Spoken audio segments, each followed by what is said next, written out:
character, known as the Baskerville family's Hound, Vikir van Baskerville, who was wrongly framed by his family and father even though he was loyal to them, was sentenced to death by guillotine.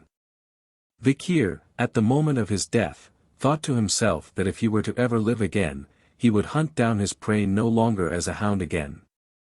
An unsettling scene is introduced to Vikir as he tries to make sense of his surroundings. Feeling that his body was heavy and in an unknown setting to him, he thought that he was in hell. In the grand estate of the Baskerville family, babies are seen in their cribs, crying and making noises.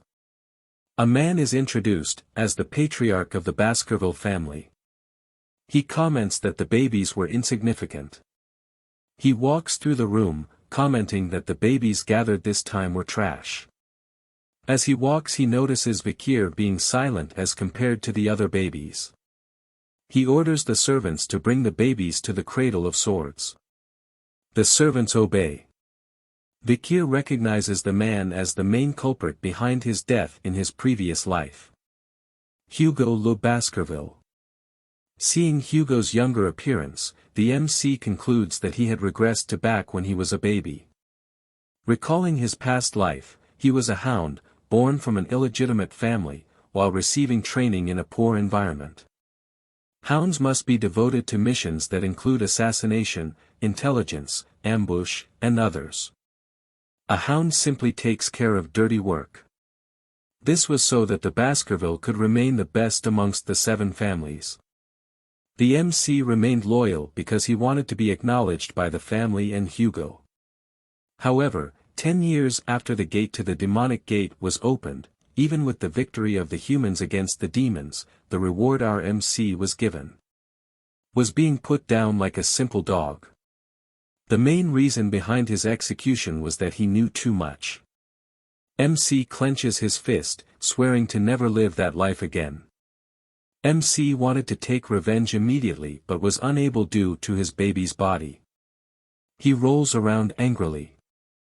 He realizes that he needs to become stronger and that the Cradle of Swords was the perfect opportunity. The Cradle of Swords was a trial that every child in the Baskerville family must go through. Children are thrown into a maze of swords, where they need to reach the Styx River to be assessed for their talent. The Styx River was a legendary river that turns children's bodies into iron but is limited to the number of children it can affect. The MC recalls that the fastest route to the river was a straight path out of the helix-shaped wall of blades. The MC crawls past the swords, remembering that in his past life, he could not receive the effect of the river, making sure that this time was different. For men are watching, as the MC dunks himself into the river, wanting to keep it all to himself as long as possible. The MC begins to sink into the river.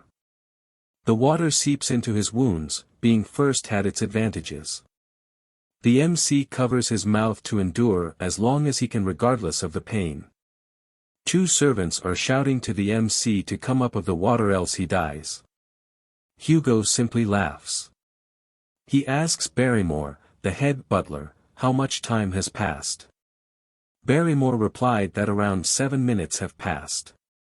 Hugo is amused at the fact, stating that the MC might die since 7 minutes have passed. Hugo calls out to the MC, asking him to come out. The MC ignores his calls and continues to absorb the power of the river with all his might. He loses control, and with his eyes gone white, he continues to endure the pain before blacking out. Hugo holds the MC by the foot, stating that staying in the river was enough for the baby and that he even drank its water. Hugo notices that the MC had already grown his teeth. Hugo asks Barrymore what the child's name was. Vikir van Baskerville. Barrymore replied. Hugo with a smile on his face speaks the MC's name Vikir, stating a very greedy son had been born. While being upside down, the MC continues to plot his revenge against Hugo, waiting to sharpen his canines for the time when he can rip his head off, making the Baskerville family disappear into history. Vikir van Baskerville was known to be a genius at the age of 8 but was considered normal in his family.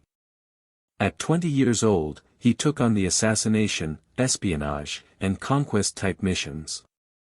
At 29 years old, he felt the limits of his swordsmanship compared to the others in the direct lineage of the family. At 30 years old, the demonic realm gate was opened, marking the beginning of the Demon's Clan invasion. At 35 years old, he endured the era of destruction, slaughtering monsters left and right. At 39 years old, the war came to an end with human victory. At 40 years old, Vikir was finally rewarded for his loyalty. The reward is defamation, false accusation, and the guillotine's blade. Vikir opens his eyes, looking at the ceiling, realizing it was a nursery. He flips over in excitement as this meant that he had successfully absorbed the power of the Styx River. A servant approaches and places a box in the crib of Vikir, saying why the madam would give such a thing. Vikir notices and wonders why anyone would give him a gift. The box opens slowly. Vikir is taken back, as a long dark figure slithers out of the box. The Vikir recognizes it as vipers called bloody mambas, thinking that the madam sent those here to kill him. Knowing who madam was, as few were called that in the family. The vipers hissed at the Vikir. Vikir quickly grabs both vipers by the throat while smiling widely like a blood-driven hound, as he expected such treatment from the Baskervilles. He strangles the vipers with force, thinking to bring down the family with his own 2 hands. Blood stains are seen on the bedsheet of the crib. The next day, the servants are shocked, seeing the Vikir sleeping soundly whilst surrounded by the dead bodies of the vipers.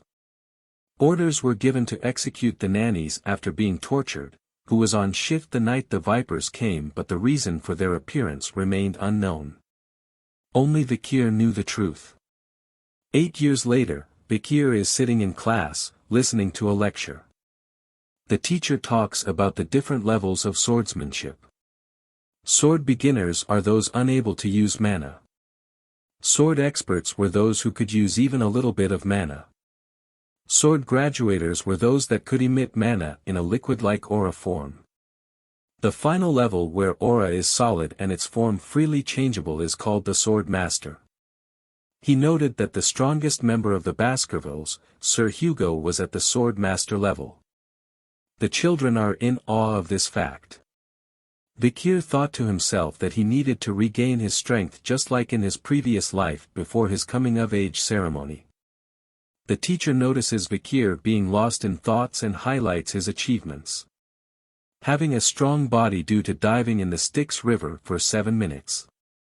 And that teaching him one thing would lead him to understand 100 things, being more talented than the others, knowing the patriarch would be happy with this.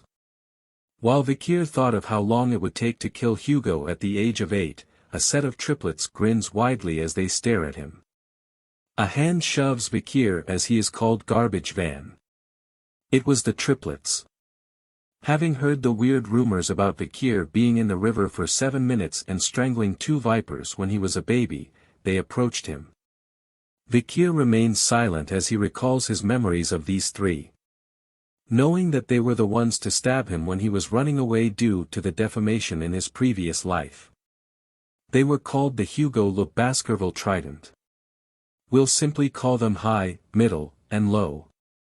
They shouted at Vikir to stop lying, stating that they didn't like him. Knowing they'll be troublesome in the future, Vikir decides to put them in their place now. High points a knife at Vikir, stating that his body was like steel since he was in the river for so long, making him immune to injuries from blades. High asked if he could test it. High calls Low. Low covers Vikir's mouth to stop him from breathing, stating he would eat his hand if Vikir endures for 3 minutes. Vikir decides to play along with their scheme. 1 minute passes, as High and Middle believe that the rumor was fake. 3 minutes pass, and they realize Vikir was good. 10 minutes passes, and they were too stunned to speak. They decide to let Vikir go. A crunching sound is heard as Low looks at his hand, and blood appears. Vikir spits as Lo screams in pain.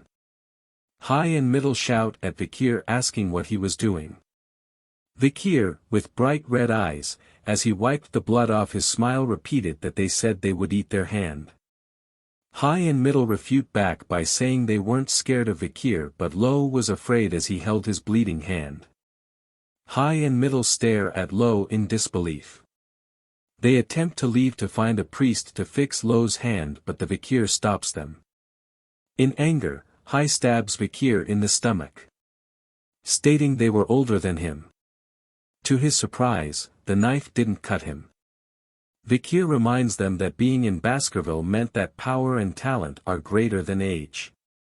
High screams in pain, as Vikir twists his hand. Vikir, in hound mode, grins widely and tells them to play till the end with him. High, in pain, shouts that the rumors were true as Vikir lets go of his hand, giving him a punch straight to the face. Middle and Lo are shocked as High falls to the ground with his teeth broken and nose bleeding. Middle attempts to fight but Vikir simply kicks him to the side with no effort. Get wrecked, son. Lo stumbles onto the ground, shocked at what had happened.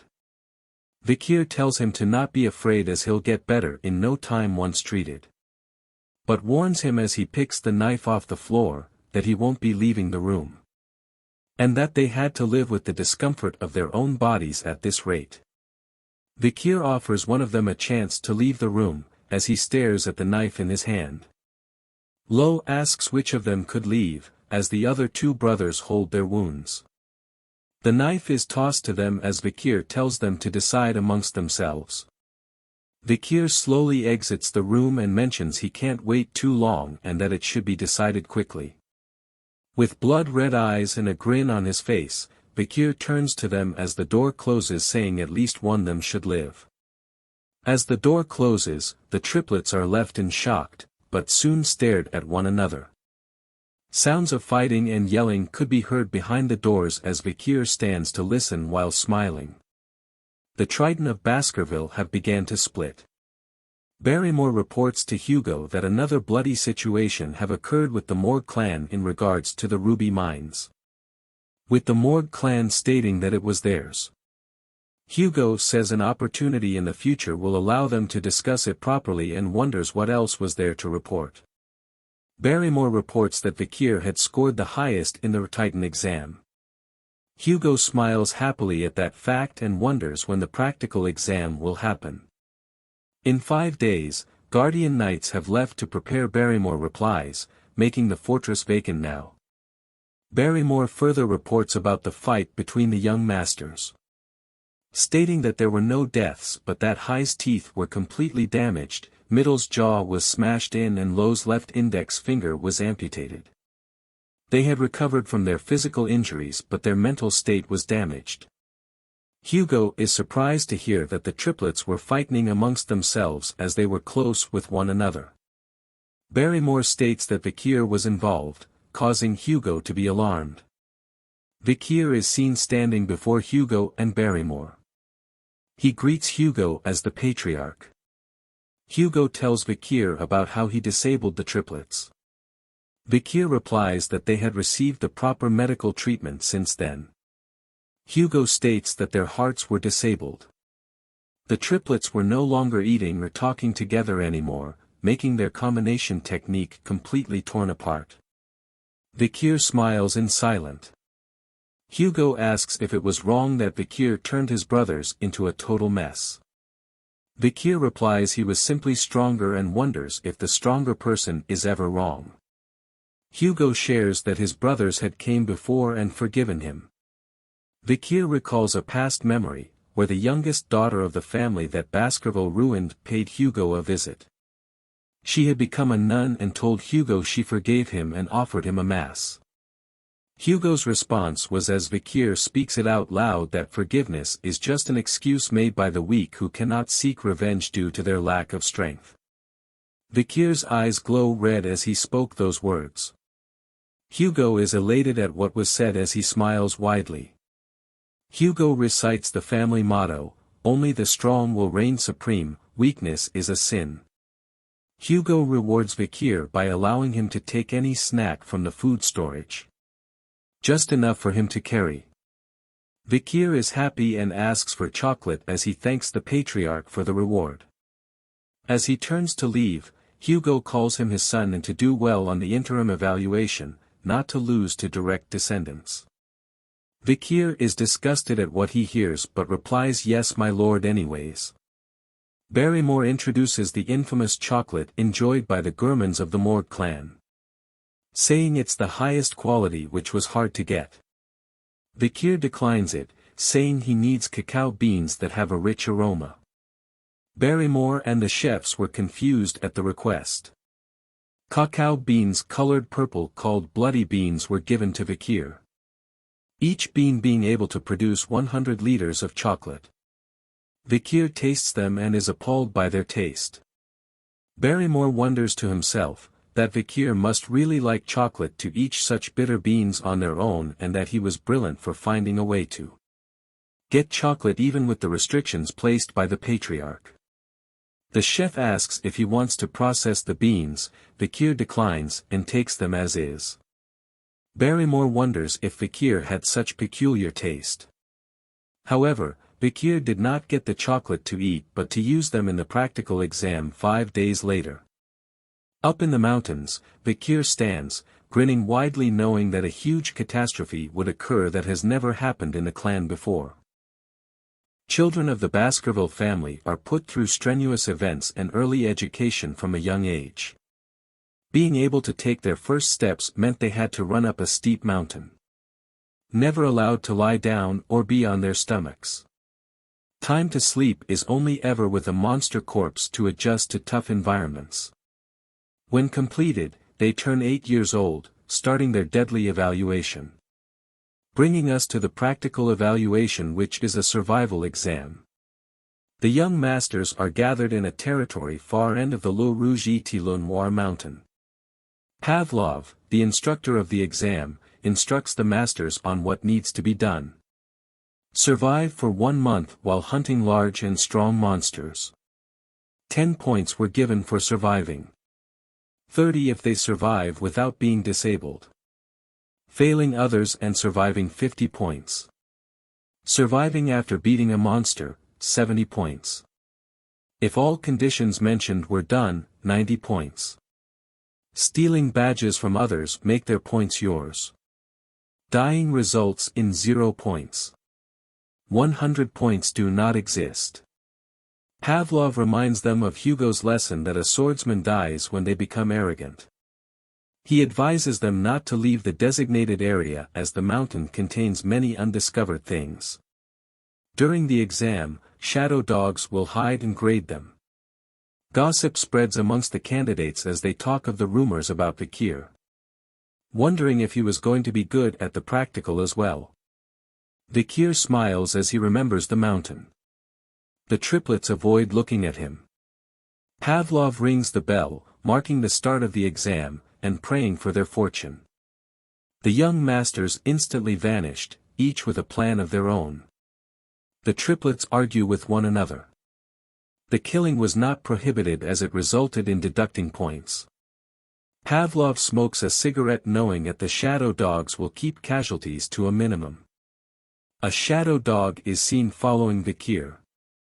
Wondering where he was going, looking forward to Vikir's skills due to his previous achievements since young. Vikir arrives at a huge tree, noting that the soft ground is best. He decides to live and take a break here as the shadow dog watches him. Shadow dog is shocked at him taking a break. Vikir gathers wood and is building things like in Minecraft as the others fight amongst themselves. The shadow dog is in disbelief as Vikir simply was gathering resources and wonders if he plans to just hide here. He decides to leave. Vikir takes note that he had left while reminiscing about the past. Before, a subordinate had told Vikir that cacao beans make fish less smelly and that bloody beans were the best. Vikir stares into flames and smoke knowing he had finished preparing. Deciding to start hunting as pits of spears are seen surrounding him. A few days have gone by as Vikir walks into the restricted area. Back when he was a scout, he could walk around here causally. He notes a burning smell and finds burning poop. Yes, poop is on fire in this world. Meaning only one monster has that kind of poop in this area. Vikir is happy to find what he was looking for. A beast with flames in its mouth stands above Vikir. It was a hellhound. The hellhound was a beast that swallowed the hellfires of the oil world, causing its body to become one with flames. Vikir was barely able to defeat one at the age of 18 in his past life. Being 8 years old now, it was impossible for him to defeat it now. However, Vikir, thanks to his past life, he knew a way to beat it. He dashes towards the hellhound. Knowing that one of its weaknesses was moving in straight lines only, making it hard to change directions but easy to dodge. The hellhound is stunned that Vikir dodged. Vikir opens a bottle with water, spraying it across the ground as it was another weakness for hellhounds.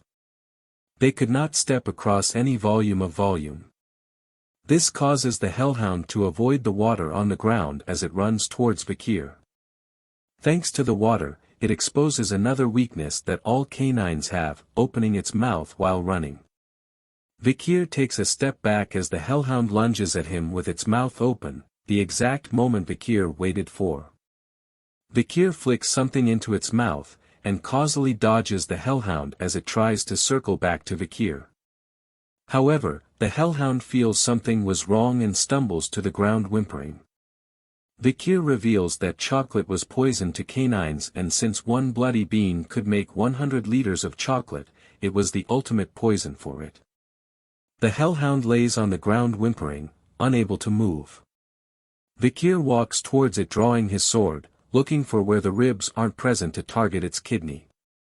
The hellhound whimpers in pain as the sword pierces its body. Vikir does the final blow and a blue essence forms from the body.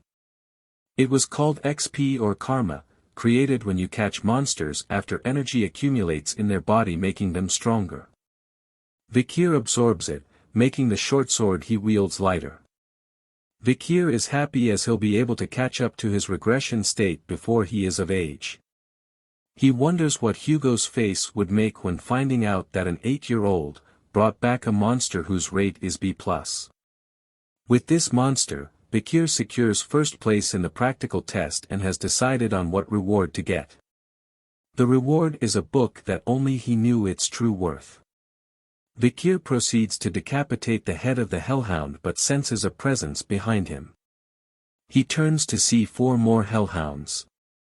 He wonders if they came because of its cries and that they wanted to avenge it.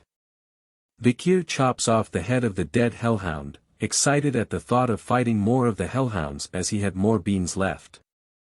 However, a bigger presence is felt by the hellhounds, and Vikir notices. Believing the hellhounds to be afraid of his bloodthirst, the hellhounds bow their heads in fear. But hellhounds never submit even if they were to die. Vikir realizes something and turns around to see a 3-headed figure. A Cerberus? Vikir is alarmed as it has a rating of A+, but it was supposed to be at the 7th ridge. Why was it here, Vikir thought. Vikir notices wounds and blood dripping from its body. Multiple arrows with other injuries were inflicted upon the beast upon closer inspection. Vikir concluded that it was because of the barbarian tribes across the mountain as it was their territory and that it came all this way because of being chased by them. Vikir saw the chance of a lifetime. To hunt an injured A+ beast. He must kill it no matter what. Vikir had been hiding his power, having mastered the 3rd Baskerville technique and being at a high level as a sword expert. But he had already reached a level that no other hounds have reached when they had become adults. Vikir covers his blade in aura and dashes to the injured Cerberus. He attempts to slice one of its heads but was interfered with by its other head. He slices it in reaction. Upon slicing it, he realizes that killing it was possible. Due to the war with demons, Vikir was able to polish his swordsmanship and there was no sign of unnecessary movements to his techniques. Add on his strengthened body from the river Styx. All weapons Vikir worked against the Cerberus. But that was what he thought. Reality hits him hard, as the Cerberus lands a deadly blow on Vikir, smashing his sword to bits. Vikir lets his guard down for a moment, resulting in a deadly blow from its claws. Vikir is flung straight into a tree. He coughs blood as his eyes turn white from the impact. He suddenly awakens, thinking if he had lost consciousness after the direct hit that was dealt to him by the Cerberus as it walks towards him. He feels the pain in his left arm, making him think that his arm had been ripped out. He checks to see and is surprised to see his arm still intact. He thanks the river Styx effect for keeping his arm. The Cerberus readies for another attack. It dashes toward him, smashing the tree that was behind into bits. Vikir leaps out of the way before it could harm him.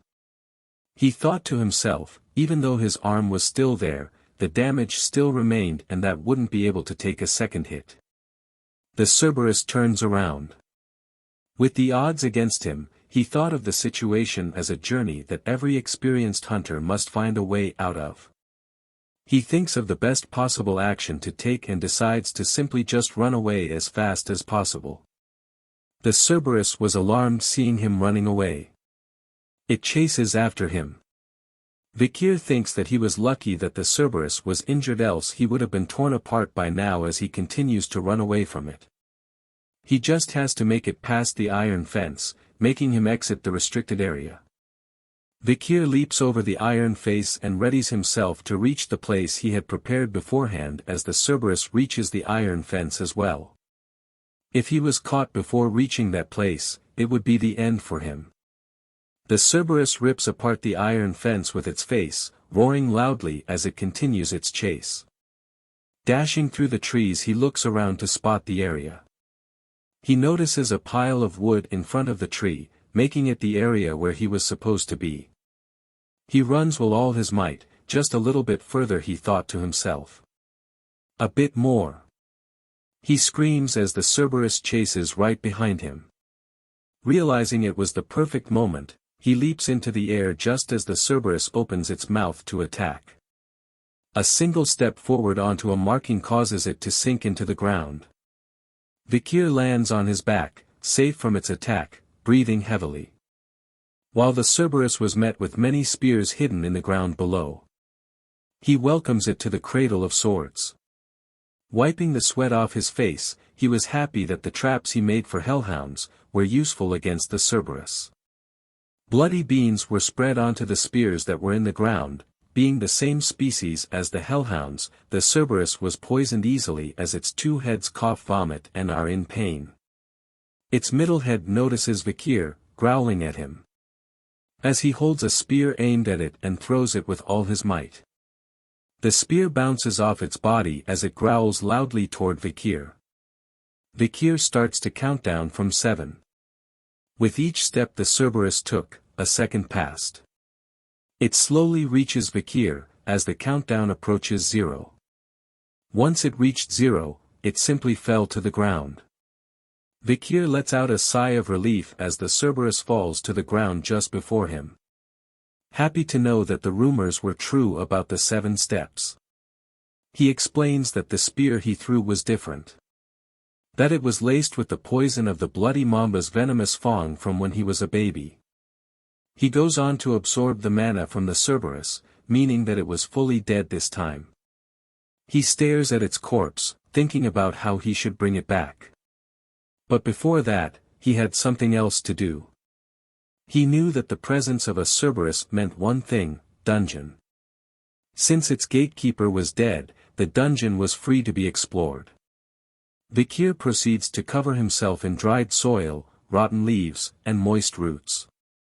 Looking at its footprints and drools, he backtracks it. He walks to an opening, saying he found it. He enters the cave, recalling that the cave was meant to be discovered in a few years' time. He stares deep into the cave, feeling its mana underneath the rotten surface, knowing that it has not been discovered yet. No light was given out, making the cave seem deeper than he thought. He smiles happily, excited at what treasures are laid within the dungeon as he slowly enters. As he walks further deep into the dungeon, Vikir notices red veins of ruby minerals throughout the area. Feeling that they were connected to the Red All Mountain. He notices light appearing before him, indicating that it was the entrance to the dungeon. The light shines brightly at him, making him cover his face with his hand. He enters a large room, and at the center of it was a floating red stone. Realizing that the dungeon's interior was bright due to the mana imbued into the ruby as he approaches the floating ruby. He notices something behind it, a skeleton with a note. Showing that someone had been here before him.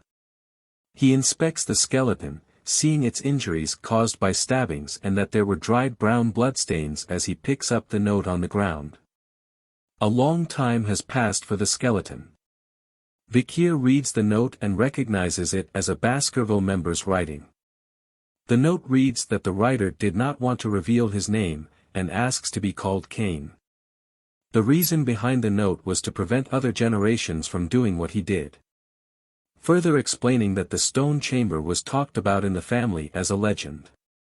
His brother, Abel, and he had coincidentally came across this place, raiding the dungeon and its countless trials. They had killed many monsters before arriving at the chamber, to find the final assignment to the place. The final assignment tied their feet here for a very long time. 3 years to be exact. Vikir can't believe that they stayed for 3 years, hinting that the brothers really wanted the treasure and that the final assignment was somewhere in the chamber. He looks at the stand of the floating ruby and sees some writing. When entering it's 1, but once inside it's 2, when leaving it's 1 was the riddle written on the stand. The note continues, with the brothers contemplating the ominous text forever until they came to a conclusion. The fact that they were twins meant that they were once one in their mother's womb, but when given birth they became 2. Meaning to get the treasure they had to become one again, and only one of them could leave with the treasure. After a fierce battle, Cain killed his brother and there was only one left in the stone chamber. But there was no change at all. Cain wonders why the treasure did not appear even after killing his own brother. He wonders why screaming. He decides to leave, wanting to tell others that found this place to leave immediately and that there was nothing to obtain in this devil's den that only serves to taunt humans. Vikir concludes that the brothers had done all sorts of things, only to leave empty-handed. Knowing that he had no twin, Vikir believes that the brothers had misinterpreted the text as he looks at the ruby. Thinking of the riddle once again. He thinks hard, knowing that no dungeon cannot be beaten. Upon looking at the skeleton again, an idea comes to mind. Vikir figured it out. Stating that the brothers were unlucky due to being twins, and that idea had they fixed to it. He mentions that the answer lies in the dungeon as he reaches for the ruby.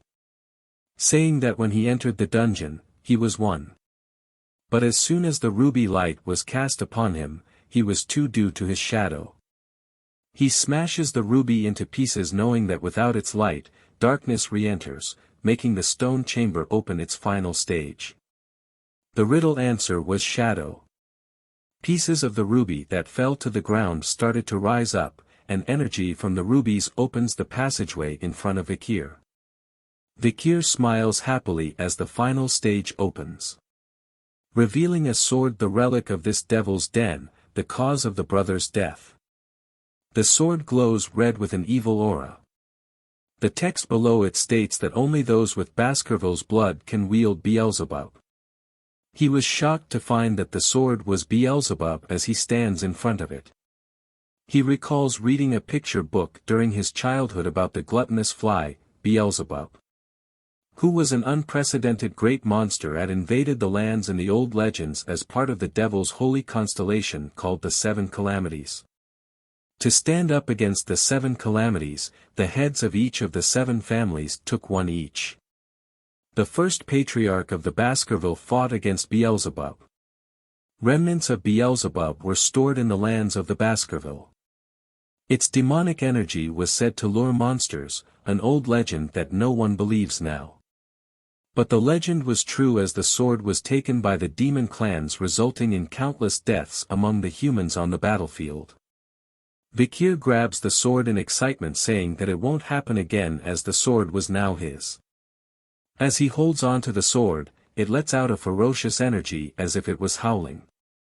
He grunts loudly as the sword seems to be absorbed by his hand. The sword places itself into Vikir's hand before appearing as a blade from his arm. He mentions that he was lucky to have a blade made from a devil's holy constellation, as the blade exudes a murderous aura. His red eyes glow similar to the blade as he raises it to his face, wondering how much stronger he'll be in this life. Looking around, he realizes that there was nothing else for him to take and prepares to leave. But he feels something was wrong with his body.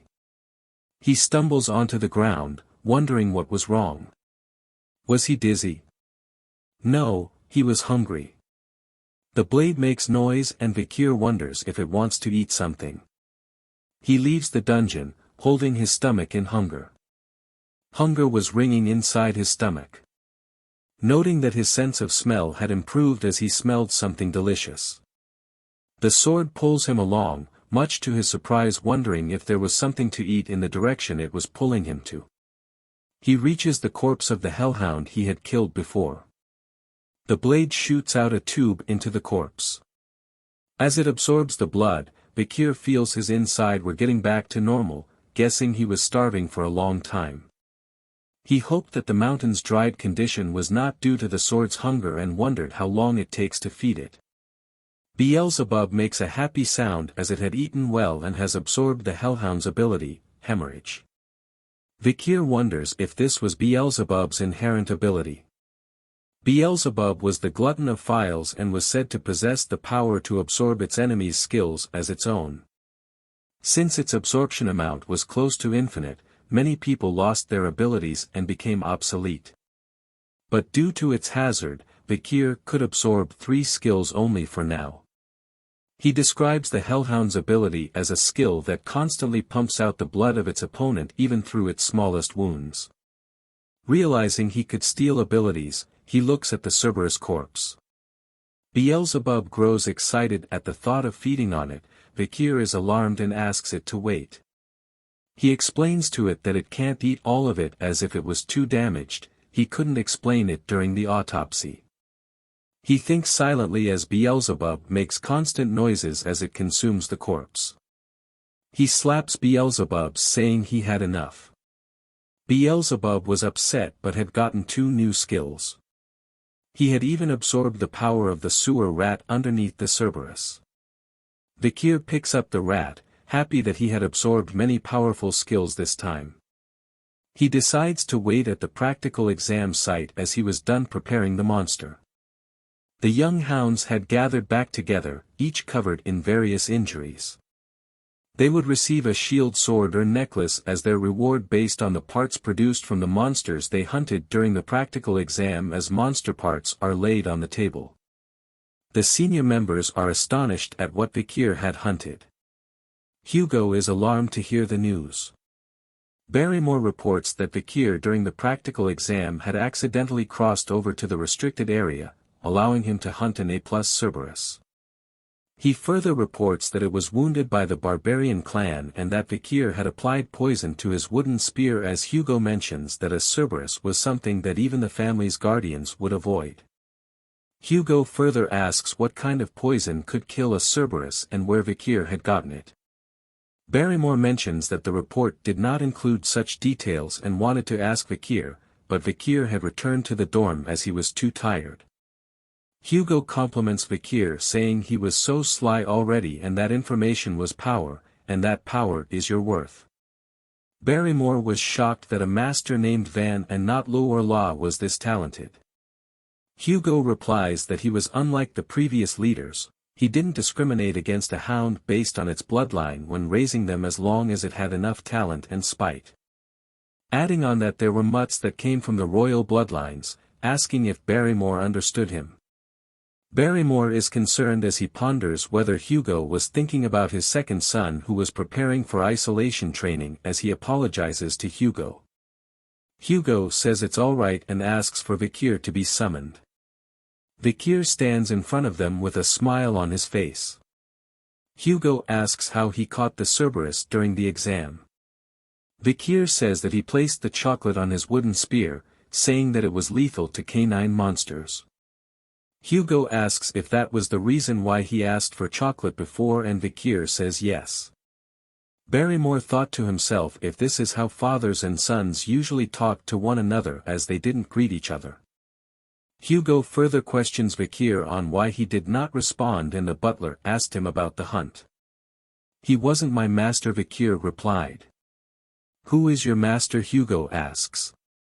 "The master of the clan, since he belonged to the clan," Vikir responds. Hugo is happy with the reply. He rewards Vikir with the corpse of the monster and grants him a wish. Vikir wishes to be granted access to the 10,000 Epistle Library. The 10,000 Epistle Library was one of the largest libraries in the Empire and resided deep within the heart of the Baskerville clan. Hugo ponders, asking if he knew that only the patriarch and second in command along with their direct descendants were allowed to enter. Vikir says that if it was not permitted, he would give up on it, thinking that he needs to sneak in instead.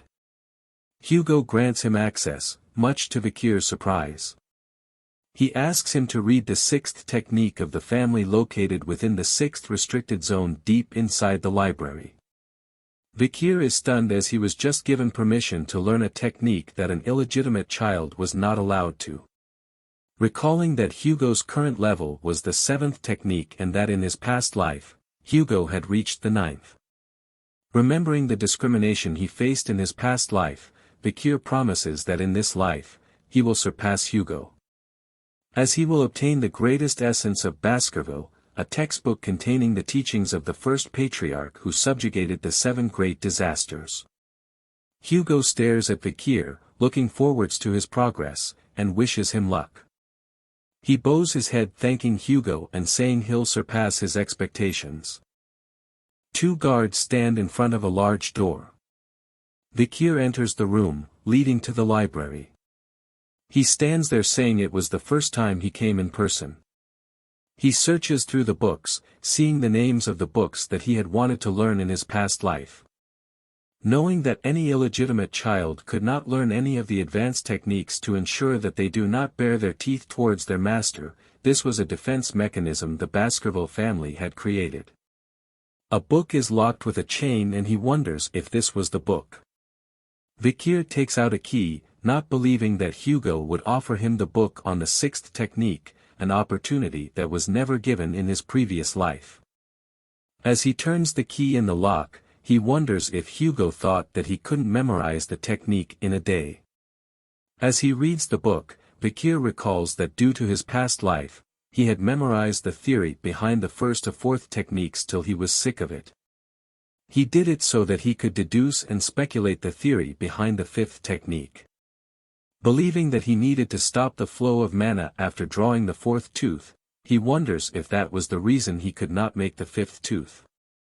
According to the Baskerville swordsmanship, one tooth represents the 1st technique and the 2nd tooth represents the 2nd technique, and so on. When drawing a tooth, a red sword energy appears. Vikir flips through the book, stating he didn't care about the 6th technique and that the real reason he came here was different. He returns to the guards, who were surprised to see him come out of the library already. They asked him if he had left something outside and that they were getting it for him, as well as that there were more books about swordsmanship deep within the library. He tells them that he had finished what he came here for. The guard asks if he wants to stay longer, but he declines and wants to read other books and that they should do what they need to do in the meantime. As Vikir walks to the spiral staircase, the guards whisper to each other saying that the place he was going to only had miscellaneous books and that if they were Vikir they would be busy reading the books deep within the library. They wonder if Vikir didn't know the worth of the books, but Vikir chooses to leave them to their thoughts.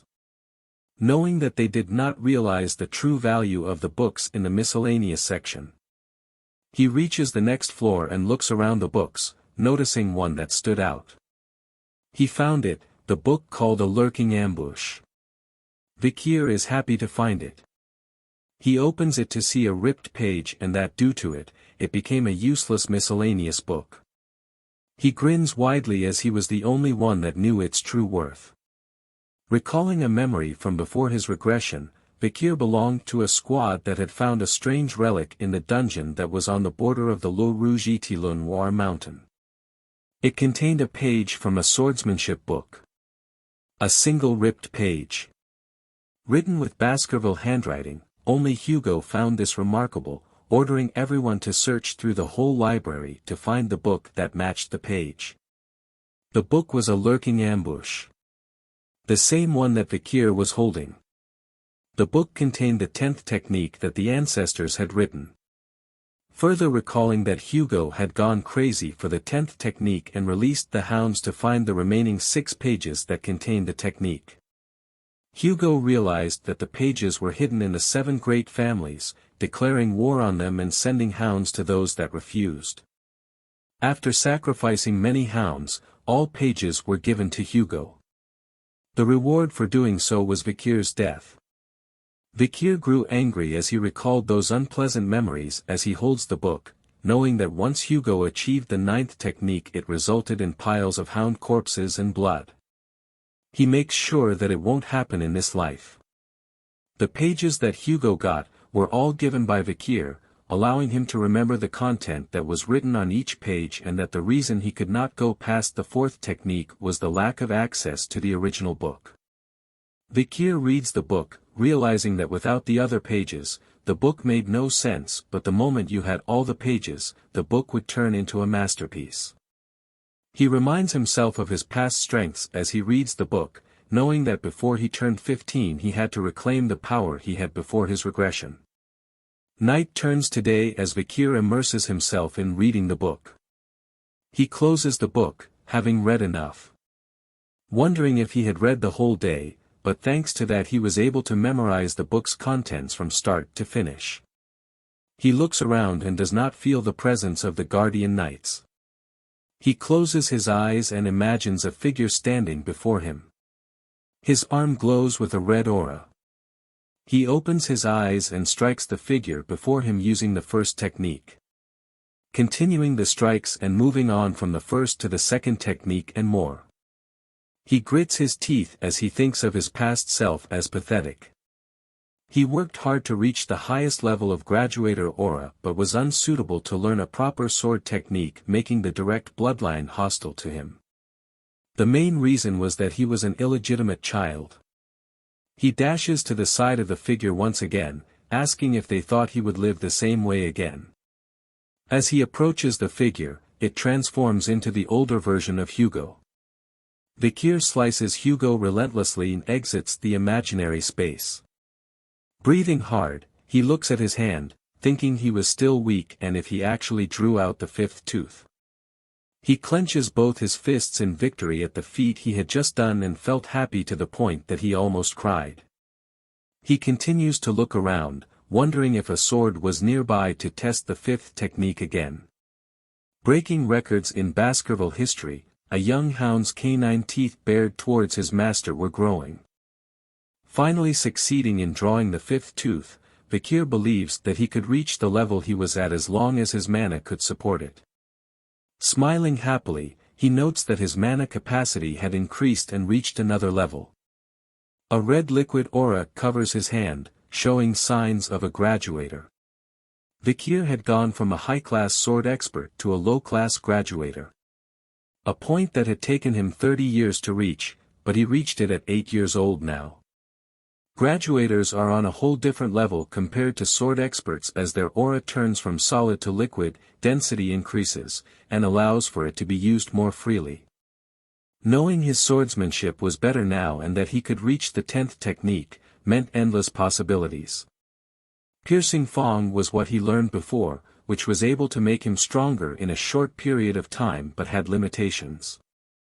However, the lurking ambush was the perfect sword technique that could transition between offense and defense with no growth limitations.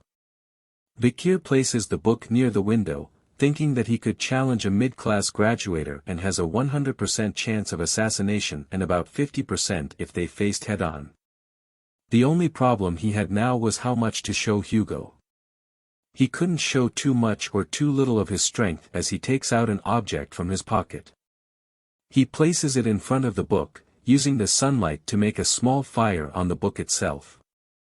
Vikir grins to himself at what he just did. The book is set aflame as he makes it impossible for other to reach the 10th technique and that he was the only one that knew how this time. The guardian knights appear behind him, asking what the smell was. They question Vikir, and he replied that he accidentally left the magnifying glass around and burnt the book. The guards are relieved to hear that only a useless book was damaged. Vikir asks the guards if they should bother with such a small thing since there were bigger problems to handle. The guards agree to keep it a secret if Vikir agrees.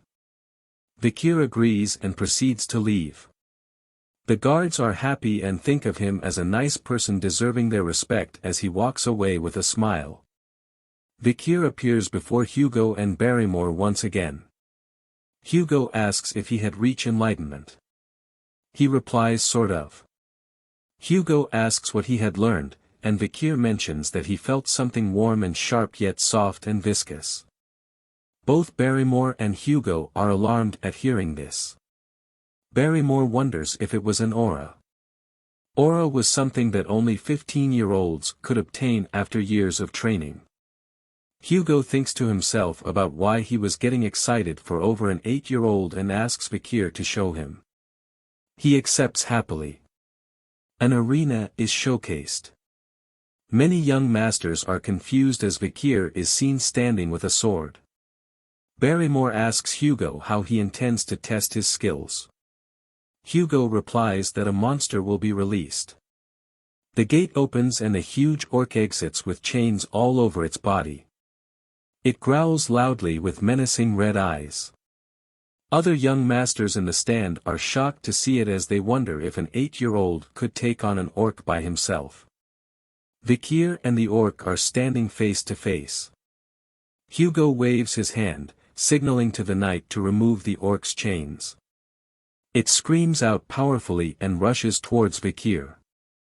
Vikir takes a prepared stance as it comes towards him. With a calm expression, he slices the orc's arm off with a single swing. Everyone was shocked at what happened. The orc is stunned at its wound. Vikir wastes no time and dashes low to swing at its leg. He slices it off in one strike again, causing the orc to fall to the ground. The orc remains confused at what happened to it. Vikir looks back, thinking that the orc was confused about why it was bleeding for the first time and that its regenerative skill won't activate. It was due to the skill of the bloodhound. It overpowered the orc's ability.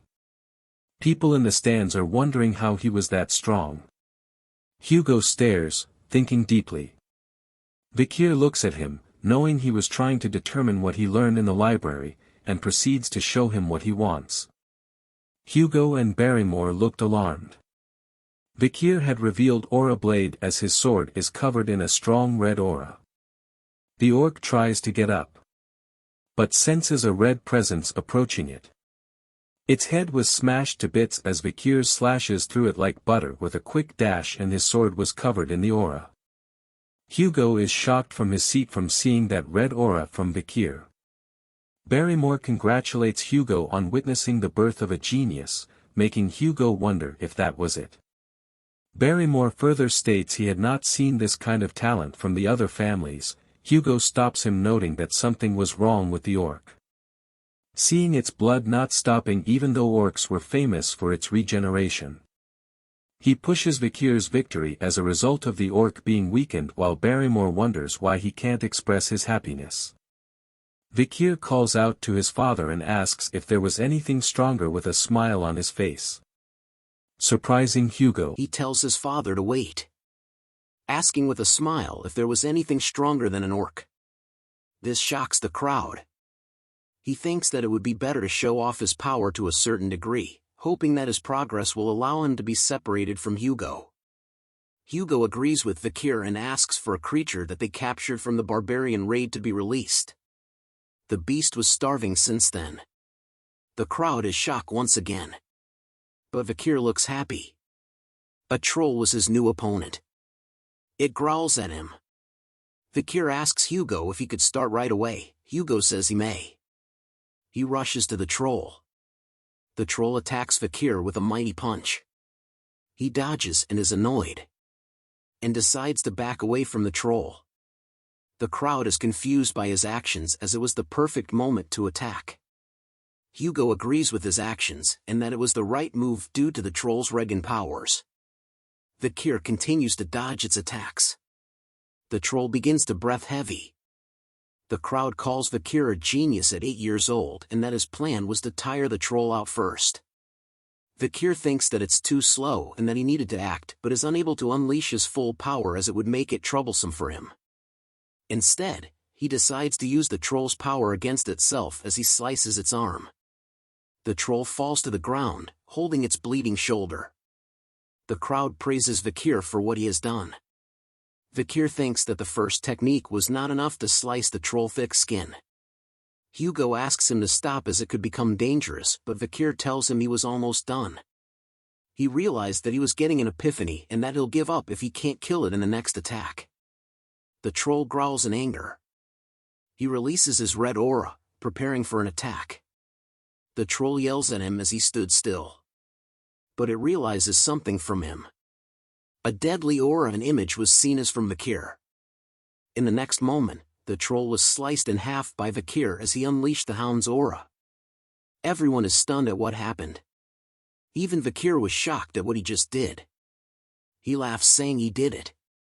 Hugo and everyone in the arena could not believe what they just saw. A week later in the dining room, Vikir is upset over the food. He turns to look around, realizing that everyone has been avoiding him since the day of the arena battle. But he was happy to see Hugo's stunned face. And that he had only shown a small part of his power to them but was actually more powerful. He had also gained the super speed regeneration skill from the troll. He thinks about the fact that he has been eating more with Beelzebub as the triplets appeared behind him. He readies himself. Vikir asks the triplets if last time was not enough, but them claim it was not what he was thinking. They wanted to tell him he was cool when he defeated the monsters, causing Vikir to spit out his food. The triplets ask if he was okay as Vikir thinks it was some sort of scheme. Just as he was feeling goosebumps at what they said, Butler Barrymore appears, telling him he needs to go to the patriarch room. Back at the mansion of the Baskerville family, Hugo is seen chatting with the Morg Clan patriarch, Adolf Morg. They talk about the annual training event between the families, hoping no accidents would happen. Hugo tells Adolf that it was just a scratch and that the Morg's children were dramatic. Adolf said it was because they were noble and dignified. The Rion Mage clan, the Morgs, and the Iron-Blooded Sword clan, the Baskervilles. They were not always on bad terms. The Emperor said that magic and swords were a pair. Because of those words, the two families would have annual joint trainings as a sign of good faith between them.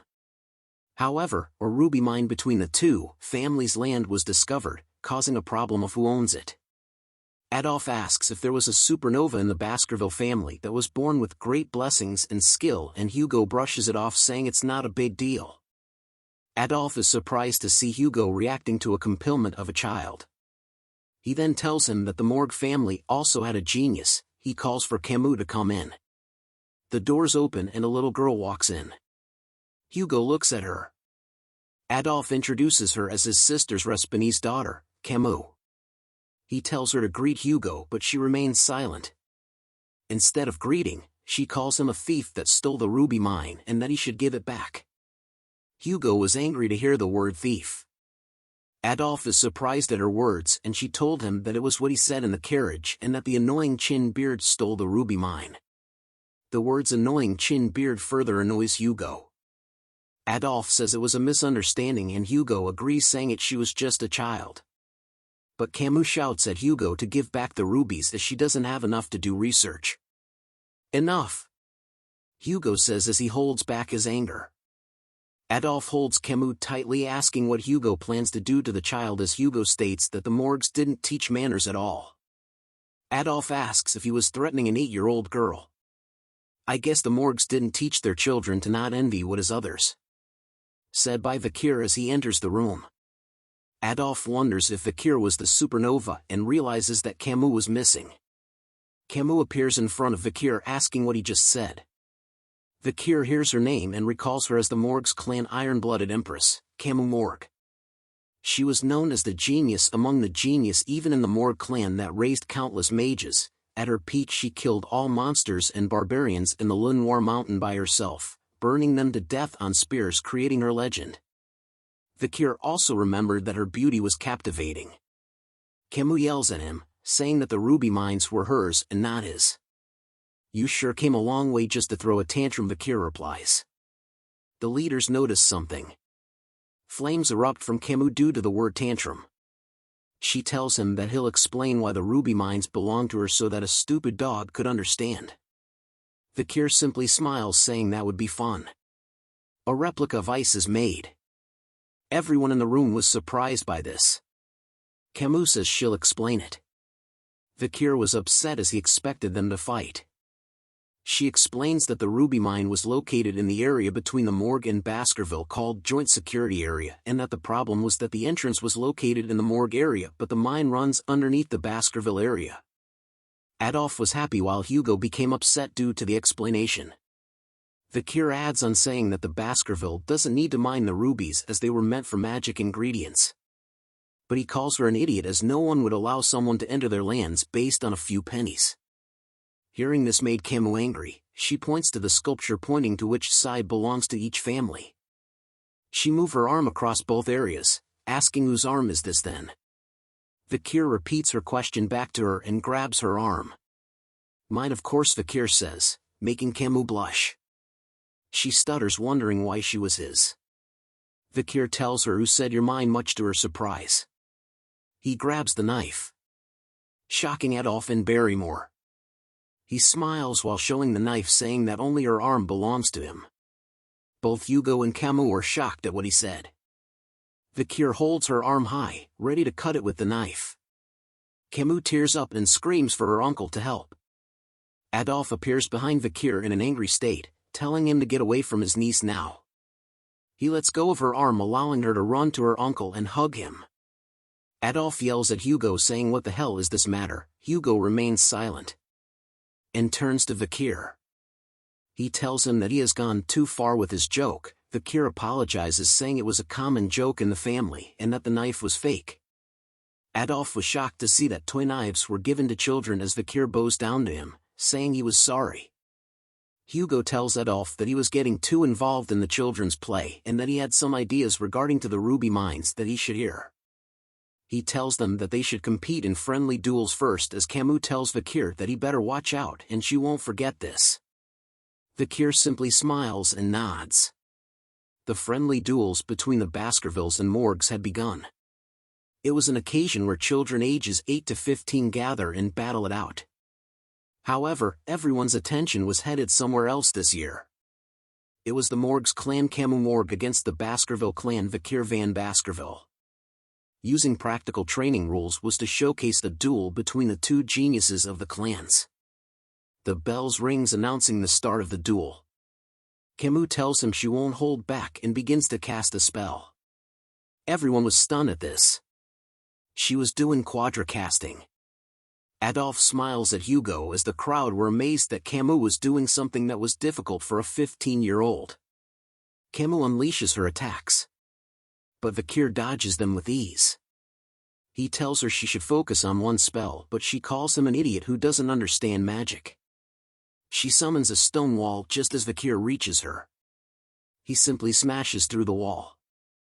Camus was shocked to see this, wondering if this was the power of the Baskerville basked in the river Styx. She closes her eyes and opens them again, and sees Vikir with his hand out. He flicks her straight in the head, sending her flying. Adolf was surprised to see a flick while Hugo chuckles. Camus asks him why he flicked her and wonders if he was going easy on her. He points to his forehead, saying hers might hurt. and that they should end things before it gets out of hand, but she ignores him and summons 2 stone walls. She laughs at him behind the 2 walls as Vikir wonders if he should just go around it. He decides to play along and smashes through the wall with just his bare hands. Camus is startled to see his hand come from the wall. Vikir now asks her whose arm it was that crossed the wall, and tells her as he flicks her forehead, the stronger individual. He smiles as Camus falls down again from the flick. With a huge red bump on her forehead, Camus holds it and growls at him. She yells at him saying she'll kill him as Vikir dodges the fire spell and wonders that dealing with children is much harder. He continues to dodge her attacks, wondering what he should do to calm her down. Vikir looks behind, wondering if he should let others handle the problem. Another duel was happening right behind them. It was a pair of idiots that keeps casting fire magic and a swordsman that slices magic. He believes that they might be useful as Camus shouts out why he wasn't getting hit. She walks to him asking him not to turn away and to face her. The idiot mage behind begins chanting a magic spell, giving Vikir the perfect moment. He calls out to Camus, telling her that she better have a defensive spell ready as a huge fireball appears behind him. Camus couldn't believe what was in front of her. Adolf shouts no, as a huge explosion is seen. Everyone gathers around the scene of the explosion. They all call out to Camus, shouting her name. Camus hears her uncle's voice in the dust and smoke. She thinks about what to do as she managed to defend against the attack, but something else had happened. The flame spell had burned all her clothes. She knows that everyone can't see her because of the smoke, but once it clears up, she'll be the laughing stock of everyone. She calls out in her mind for someone to help her, and soon a jacket lands on top of her head. Camus was surprised to see Vikir as he tells her to put on his jacket. Covering herself with the jacket, she asks him why he wants to help her. Vikir says he just wants to. She thinks to herself why this idiot would help but notices something. Vikir had been cut by the idiot swordsman attack which still have some more on it. The people enter the smoke and notices something. Vikir and Camus were together. Adolf was relieved that Camus was fine while Hugo remains silent. The crowd realizes that Camus was on the floor, while Vikir was bleeding, and that he was extremely fit based on the muscles on his body, which shows the amount of training he had done. Adolf hugs Camus as she remains silent as she stares at him. Back at the mansion, Hugo asks Vikir how the battle was against the lady of the Morg Clan. He tells him that he had understood the reason behind the event once again, while Hugo tells him that a battle between a mage and swordsman are different. He further asks why he didn't go for a clear blow, but Vikir tells him that he had no idea on how to deal with a lady. Hugo tells him that he had let his guard down and that the wound on his arm was a lesson. Vikir was shocked to hear that Hugo was worried about him. He remembered from his past that Hugo was so cold, so strict, and so brutal because he had lost his first wife and eldest daughter. But he thinks it's not his problem as Hugo asks him what they should do with the ruby mines. He tells him that they should give it away. Hugo asks why. Vikir explains that the main purpose of the Baskerville clan was to grow its territories and that the monsters and barbarians near the ruby mines are a problem, and that they should utilize the Morg Clan well to deal with those problems, which helps to minimize their losses with the expansion into that region. Hugo tells him that he was right. Vikir further explains that once the Morg Clan claims the ruby mines, all they need was to push the monsters and barbarians into that region, allowing for them to take care of all the problems at once. Hugo likes the idea that the rubies will be bathed in the blood of their enemies and that the Morg Clan will think twice before entering their area. He rubs Vikir's head, telling him that his idea was 90% aligned with his, as Vikir thought to himself that the idea was originally Hugo's idea from the past. Vikir tells him that they needed to keep an eye on the Morg's movement. Hugo tells him he had increased the number of hounds scouting the area. As they walk further, they encounter Adolf and Camus waiting for them. Adolf asks if they could talk once again before they return, as Camus blushes while hiding behind Adolf. Back at the room, Hugo asks what they wanted to talk about. Adolf tells him he needs to mention one thing. He wanted to discuss other ways to resolve the issues of the ruby mines other than paying for it. Adolf suggests an engagement. An engagement between the Morg and Baskerville clan. Hugo asks which child did he have in mind. Adolf proposes the eldest son of the Baskerville and the eldest daughter of the Morg Clan, Camus. He praises her saying she was the best. Hugo tells him that the eldest son was 25 and about the age gap. Adolf tells him the 17-year gap is not too big of an issue, but Camus speaks out saying she will not marry anyone weaker than her mother. Adolf tells her that she might remain single all her life due to her condition, but she remains absolute about it. Hugo tells her that this wasn't a buffet of her choosing. She tells him firmly that she has no intention of playing around either and looks in a certain direction.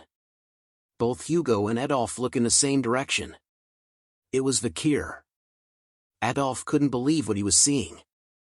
He whispers to Camus, telling her not to think about Vikir as he was just a small fish in a big pond and only had the Van surname. Hugo hears it and is slightly pissed off. He speaks out saying that an engagement should involve the people's thinking, asking Vikir what he thought. Vikir and Camus simply stared at each other in silence. He opens his mouth slowly and tells them that he accepts. Adolf is confused and angry at the bastard, Vikir. Camus is happy to hear that the engagement was not rejected. Hugo tells Adolf that just because Vikir did not have the name Lou, he assures him that he was a talented child. Adolf stands in front of Vikir, judging him. Vikir recounts his memories of Adolf Morg. He was a six-circle master and one of the strongest in the Morg clan and a great supporter of his niece. Adolf tells Vikir that not just anyone can be the husband of Camus. He grabs Vikir's shoulder, wondering why he wasn't responding and why his body was so sturdy. Vikir tells him that he wasn't listening to what Adolf had said. This surprises Camus and made Hugo chuckle lightly. Adolf laughs and asks Hugo if he could have a deeper conversation with Vikir. Hugo wonders if the mage of the Empire was gonna scold an 8-year-old child. Adolf replies that this was a request as an uncle, while Camus tells him he doesn't have to do this. He gave a bombastic side-eye to Camus, telling her she better stay still and that this was bound to happen to someone else eventually. He then asks Hugo for the chance and Hugo agrees. Back at the training arena, Hugo and Camus are standing at the side while Adolf and Vikir are in the arena. Adolf tells him that they will be testing Vikir and wants to see everything he is capable of. Vikir agrees while thinking if he did show everything, Adolf might faint. Adolf casts a spell telling Vikir he will give him a handicap. A pot was being created from a combination of spells. This amazes Camus as Adolf was casting fire, earth and water magic perfectly. He tells Vikir that they would duel with a pot of water on his head, and that if a single drop falls, it would be his victory. Vikir remains silent, thinking that this chance was a great way to experience the power of Adolf and what he's capable of. He looks at Hugo, knowing what he thought was the same reason why Hugo accepted this.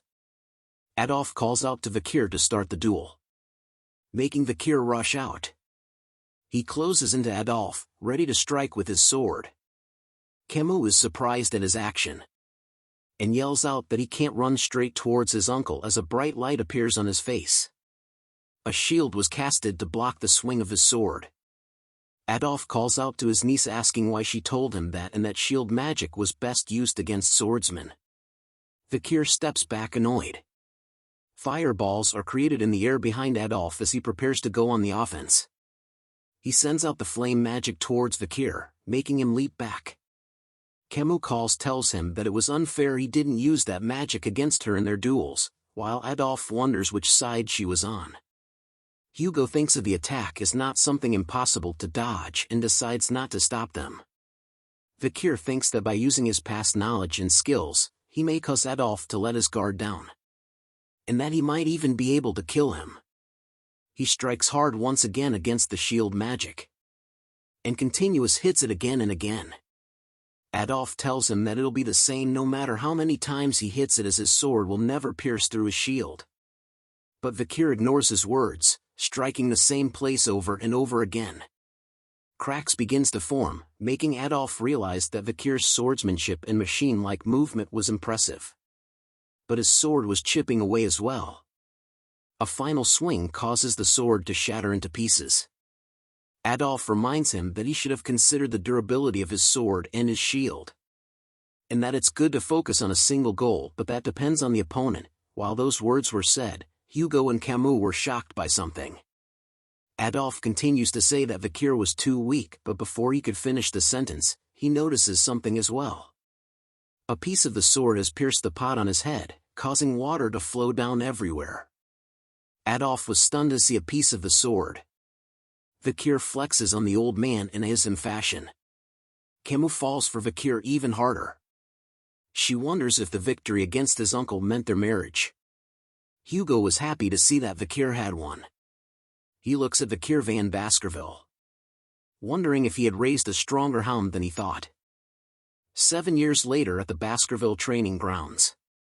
A huge furry beast with horns is growling loudly. It roars out loud, shaking the air around it. But the hound stood still, unafraid of it. It rushes towards them, making the hounds leap in the air, striking the monster. The hounds surround the beast, as the beast strikes all of them. Staffordshire Baskerville was the shadow hound looking upon them. He shouts out commands and tips on how to kill the beast. When all of a sudden, 3 hounds dash forward past everyone. It was the triplets. They strike the beast easily. They smile happily at what they did. The intruder was amazed at their skills and dark crimson aura which was suited to the Baskerville family as the monster stood in a daze from their attacks.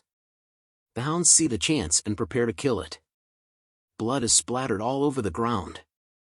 The instructor praises them, telling them that they had become low-rank sword experts and that this marks the end of their 7-year training. He warns that while this monster was caged, even he cannot handle the older ones that were more tenacious, and that the monster they face today will be incomparable to the ones they will face in real life, and that death occurs much more easily than they think. He gives them one final advice: either use your bloodline to overcome it or build experience to survive. He salutes them, congratulating them on their graduation and wishes them good luck in the future. The graduates discuss amongst themselves on which order of the Baskerville they wanted to join, as the family had 7. Each of the order represented a different job, from watching, searching, guarding, assassinating, suppressing, all-out warfare and others. But they soon wonder about a certain someone and what he would join. It was Vikir van Baskerville. Vikir notices that others were looking at him, hearing the rumors that he had killed a larger ox bear than the one they faced and that he was already a high-rank sword expert. He ignores the gossip and thinks that it took longer than he thought. HI's current level was at intermediate rank at the 5th Baskerville technique, but only considering swordsmanship, he had surpassed his past self. But he still thinks his progress was too slow, as Barrymore appears telling him that the patriarch was looking for him. Barrymore tells him that his assignment had been decided.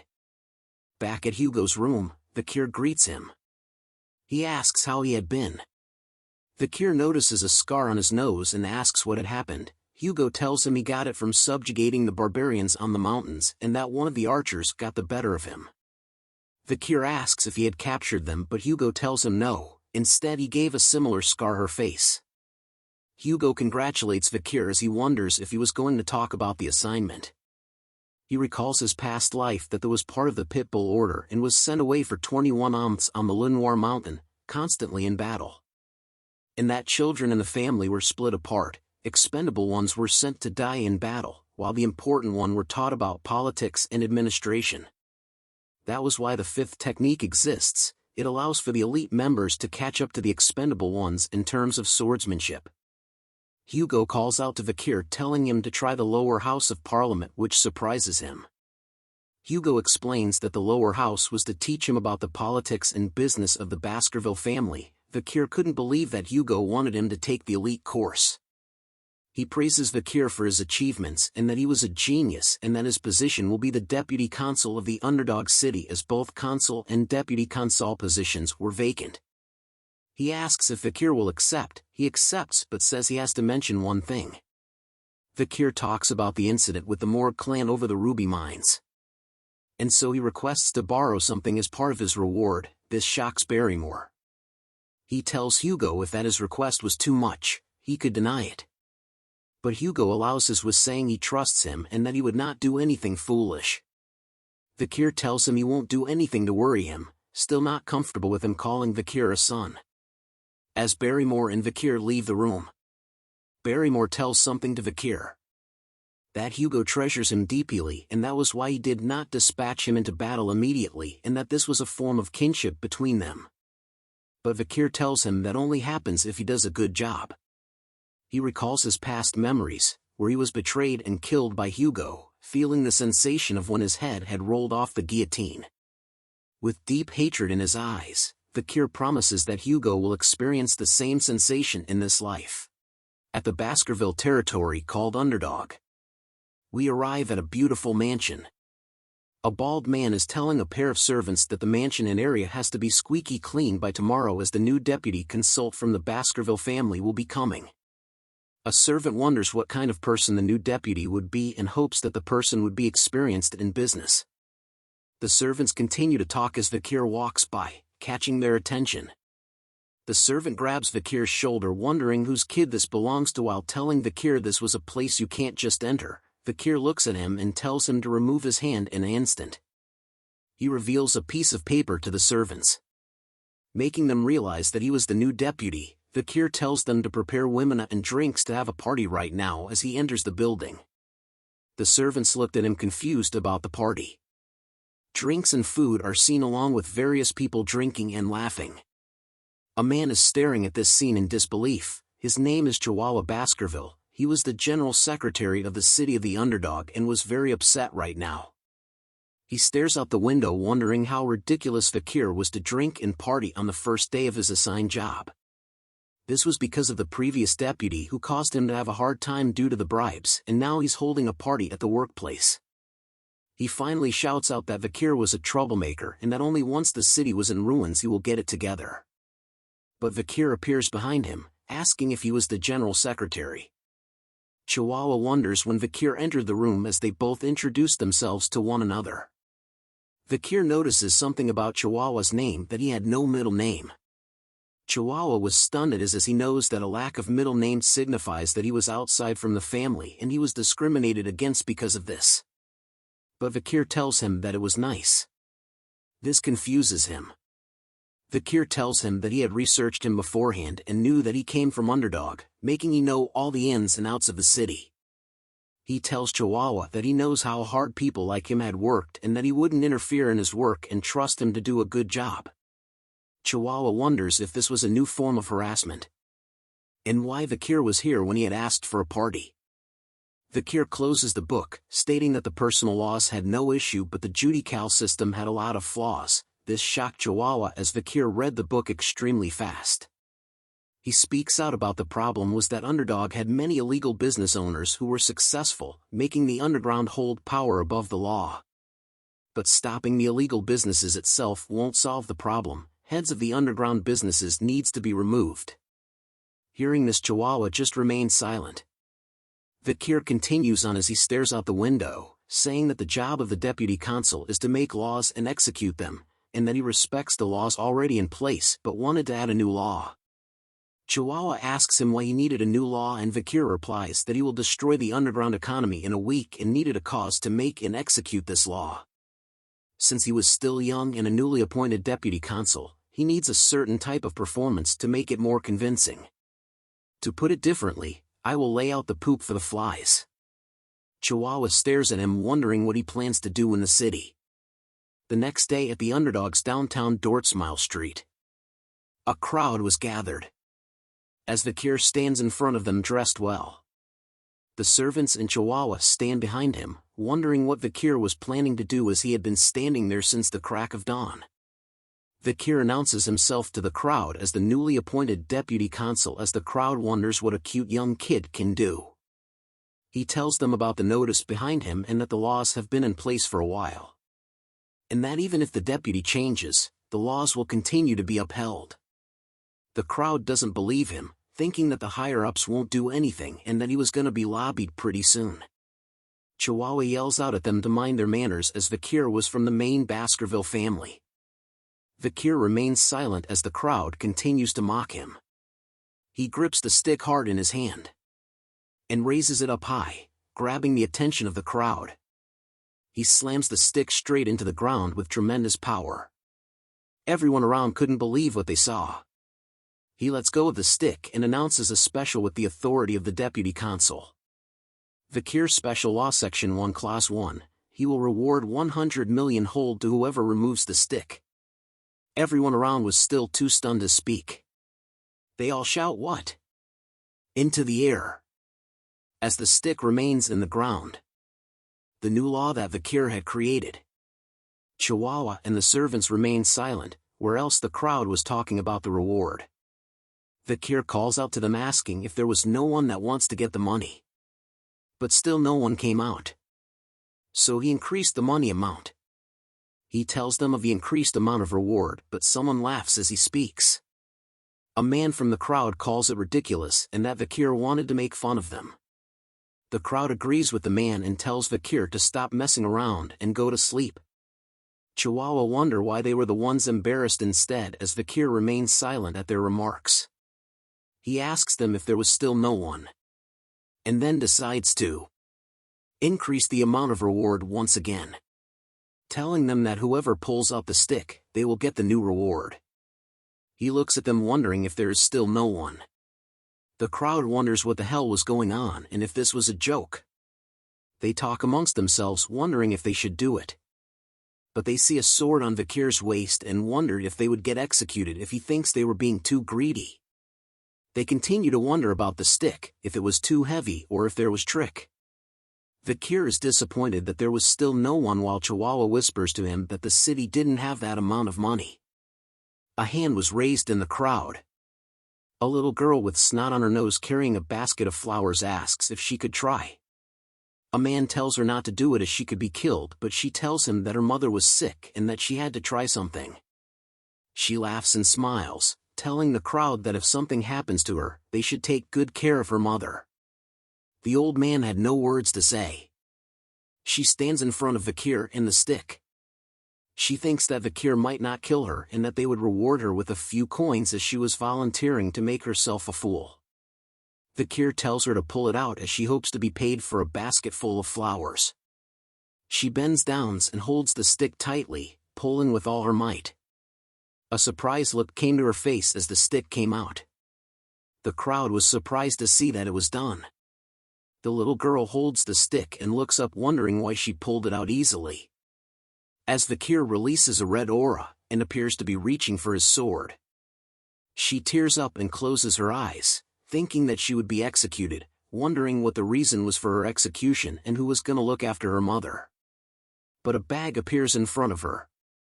Vikir kneels in front of her and tells her to take the bag of reward money. She holds the bag of money confused and so was the crowd. He looks back at Chihuahua while asking her where her home was and that the rest of the money will be sent along with a guard to protect it. He rubs her head while saying that the law must always be obeyed. Everyone was once again shocked to see this. As the bag reveals a bunch of gold coins. Knowing that the laws will be upheld with the new deputy, the citizens were happy. Even crime rates were halved. Vikir praises the handwriting of Chihuahua's as he wrote the Eastern language. Chihuahua tells him that he has never been touched since the past 20 years that he had worked here, as Vikir tells him that the stick was the idea to grab the attention of the citizens and to leave a lasting impression. Chihuahua vows to follow Vikir for the rest of his days as Vikir tells him to calm down. But the truth was, Camus was supposed to do this act in the future, but because of fear the citizens never liked her. He rolls out a map saying that the problems are only just the beginning and since they used up their money for the reward, they needed a way to get it back. He marks out spots that held illegal groups and where they might hide in the future so as to confiscate their dirty money. Chihuahua looks at the map wondering how he knew where the criminal businesses was. Vikir tells him that he could smell it but it was acutely because of his regression. Chihuahua thinks of him as a flawless man for investigating this much already as a man opens the door. The man informs them that the Young Autonomy Association has requested a meeting, which was what Vikir had expected. Chihuahua explained to Vikir that the group was made up of several clans but was just a social club, that the young masters were above the law and had something to say about the Vikir special law. Vikir tells them that the dung flies have started to smell the shit. He shows a grin and tells them if they should start to annihilate the pests that are eating away at the city. a club that was located within the high-end hotel in the underdog city called Burning Suspension, there was a party. The people in the club were the 7 crucial members of the Youth Autonomy Association. They were the second and third generation of the 7 families located within the Baskerville territory. The blonde guy tells the servant to like the drinks spilled on the table, and they thank him for being able to enjoy this precious drink. He tells the others that no matter how much they spent, the money will keep replenishing thanks to the Baskervilles. A man raises a glass, saying it was easy to kidnap barbarians to sell as the demand for slaves continues to grow as the Baskerville only cared about territorial expansion. They talk about how this club was better than the ones in the capital and that even the Baskervilles were protecting them as their personal hunting dogs. The blonde man calls the Baskervilles as idiots with swords as they had caused them to take the blame as they destroyed a loyal clan called the Messimadunaro clan. And thanks to that incident, there were only 7 clans now. They continue to talk about the new deputy. The blonde man asks if they had heard of his name before and that he had caused a scene when he first arrived at the age of 15. He thinks they should have some fun and teach Vikir a lesson. They think about bringing Vikir here and making a huge and expensive party, and once it's over, make him pay for everything. But say it was a joke so he won't bother them ever again. A servant appears in the room bringing out the female escorts. But one of them notices Vikir and wonders if someone had ordered a male escort. The servant grabs his hair asking him what he thinks he was doing here, as Vikir looks at him with murder in his eyes. A loud snapping sound was heard in the room. The servant was confused as his arm was in a weird shape. He screams in pain as the members wonder what happened. Vikir introduces himself to them, and they realize who he was. They asked what the deputy was doing here, and Vikir tells them they called him here. They greeted him in a nervous manner, as they whisper to each other, wondering if they should do the plan now. Vikir places his hand on the table, telling them to stop the pointless chatter. He releases a red aura, grabbing the attention of the members. Glasses shake all around. The tower of drinks vibrate, and finally exploded. They realize that he used mana manipulation to force the champagne tower to explode by touching the table, making him a graduator class. They continue to whisper among themselves, shocked to find out that he was graduator class at 15 years old. Vikir calls out to one of them and grabs his shoulder as he tells Vikir that they were gonna pay for the drinks. But Vikir leans into him telling him that they should pay for their drinks and wondered if they were planning to force him to pay for it. The rest of them tries to calm Vikir down, saying they wouldn't make him do such a thing, and that they were just testing him as the city was a corrupt place. But Vikir strikes them in the stomach. With his fingers deep inside the body as it bleeds, he tells them that a dog should never trust their owner no matter the situation, and that they act this way because they have never seen something truly frightening before. As he throws the guy onto the floor, he steps on his face, asking the others if they knew why he did this to him. And they tell him that they knew why he did this. But Vikir continues to step on his head, and tells him that they would understand what he wants to do next as he smashes the guy's head to pieces. They all stand up asking Vikir if he thinks that he will get away from this while calling him a bastard. Vikir leans face to face to another guy as he knew they wouldn't understand. He lists out their crimes: abduction, kidnapping, illegal slave trafficking, insulting Baskerville, and a bunch of other crimes. He smacks the guy in the face, saying that animals don't learn until you teach them. He looks at them with a sadistic smile as his eyes glow, telling them that they were gonna see what he can do to teach a disobedient creature a lesson. Deep in the underground dungeon, Vikir and Chihuahua are looking at something in disgust. A hand is seen on the bars, telling Vikir if he thinks he would survive after pulling such a stunt, and that he would tell his father everything. It was the blonde man. He tells Vikir that he will get out of here and kill him. Chihuahua asks Vikir why he had them beaten so much. Vikir asks him if he thinks this was too much. Chihuahua said that he can't turn people into a meat bag, but Vikir tells him that he hasn't even started yet. He walks towards explaining that the village hall was to manage wicked people, but they had turned it into a hideous organization, and based on their arrogant expressions, they still lack proper education. Vikir tells them that once the sun set, he will execute all of them, shocking the blonde man. Chihuahua asks Vikir if he was serious, and Vikir said he will bury those that associate with them. Hearing this, Chihuahua advises him not to do it as their family will fight back. But Vikir tells him not to worry as their crimes are tied to the criminals of Underdog City and that he had his ways. This confuses Chihuahua. Vikir looks at them and informs them of their charges: human trafficking, kidnapping, bribery, blackmail, threatening, assault and murder. The blonde man tells him that they didn't do those crimes, so Vikir asks if they would accept punishment if there was evidence. Looking at them hard, he tells them they look like they did the crime but have no proof. This causes the man to stutter. Vikir thinks deeply what to do, as a man enters carrying a bag. The bag was covered in blood and had a knife sticking out. The man tells Vikir that his custom order was ready. Vikir tells him great timing and good job. The bag revealed a bunch of tools covered in blood. The man asks Vikir where he got the ideas for the tools because for the past 30 years, he had never seen such scary tool. Vikir tells him they were common tools from where he came from. The man asks if Vikir came from hell, but Vikir asks if he wanted to learn, but the man declines, saying he would vomit when he sees the work with those tools. Vikir looks at the tools, remembering that he learnt these tools from torturing demons during the era of destruction.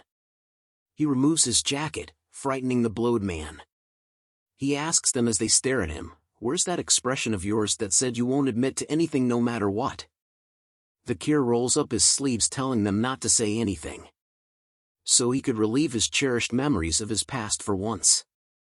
Rumors spread throughout the town of the 7 members' arrest. The people discuss about the arrest, thinking that the deputy would let them go. Some think that he was going to execute them, but others believe that he would not as it would cause trouble. They believe that the situation was just a political play between the new and native politicians. As the citizens predicted, the 7 families sent an apology to the new deputy consul. The local powerhouses had bent their will, making it possible for the prisoners to be released and the new deputy to be punished by the patriarch. But something else happened. The 7 heads were hung in the middle of the center square. The heads were preserved with salt, displaying expressions of agony as if they experienced excruciating pain until their last breaths.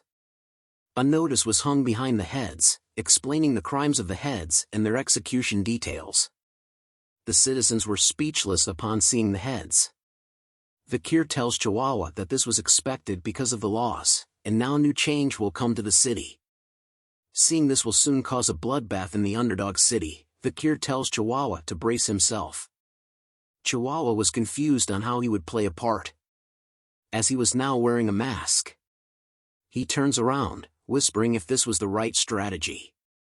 A figure asks if he didn't trust him, but he still wondered if this was the right plan, as the deputy consul was trapped in the cage, with people in masks all around the place and people in chains, and that he was going to be sold as a slave for the strategy.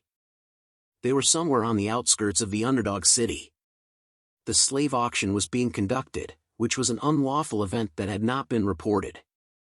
A man welcomes everyone to the circus. He was surprised to see people from the Morg Clan. Reading the note, he sees that they were sellers and Chihuahua assures him that they were selling. He questions Chihuahua if he was not happy with the slaves from before, as the Morg Clan always bought large amounts of slaves. But seeing Vikir's red eyes and black hair, he assures Chihuahua that he will take responsibility and sell him at a good price. He hopes that Chihuahua has a good time at the circus. The auction begins in the main tent as night falls. The people discuss about the slaves that were popular and what they wanted to buy, as the clown man tells them that an item was secretly embezzled by the Baskerville family's knights. It was an A-rank monster that is said to have 19 hearts, the Merciel. From its leather meat, bones and intestines nothing goes to waste. The price starts at 100 million gold. The price increases till the prize was sold for 250 million gold. The auction continues as the people bid and buy things. A man approaches Clown Mask, as he was surprised they were gonna sell something this time. He announces to everyone that something special has arrived and was found deep within the jungle. It was the barbarian of Balak from the warrior tribe in the Lorange mountain jungles. He tells them they would get a different feeling when they tame a wild slave and it would be the perfect chance to test their slave training techniques, but he wonders why they had decided to sell this thing. He calls out for a bid but no one responds. He then decides to lower the bid from 5 to 1 million. But still the people were not interested. He tells the huge man to get rid of it as no one wanted it. But the warrior struggles to free itself. So the huge man punches her hard, making her unconscious. He apologizes for the disturbance as they bring her to the back. As an apology he decides to bring out the best product they had today. Vikir walks in, catching the attention of everyone. He was wearing long hair as a disguise. The clown mask introduces him as a rare item with black hair and red eyes and looks for a high price. The people bid heavily amongst themselves, starting from 600 million gold, which surpassed what the clown mask was looking for. They argue among themselves as the bid kept on increasing to 900 million. But a single number raised the bid to 6 billion. This amount stuns everyone in the room. They see the man as Baron Gambino from the granary, and that he had taken over the underground, allowing for him to gain immense wealth and power. The lady asks him if he was spending too much, but he tells her he can sell him at a higher price in the capital, but she tells him that 6 billion was too much, and he tells her to be quiet. He scolds her for talking back and to try arrogantly bite the hand that feeds her, so she remains silent.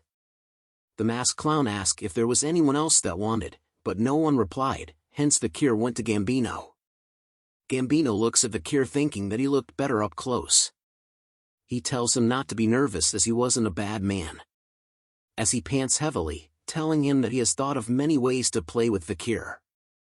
Vikir raised his arms and pulls the chain hard, breaking the chains in a swift manner, shocking the lady and Gambino. He lifts his foot up and smashes the ground to the point Gambino flew up like a little bitch. He lands hard onto the ground. Vikir grabs his back asking if he wanted to play shield and spear.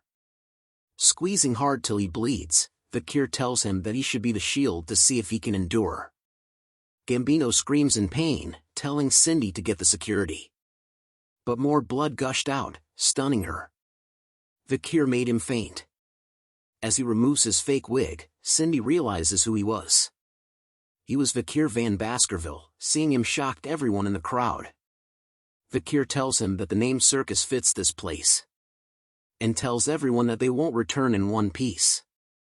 Vikir reveals himself to everyone attending the circus. Clown Mask couldn't believe that he was here. He tells the guards to kill him as he had no weapon with him. But Vikir had Beelzebub's skill. He cuts down the guards easily. Clown Mask notices the red and horrific aura as the huge man swings a weapon as Vikir rushes towards him.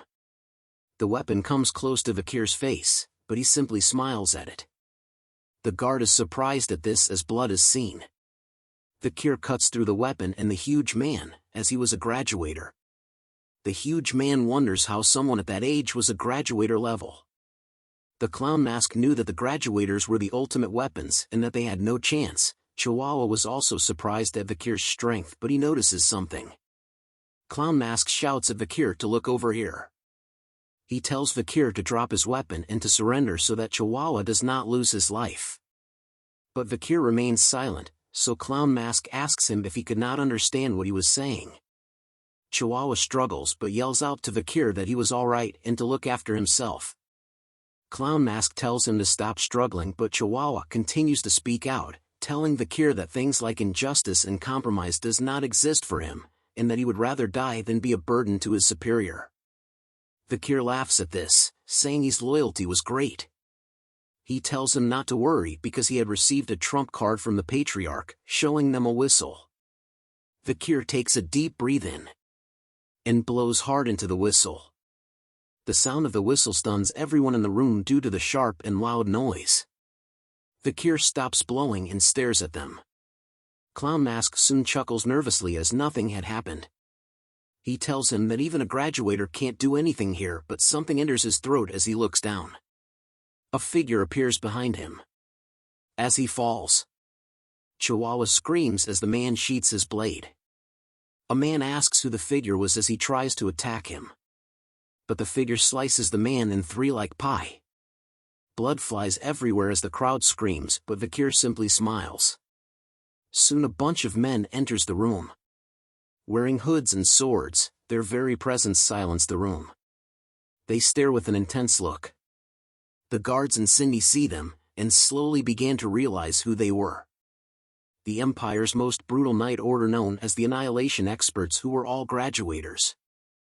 Cindy knew them as the Baskerville clan's Pitbull Night Order, just as one of them came from behind her.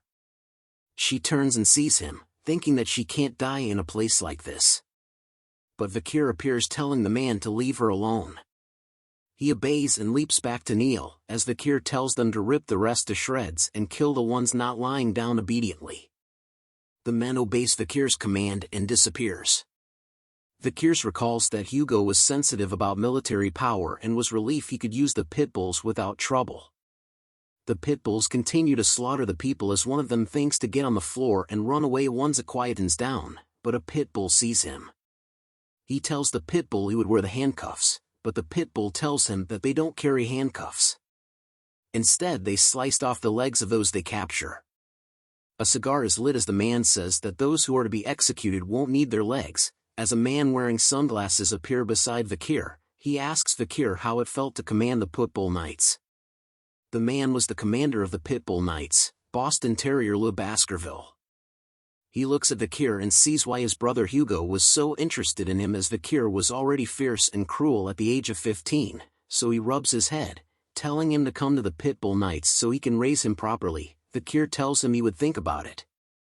Vikir shrugs him off, telling him he had something urgent to attend. This makes Boston want Vikir even more, and Vikir thinks of him as burdensome. Vikir enters a room filled with various cages, thinking that what he wanted was around here. He looks at a safe knowing that it contained the money that the nobles were paid with, which will be given to the city hall to be taxed, and soon notices a certain cage.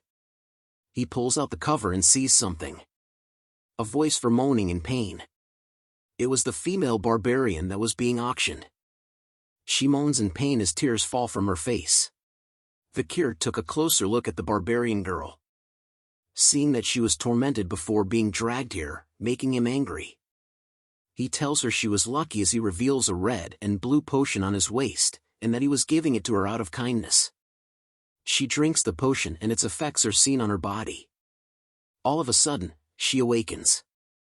And dashed to the back of the cage, as Vikir asked her why she was so surprised. She looks at him in wonder as all her wounds have healed. Vikir tells her to go in her language. She slowly comes out the cage, as Vikir points to the exit, while still telling her to run away in her language, as he knew the basics of her language from fighting the barbarians countless times in the past. But she yells out a bunch of words that Vikir couldn't understand as he was not that fluent. But before she left the place, she turns to Vikir and spoke something in her language. Vikir believes that she was thanking her, and began to look for what he came here for and found it. It was the Merciel's corpse that was being auctioned before. Beelzebub suddenly became active. It screams out loudly, as it has been a while that it had feasted on an A-rank monster, so Vikir tells it to quickly consume the corpse before the Pitbull order arrives. Beelzebub was happy. Soon, rumors of what happened at the circus spreads in the town, and that nobles and participants were taken to the underdog city prison with their limbs torn off. And that day, the building burned. And the entire club of burning suspension burnt down and disappeared. With the heads of the club's VIPs were put on display, which created more awareness towards criminal acts. The 7 families who lost their children sent letters of protests to the administrative office. But the reply they received was firm, that the death penalty was given to the criminals involved with the Imperial's family most forbidden act, illegal slave trading. And that the bank drafts, ledger books and other evidence were found by the Baskerville family and will be reported to the Imperial family. Soon, the patriarchs of each of the 7 families came. They kneeled down and apologized, which was unprecedented as they were begging their enemy who killed their sons.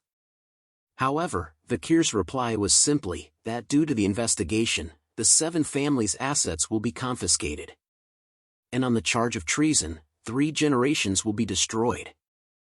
Soon, the floor of the execution ground were filled with the dirty blood of the city's corrupt vermin. This resulted in love from the citizens as crime and employment rates were lowered, making the welfare of Underdog City restored. The next day, Chihuahua tells Vikir he had brought him coffee with a smile on his face. Vikir tells him to do his job and not bring coffee, but Chihuahua tells him that it was a sign of thanks for saving him from Clown Mask. Vikir tells him he was being stingy by bringing him just coffee, but Chihuahua assures him he also placed 2 spoons of sugar, creamer, and a little bit of water. He then asks Vikir how his transcribing training was going, so Vikir asks him to check his progress. Chihuahua was impressed with Vikir's writing as he was very good, but Vikir tells him that he still has a long way to catch up. Thinking deeply, Chihuahua was amazed by Vikir's acts of being able to create new laws from the words he learned, and was able to comprehend knowledge of law easily. He thinks that if Vikir stayed here, Underdog City will develop even more. Night arrives, as the moonlight reaches between the bars. A person is handcuffed. Vikir tells Cindy that he was sorry for not visiting her sooner as he was busy with things lately. He asks her if her real name was Cindy Wendyson Rose, but she asks him why he let her live. He removes the blindfold, telling her that he wants to ask her a few questions. She stares at him asking if questions were why he let her live. Vikir turns away, asking her if she was the reason why Baron Gambino was able to grow his power so quickly, but she remains silent. He pulls out a chair, telling her that her ability to earn money was impressive, and had she grown her talent in other places, she would have become a great merchant or banker. Then he promises her that once she answers his questions, he will let her go. But if she doesn't, she will regret her actions today. She agrees to answer his answer, so Vikir asks her if she thinks he has been enforcing the law well. He tells her to answer seriously or he won't keep his promise. This makes her upset. She tells him that he was doing well. The reply makes Vikir grin widely. He walks over to her slowly, grabbing her attention. As he slowly raises his hand towards her, lifting her face close to his as he looks her straight in the eyes, and asked her what the reason was. Vikir was staring intensely. She trembled with fear as sweat drips down her face as he slowly lets go of her face. He walks back to the chair, wanting to hear from her what he was doing wrongly. She grits her teeth, hesitating to answer. But she explains anyways, that a consul's important factor was virtue, and that even though his laws had reduced crime, many citizens will soon die and suffer from those laws. In the long term, it will cause hatred and rage from the people. Furthermore, the Baskerville family will also not welcome him, as he is gaining too much power than the clan leader in Underdog City. Vikir adds on, saying that eventually he will be hated by the people, and even become a threat targeted by the Baskervilles. So he looks at her and asks her what he should do. She tells him to return all the power and achievements to the clan leader, and that he needed to stop getting attention by going to the Lenoir Mountain or the Academy in the Empire, to hide his powers and wash his identity. And when the time comes, the Baskerville clan leader will be the one to suffer in his stead. Vikir hears this and remains silent. But soon she felt an immense pressure as Vikir asks her that what she said means that she wants the hunting dog to bite off his own owner's neck as Hound Shadows emerges. He stares at her with immense power. But she does not relent easily. She furthers tell him that as a hunting dog, this was the only way for him to avoid hatred, bringing a smile to Vikir's smile. He tells her that she would keep that in mind, surprising her. Vikir takes out a key, telling her it was good advice and was almost identical to his own idea. He removed the handcuff, telling her she was free, but she was hesitant, but Vikir assures her he always keeps promises. She turns to leave, telling him she hopes that the day he regrets what happened today never comes, but before she leaves, Vikir asks her if she knew the clan Mesamadunaro, which stops her in her tracks. He goes on to tell her that the clan were merchants who were rich and were once the 8th clan. But an unfortunate event caused the clan to end. Hearing this made her grip her fist tight. Vikir recalls the history that the young master of the Mesamadunaro clan wanted to show off his sword skills in his birthday celebration. The demo started and the people couldn't believe what they were seeing. The young boy was showing off the secret Baskerville sword techniques that only members knew. This later reached the ears of the leader of the Baskerville family, confirming that top-secret information had been leaked, releasing the hunting dogs of the family, causing the Manhwa clan to go extinct. But the truth was, it was the young demons of the Seven family that made the young master learn the stolen techniques.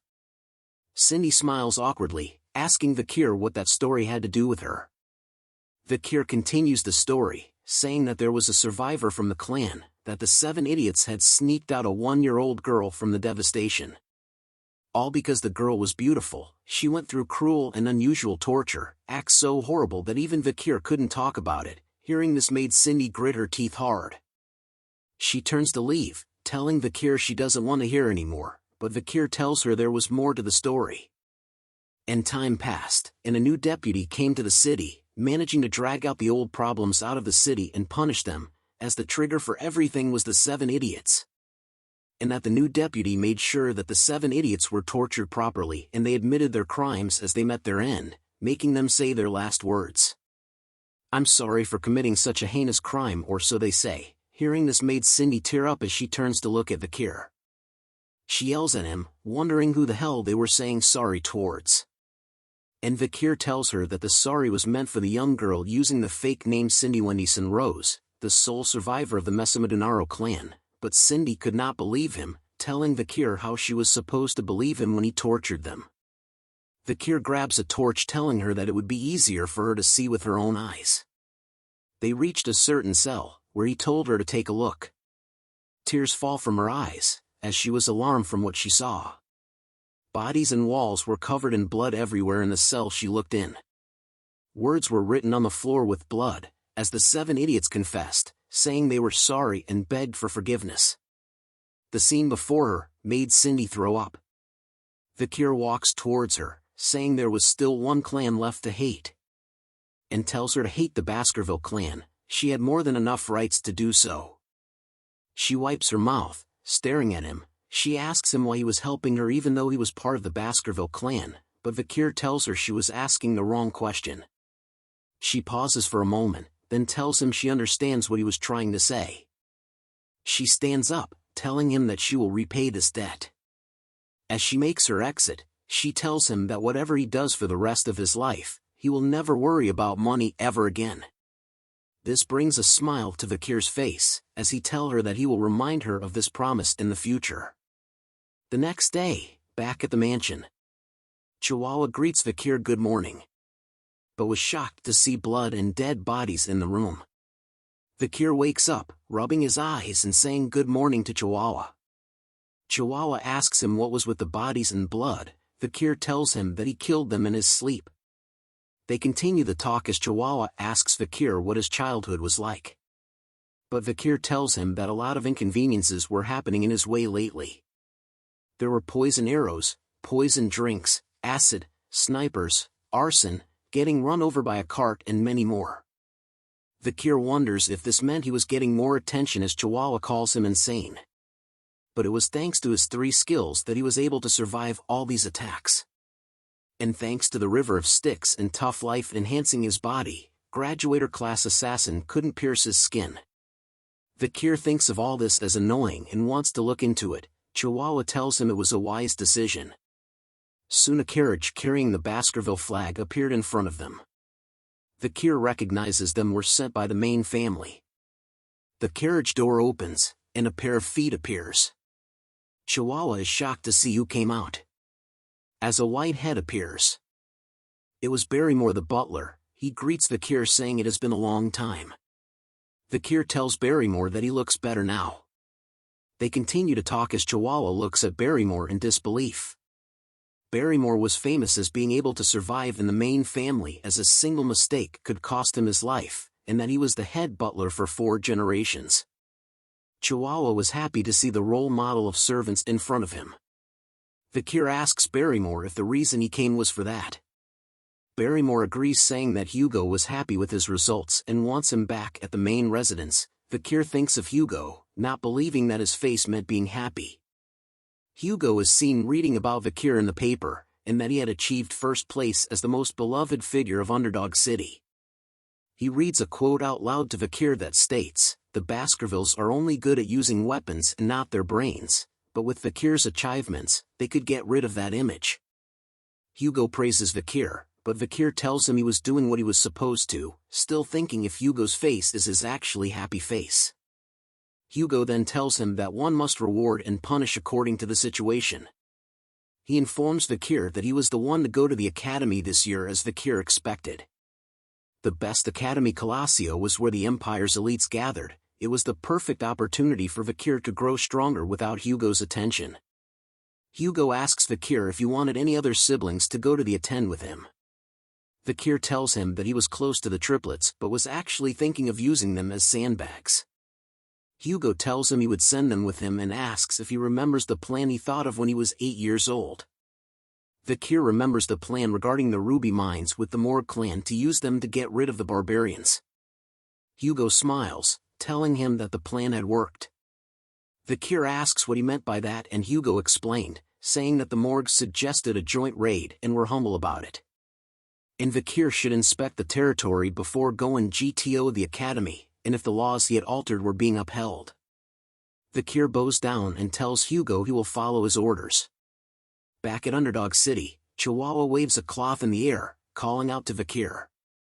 He tells him to take care, and that he will do his best with all the work in the meantime. Vikir turns back in silence, thinking that he will soon part ways with Chihuahua.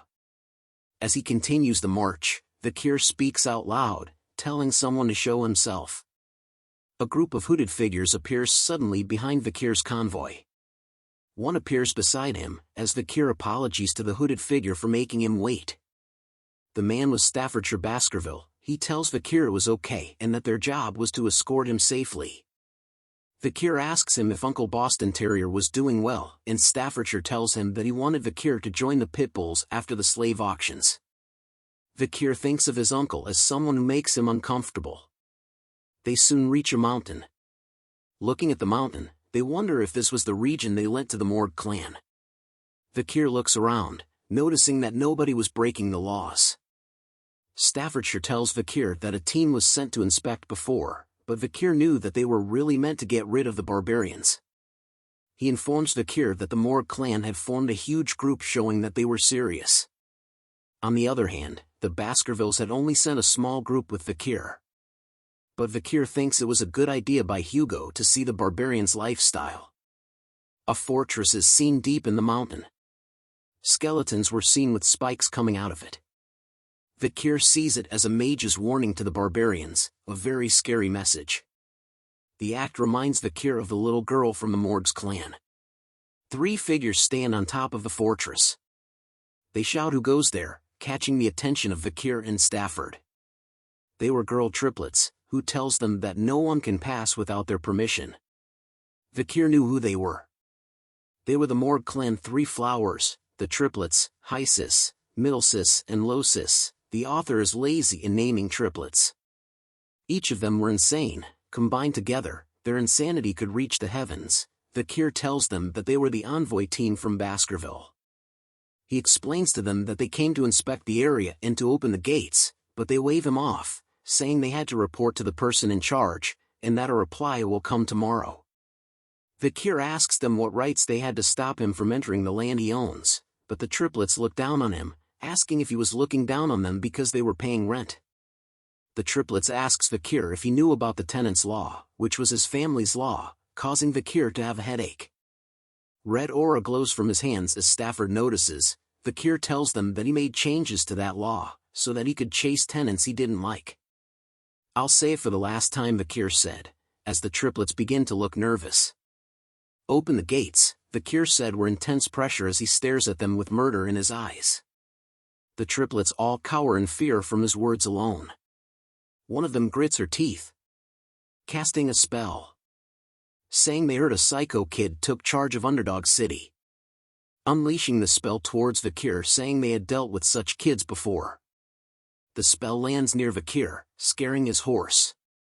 The triplets yell at Vikir for being a stupid swordsman and that he can't enter the Morg's land without permission, pissing Vikir off even more. Stafford reaches for his sword, telling Vikir he thinks that this can't be resolved with words. Vikir agrees with him. but three hooded figures from the back shouted back, saying what absurdity coming from girl who don't even know their place. This alarmed Vikir. He turns around, recognizing a voice as sweat drips down his face. The girls shout at them, saying they were mere underlings and if they think their ranks were higher than theirs. The three hooded figures jump in front of Vikir, saying not us. They removed their hoods, revealing themselves as the triplets of the Baskerville family, with the same names as the girls, point to Vikir as the symbol of the Baskerville family. They look at Vikir, winking and showing thumbs up, telling him to leave the girls to them. Vikir gave them a certain look, like what the actual F is going on here. As his annoyance is raised to the power of 2, Vikir found himself puzzled, questioning the identity and intentions of the individuals standing before him. Their peculiar behavior left him bewildered and curious, seeking to understand the situation at hand. Hyburo glanced back at Vikir, expressing his gratitude for recommending them to the academy. He signaled to Vikir that he should leave this situation in their capable hands, implying that they were capable of handling it themselves. As Vikir's thoughts raced, he started piecing together the puzzle before him. It became clear that the group's actions were driven by their affiliation with the academy. However, Vikir couldn't help but see them as mere sandbags, lacking independent judgment but able to effectively carry out orders. Aware of the triplets' future as skilled warriors, Vikir believed that with his training, they could become valuable assets. With a smile, he expressed his intention to trust the triplets, affectionately referring to them as his older brothers. Upon receiving Vikir's affirmation, the Baskerville triplets displayed signs of joy and satisfaction, pleased to have earned Vikir's trust.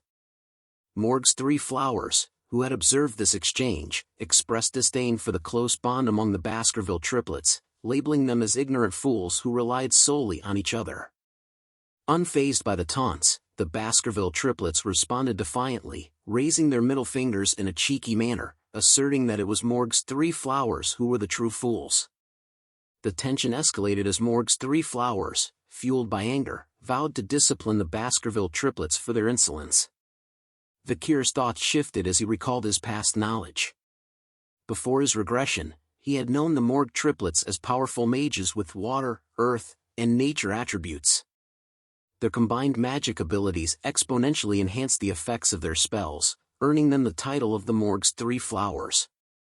As the Morg's 3 flowers merged their magical abilities, a colossal vine made of soil and plants emerged, creating a formidable barrier.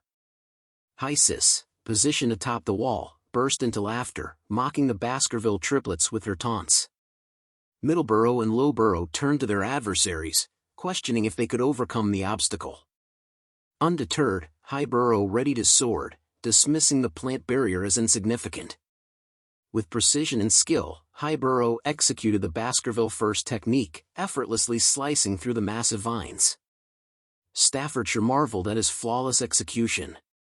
However, before Hyborough could fully recover, he sensed an incoming attack. He managed to block a whip-like strike from the vines with his sword, though the force pushed him backward. Middleborough and Lowborough called out in worry as they witnessed Hyborough's predicament. Losis wore a smug expression, mocking the Baskerville triplets and asserting that their swords were incapable of reaching them. The Baskerville triplets responded with intense anger, their expressions resembling hounds ready to hunt their prey. Staffordshire turned to Vikir, asking if he found the situation enjoyable. Perplexed, Vikir questioned what Staffordshire was referring to. Staffordshire explained the ongoing clash between magic and swordsmanship, highlighting the long-standing debate about which was stronger. Magic used surrounding mana to amplify and reproduce elemental powers, while swordsmanship channeled the user's energy and mana for explosive and enduring strength. Staffordshire found pleasure in observing the potential and talents of the clans of mages and swordsmen who would shape the future. Vikir acknowledged his involvement, stating that if viewed from that perspective, he was indeed part of the ongoing conflict. Staffordshire commented that Vikir had already surpassed others his age in terms of skill. Vikir, uninterested in the ongoing fight, expressed his frustration and wished for all of them to perish. He considered it a waste of time, as he had important tasks to attend to, having recently found a supervisor burdened with a significant workload. Suddenly, a figure arrived at the scene, casting a fiery spell and angrily questioning what they were doing in front of their territory. Hyburo took the opportunity to attack Hysis, believing he had the upper hand. However, the situation quickly changed as they noticed a massive fire approaching them. The unexpected turn of events left them taken aback and shocked. A tremendous explosion of fire engulfed the area, causing tension in Staffordshire but eliciting a smile from Vikir, who wondered if everyone had perished. To Vikir's annoyance, he realized that the Baskerville triplets had survived the attack. He looked at them with a displeased expression, making a disapproving sound. Hyburo, in a state of shock, questioned the sudden appearance of fire magic. Middleborough shouted at the figures behind the smoke wall, expressing frustration at the near-death experience they had just encountered. Behind the dissipating smoke, the three flowers of the Morg clan were in tears. Middlesis, still shaken from the near-death experience, expressed her relief at having survived. Hysis chimed in, acknowledging that if she had dodged the attack even slightly later, she might not have been so fortunate. Losis, scared and seeking comfort, voiced her fears to her older sisters. The person responsible for the powerful fire spell questioned the situation and asked what was going on here. Vikir looked up at the figure who had unleashed the attack. It was Morg, standing atop the castle gate wall, flames still burning in her hands. Camus looked down and declared her inability to forgive anyone who caused trouble within her managed territory. As she landed in front of Morg's three flowers, Middlesis tried to explain that their intention was to stop the invader, while Losis added that the fight had been initiated by the other party. Camus cast a cold gaze upon them and questioned their informal way of addressing her as Camus, emphasizing her position as the vice head of the fortress. Middlesis couldn't help but shudder in fear, denying any disrespect and quickly correcting herself, addressing Camus with the appropriate honorific. Camus then pointed towards the treetops where dead skeletons hung, warning them to be cautious if they wished to avoid a similar fate. Middlesis let out a frightened cry and apologized for their actions. Camus noticed Vikir, and her eyes widened in shock. She approached him and remarked that it had been a long time since they had seen each other, recalling that it had been 7 years. Vikir smiled and acknowledged that it had indeed been a while, greeting her as Camus Morg. Vikir couldn't help but wonder if Camus' more mature appearance was the reason for her increased attractiveness. He mused about the beauty of Camus Morg, who had captivated the hearts of many men in high society. In his previous life, there had been scandals and rumors surrounding her, as she allured even married men. However, he found it strange that there were no such rumors in this lifetime. Nevertheless, he brushed off those thoughts. Vikir straightforwardly requested Camus to open the door, stating that words wouldn't work on the triplets. Camus was taken aback by his blunt words. She looked angry and questioned if that was all he had to say after such a long time. Vikir gazed at her with curiosity and inquired about what he should say instead. Camus' anger flared, and she exclaimed in frustration. Staffordshire observed Camus' escalating anger and wondered if the next fight would be between the superstars of the two clans. Camus pointed her finger at Vikir, her eyes filled with angry tears, and declared that he scored 0 points. She accused him of having a disrespectful attitude towards his future wife, giving him a score of 0 out of 100. The Morg's three flowers, the Baskerville triplets, Vikir, and Staffordshire all looked at Camus Morg with the bombastic side-eye look. Camus averted her gaze to the side, her face blushing, and muttered a huff. Everyone present was left with the same question in their minds: whose wife? Vikir and Camus rode their horses together, making their way toward the fortress. As they traveled, Camus commented on the Baskerville clan's lack of knowledge about the barbarians. Vikir confidently responded, assuring her that they were well acquainted with the barbarians and frequently fought against them. He claimed that their knowledge surpassed that of the Morgs. Curious, Camus questioned Vikir's decision to send the Baskerville triplets, referring to them as young and foolish hounds. Vikir explained that it had been agreed with the Morg clan to position the main force on the other side of the mountain range. He wondered why Camus was asking about something she already knew. Camus smiled mischievously and playfully suggested that Vikir might not be as well informed about the barbarians as he thought. Vikir, determined to prove himself, retorted that as the person in charge of the delegation, he naturally possessed extensive knowledge. Camus then went to ask him which of the tribes were the most annoying, as Vikir thinks that she just keeps on asking questions. Vikir answered her, by stating it was the warrior tribe Balak and the sorcerer tribe Rococo, as the strength of Balak's bowmanship was on a completely different level to the Empire, and its principles isn't well known either. Camus, teasingly, acknowledged his confidence in his well-informed answer about the ecology of the barbaric tribes and awarded him 8 points out of 100 in her unique scoring system. Puzzled by the points, Vikir questioned their purpose. Camus simply replied that it was because he had answered well. Vikir looked at her with curiosity, intrigued by her unusual scoring system. Camus continued her evaluation of Vikir, expressing her dislike for overly intelligent men and stating her preference for a little foolishness. She playfully critiqued Vikir's choice of a large horse, considering it ill-suited for his shorter stature, and deducted 6 points. Moving on to fashion, she expressed disappointment with his lackluster clothing choices and assigned him a mere 4 points. When she noticed Vikir ignoring her, she playfully gave him just 1 point for his mannerisms. Camus then playfully smiled and awarded his face 99 points. However, due to his poor control over his facial expressions, she playfully deducted 1 point. Growing frustrated, Vikir urged Camus to stop the useless evaluation.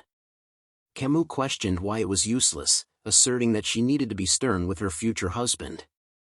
Perplexed, Vikir asked why he was considered her future husband. Camus reminded him of a test he had passed 7 years ago, when he dueled Camus' uncle to assess his suitability as a potential husband. Camus expressed her dissatisfaction with her uncle's decision and how it had hindered her path to marriage. Reluctantly acknowledging the promise that had been made, she decided to follow through with it, albeit resentfully. While Camus vented her frustrations, Vikir observed her and acknowledged her prowess as a great fire mage. Interrupting her, Vikir declared that he had forgotten about what happened that day and wished to make it as if it never occurred. Camus' face flushed red, and she threw a jacket at Vikir, exclaiming that he couldn't simply reverse something that had happened, and called him a dummy. She boasted about her genius intellect, claiming that once she witnessed something, she never forgot it. Vikir examined the jacket and jokingly wondered if she had returned it without washing it. As they reached the outskirts of the fortress, Camus informed Vikir that the barbarians had ambushed the ruby mine, plundering either the indigenous slaves or the crops. She explained that they took slaves to sell elsewhere. Pointing to a wall built by earth and iron mages over the course of a month, she proudly showcased the skill of the Morg mages. Impressed, Vikir acknowledged their talent, noting that it would have taken several hundred regular people around a year to achieve the same result. Camus affirmed his observation with pride. Vikir noticed some large holes in the wall and jokingly asked if they were caused by the arrows shot by the Balaks. Camus confirmed that the arrows carried a strong aura and had caused numerous casualties during nighttime guard duty.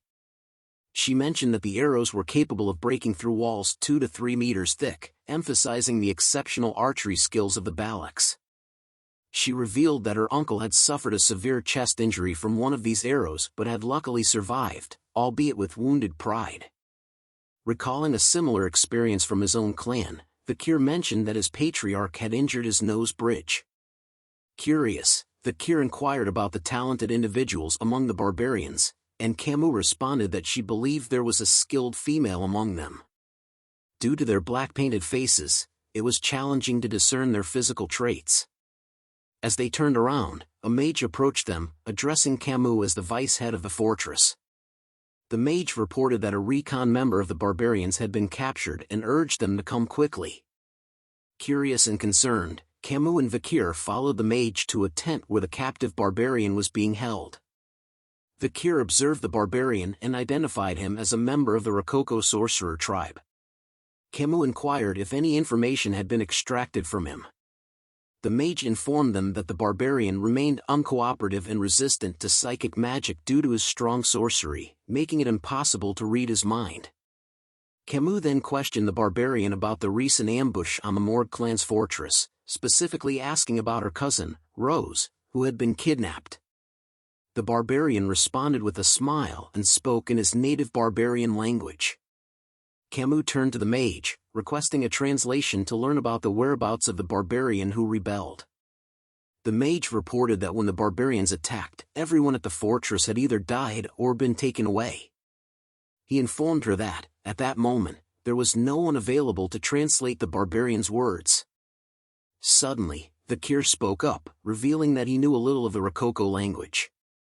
Surprised, Camus questioned what Vikir didn't know how to do. Vikir clarified that he was not fluent and only had a basic understanding of the vocabulary. Camus requested Vikir to ask the barbarian about the whereabouts of her kidnapped sixth cousin, describing her as a 12-year-old girl with red eyes, red hair, and white skin. Vikir posed the question to the barbarian in the barbarian language, and the barbarian responded with an evil smile and gave him a short reply. Closing his eyes for a moment, Vikir relayed the grim news to Camus: her cousin was dead. Anger filled Camus' face upon hearing this devastating information. She declared that since the senator of the audience hall was currently being treated and the senator of the temple was away on an inspection, the decision would be made by her, Camus Morg, a member of the middle house and the vice head of the fortress. She announced the verdict: immediate execution. A spike pierced the barbarian's body, and soon he was consumed by fire. As the barbarian burned, he uttered something, but Camus dismissed his words, stating that after the war, the language he spoke would only be used in hell. The barbarian's companion watched in horror as he met his fiery demise. Filled with anger, Camus turned around and urged Vikir to follow her, leaving him silently observing her departing figure. Exiting the tent, he was greeted by the sight of Camus crying out loud. He walked towards her, recognizing that despite her tough exterior, she was still only 15 years old. Vikir asked her about her close relationship with her cousin, and Camus confirmed that they were indeed very close. She described her cousin as a pure child who didn't fit into the cold-hearted Morg clan. Vikir tried to console her, saying that he believed her cousin had left this world comfortably. However, Camus looked at him and expressed her doubts, stating that she was a genius and understood a little of what was said. She asked him to tell her honestly if what she heard was true. Vikir felt tense and wondered if she had understood the barbarian's words correctly. What the barbarian had said previously was, "We ate her." Tears once again flooded Camus' eyes, and she fell to her knees, apologizing for not being able to protect her younger cousin. Vikir witnessed her anguish and initially extended his hand to comfort her. However, he hesitated and retracted his hand back. Camus' cries filled the air, leaving Vikir standing there, pondering the situation. After a while, Camus managed to compose herself, wiping away the tears that stained her cheeks. She made it clear that she didn't want any half-hearted sympathy, stating that she would have killed anyone who offered it. Looking at Vikir, she declared that it wasn't the time to mourn and that she needed to regain her composure quickly to seek revenge. Vikir admired Camus' strength and determination, acknowledging that heroines were indeed different. He reached out his hand towards her, agreeing with her sentiments. However, just as Camus was about to take his hand, a loud sound echoed through the air, resembling the ringing of a bell. Curious about the source of the sound, Vikir questioned its origin. Camus stood up and explained that it was a signal, notifying them of a barbarian attack. Vikir commented that her time for revenge had come rather quickly. Outside the fortress, a group of barbarian girls sat atop white wolves, armed with bows and arrows. Their leader, a skilled archer, notched an arrow and shot it towards the guards stationed on the fortress walls. Caught off guard, the guards had no time to react as the arrow exploded near them, causing devastation. The barbarian girl signaled her companions to begin the attack. With their wolves, they engaged in a fierce battle against the soldiers of the Morg clan. The wolves fought ferociously, while the barbarians slashed at their enemies. They skillfully used ropes to incapacitate the soldiers, tightening them around their necks. In the midst of the chaotic scene, Vikir arrived and witnessed the gruesome sight. He wondered if he had arrived too quickly, observing the intense battle between the Morg soldiers and the barbarians. Suddenly, a rope flew towards Vikir and wrapped tightly around his neck. Confused, he looked ahead and realized that two barbarian girls had skillfully used ropes to capture him. They spoke in their native language, mentioning something about catching a good catch and their successful hunt for husbands. Understanding their intentions, Vikir contemplated the barbarians' plan to capture people and make them suitors, aiming to create a superior tribe. He quickly seized hold of the rope and swung it, sending the girls flying through the air. With a grin, he informed them that he couldn't be their husband and jokingly added that he might already be engaged. As the two barbarian girls crashed onto the ground, the male barbarians watched in shock. Uncertain of Vikir's affiliation, they readied their arrows, preparing for an attack. One of them asked his companion if Vikir belonged to the enemy forces. Undeterred by the situation, Vikir didn't back down. He bravely moved forward, marching straight towards the incoming arrows. In his mind, he remembered Hugo's request to avoid initiating a battle until joining up with the main force. He pondered whether he should wait or take action. With unwavering determination, Vikir unsheathed his sword and deftly cut down the incoming arrows with precise strikes, showcasing his impressive skill and agility. The barbarians were astonished by Vikir's display of prowess and expressed their disbelief. However, their surprise was short-lived as a sudden burst of fire engulfed them, causing cries of pain. Camus, who had cast the fire spell, emerged from behind Vikir, expressing her anger towards the barbarians and declaring their imminent demise. Vikir stared at Camus in awe, realizing that she had turned the entire area into a blazing inferno. Camus questioned Vikir, asking if he had used liquid aura, indicating that she recognized his abilities as a graduator. She stated that she knew he was the only man she could acknowledge. Vikir confirmed that he had received an order from the patriarch to avoid battles until regrouping with the main force. Unfazed by the situation, Camus began casting multiple spells and inquired if it was an order from Baskerville's patriarch. She asserted that a Baskerville should refrain from intervening, as she intended to eliminate all the barbarians. Camus unleashed a series of powerful attacks, engulfing a vast area in front of them with scorching flames. Vikir watched in shock, recognizing the spell as burn. He also noticed that she employed a quadricasting technique for her burning spells, increasing their lethality. Driven by her desire to avenge her younger cousin, Camus continued to cast spells, resolute in her quest for revenge. Suddenly, a barbarian used a blow dart and shot a needle that landed on Camus' neck. Feeling the sting, she realized she had been poisoned. Camus noticed a barbarian riding on the back of a wolf, responsible for the attack. Unable to move due to the numbing poison, Camus fell to the ground. Vikir observed her condition and thought to himself that she was quite a handful. The barbarian then threw a rope towards Camus, but Vikir swiftly caught it before it could reach her. Camus acknowledged his catch and complimented him. Looking at her, Vikir suggested that it would be better for them to retreat. Camus questioned what would happen to the farmlands and the captives. Vikir replied that it would be wiser to avoid engaging in battles until the main force from Baskerville arrived. Refusing to retreat, Camus was determined to avenge her cousin who had been taken by the barbarians. Vikir gazed at her and urged her to make a rational decision. However, in the next moment, Vikir sensed an arrow attack coming from behind his head. With quick reflexes, he managed to dodge the arrow just in time. Vikir observed the barbarian girl who had launched the arrow and wondered if this was the destructive power Camus had mentioned earlier. Lost in his thoughts, he was caught off guard as a barbarian approached from behind and swiftly took Camus away. Desperate, Camus called out Vikir's name, pleading for his help. Frustrated by the unfolding scene, Vikir contemplated the situation.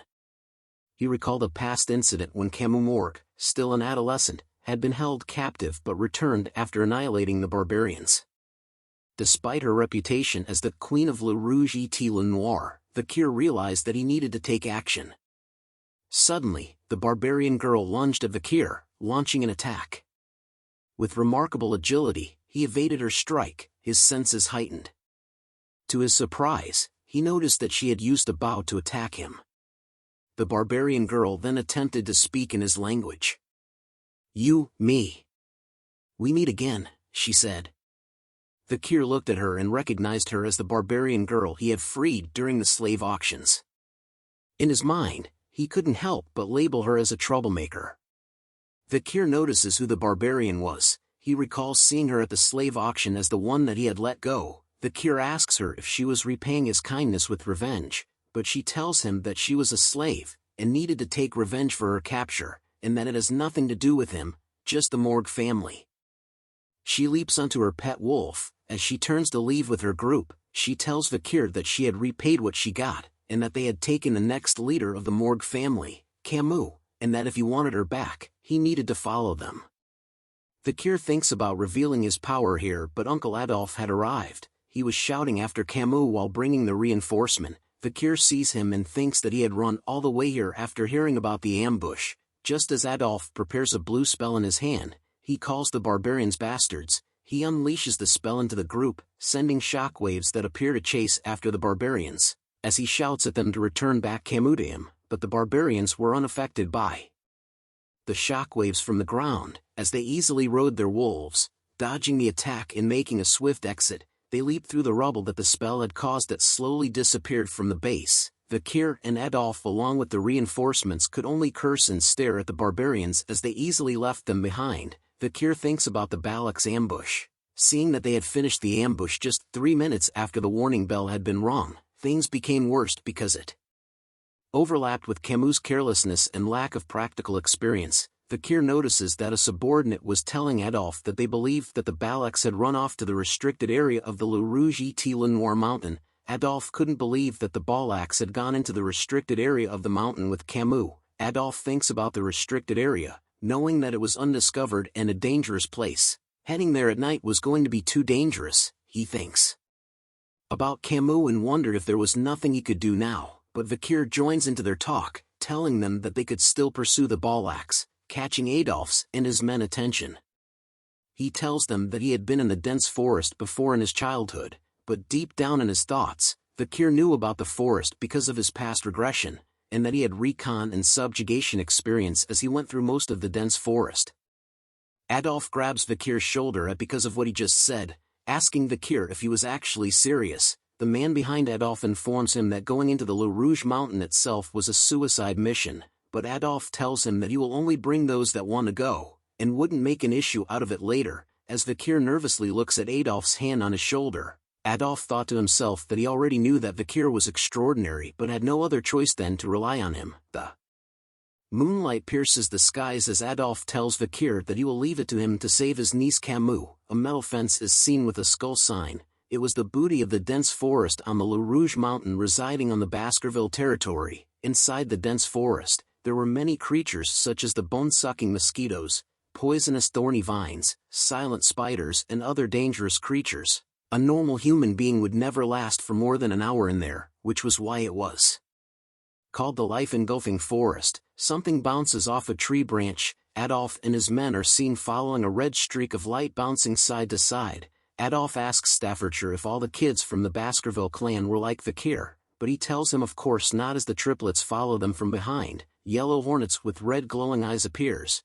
Just like the ones in Pokemon, Vikir grabs onto his sword, preparing himself just as Staffordshire tells Adolf that Vikir was special. Vikir easily slices the yellow hornets into pieces. The triplets stare at him in amazement. All of them were thinking about how cool Vikir was. Vikir peeks out from his cover, sending a signal to everyone else, catching Adolf and Staffordshire's attention. A bright orange glow is seen in the distance as Vikir tells them that he doesn't think that the barbarians have gotten far. He tells them of a rumor he heard, that the Balak hunter would scatter dry leaves to hear the sound of their chasers. He warns them that they needed to be more careful from here onwards. Adolf approaches Vikir and casts a spell called Silence. He explains to him that this magic would prevent him from making noise as he walks. Adolf tells Vikir to let him take over from here and that he won't forget this, calling him nephew-in-law. Vikir grows nervous at the thought of this nephew-in-law. A campfire is lit, showing that the barbarians were all gathered around the fire with their wolves on standby.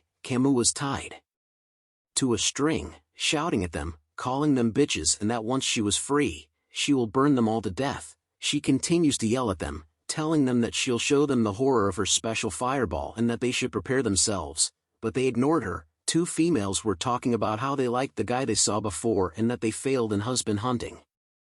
Camus began to breath heavily from all the shouting as sweat drips down her face. She thinks about how they weren't even listening to her, and that they've been talking about husband and wife hunting since earlier. She wonders if that was why they kept ambushing them, but a foot appears near her. A male barbarian appears stroking his chin, saying that since they captured Camus, all the males within the tribe would want her. Camus yells at him, calling him a perverted bastard, asking what he was planning to do to her and that they should kill her instead. But the man cleaned his ears, saying he doesn't understand what she was saying. He grabs her face instead, knowing that she was talking back because of the look in her eyes. He licks an arrow as he stares at Camus' face, telling her that an arrogant slave should be disciplined, but Ayan interrupts them. She calls him a Hun and tells him to get away from her slave. A Hun talks back to Ayan, saying that he was the one who captured Camus.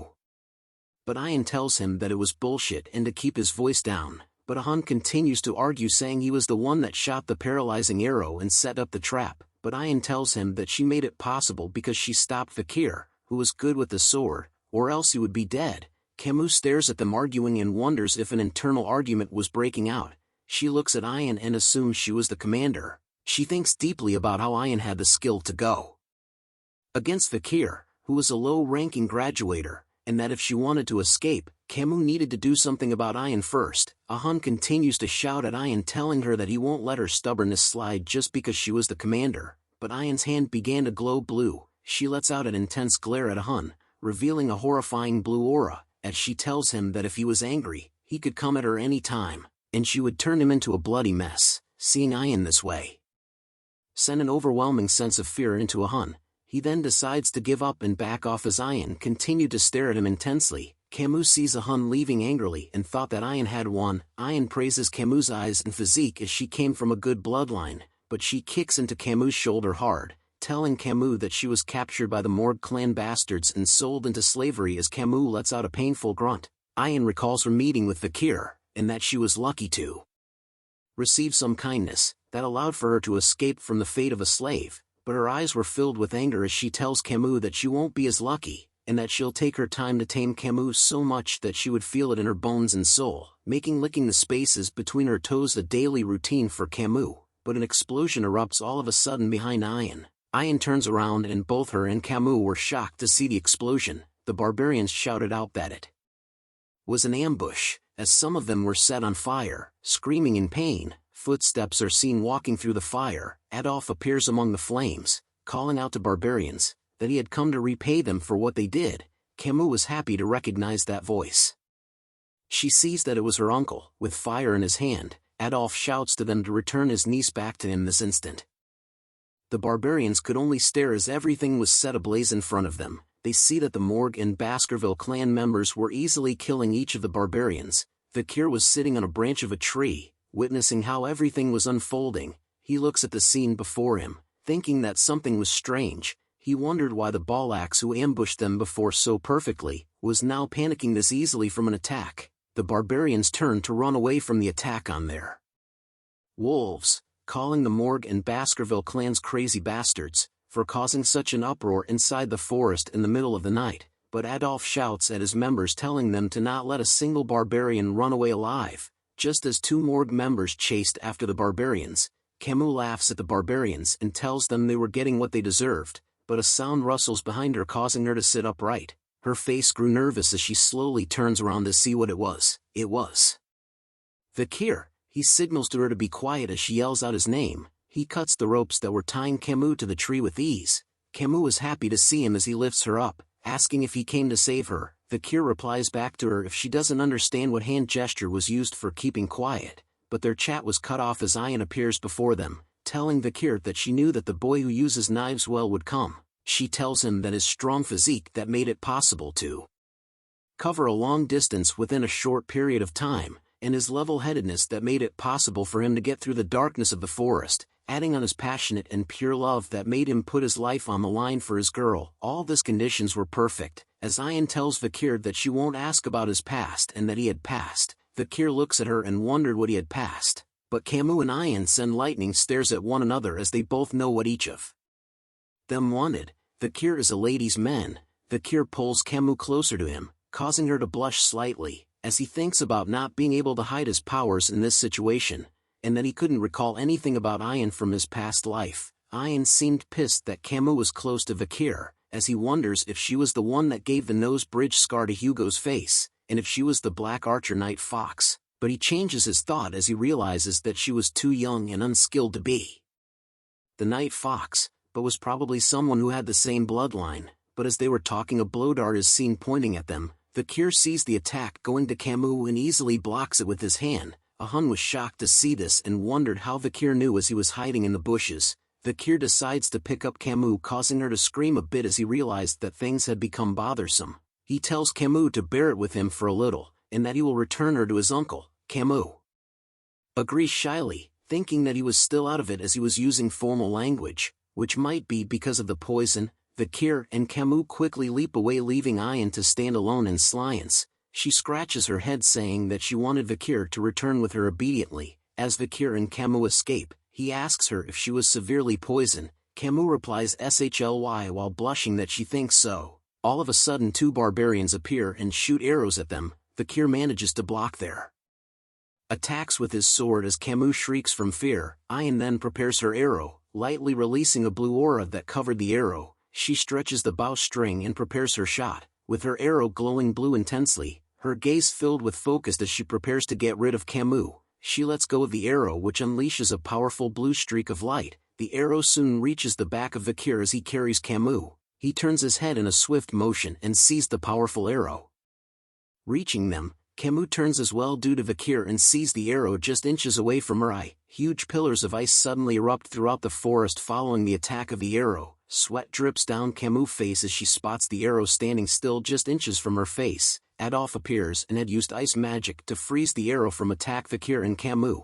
He shouts at Camus asking if she was alright. Camus was glad to see her uncle arrived. Adolf casts Cure Poison to heal Camus. He holds Camus dearly and mentioned that the poison was really severe and numbing, which was difficult for him to remove everything, and tells her that they needed to visit the divine Quo Vadis when they return. But Camus pushes his hand away, asking him to let her go for a moment. Instead she runs towards Vikir and hugs him with all her might, telling him that he had saved her again. Seeing the shocked Adolf, tears filled his eyes and he tries to tell her that he too also tried his best, but Camus was not happy with him. She yells at him, wondering why he had only come now and that she was going to tell her mother everything. Just as Camus was yelling at Adolf, a rope appears around Vikir's face. The rope tightly wraps itself around Vikir's neck as Ayan appears behind him, holding the rope tightly and surprising Vikir.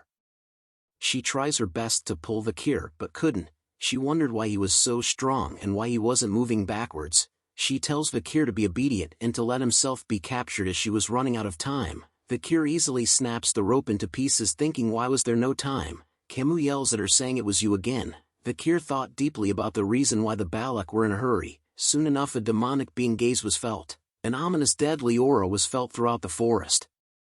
Ayan trembles in fear as she gazes at the sky, saying shit, did it finally noticed. Even Vikir's weapon Beelzebub was activating on its own and causes a buzz. Vikir looks at it, wondering why the Beelzebub in his veins were giving him an intense warning. He knew that it meant that something was coming. Ayan tells him that she was coming as sweat drips down her face. Fear overtook her as she spoke its name, Madam Eight Legs. As she looked up, a sudden pillar appeared as though it pierced through the forest and was aiming for the skies. Everyone looked at it. The barbarians and even its wolves were terrified at its appearance, saying that the madam was here. Vikir and Camus looked up and wondered why a pillar had appeared. The pillar was releasing a scary-looking purple aura, and soon split into various legs. Hell no, if I was there I would be running away instantly. Like by Felicia, the legs attack various places throughout the forest. As Adolf covers Camus and Vikir, he questions why there was such a monsters hiding in the forest. Vikir recalls what the monster was and didn't expect to see it in a place like this. If Vikir's memory was right, it was Madam Eight Legs who had an S rank rating. Madam Eight Legs lets out a horrifying shriek of madness that was heard throughout the forest as the three of them stare in horror.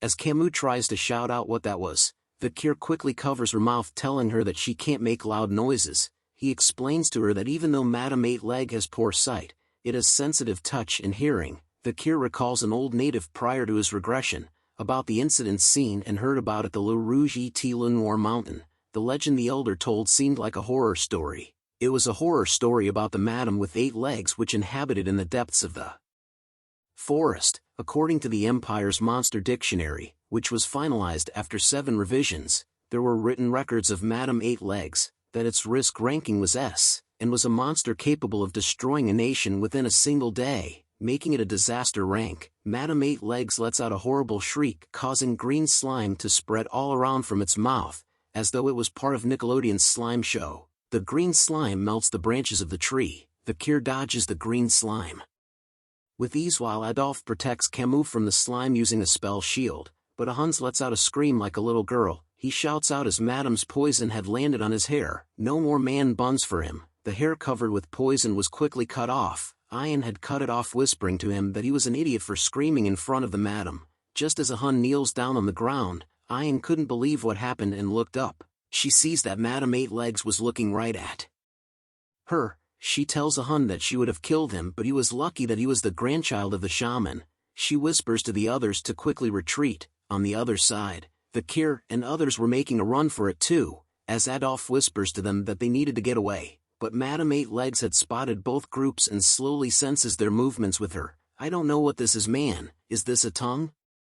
Comment below what you think this part is. Madam 8 Legs had spotted the 2 groups who were retreating differently. The Ballacks were running away in small groups just like the blue dots, whereas the Morgs and Baskerville members were running away in a large group just like the red dots. There was a slight difference in how the 2 groups retreated, but it made the madam decide who to chase after. It decided to chase Vikir and the others. Adolf asked why it was coming their way. A member of the Morg Clan tells Adolf to leave it to him as he knew that a bug's weakness was a fire attack. He conjures a huge fireball and sends it flying towards the madam. It lands and causes a huge explosion in its face. The members saw the explosion and believed that the fireball attack had worked. The man asked Adolf if he had saw that, but was interrupted when one of Madam's legs pierced through the man beside him into the air. The man could only stare as blood flew all over from its attack. Blood was spilled on his face as tears began to form. He looks at the madam and realized that the fireball attack had nothing.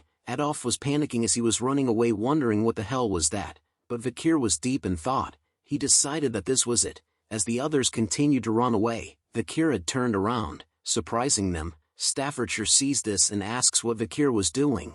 Vikir tells him that at the rate they were going, they were all going to be killed, so one of them is needed to tie down the monster's legs. Staffordshire then offers to do it, but Vikir cuts him off, telling him that his skills were not enough to tie down the monster's leg. Everyone could only stare at Vikir in silence as he explained to them that they couldn't afford to bring the monster back into the territory with them, and that in the current situation, the best person has to tie its leg down, which was Vikir. As he holds his sword closely, he tells Adolf that there was no time and a decision was left at him, but Camus was shocked to see what Vikir was doing. Adolf hesitated at the idea of leaving behind Vikir alone, but Vikir tells him to hurry and run away. Adolf then decides to leave Vikir, telling the others to not let his nephew-in-law's sacrifice be in vain. Tears form in Camus' eyes as she calls out to Vikir while Adolf pulls her away from him. Camus' voice could be heard telling Vikir to return, but Adolf tells her not to move as Vikir holds his sword tightly, but he lets out a deep breath and lets go of his sword.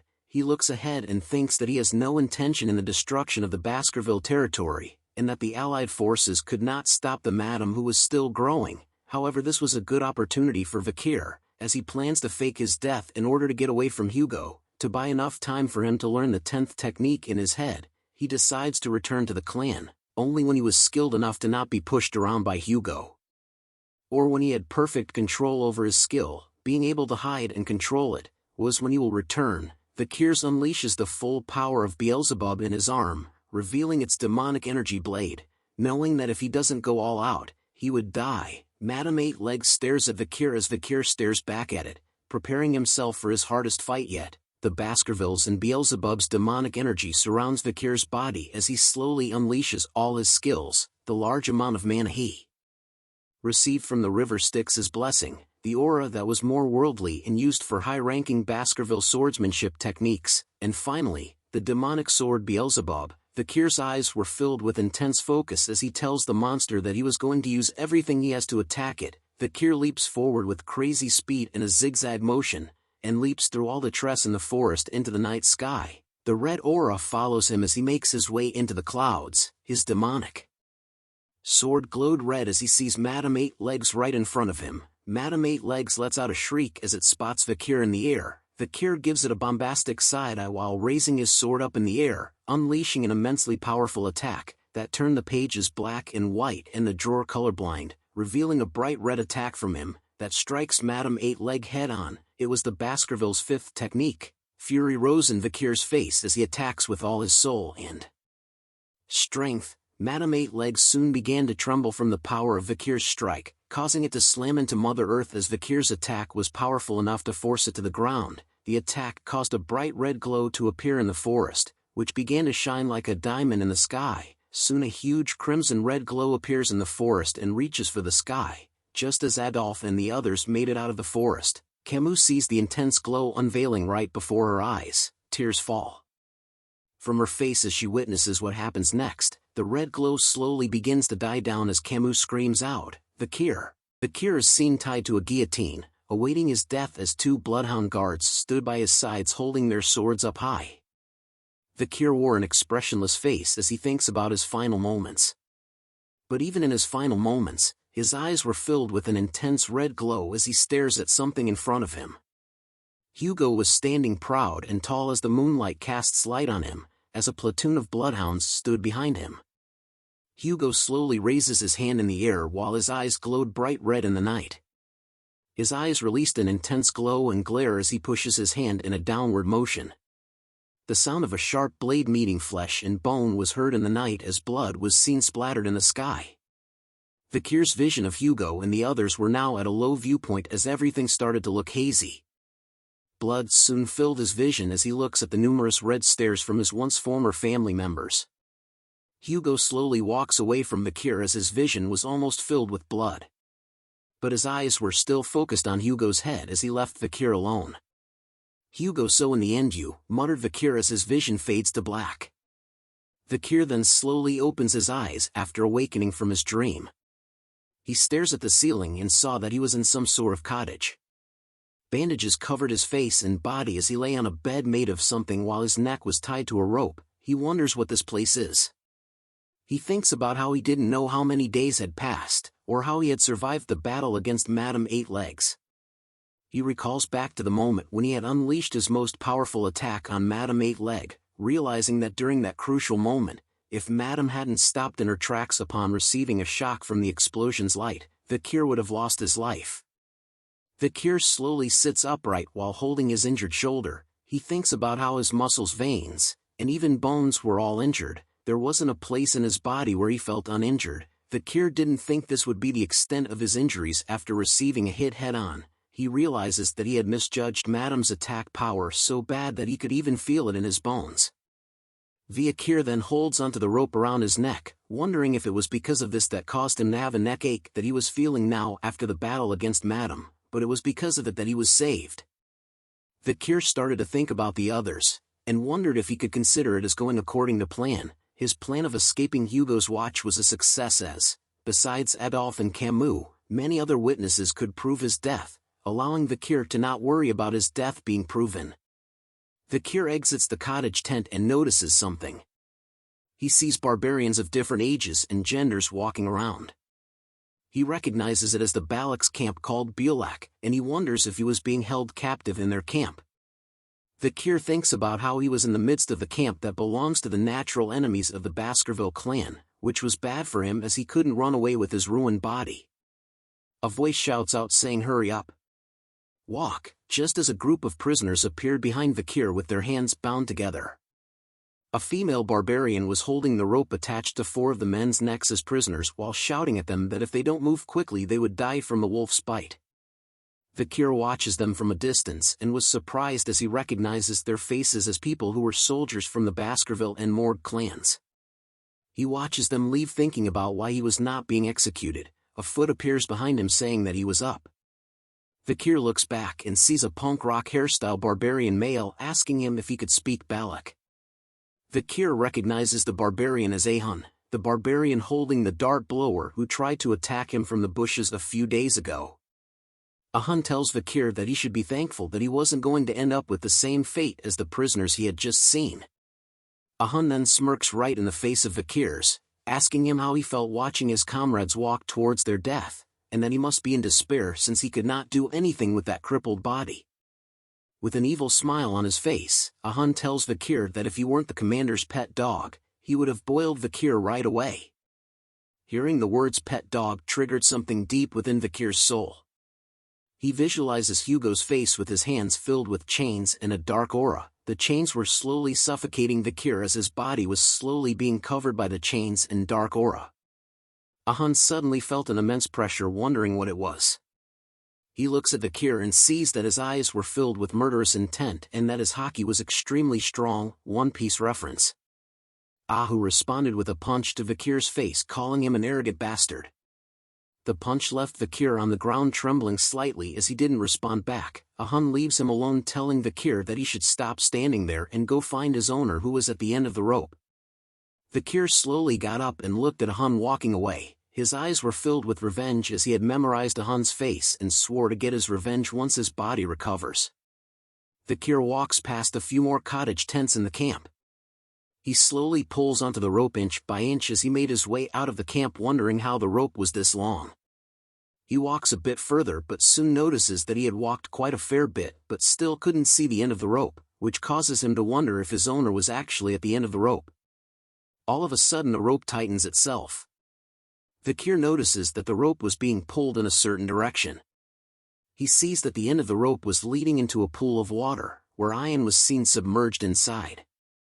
She was holding onto the end of the rope but remained silent.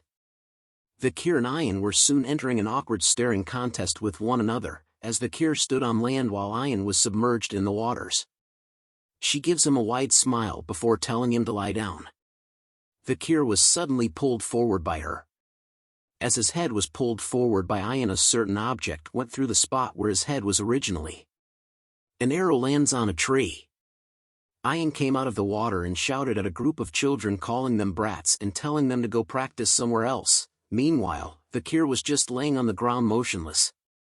Ayan then turns to him to thank him for setting her free at the slave auction. She points a finger at Vikir, telling him that she was the kind to return kindness twofold while returning tenfold when it comes to revenge, and since he had saved her once before, she had now saved him twice. Vikir wondered where the twice came from. She explains to him that she had gone back for him after his fight with Madame Eight Legs, and if she didn't do that he would have died, so he needed to be thankful that she was tenacious. Vikir then asks her if she was the one who had set up the rope attached to his neck. But Ayan simply smiled at him as he asks her another question about the reason why she was keeping him alive. The rope tightens around his neck, which catches Vikir's attention, while Ayan informs him that she noticed that Vikir seemed to be in a high position within his party. While pulling his rope, Ayan tells him how she wonders how much his party would pay for him. Vikir starts to grow nervous as he thought that he was in trouble. He knew that if the barbarians started hostage negotiations with the Baskerville clan, his original plan of escaping Hugo's watch would have become meaningless. He thinks deeply about what he should do in this situation. Ayan flashes a smile and chuckles. She asks Vikir about what he was thinking and if he had felt a sense of hope. But CK. Ayan tells Vikir that unfortunately, he wasn't going back to his party as she pulls him closer while slowly taking out a blade from her thick juicy thigh. She cuts the long rope while telling Vikir that he was going to be her slave. Lucky man, but Vikir was actually glad to hear that. Ayan then points her blade towards Vikir, telling him that they should decide on their titles first and that Vikir should call her master. Sorry lady, but our hero ain't a beta, is a goddamn alpha, am I right, viewers? But Vikir doesn't respond at all and just remains silent like a Giga Chad. Ayan laughs and tells him that she liked his rebellious eyes and that it would be fun taming him. Ayan then sheets her blade back into its cover on her thigh. She looks forward and tells Vikir that before they get into the taming, they had to go somewhere else first. Vikir then asks her where they were going. Ayan smiles happily as the sunlight brightens her face. She tells Vikir that it was obvious. Vikir had to give his greetings when he stepped into someone else's land. A cottage tent is seen with skulls hung around, and on top of it, an arrow is pierced through the thick skull of a dead crocodile. Ayan informs Vikir that they will be visiting the village head, which is the matriarch, just as a fierce mommy-looking barbarian woman is seen sitting on top and around the dead bodies of animals who had their skulls pierced by a single arrow. Vikir and Ayan were now walking back through the camp of the Balax together. Ayan explains to Vikir that if he didn't have a place to sleep, you could just sleep under friend's hammock, and if he was ever hungry, he could get food from someone who was more affluent. Ayan tells him that this was how the Balax were living as. She turns to Vikir and informs him that their way of life may mean nothing to outsiders, but to the people who lived here it was a very homely place, and that it would be good for Vikir to get used to their way of living. But Vikir commented that he noticed that the Balax had no regard for private assets. Ayan then informs Vikir that they had arrived at the matriarch's house, which was the cottage tent covered with skulls shown before. Ayan entered the house first and informs her mother that they were here. As Vikir entered the house he catches the word mother. Ayan's mother stood up saying, "You're here." She takes note that Ayan had brought back the empirical boy that she was talking about every day. Hearing this made Ayan fluster as she tells her mother that she didn't talk about Vikir every day. Vikir connected the dots in his head after seeing that Ayan was the matriarch's daughter of the Balak tribe, which might be that her mother was the Night Fox. The Night Fox was the female Balak warrior who had scarred Hugo's nose bridge, and was the reason behind why Vikir could not cross the Le Rouge et Le Noir Mountains landscape. Vikir thinks about his past self and wondered what would happen to his past version if he had gone up against her. He started to experiment in his head about his chances if he were to fight her in head-on combat, which ended up in 0%. He then thought of his chances of winning if he went through the assassination route, but realized that it was still at 0%. Vikir gulps nervously as a sweat drop drips down from his face after imaging those situations in his head. Seeing the Night Fox's intense deadly aura up close made him realize that if he had run away, his chances were only a mere 20%. But the 20% would only be referring to his survival rate. The Night Fox takes a look at Vikir's face and tells him that he had seen his face before. Vikir wondered nervously if she had realized that he was from the same bloodline as Hugo by instinct, but the Night Fox brushes it off by saying that most Imperial men look the same. She asks Ayan about what she was planning on doing to Vikir as he was no different from a cripple, but Ayan tells her that Vikir would be useful once he receives good treatment as he was the one who attacked Madame Eight Legs after all. But her mother warns her that taking action without knowing your place might come back to bite you. The Night Fox brushes off Ayan's initial intentions as it didn't matter to her whether Vikir's body was destroyed or not. She only cared about whether his seed was fine. Ayan became flustered and told her mother that it was not about that. Vikir begins to inspect certain objects in the house while the mother and daughter continued to argue. Ayan tells her mother that she was going to use Vikir as a slave, but her mother was surprised to hear that as she was talking about doing something else to Vikir. Before her mother could complete her sentence, Ayan yells at her that she just needed Vikir as a slave to support her during hunts. Night Fox soon pats Ayan's head, which causes her to blush as she tells her that it is up to the owner to do what they want to do with their slave. Ayan then takes a peek, and sees Vikir checking out the main pillar of the house. They soon left the house and went to walk back to the forest. As they walked together, Vikir tells Ayan that he had a question. He asks her what her name was, causing Ayan to yell at him about suddenly asking a question all of a sudden and how he dared to ask questions as a slave. But Vikir informs her that he does not intend to call her his master, which was why he asked what her name was. Ayan rubs her head before telling Vikir that her name was Ayan. Vikir then introduces himself as Vikir and asks her what she wanted him to do by her name. Ayan was flustered at Vikir calling her by her name and told him how dare a slave call her by her name. She then decides to give Vikir his first order. Ayan points her finger at her and shouts out that his first order was to build a house that he will be living in from now on. Ayan thinks mischievously about how Vikir was acting too arrogant as a slave, and that there was no way an imperial bastard like him would know how to build a house. She continues to think that ordering a slave around was part of a master's competency and that she needed to use this chance to rebalance the hierarchy between them. Meanwhile, Vikir was thinking about the first order of building a house. He smiles and says that this was going to be fun. After some time we see Ayan standing still with her hands behind her back wearing a stunned expression on her face. Vikir points to a makeshift tent and tells her that he had carried out her order. She looks at the tent that Vikir built and wondered why he was so good at building tents. She thought that he would have struggled to build a house because of his injured body. Ayan turns around to look at the building materials that she brought over. She thinks that since he managed to build the house, there was no use for the items that she had brought with her. Vikir was happy with the house he built as he thought that it had been a while. He recalls his past memories during the time of destruction when swordsmen were only good at wielding swords, which was why they couldn't survive. So in order to survive in extreme situations, one would need to learn a variety of survival skills. Ayan inspects the drains that Vikir had dug out and commented that they were perfect too. Vikir informs her that the matriarch's tent looked unstable. This catches Ayan's attention as it was about her mother.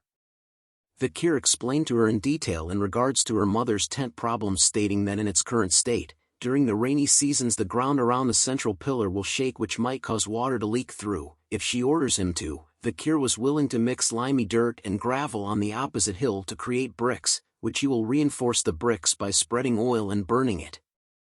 Hearing the long explanation made Ayan order Vikir to do what he said, as she was thinking the same thing. Vikir then went on to gather the materials to create the bricks as Ayan watched him from behind a tree. He then started to roast the brick mixture to form the actual bricks while Ayan watched closely by his side. They soon met up with the matriarch once again, with Vikir carrying a wagon filled with the bricks he had made. Night Fox was surprised to learn about her house problems from them.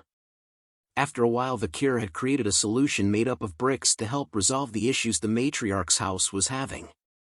The matriarch tells them that she was frustrated because of the numerous amount of times she had tried to repair the roof. Water would still be leaked through. She now realizes that the main problem was the main pillar.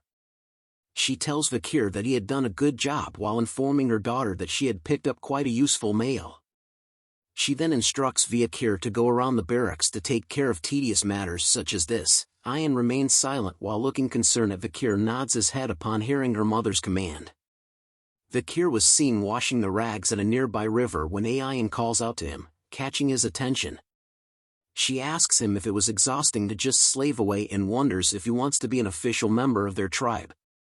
Vikir continues to wash the rags while answering her that slaving away wasn't too bad. He thinks about how it was much more peaceful being a slave here than being part of the Baskervilles or living in the underdog city. Ayan was surprised to hear that kind of reply from Vikir. She stated that from the way Vikir spoke he had been disciplined well, and that from a slave's perspective, it would be hard to complain. Vikir continued to tell her that it really was not that bad. Ayan the replies saying there was no way it wasn't when he was doing tough and tedious work. Vikir ignores her and continues to do his work. Ayan follows behind him and tells him to not be silent and to follow her, as she would be able to help him in terms of surviving and adjusting in the Balak's tribe. Ayan informs him that if he does a good job, she will remove the rope around his neck. This offer catches Vikir's attention and he turns around to tell her that that offer sounded appealing. He then asks her about what he should do. Ayan smiles and tells him that he was now being honest. She tells Vikir that he needed to go on a hunt and capture a huge prey. She explained that the tribe's warriors haven't been able to catch prey large enough, making the growing children unable to eat meat for a while. In other words, Vikir needed to bring in a huge prey so that changing his title from slave to commoner wouldn't be a pipe dream.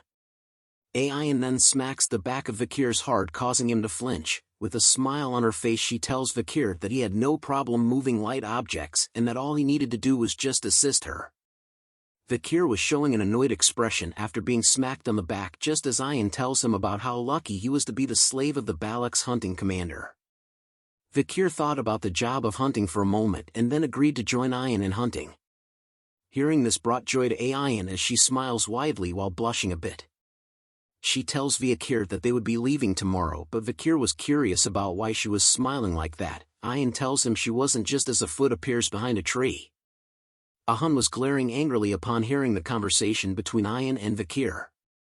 He sees how close Vikir was getting to Ayan and calls him a disgusting bastard. Jelly much?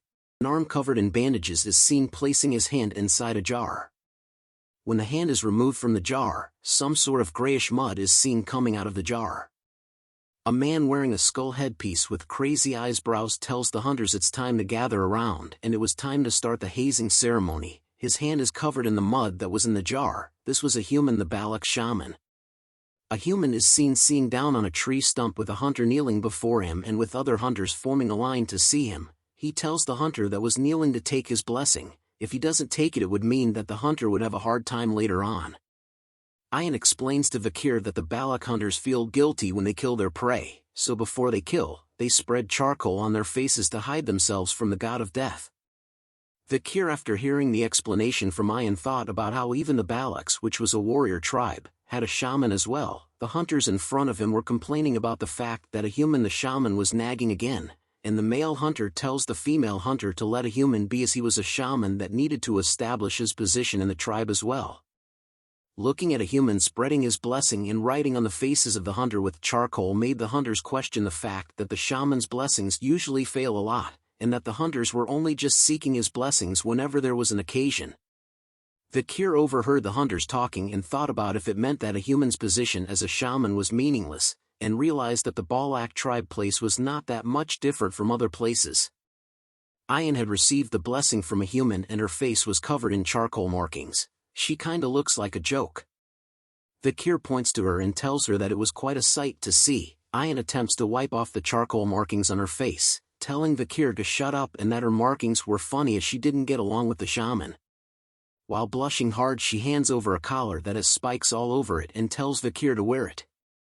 Vikir takes the collar with spikes and recognizes it as a dog collar. Ayan wears a similar one and tells him that the hunters wear them on their necks so that they won't get bitten by their prey. Vikir holds onto the rope around his neck while staring at the dog collar in his hand. He thinks silently for a moment before deciding to put it on, as he thought about how he was already here, and that it would be better for him to adapt to this place. A white wolf with yellow eyes is seen panting heavily with its tongue hanging out of its mouth. Vikir and Ayan are seen riding on its back. She turns around to Vikir asking him if he was really going to be okay, as she had told him to hold onto her waist, but Vikir assures her that he was going to be okay. Ayan then tells him that they were going to leave now, but Vikir suddenly sways heavily to the back. Ayan smiles as she looked behind after hearing a loud sound. She mean faces Vikir and tells him that he should have grabbed onto her waist and that he would fall if he kept that up. Vikir had fallen flat on his back and onto the ground once Ayan had commended her pet wolf. He stayed flat on the ground thinking about whether he could even get up when his body was in such a horrible state. A shadow is cast over him which piques his attention as he looks up to see what it was. Ahun had once again appeared before Ayan and Vikir with his pet wolf behind him. Ayan gets down from her pet wolf and calls out to Ahun. Ahun informs her that it seems like she was very free as she was busy playing around with her slave.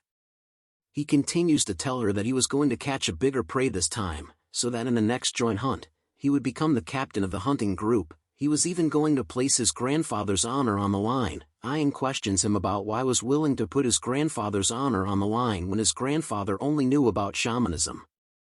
Just after Vikir had sat up to see what Ayan and Ahun were talking about, he sees something fast approaching his face. Ahun went on to kick Vikir directly onto the side of his head. This action surprises Ayan, who was shocked to see what Ahun was doing to Vikir. She calls him a bastard and asked what he was doing. Ahun smiles after kicking Vikir, which sent him flying backward onto the ground. He commented about the fact that Ayan had given Vikir the dog collar, which was a protective piece meant for hunters but was used on Vikir, who was a slave. As he continues to berate and question Ayan about how she was going to use an injured male such as Vikir as a hunting assistant, he tells her to get a hold of herself as she was a commander and that Vikir was only going to be a burden, but Ayan notices something. She shows a smile and wonders if Ahun actually believed that Vikir was just an injured male. She informs him to take a look at his waistband before saying those things. Ahun takes note of her words and looks at his waistband, which showed signs of being torn apart. This shocks him. Vikir spits out some blood after being kicked by Ahun. He shows a smile and was holding onto a quiver holding onto a few arrows. He informs Ahun that he should grab hold of his weapons as he would with a lover, as Ahun was still stunned as to what had just happened. Vikir then tells him that his quiver and arrows were taken away. Ayan covers her mouth to muffle the sound of her laughter as Ahun continued to look annoyed and stunned while turning to look at Vikir. Ahun finally broke out of his stunned state and rushed over to beat up Vikir even more as he calls Vikir an arrogant slave bastard. But a bow grabs onto his arm just before he lands a punch on Vikir. Ayan tells him that it was enough. She had used her bow to hold onto Ahun to prevent him from attacking Vikir even further. She asks him about whose slave he thought he was going to punish on his own accord. Ahun shouts at her that Vikir was a slave and that he dared to insult a Balak warrior. Ayan replies back to him that he was being pathetic in front of Vikir, but Ahun continued to explain that Vikir was just a slave and questions why she was defending him so much. He then yells at her asking if she had come to like the slave that was Vikir. Ayan remained silent upon hearing that from Ahun and didn't reply back. After a brief moment, she touches her head and tells Ahun that a slave was a slave and that since Vikir did something wrong he should be punished. Ahun agrees with what Ayan was saying and explained that it was what he was saying as well. But Ayan informs him that Vikir was her slave and that he does not have the right to punish him. Vikir then looks curious at what was happening. Ayan had given Vikir a Saitama's one punch straight into his face as blood was splattered out. More blood could be seen splattered onto the nearby grass. Ahun was shocked and stunned once again to see what Ayan had done to Vikir as she continues to beat the crap out of Vikir as punishment. Ayan had finally stopped her punishment as Vikir falls onto the ground with a heavy sound. She then looks at Ahun with her eyes glowing brightly while Vikir lies flat out on the ground in front of them. She asks Ahun if he was happy now. She tells Ahun that she knew that he was upset as he was not able to catch a maiden for himself previously during the ambush with the Morg Clan, as her fist was covered with Vikir's blood that was enough to drip down from her hand. Her rage explodes in a mad fury as she tells Ahun that she would beat him up once he did the same shit to her slave again, with her eyes glowing brightly while her hand was still covered in Vikir's blood.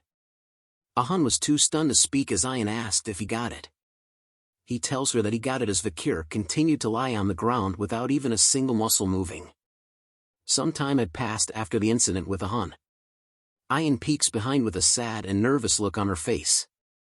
Vikir was behind her with injuries covering his face. They moved slowly through the forest on the back of Ayan's pet wolf. She then asks Vikir if her punishment had hurt and if he was angry, but Vikir remained silent and did not respond to any of her questions. She then explains to Vikir that she needed to have him punished as Ahun was a petty and stubborn guy, and that beating up Vikir as a punishment was the only way to stop his petty retaliations. Vikir remains silent even after Ayan explained her actions. She then asks him about why he was not replying to her. After a while Vikir finally replies to Ayan and states that it was because her punishment hurts. Ayan's eyes open wide as she hears his words. Ayan instantly does a headstand to spin around in the air as Vikir looks at her. She grabs onto Vikir's face, quickly asking a bunch of questions. She asks him if it hurts a lot, or if it was bad, and whether his life was in danger. With his mouth being squeezed by Ayan's hand, he slowly tells her that it hurts to talk. He explains to her that he had these types of injuries a lot, but Ayan moves her face close to his, which stops his sentence halfway. Let's go, girl. Comment below if you are Team Ayan or Team Camus. Licking sounds could be heard in the forest. Ayan was blushing heavily as she touches her mouth while facing Vikir. She then quickly turns around to face away from Vikir. Her eyes are shown to be intensely red as she tells Vikir that she knew that she was right about him and that even though he was an imperial bastard, Vikir had shown promise. Vikir wipes his face with the back of his hand, wondering if the barbarians usually licked each other's injuries, and that licking an injury like how Ayan just did was dangerous as it might spread an infection. She turns around shyly and asked Vikir if he needed something from her, and then even if it was one thing he should tell her, because if it was something that Ayan could do, she would do anything for him. Vikir then asks if he could really ask for anything. This startles Ayan as she jolts up while telling Vikir that a Balak warrior does not go back on their word. Vikir then takes a moment to think deeply about what he wanted. Ayan's heart began to beat hard and loud. She blushes and sweats hard about what he was thinking about so hard. She wonders if Vikir wanted to actually do the deed. Vikir then tells her that if he could do anything, then what he wanted was good. Ayan's heart continued to beat hard and fast in anticipation of what Vikir wanted.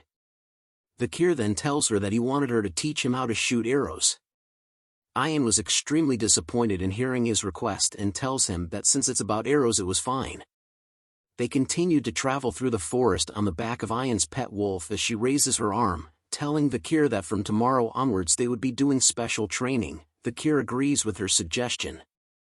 A bunch of arrows are seen stuck into a tree. Ayan comments to Vikir that it looked like her slave has no talent in the bow and arrow and that she had told him to aim at the arrow that was already stuck in the tree. Vikir was drawing the string of the bow with sweat dripping down his face as he calls out to Ayan. He asks her if it was alright to teach him how to shoot a bow in such a position as Ian could be seen holding onto Vikir with her legs warped around his. She smirks upon hearing Vikir's question and informs him that he was the one that asked her to teach him how to use the bow and that this was the way how young Balak warriors were taught. She continues to instruct Vikir that he should bend his back a little more, while explaining that he won't be able to use the sword for a long time. Because of his body he needed to learn how to use the bow well, as Vikir needed to capture a large prey for the sake of his reputation after all. Vikir struggles to get into position based on Ian's instructions as he notes that his bones were at their limits. The sudden appearance of Ian's pet wolf appearing in the bushes behind them causes Ian to press a little too hard on Vikir's back as a loud cracking sound is heard. She calls out to her pet wolf called Bakira asking if he had found something. Bakira barks in response as Vikir is seen kneeling on the ground trembling in pain over Ian's touch on his back. His face turns purple as he struggles with the pain while Ian calls him a slave and to get up.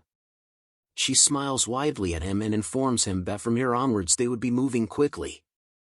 A long stream of water is seen moving rapidly as large spikes of rocks are located at the end. Ian explains to Vikir that this is the area where the river and ocean connect so that both the ocean's water and animals could occupy this area.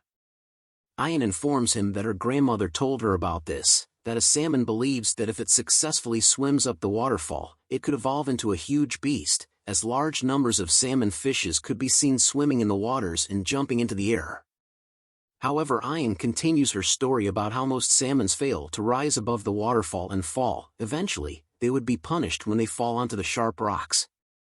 And that the fish that falls onto the sharp rocks would become good food for an ox bear. A huge bear with horns on its head is seen standing over a salmon that had failed to escape the waterfall and instead had been impaled by a sharp rock. Vikir asks if what they were seeing was an ox bear as it looked like a completely different species. It was totally different level compared to the ones that he had seen. Ian tells Vikir that the ox bear in front of them was not an ordinary one as they continue to hide behind the bushes. She explains that it was an ox bear that was born from a superior bloodline and has survived countless pandemonium. Vikir looks over to Ian nervously and asked if she was telling him to capture that bear version of Godzilla. Ian tells him that there was no way as she didn't tell her pet wolf Bakira to find her a strong female to hunt. A clawed brown foot appears while Ian tells Vikir that their prey was the male bear that comes to court the female bear, just as a huge number of male ox bears appear beside the female ox bear. The female and male ox bears were soon engaged in an intense eye-staring contest. The female ox bear soon bitch slaps the male ox bear straight into his face. Seeing this situation caused Vikir to be shocked. The female ox bear continues to bitch slap each of the male ox bears one by one easily with each of her claws. Vikir commented that the female ox bear keeps rejecting the proposal of the male ox bears. He soon wonders about how strong of a male ox bear was the female ox bear she was looking for as the male ox bear continued to leave the female ox bear one by one. Ian turns to Vikir and informs him that he had the wrong way of thinking about it as it was the opposite. She finally tells him that the female ox bear was not looking for a strong male ox bear just as a pink-looking male ox bear appears in front of the female ox bear. Both the male and female ox bears soon touch noses with each other. Vikir was stunned to see that the strong Godzilla-like female ox bear had chosen the weakest-looking male ox bear, but Ian seemed happy as she explains that the female ox bear was looking for a mate that she could boss around. She explains to Vikir that when a strong male ox bear gets excited, there were situations where it kills its partner, which made them not popular among the ox bears, which was why the female ox bears would look for weaker and smaller partners. This was similar to how the Balak warriors would select their partners. She then asks Vikir if he knew what kind of spouses were the most popularly chosen. She answers her own question by saying it was a young entity that possessed excellent DNA and it would be even better if they were weakened due to an injury. Vikir remained silent upon hearing Ian's explanation and thought about how Ian was basically saying that as long as she gets the DNA, then everything would be fine. The female and male ox bear soon left together as Ian tells Vikir that they were going to wait as the female ox bear will suppress the male ox bear's strength completely. Deep within the forest, a mix of roaring and growling sexual sounds could be heard throughout the forest. Vikir was seen standing still with a dull expression on his face as he continues to hear the sexual roars and moans of the ox bears. He was standing silently in front of a cave entrance as the growling noises became louder. Food made up of berries, fish and fruits are seen piled on top of leaves. It had been 4 days since Vikir had to listen to the oxbear's moans, which soon made Vikir unaware of what he was doing right now. Ayan soon appears and asks him if he had left any food for the oxbears. He tells her that he did as he returns to their campsite where a shelter and campfire had been made. Vikir has been giving the hungry oxbears food over the past 4 days so that they could continue their mating. Our boy has become a fluffer for the bears, lol.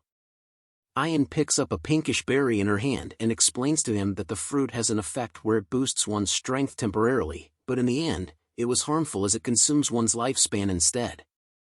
She further explains that the female who was more intelligent would understand their intentions and that the male would understand as well, but in order to handle the female he had no choice but to eat it.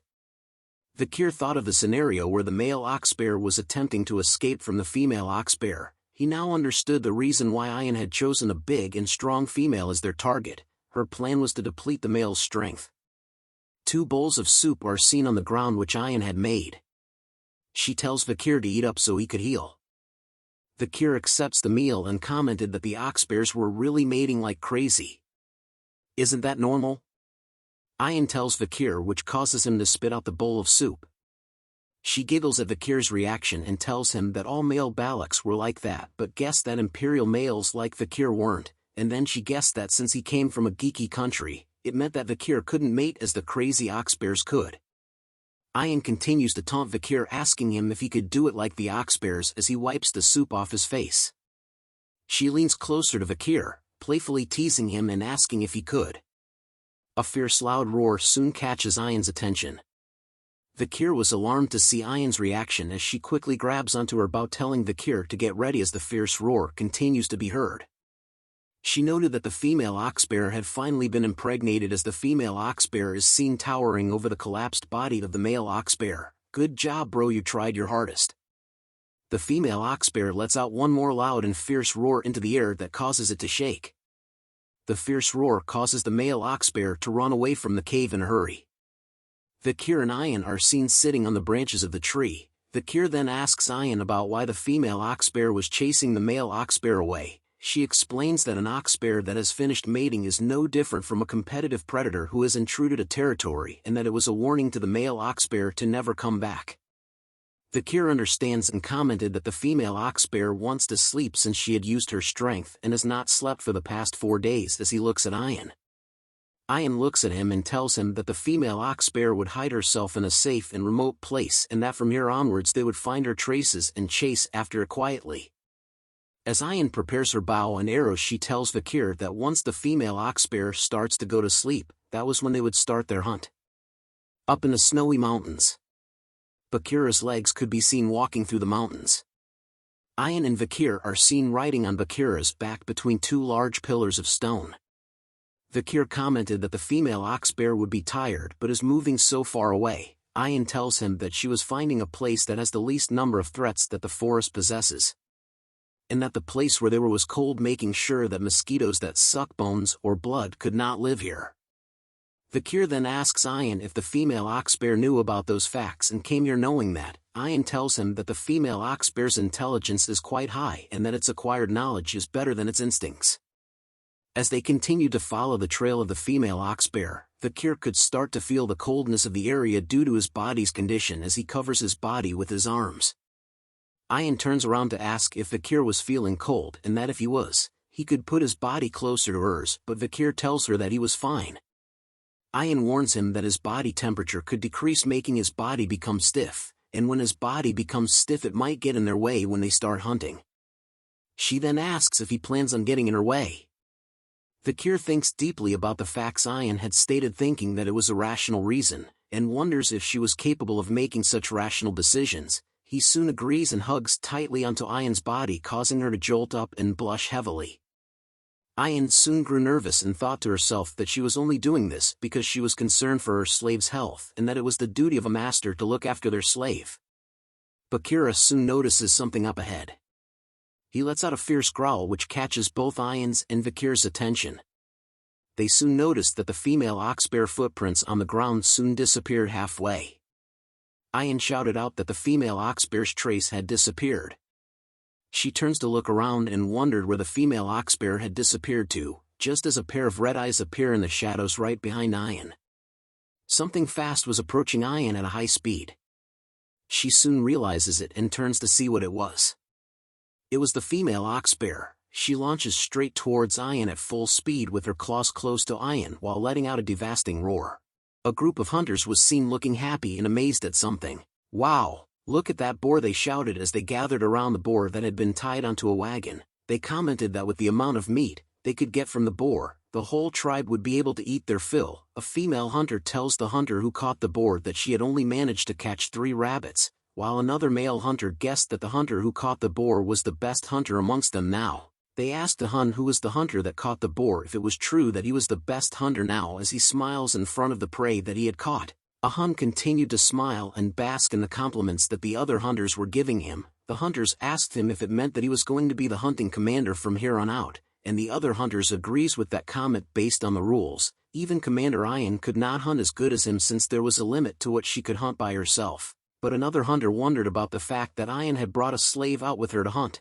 Hearing this comment made a Hun chuckle as he informs them that the slave bastard she brought along with was just going to be a burden to her instead. A Hun tells the other hunters that Ayan will return without having even caught a single rabbit. We now return to the moment when the female oxbear launches an ambush attack on Ayan from the shadows. Ayan's face was filled with shock and surprise as she sees the clawed hand approaching fast through her face. But a hand appears on her body in an instant. Vikir had just barely pulled her away from the path of attack of the female oxbear.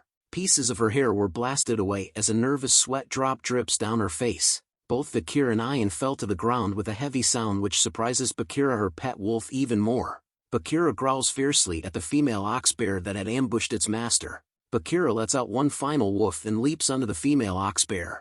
Vikir and Ayan continued to lie on the ground as Vikir holds Ayan with both of his arms around her body. He asks her if she was okay. Ayan tells him that she managed to survive thanks to him and thanked Vikir for saving her. As Bakira fought the female oxbear head-on by itself, Vikir asks Ayan if the female oxbear was luring them instead. He commented that the female oxbear had a cunning intellect that surpasses other monsters. Vikir now understood why the picky female would choose the male oxbear. He continues to Ayan that they could not avoid a head-on battle while Ayan thought to herself about the fact that she had gotten help from the slave making her dignity as his master drop. She then calls out to Vikir, her slave, and tells him to rest idly behind her, which catches his attention.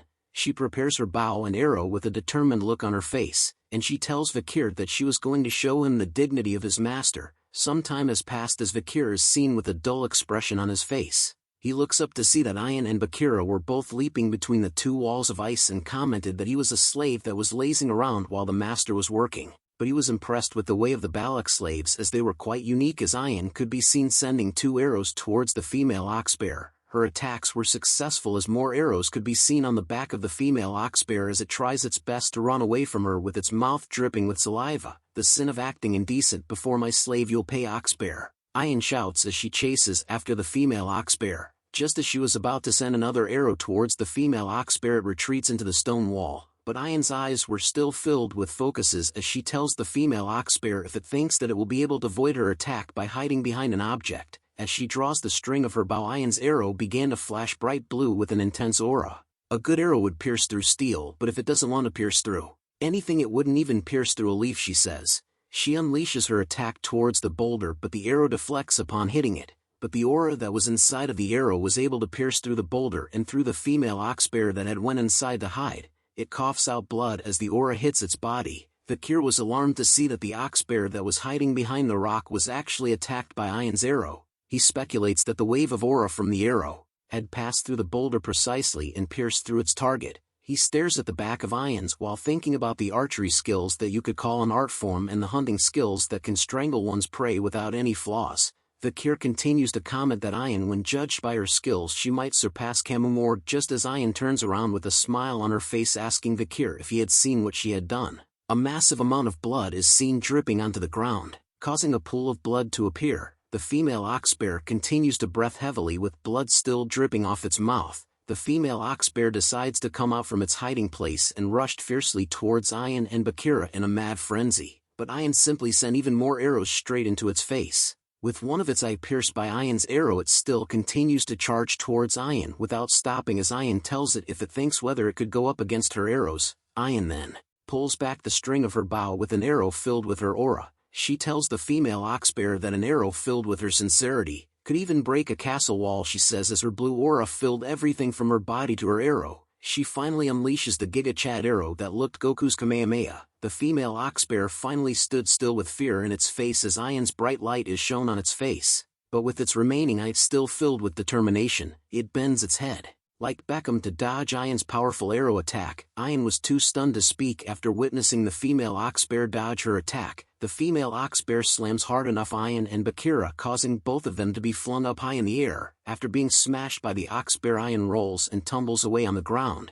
She lays flat on the ground for a moment without an inch of muscle even moving, but she soon awakes and opens her eyes while thinking. She recalls a memory of her mother who told her that when a beast with dull senses nears death, they can sense the killing intent of a person. Ayan thought about how she was careless, thinking that she had cornered it perfectly, but didn't expect that the last arrow she shot with righteousness was dodged that easily. Ayan grunts hard as she tried to pull herself off from the ground. But looky here, ladies and gentlemen, the female oxbear she tried to kill was right in front of her face, with its only remaining eye glowing a deep, angry red color. It laughs out loud and showed its fierce sharp fangs while salivating over the fact that it was going to eat our cutie pie Ayan. She could only close her eyes right before the attack as she knew that she was the prey now. "Are you done showing me what a master's dignity is like?" said Vikir. Ayan opens her eyes upon hearing that sweet-sounding voice of our badass main character as a teardrop appears in her eye. Vikir finally appears with his arms stretched out as he covers her from the impending female oxbear attack. "Not today, Pendejo. Now it's my turn," Vikir says with his one eye glowing bright red just like the female oxbear. His right arm started to change from white to a bright red color as he aims it directly towards the inside of the oxbear's mouth.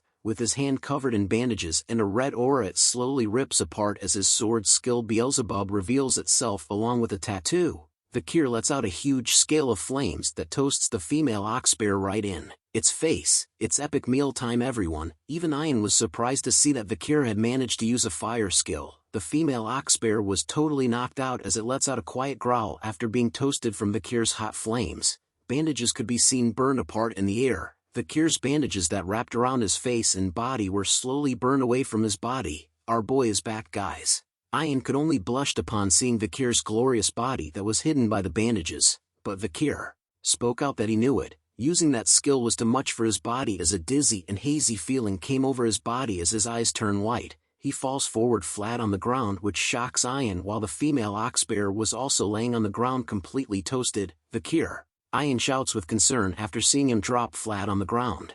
A big campfire could be seen lighting the Balak's campsite with ease. The members of the tribe were celebrating by singing out loud and dancing around the campfire. The spoils of the hunting event could be seen everywhere, especially the female oxbear that our boy Vikir had helped Ayan to capture from before. Vavs hung at the back of the party. A giant pot of food is seen being lit by a fire as the member of the tribe hands out bowls of food to the others. A weird tribal mask with teeth is seen as Ayan explains to Vikir that the hunter who catches the largest prey receives the villagers' respect and admiration. Vikir and Ayan are both seen wearing the mask on their heads. Ayan asks Vikir about how he felt about becoming the hunting hero. Vikir takes a look at the mask and tells her that it was nothing much. Hearing that comment made Ayan tell Vikir that as a slave his issue was his half-assed reactions. As they continue to talk, Ayan explains to him that the female oxbear wasn't just strong and fierce but was also highly intelligent, making it an honorable catch. Those were the reasons why they were chosen as the main figures of this pillaging ceremony. She looks up with a smile on her face as she tells him that it was different from a boar that was sluggish, scared, and poops whenever it runs away. She then asks Ahun if he agrees as he was seen standing beside Vikir with a disgruntled look on his face as he had no choice to agree with what Ayan had said. "Here, this is yours, slave," Ahun said to Vikir as he hands him a bowl of stew. Vikir looks at the bowl of food that was handed to him, asking what it was, which causes Ahun to shout at him about what he meant. Vikir then asks him why he couldn't get lots of meat, but Ahun assures him that it was because the little amount of meat in the soup represented the worth of his honor. Ayan explains to Vikir that it was a tradition of the Balaks. The one who contributes the most in the hunt gets the least amount of meat and gains that much honor in return. Ahun leaves angrily and shouted at Vikir that he too wanted to give him lots of meat. Vikir thought deeply about how being more honorable meant having less meat. He wonders what use was some useless honor over having lots of meat instead. Ayan giggles to herself because of a hun, as seeing his sour expression meant that he was really pissed. Vikir continues to think to himself that the meat wasn't what he really wanted to obtain in the hunt, it was the 600 kilogram stability which stems from Beelzebub after catching the ox bear. He looks at his hand with his Beelzebub skill activated. His first slot contained the flame Cerberus skill rank A+, while his second slot was filled with the 600 kilogram stability ox bear rank A, with his last slot filled with durable life Merciel rank A. He wonders if the ox bear skill would allow him to increase his weight by 600 kilograms while holding his breath. As he ate the bowl of food given by a hun, Vikir notices that after Beelzebub absorbed the ox bear, his body had recovered a lot. Hey slave, Ayan says as she presented to Vikir a bowl. The bowl contained things so nasty that the artist himself had to vomit after drawing it. The studio had to censor how it looked to save you guys watching this video. Ayan blushes slightly while asking Vikir if the bowl of food he had wasn't enough and that the bowl she was giving him was taken away from the shaman who wanted this particular meat, but instead she had taken it to give it to Vikir as it was his hunter's right. Vikir brushes her off by telling her that he had already gotten a portion of meat, a bowl of blood and a portion of intestines. Ayan shouts at him that he has to eat what she was giving him. She continues to scold Vikir by saying that if his eyes were bad he should eat the eyes, and that if his heart was weak he should eat the heart, and if he had weak limbs he should eat the legs. As Ayan continues to scold him, Vikir thought about how the long, purple censored thing was the intestine, and if it meant that his insides were weak. 3 female barbarians appear behind Ayan. They boot her together and stated that they knew what she was planning on doing to Vikir and could see through her motives. Ayan hears their shouts and seems and tells them to shut up. Vikir takes a bite of the censored food and thought about how it was very chewy. He soon swallows the food down his throat, which Ayan spots and smiles happily. She continues to smile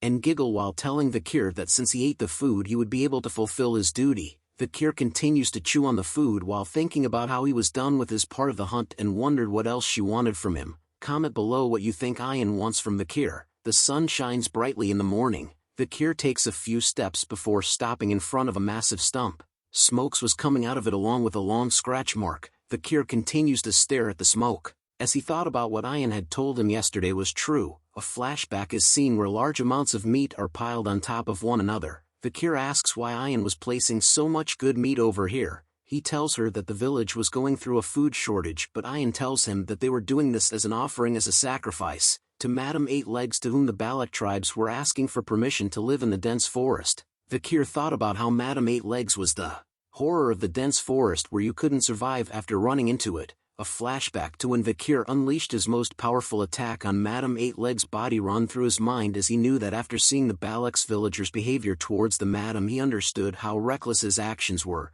Vikir then tells her that Madame Eight Legs was an annoying monster. Back at the tribe nobody could be seen walking around. Vikir walks past a certain tent before noticing something. He stares at a long line that extends all the way outside of the chief's house, made up of the members of the tribe. Vikir wonders if there was still another ceremony or something. The members of the tribe queuing outside the tribe chief's house were talking about how some of them had been in line since dawn, others were glad to be at the front end of the line, while another stated that they had stayed awake the entire night. The female members talked amongst themselves about, based on the results of yesterday's pillage, there was a high possibility that Vikir might be able to become a commoner. Another member commented that they were sure that a woman from the village will become his wife, while the last one commented that if he was strong enough to hunt an ox bear it would mean that Vikir was really strong. These girls seriously shouted, a voice that startles the ladies who were talking about Vikir. Ayan had appeared with a deer that she had just hunted. She tells them that she had given Vikir that specific stew yesterday, and yet she sees that someone else was trying to take her property away. The girls continued to argue with Ayan over the fact that she should have left some of the stew for them as well, and that she was being so stingy for keeping it all to herself. Hearing their complaints made Ayan throw down her prey to the ground. She tells them that if they felt that it was unfair then they should set up a trap to catch one for themselves. The girls tells her that they had gone out there so many times already. They even shouted at Ayan that they had went to the Empire's border, but there was no one there like Vikir. Hearing those words made Ayan upset as her face turned into a stone-cold killer's look. She readies her fist and warns them that there might be some in hell as her aura turned black all over. Seeing this caused the girls to scream out in fear and to run away from her. Ayan was glad that it was over with the girls as she touches her head. She spoke out loud about how she was waiting for Vikir to recover and that those cunning girls might take him away. Add on to the fact that she had fed him with the ox-bear's penis in order to get Vikir to carry out his manly duties. The time is near, gentlemen, for our boy to reap the fields. But Ian was unaware that Vikir had overheard what she was saying out loud as she turns around. Ian asks him nervously if he had seen or heard everything from before. Vikir gave out a mean face as he realized what part of the animal's meat was in the stew that he ate yesterday. Ian quickly changes the topic and mentioned to him that last night she had heard that her mother had called a meeting among the elders and that Vikir would be able to request something from her mother as the honorable hunter of the pillage. She blushes once again before telling Vikir that when her mother calls for him, she had already thought about what he should ask her. What she tells Vikir to ask her mother catches his attention as his ears perk up upon hearing it. The long line outside of the chief's hut was gone now. The elders and other members of the tribe were gathered inside. Vikir is seen holding a kneeling position on the ground with his head lowered in a serious manner. He greets the matriarch, who is seen sitting on her throne with a calm expression on her face with the eagle above her. She asks Vikir if he was the one that had caught the ox bear as it allowed her to eat good meat. Vikir tells her that he just did what he needed to do. She tells Vikir not to be modest as he had done well. She also noted that it seemed like he had recovered a fair bit too, which was fascinating as she didn't expect his recovery rate to be this quick. Vikir grew nervous upon hearing those compliments but assures her that it was all due to her care. He also thought about how he had felt this way before, which was interesting. The night fox Akia was a genius archer who scares the people of the empire despite having led the Balak tribe that had less than 300 members. She was as dignified as Hugo but was warm and soft like a buttery croissant. Akia then tells Vikir that she should reward him for his contributions yesterday and was willing to change his status. She informs Vikir that he was no longer a slave but a part of their family. Hearing those words caused the shaman to cough a bit. Vikir notices this reaction and recalled that Ian had mentioned to him that the elders were dissatisfied about his status change. He looks at the shaman and recognizes him as the old man who smeared ashes on the hunters' faces as the Balak shaman called a human, who was also a Hun's grandfather. Akia slowly stood up from her throne while asking Vikir to tell her what he wanted, as he was now officially a member of the Balaks. She offers him her hand and tells him that since he was part of the family, even though she did not give birth or raised him, she was willing to accept his request. Akia tells him that if he wanted a beautiful village maiden, then she would give him and his partner her blessing, or if he didn't want a partner, a slave would be fine too. Ian could be seen doing some Naruto hand seals with her arms towards Vikir, which translates to "You didn't forget what I told you, right?" Vikir could see her actions and takes a moment to close his eyes. He then tells Akia that he does have one request. She then tells Vikir to tell her comfortably while looking at Ian, as she noticed that she was signaling to Vikir like crazy and wondered if she really wanted him that badly. Vikir had a darkened expression on his face as he hesitated to ask what he wanted, but with a determined look on his face he tells Akia that he would like to bathe in the hero's spring. The elders and other members, including Hun, were shocked to hear about what Vikir was requesting from their leader, while Ian was smiling from ear to ear. "The hero's spring," said Akia with a serious look on her face. "Are you aware of what you're requesting?" she said sternly to Vikir. Silence filled the room after Vikir had told his request to the leader. "You bastard!" shouted the shaman, who asked Vikir if he knew whose presence he was in to display such arrogance. The shaman complained to the matriarch that the people who are able to bathe in the hero's spring are high-ranked warriors, and that there was no need to listen to the trash known as Vikir request. Hun agrees with what his grandfather is saying. He added on that only heroes who have proved their incredible strength can enter the hero's spring, making Vikir an ignorant bastard for asking such a question that was not in his place. But Ian disagrees with Hun and his grandfather. She argued that Vikir had already proved his strength by catching the ox bear at the pillaging ceremony. Akia the matriarch take note of their worries and arguments. She then looks at Vikir and asked if he even knew that the hero's spring is. Vikir, our boy, just looked straight at her and told her that he knew what the hero's spring is. "But let me do the explanation. The hero's spring, it's the Balak shrine where only the strongest Balak warriors are submerged in. It's also a hot spring where both internal and external injuries recover just by bathing in it."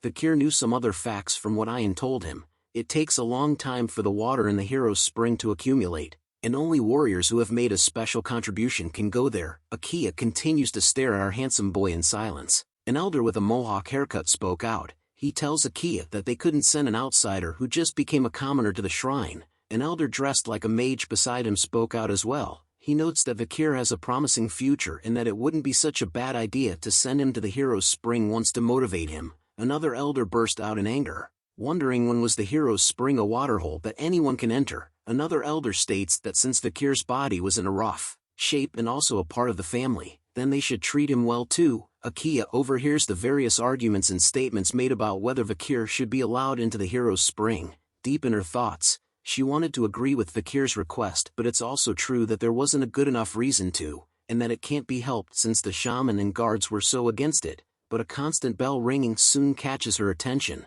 The ringing noise can be heard throughout the Balak's camp. Vikir notices the sound as well and wonders if the bell meant it was time for war. Ian tells him that it was a signal that meant that the tribe has a guest, and that there was no way any insane bastard would pick a fight with the Balaks in the forest. Akia begins to leave the tent first, but before leaving she tells Vikir that they would discuss this matter another time and that everyone should return to their duties. The shamans and elders continued to remain silent and seated as Akia left the tent, but soon a human's face was filled with anger and disgust as his eyes began to glow bright blue. Members of the Balak's tribe could be seen gathering in huge numbers. Vikir and Ian had arrived on the scene.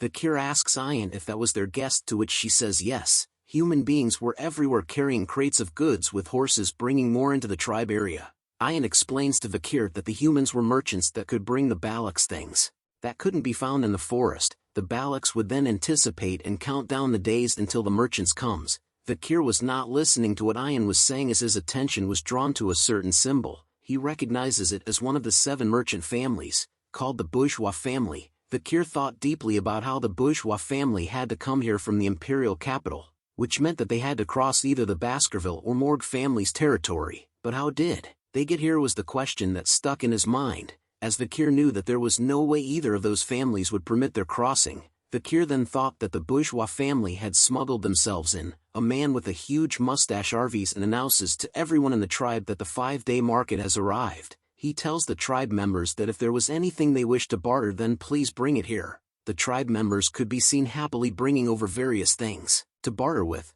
A market is made with merchants calling out to the tribe members. The merchants introduce cosmetics and even a glass orb that makes you have sweet dreams when placed on your bed, as well as grains. Vikir continues to hang back and monitored the situation that was unfolding in front of him. He could see that the merchants had brought food and daily necessities that are distributed throughout the empire, but wondered what the tribe members were bartering rare items that come from the dense forest for those measly things. Vikir knew that the merchants had no way of not knowing the value of the items the Balaks were trading with. He continues to question if the merchants were using the Balaks who were ignorant about the current market prices.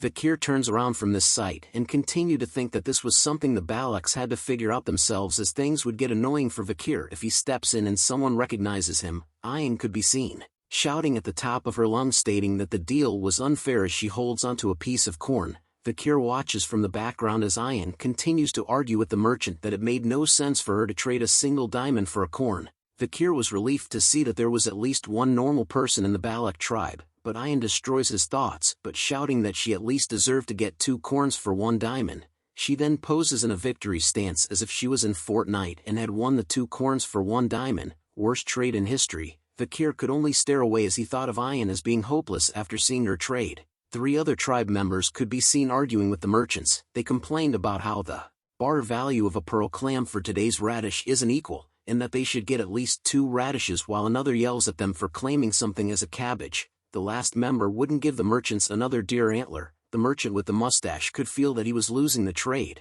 so he tells the 3 members that he couldn't go against the Balak warriors and would give them what they wanted. The 3 members celebrated over their victory with a victory pose as well. The merchant smiles to himself as he thought of the Balaks as stupid bastards for celebrating, since they didn't even know the value of the items they were offering. Just then a little girl calls out to the merchant asking him if she could please have 1 glass orb. The merchant tells her that he had brought many with him, but asks about what she could give in return. The sweet little girl opens her hands and reveals a sun dung beetle larva. She explains to him that they were rare, yummy, and nutritious, but the merchant responded with a disgusted look on his face. May this guy end up in the deepest part of hell. Comment below if you agree with me. He immediately swipes the precious sun dung beetle larva that the little girl had brought off her hands. A sad look grew on her face as she watched it fall to the ground. The merchant left her and thought about how pretty she looked for a stupid barbarian. As the little girl began to cry tears over her little dung beetle, the merchant thought about how she could be sold for a good price as a slave. A hand soon appears and pats her on her head. A voice calls out to the merchant Vikir had finally decided to step in but looked a bit different. He tells the merchant that the trade with the little cute girl was invalid. Ian sees Vikir and wonders what he was wearing while the merchant grew nervous. He was surprised to see that a barbarian could speak the imperial language. He tells Vikir that there was a misunderstanding regarding what he said just now, but Vikir repeats the merchant words of selling a Balak child as a slave. The merchant tried to cover up what he said, but Vikir tells him that that's not what's important right now. Vikir wanted the merchant to cancel all of today's unfair trades. Hearing the words unfair trade made the merchant angry as he asks Vikir about what was unfair. Vikir explains to him that the merchant had been marking these items at a price completely different from the current market price. Our boy looks at the merchant straight up in his face. The merchant grew nervous as he thinks about how Vikir was the only one who knew how to speak the imperial language. He then attempts to school our boy by telling Vikir that he talked as if he knew the retail price. The merchant quickly announces that this was a sacred trade that's been permitted by the Balak shaman, the proxy of the forest god, and that was something a little boy like Vikir shouldn't interfere in. Vikir slowly raises his hand and points at something. Vikir starts an ass-kicking lecture to the merchant. He tells the merchant that the corn he brought was worth 100 gold each, but the diamond he received goes for about 2 million gold. The merchant was alarmed to know that our boy Vikir had brains. Vikir continues his lecture by saying that when he grinds an ox bear horn into a billiard ball, it would be worth about 1 million. It was the same price as the goblin but mushroom, which was a new medicine. Horror and shocked was written all over the merchant's face as he wonders how Vikir knew the exact market prices. 2 words: main character. Vikir then picks up the glass orb in his hand. He tells the merchant that the glass orb that gives the users sweet dreams when placed next to a user meant that they would certainly be drugged and only dream of sweet dreams. Vikir goes on to explain that on the surface of the glass orb, there are small holes and drugs fall out of them. The drug inside it is a cheap drug that harms upon long-term use, and Vikir knew that it's illegal to use it in the Empire, but the merchants had distributed this well. Vikir smashes the glass orb with his hand. He lets out the pieces of the broken glass orb along with its hidden goods, much to the horror of the merchant. Another member of the merchant group whispers to the mustache man about what was wrong, and he tells him that Vikir had found out about them. Ian quickly asked Vikir if he had mentioned the words drug body harm. Vikir hesitates for a moment before telling her yes. Our waifu began to rage as she realized the main cause behind why so many of her people's health was deteriorating. Merchant gives off a faint smile and tells her that there seems to be a misunderstanding while thinking of leaving the Balak tribe for now, but something fast and quick pierces the shoulder of the merchant in an instant. He looks at it in horror before letting out a little bitch scream. Ian had taken a bow and arrow from a fellow tribe member and shot the merchant with it. Members of the merchant group rallied around their leader to comfort him just as Ian calls them bastards. She claims that the merchants had fearlessly fooled the Balaks. The rest of the Balak members soon realized what was going on as some of them started to inspect the goods. A dreaded feeling started to overcome the merchant upon being discovered by Ian. He yells at his ground to take their things and run. The entire merchant group began to flee on the backs of their horses. Vikir questions Ian about why she was letting them go since merchants were known for not returning a loss, but Ian assures Vikir that there was no way she would let them go. She explains to him that for beasts that live in large packs, injuring them and letting them go is also a hunting technique. The merchant leader could be seen holding onto his injured shoulder while cursing at the Balak tribe members. Ian continues her explanation about how they had the tendency to return to their pack when injured. A campfire is seen just as the merchant group finally slowed their pace. He shouts at a group of mercenaries decked out with weapons about how the Balak bastards had stolen their products. He then tells everyone to get ready for battle. Time for free experience points for our boy Vikir. Night soon arrives as a campfire is seen being lit in the middle of the forest. A bird is seen flying high in the air. It soon lands upon somebody's arm. They messed with the Balaks. There's only one way to take care of them, said a voice as Vikir listens to it closely. It's slaughter time, said Ian as the eagle rested on her arm. Our waifu is about to rip these guys to shreds along with our boy Vikir, whose eyes were showing that daddy red glow. The group of mercenaries could be seen walking together through the forest lighted by the moonlight. A mercenary with an eye patch tells the merchant leader that he must have been shocked that the Balak bastards looted him. He continues to tell the merchant leader that words don't work on those barbarians and that he needed to kill them and turn them all into slaves. The merchant leader tells the mercenary that since it was his first time in the deep forest, he wouldn't know it well about how defeating the Balaks in combat was not that easy. The mercenary still felt confident about his skills. He asks the merchant leader about how he felt being scared and if that was the reason why he brought the mercenaries. He continues to question the merchant leader about how he was going to turn the tables if he got caught. The mercenary lights a match up, saying that the merchant groups and mercenaries had decided to split the gross earnings in exchange for being their escorts. He shows an evil smug grin on his face with a cigarette in between his lips. He tells the merchant that if it comes to looting, then the mercenaries could treat everything as theirs. The merchant leader was nervous and silent upon hearing the disgusting words the mercenaries spoke with, but he soon turns forward and tells the mercenaries to do as they please. The mercenary was happy to hear that and asks a question. He wonders if the Balaks were really that special, since they wanted to exploit nighttime. The group wanted to ambush the Balaks while setting them on fire and finally to slaughter them, making them done for. The eye-patch mercenary continued to talk while two other members could be seen fight over the lit match. One of them grabs the member holding the lit match and tells him to not blow out the match since he needed to use it too. The guy holding the match decides to hand it over, but he tells the other guy that it was a rule that only 2 people can use a match, and asked him if he had heard on the battlefield that 3 people aren't supposed to share one match, but the friend didn't listen to him. He continues to light his cigarette with the lit match, telling the other member that he didn't believe in such superstitions. Lucky for him, he gets to meet God straight away as an arrow flies directly into his skull, just before he could blow one puff of his cigarette. The mercenary with the eye patch continues to talk to the merchant leader about his history and how he caught barbarians and sold them as slaves, but the man didn't even realize that his party was being sniped one by one. Even an arrow reached inches from his face. The merchant leader could only look in shock as blood spilled everywhere from the mercenaries being sniped by arrows. The group of mercenaries began to cover themselves with their shields, but they were still getting sniped by the Balaks. The merchant leaders yells at them to extinguish their cigarettes as the Balaks had found them. Ayan and her Balak tribe had appeared with their bows drawn and ready to fire. She commands her troops that she wouldn't allow any of them to hit the mercenaries and merchants anywhere else but their heads. She tells the Balaks that it's time to show them how scary the Balaks are. Vikir stares in amazement and wondered if the light from the cigarettes was all the Balak warriors needed to shoot their arrows so accurately. Another member of the tribe appears while carrying 2 barrels. He calls Vikir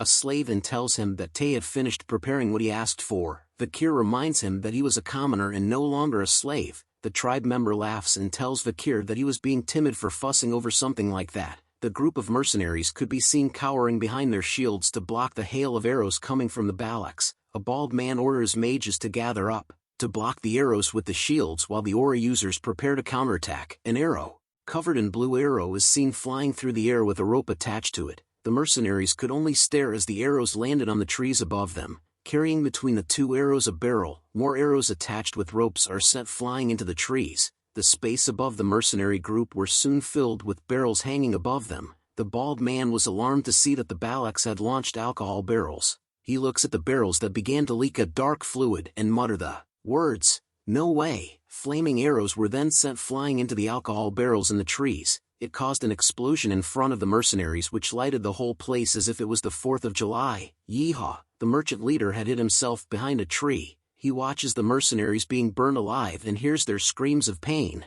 They shouted that the Balaks had started a fire. The merchant leader continues to watch the flames engulf the mercenaries, thinking about how the Balaks had tied ropes to arrows and launched oil barrels. This was something that was unheard of as he continues to wonder about how the Balaks had gotten that intelligent. Oblivious to him, Vikir was walking towards him from the shadows. Like an assassin from Assassin's Creed, he sneaks up to the merchant leader. Vikir finally lets out a heavy footstep which catches the attention of the merchant leader. He recognizes Vikir as the meddlesome Balak bastard. Vikir appears with arrows on his back and with his eyes turned red. It's time for the bloodhound to hunt. The merchant leader pleads with Vikir, telling him that he would regret it if he killed him. He then reveals a piece of paper, stating that this was the exploration permit he had received from the underdog city. It was the official seal from the newly appointed deputy consul, meaning that if Vikir kills the merchant leader, the Baskerville family will come for him. Vikir then asks the merchant leader if the deputy consul he was referring to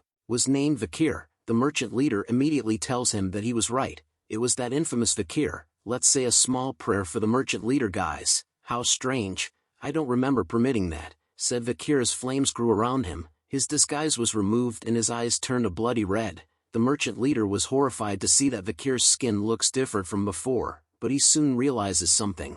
"You're really Vikir," was the merchant leader's last words. An arrow struck him straight in the head, body, and on the piece of paper he was holding. Bullseye. Vikir had fired the arrows that slain the merchant leader. He tells him that those who forged the Baskerville seal are to be executed. Ayan soon appears behind him on her pet wolf Bakira. She still calls Vikir a slave and tells him that they needed to run away. Vikir looks at her and reminds her that he was no longer a slave. Multiple arrows could be seen stuck onto various shields. The mercenaries soon realized that the hail of arrow attacks from the Balaks had come to a stop. They rejoiced in joy and shouted out to one another that the Balaks were retreating. They stated that the fact that the Balaks attacked with fire meant that they were not confident. The mercenary group decides to chase after them right away. A member of the mercenary group shouted that if he catches the barbaric bastards, he would butcher them straight away. But just as he was yelling, a familiar pillar of death covered in a purple aura appeared behind him. It's our queen Madame Eight Legs. She appears and started to rain down pain onto the mercenary groups. Vikir could hear the screams of the mercenaries as they yelled out that there was a monster. Ayan praises Vikir for calculating the madam's appearance and for thinking of using fire as a tactic. She states that Vikir had become a great Balak now. Vikir continues to look behind and tells Ayan that was how he felt every time he sees her. He looks at the numerous legs of Madame Eight Legs as they reached high into the sky while being covered in a deadly purple aura. He tells Ayan that that was a disaster. Akia was wearing a smile on her face as she tells Vikir that she would permit him to enter the hero's spring. She continues by stating Vikir's various achievements, from resolving the food shortage issue by catching an ox bear, concluding the previous battle without any casualties by using oil barrels, and discovering that the cause of the infection that was bothering the Balak warriors was caused by cheap drugs. Akia concluded that there was no doubt that our boy Vikir was a brave warrior. She touches his shoulder while the shaman showed a dark expression on his face in the back. Akia then tells Ayan to take Vikir to the hero's spring since it was a full moon tonight. Ayan agrees and began to stood up. She wraps her arm around Vikir and tells him, serves him right. Vikir was curious by what she meant by that. It turns out she was referring to a human. She tells Vikir to look at a human, not saying a single word. It was said by him that the reason why the warriors were unwell was because they were cursed. But due to Vikir's actions it caused a human's words to hold no weight now. A human could be seen struggling to hold his anger within himself. Vikir wonders if it was really a curse as he recalls the memory of when the merchant leader had told him that the sacred trade had been permitted by the Balak shaman, who was the proxy of the forest god. Night soon arrives as a full moon lights the skies. Vikir's bubblicious body could be seen submerged in green water. He takes a deep breath and chills in the waters where other animals could be seen floating around as well. He takes a scoop of the water in his hand. Thinking that his mana was taking a step closer to purity, he could feel his broken bones and muscles starting to heal. He noted that the old shaman didn't cause a fuss without a reason, as he probably wanted to come here himself. Although it was not as effective as the river of sticks at the Baskerville side, the hero's spring was better since there was no age limit. Vikir then asks Ayan, who could be seen soaking in the waters of the hero's spring beside him, lucky main character. Comment below how many of you guys want to take a dip in those waters as well. He asked her about whether the efficacy would be halved since she was inside the waters as well, and Vikir was certain that the matriarch mentioned that only he could go in. Ayan wonders if that was really important since real Balaks do not fuss over minute things like that. She then tells Vikir to thank Sir Adonai for finding this hot spring.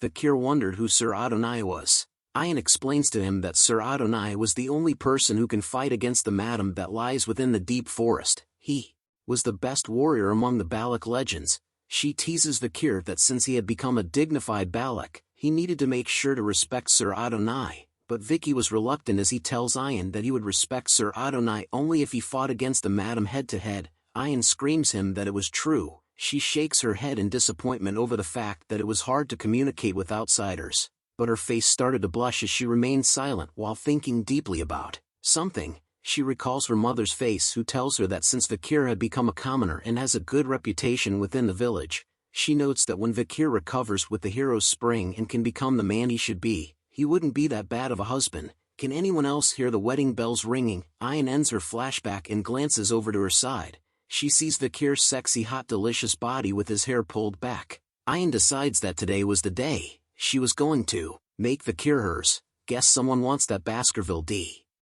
Vikir and Ayan continued to bathe in the waters of the hero spring. Lucky man. Ayan soon reveals to Vikir that she knew that those merchants were taking an excessive amount of profits. She had a vague idea, so it was a good chance that they used this chance to get back at them. If Vikir hadn't done it, Ayan would have. Vikir closes his eyes with a smile, saying that he understood her intentions. But Ayan was feeling embarrassed as her face started to blush heavily. She tells Vikir to not laugh at her as she genially knew about what the merchants were doing, and that she knew for a fact that those diamonds were more expensive than corn in the Empire. Since she brought up the topic of corns, Vikir questions her about how much more expensive they were compared to the diamonds she sold. Ayan stutters but says 20 corn. She soon changes her answer to 30, but Vikir tells her she was still wrong, and finally reveals the number of corn she can get with 1 diamond. A little cute rabbit is seen floating in the waters as well, Netflix and chill style. What? Ayan screamed out loud. She was shocked at the amount she could have bought with the diamond after Vikir revealed the truth to her, but she immediately covers her mouth,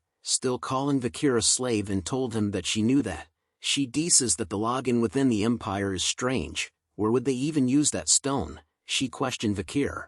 Vikir looks at her and tells her that it didn't matter. He then changes the topic. My name or slave? He asked Ayan. Between the two, which do you want to call me by? He tells Ayan that he didn't like to keep things ambiguous. Ayan took a moment to think about what she should call Vikir by. She pauses for a moment in silence. She then moves closer to Vikir, to the point that she was right in front of him. This isn't everyone. Comment below what's gonna happen. You don't like ambiguity, right? Ayan asked as she stood in front of our boy. She places her finger onto Vikir's lips, telling him that she was gonna make things clear. This causes our boy to be taken aback for a moment. I don't want to call you slave or Vikir, said Ayan as she looks at Vikir with innocent eyes and a blushing face while the waters of the spring drip down her body slowly. She pulls her face closer to his, whispering to Vikir, what I want you call you is. But a bunch of kids appear suddenly behind her. They jump with joy and laugh out loud as Ayan was stunned and embarrassed. The kids come up to Ayan and greeted her as Commander Ayan. They also called out to Brother Vikir. Ayan looks at them and questions them about how they managed to get here, but the kids didn't bother to answer her. Instead they just wanted her to play with them together in the spring. Vikir watches from the back once again, thinking about how if it's neither his name nor slave, then how does Ayan want to treat him? Our boy Vikir is dense like a rock. You rascals, shouted Ayan as she splashes the waters. She tells the kids that if they enter the spring, its efficacy will reduce by half. Vikir cuts in and repeats what Ayan said to him. He tells her, didn't someone say a true Balak wouldn't be stingy regarding such things? The kids hid behind Vikir and agreed to what he said. They even went as far as to call Ayan a stingy commander. Ayan couldn't talk back to Vikir as he had used her own words against her. Ahun appears as well with 2 other little girls by his side. He tells Ayan that they were here based on the matriarch's command. Due to the drug side effects brought upon by the merchants, the matriarch had told the sick children to go into the hero's spring. Ayan could only recall her mother's cheeky smile. She thought about how she wanted to make a fool out of her. Ahem, said Ahun, which catches Vikir's attention as he turns to look at him. Ahun shyly thanks Vikir for helping his younger sister with the merchant. It was the cute little girl that wanted to trade a larvae for a glass orb. She smiles and thanks Vikir as well for his help. Ahun then takes the chance to apologize to Vikir about misunderstanding him this whole time. Vikir simply gave him the bombastic side-eye before replying. Yeah, was the only word that Vikir said to reply to both of them. This leaves Ahun stunned and silent. He then bursts out in anger, yelling at Vikir that he and his little sister had come here to apologize, and all Vikir said was yeah. Vikir continues to chill in the water. He tells Ahun that he has too much anger inside of him. Ayan watches the 2 boys talk to one another. She showed a relief expression on her face as Vikir had finally become a part of the tribe, and that the tribe members were slowly accepting him as one of their own. She continues to think about how there would still be a lot of time to continue what she tried to do. Comment below if you are jealous of our boy right now. She then calls out to Vikir, cheers to you for becoming an official Balak member, Ayan announced out loud as she stands in front of him, posing with a bright smile on her face. The kids in the back cheered on as well. 2 years has passed by. A barbarian could be seen getting his face being rearranged by a powerful blow straight to his face. The barbarian falls back onto his ass as another member towers over him. Other members were alarmed to see the interaction as the barbarian continued to sat on the ground with a bloody nose. You're more of a crybaby than I thought, said a voice as a familiar fist is seen pointing outwards. It was our boy Vikir van Baskerville with a ponytail now. He had finally reached the age of 17 years old. He relaxes his fist as he called out to Ahun, one more time, shouted Ahun as he covers his nose. The other members came to his side in order to help him get up, but Vikir dismisses his request, telling Ahun that their sparring ends here today. As Vikir continued to walk away from Ahun and into the forest, Ahun shouts at him about whether he was running away. Vikir tells him that he was simply taking a stroll. Ahun calls Vikir an annoying bastard, while telling the others that Vikir had become more monstrous after his body had recovered. The other members mentioned that they had heard that Vikir's marksmanship is on par with Commander Iron recently. The other member questioned how they could compare Vikir with Commander Iron. He tells them that he can hit Ahun's nose too and make it bleed, but Ahun tells them that he didn't get hit, which surprises the tribe members. Ahun explains to them that Vikir's fist didn't hit him, he had just stopped it in front of his face. Vikir is slowly becoming One Punch Man. This revelation brings a shock to the tribe members' face as they soon realized something. Vikir had managed to make Ahun's nose bleed from the wind's pressure caused by his fist. Vikir could be seen sweating all over as he continued to breath hard. He looks up at something, saying that he could do it perfectly now. The sixth technique, Vikir can perfectly bear the sixth fang. 6 holes that looked like they were drilled into the huge wall could be seen as Vikir stood below them. Vikir knew that there's still a long way to go before achieving the 10th technique. He finds it already impressive that he managed to get to the 6th technique at 17, which is formidable growth. The almighty Beelzebub sword continues to screech out loud. Vikir also has 6 mana circles within him. With this, he can be a high-rank graduator. Vikir releases his sword ability, thinking that including the river Styx his blessing, the demonic sword. Beelzebub, the usage of the marksman and assassination techniques he learned from the Balaks. Vikir could now go up against the highest rank graduator. Our boy has fully transformed himself into a member of the Assassin's Creed. He looks back at the forest, thinking about how it has already been 2 years since he had set foot into the deep forest. Looking back at it, Vikir wonders if he was bidding goodbye to the Balaks once he was done preparing. Bakira could be seen playing around with a butterfly. Vikir looks at some deep track marks etched into the ground. He determines that the tracks were from the deep forest snake Mashusu. Our waifu Ayan had grown up too. She now has long hair and a different hairstyle. Comment below which version of Ayan you like, the short hair or long hair version. Vikir continues to explain that the snake was the large and ancient one. Vikir tells her that if they could catch this, the food would be settled for the village for at least 4 days. Ayan continues to repeat the same words, I see, to Vikir regardless of what he said. This causes him to look back at her and thought about something. He asks Ayan if she was thinking about something else while they were hunting. Ayan blushes hard after being caught, but she tells Vikir that she wasn't.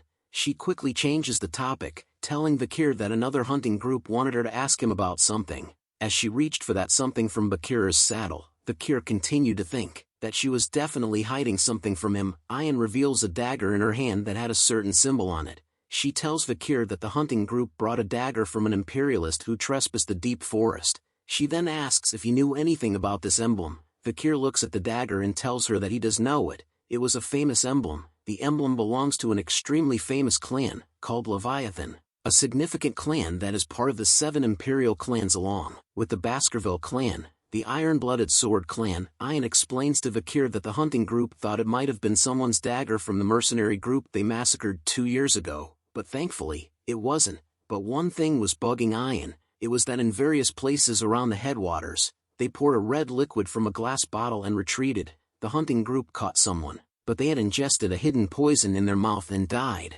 The only thing that was left behind was that dagger. Vikir continues to inspect the dagger in his hand, but Ayan tells him that there was more. She wore a nervous expression on her face as she tells Vikir that there was something she wanted to ask him. Don't you want to return to your hometown, Vikir? Was the question that Ayan asked him point blank. Vikir questions Ayan about why she was suddenly asking him about that. Even wearing a weird expression while asking it, Ayan touches her fingers together nervously. A sweat drop drips down her face as she tells Vikir that she doesn't like secrets or lies, and that he should tell her. Ayan reveals to Vikir that there was another imperialist who came to the deep forest, and that Ayan believes that their goal was Vikir. Vikir received a shock upon the sudden revelation from Ayan. She looks at him with a worried face, pausing for a moment before revealing another painful information. She finally reveals to him that a certain waifu had came to the deep forest. Ayan continues to tell Vikir the honest truth. 2 years ago, when he had fought the madam up until now, that certain waifu, together with a search party, came to investigate the deep forest. Ayan believes that she was looking for traces of Vikir. She didn't dare to look Vikir in the eyes as she asked him if he was going to go with her. Ayan's thoughts started to go haywire. She wonders if Vikir will hate her because she hid this information up till now. What would she do if he says that he'll go with her? Should I stop him from going by using the tribe's rules? These were the thoughts that ran through her mind as Vikir stood there silently. Would that even work? Was the final thought she had as Vikir finally started to open his mouth. I won't go back, said Vikir with a stern look on his face. Silence came over Ayan after hearing those words from Vikir. She stutters her words as she asked Vikir if it was true. He tells her yeah, our waifu's face shined bright like a diamond. She hugs Vikir with joy, telling him that Vikir isn't leaving. Meanwhile, Vikir thinks about how he thought the Empire knew that he was alive, but it seems like they don't. Vikir needed to return once he was able to perfectly hide his power from Hugo without being noticed, and then he thought about the woman that Ayan had mentioned. He wonders if Ayan was referring to Camus Morg. He continues to wonder if she has not yet forgotten that he had saved her, or is it a part of a diplomatic event. But seeing how the Baskerville clan gave permission for the Morg search party to enter the deep forest, means that their alliance is still strong. Vikir wondered about if the two families form a bond through his supposed death. Vikir then decides that he should go investigate what's happening outside the deep forest soon, but a sudden appearance of a big fat ugly fish disrupts Vikir's thoughts. But Ayan and Vikir were shocked to see its sudden appearance beside them. The giant fish lands right in front of both of them with a loud impact. Water began to spill from out of its mouth as it tries at best a breath. A lungfish, said Ayan with a perplexed look. She states that seeing as how it jumped out of the river, it seems like the rainy season will come soon, judging from its size. This year's rainy season might be long, but Vikir tells her to wait as he spots something. He wonders what that arrow-looking thing is that was poking out of the ugly fish. They decided to slice the fish like sushi to find out what it was from the inside.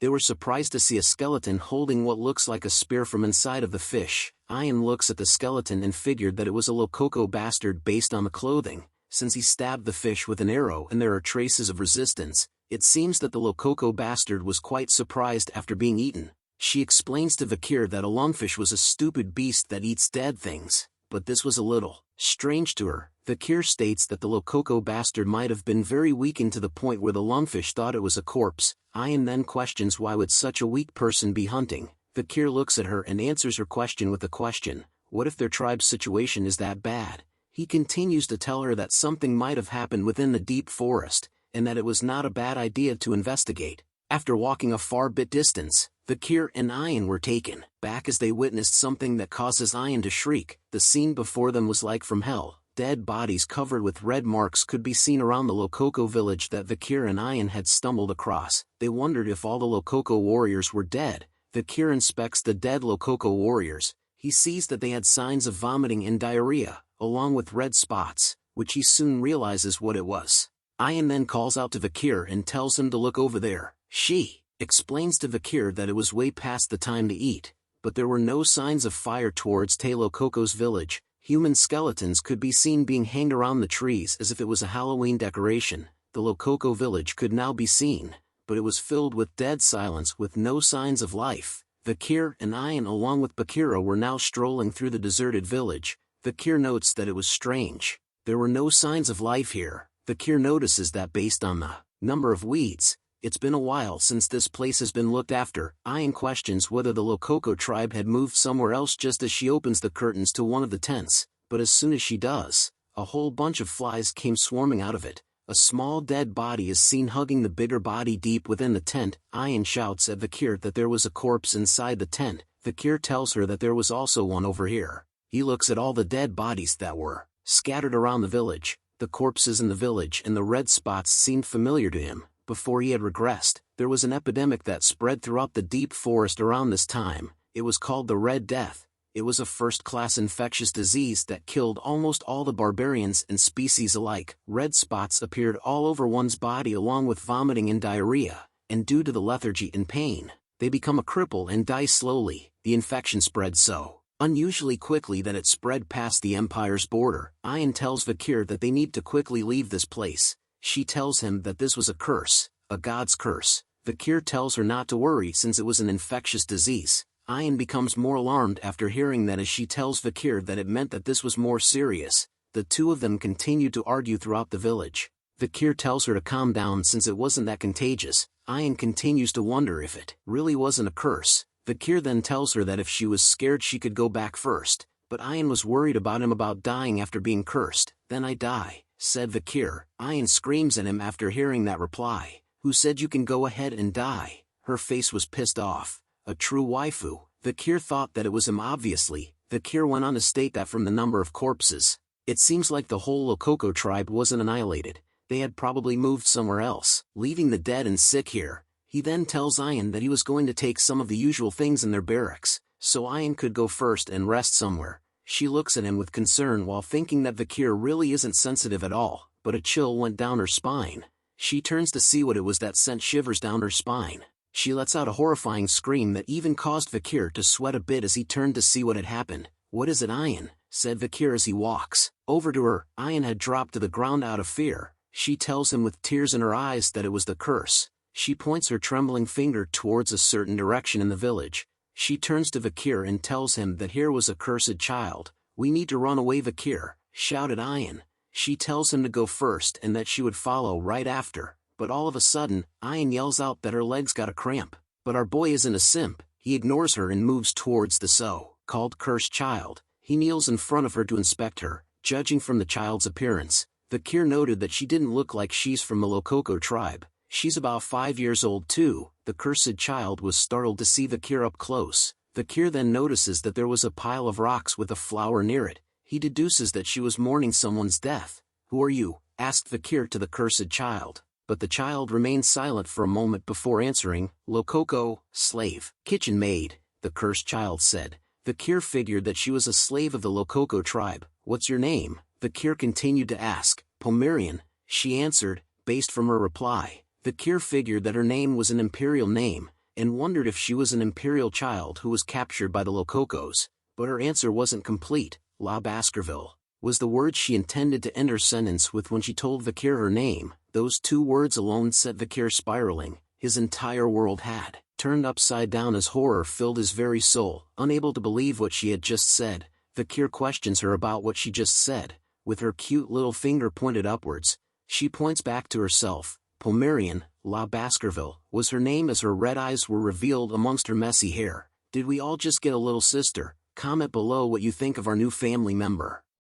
There are 3 middle names within the Baskerville clan. Van is given to those from the extended lineage, Lou is given to the males from the direct lineage, the middle name given to the females from the direct lineage, but isn't frequently seen as most Baskervilles are males, is La. Our new little sister introduces herself as Pomerian La Baskerville. Vikir continued to be shocked upon hearing her name. He couldn't believe that she had the middle name of La, as there shouldn't be a lot of people who bear that middle name in the family. As Vikir remained stunned by this new information, Ayan points out something to him and tells him to look at it. She recognizes the emblem as the symbol of Vikir's clan, the Baskervilles. Vikir soon takes notice of the necklace and grabs it from Pomerian. His sudden action startles her as he said "excuse me" while grabbing the necklace. Seeing the necklace up close causes Vikir to be startled again. He opens the necklace, which reveals a family portrait that Vikir couldn't believe. He sees that Hugo Le Baskerville was standing in it along with 2 other members of the Baskerville family. He pulls the necklace closer to his face to see it more clearly while wondering why Hugo was in the picture,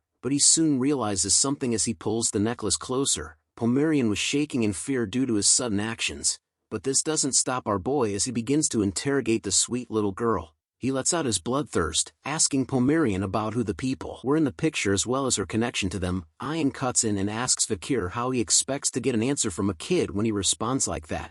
She tells him to ask her while smiling instead. Vikir thought about Ayan's advice and knew that she was right. He couldn't hold back his emotions because of how shocked he was, and knew that this sweet little child had done nothing wrong. Vikir then asks the same question to Pomerian about who the people in the picture were, but this time he asks her with a gentle smile on his face. Ayan looks at him and couldn't believe that her slave was able to smile like that. That comment made Vikir kind of annoyed. Pomerian then took a moment to answer. She then points a finger to the picture in the necklace, telling Vikir that it was her mommy, grandma, grandpa. Hearing the word grandpa made Vikir realize something. He recalled what Butler Barrymore told him that might have been true. A flashback is seen from when Vikir was younger. He was confused by Butler Barrymore. As they walk through the estate, Barrymore informs Vikir that he may not believe him, but the clan head Hugo used to have a very loving and gentle personality. Vikir couldn't believe that Barrymore was referring to the scary Hugo that Vikir knew and tells him that he didn't know how many people within the Baskerville would believe that. Barrymore further explains that in truth, the clan head loved the first wife Lady Roxana very much and cared for her dearly. Although Lady Roxana passed away from illness, that wasn't the reason the clan head's personality changed. When the soul bloodline created between Hugo and Lady Roxana, Lady Penelope was taken away by barbarians. That was the tipping point. Hugo then began to move swiftly to find Lady Penelope. Due to this, he requested the Emperor move him to the frontier, and the Baskerville house that used to be within the archipelago was moved to the mountain Le Rouge et Le Noir where the barbarians lay hidden.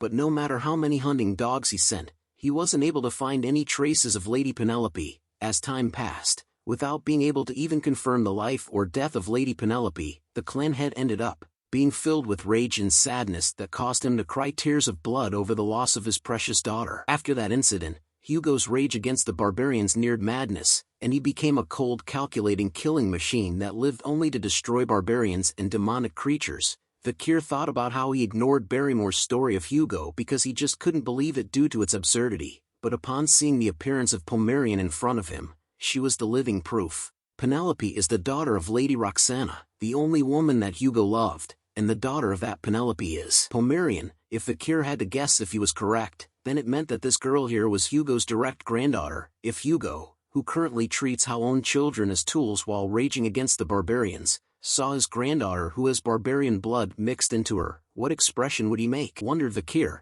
He soon places his hand on top of Pomerian's head to comfort her. He noticed that she wasn't treated well within the Rococo tribe, so he tells her to come with him. Pomerian's eyes and mouth opened wide as she heard Vikir's words. Vikir continues to smile at her, thinking about if he was smiling correctly as she hadn't said anything yet, but she soon points out that her mom, hair, eye, same. Vikir tells her yes, as all the Baskerville hounds look similar in that it seems like he was her uncle. Pomerian repeated the word uncle as she continues to gaze at Vikir due to their similarity. She then looks back to the grave that she had built and placed a flower on. A flashback is seen where her mother, Lady Penelope, was coughing badly due to the plague. She tells her daughter that if she ever sees someone with red eyes, then she must follow them. Pomerian continued to stare at the grave while thinking of her mother's last words to her, but her action catches Vikir's attention as he looks down. Pomerian was holding onto his shirt. She calls him uncle and tells him that she wanted to come with him. This was the moment when the two stragglers of the iron-blooded sword clan had crossed paths. The scene changes to the tent that Vikir had built for Ian.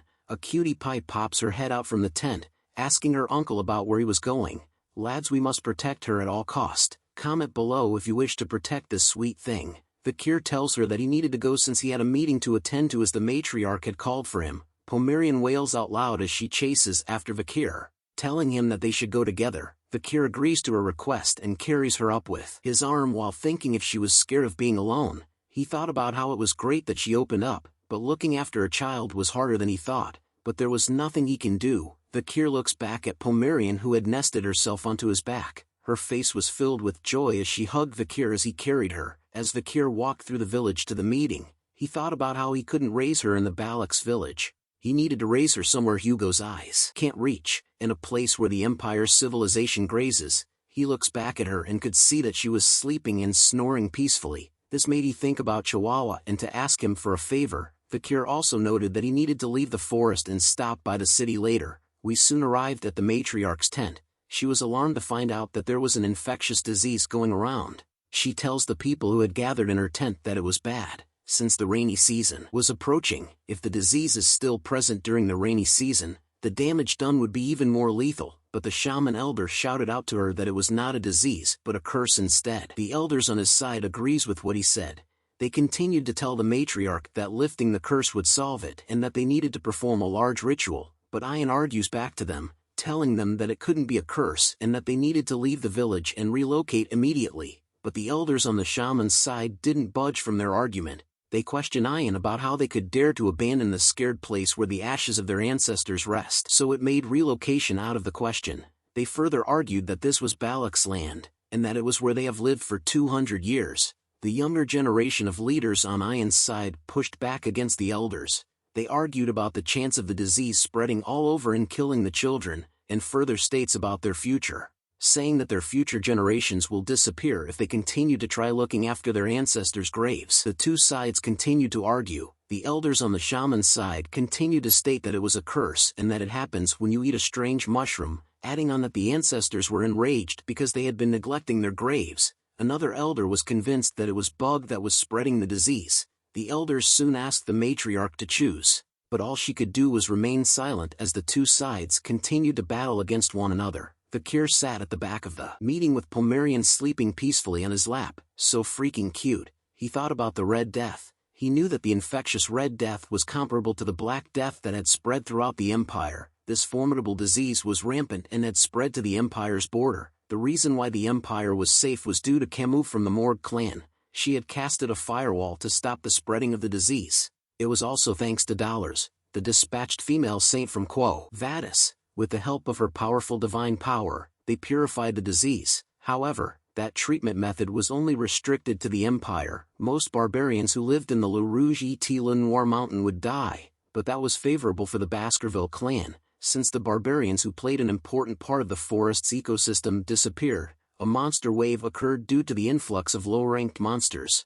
This resulted in an exponential increase in the number of casualties among civilians. The Baskerville clan, who protected the borders, received support from the Empire and started to subjugate the monsters. In the end, they were successful in protecting the border, and it became an opportunity for Hugo to further establish his political position. Vikir then raises his hand up to catch the matriarch's attention. He tells her that he had a way to stop the Red Death. As Vikir refused to witness that, Hugo, a pair of green legs with 3 toes on each foot, is tied upside down by a rope as it struggles to free itself. The green figure was then dunked into a pot of water. The rope that was tied onto its feet was pulled across a tree branch. It is revealed that there were a bunch of barbarians who surrounded the green figure as it was lifted up from the water. The barbarians were wearing a cloth on their faces as they exclaimed in wonder over this experiment. Upon closer inspection of the green goblin, they realized that it had contracted the Red Death after being dipped into the pot of water. The barbarian then tosses the green goblin that had the Red Death into a fire. Ian was happy to see that all the goblins that they had shoved into the infected water contracted Red Death. It all went accordingly to what Vikir said. She then asks him if the Red Death really transmit through water. Vikir tells her yeah. He explains to her that the infected water was the biggest cause of the infection, but once they boil the water, there shouldn't be any problem. Ian smiles and looks at the 3 other green goblins that they had captured, thinking that boiled water was fine. Seeing her happy expression and what they did to their comrade causes the remaining green goblins to be startled. Soon enough, one of them was tied to the rope once again and lowered into a boiling pot of water. It lets out a scream as its head enters the pot first. As soon as they pulled the green goblin out of the boiling water, Ian points out to it and tells Vikir that it had died immediately. Vikir tells her to put the green goblins into the cold water with a "I can't believe this dumbass did that" kind of face. Once again, the remaining green goblins were dipped into the cold water that Vikir had asked them to do. The tribe members couldn't believe that it was true. Even after some time passed, the green goblins didn't contract the Red Death. The tribe members were happy to have found a way to conquer the Red Death, as the answer was water. They also asked that if they were to drink boiled water, they could prevent the infection.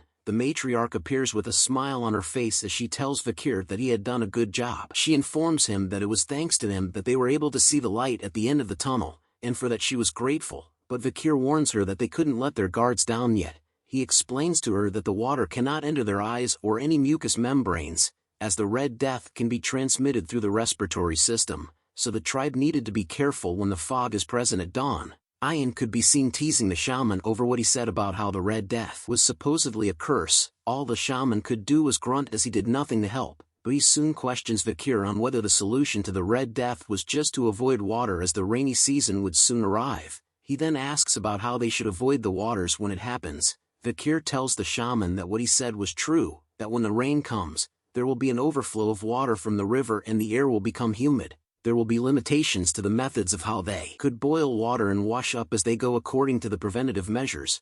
Kind of sounds like they have COVID. Hearing Vikir agree with him brought a smile to the shaman's face, as he was right for once, but then Vikir tells him that they needed to relocate the village. Hearing that causes the shaman to be startled. He yells at Vikir that he had already told the tribe that they couldn't leave the place where their ancestors lie. He then questions Vikir if he was choosing to ignore the words of the Council of Elders. But Vikir remained determined with his words. He tells the tribe that there was a method such that they won't have to move from the Balak territory. The rainy season approached the Le Rouge et Le Noir mountain as dark clouds filled the skies with a heavy downpour of rain. The river flooded, and what was once flatlands became vast torrents of swampy terrain. Within the deep forest, the torrential rain was something that even the elderly had never witnessed before, and that's how everything within the deep forest became flooded. Massive amounts of water covered the land as only the tops of the trees could be seen from above, all except for the Balak village. The tribe members could be seen shouting to pull harder and tie it tighter as they held onto a rope. The tribe members continued to shout at one another to raise the fence, so that it could be stabilized and wouldn't fall down. It turns out that the Balak tribe had relocated to live on top of the trees. Just like the Ewoks from Star Wars, the other tribe members talked about how with this much rain, the village didn't get flooded. The other tribe member looks up and tells him that it was all thanks to a certain someone. The two tribe members soon shouted out at Vikir, who stood above them. They thanks him for not getting the village flooded and thought about how great it was for them to have listened to him. Vikir continued to think about how it was a good thing that there were many tall trees within the Balak territory, which made it possible for them to be able to endure the rainy season. Pomerian then pokes her cute little head out of the tent, calling out to Uncle Vikir that she wanted to be with him. So cute. But something soon catches Vikir's attention as he looked down. He yells out to the two tribe members that it was dangerous. As a massive shadow in the water with glowing eyes approached the tribe members who were still waving at Vikir, the massive shadow soon comes out of the water. It was revealed to be a gigantic sea monster. The two tribe members were shocked to see this massive beast coming towards them. They screamed in horror as its massive teeth reached closer to where they were, but somebody else was quick to react as an arrow is being drawn. A powerful blow manages to land itself right onto the gigantic sea monster's body that causes its face to go like, WTF. Ayan had appeared with her bow in hand. Get lost, you damn catfish, said Ayan. Vikir then asks her if that monster was the Mashusu. Ayan explains to him that it was the one known to be the king for dozens of years around this area. She tells him that the tribe calls it Ka. It kind of looks like a mix between Gyarados and Magikarp from Pokemon. Comment below what you think it looks like, but the Ka doesn't retreat even after being hit by Ayan's arrow. It slams its tail into the buildings that the tribe had built. It then sends the two tribe members flying through the air. Vikir immediately leaps down from his home. Thinking about how the Ka was destroying the home that they had struggled to build, he summons Beelzebub as he hand unleashes that good-looking red aura while telling the Ka that he was going to fix that habit of its. Vikir had fully summoned the Beelzebub blade as he lands onto the tree trunk, with a powerful leap forward that smashes the tree trunk into pieces. Vikir lets out the ever-so-powerful sixth technique of the Baskerville clan, 6 lurking ambushes. As he soars across the Ka, he cuts it 6 different ways. The Ka lets out a horrifying roar due to the pain that Vikir caused. He looks back at it to see the damages. The Ka soon retreated back into the swampy waters. Yeah, run like a bitch. You ain't nothing for our boy Vikir. Vikir then lands onto a nearby tree and stared at the Ka as it retreats back into the swampy waters. Even the two tribe members were lucky enough to stop themselves from dropping into the waters as they clung onto the tree trunk with all their might. The other tribe members cheered Vikir on as they witnessed him chasing the Ka away. They couldn't believe the number of times that he had saved them. They continued to call Vikir as the Balak's hero, but our boy just felt relieved as he unsummons the Beelzebub sword into his hand.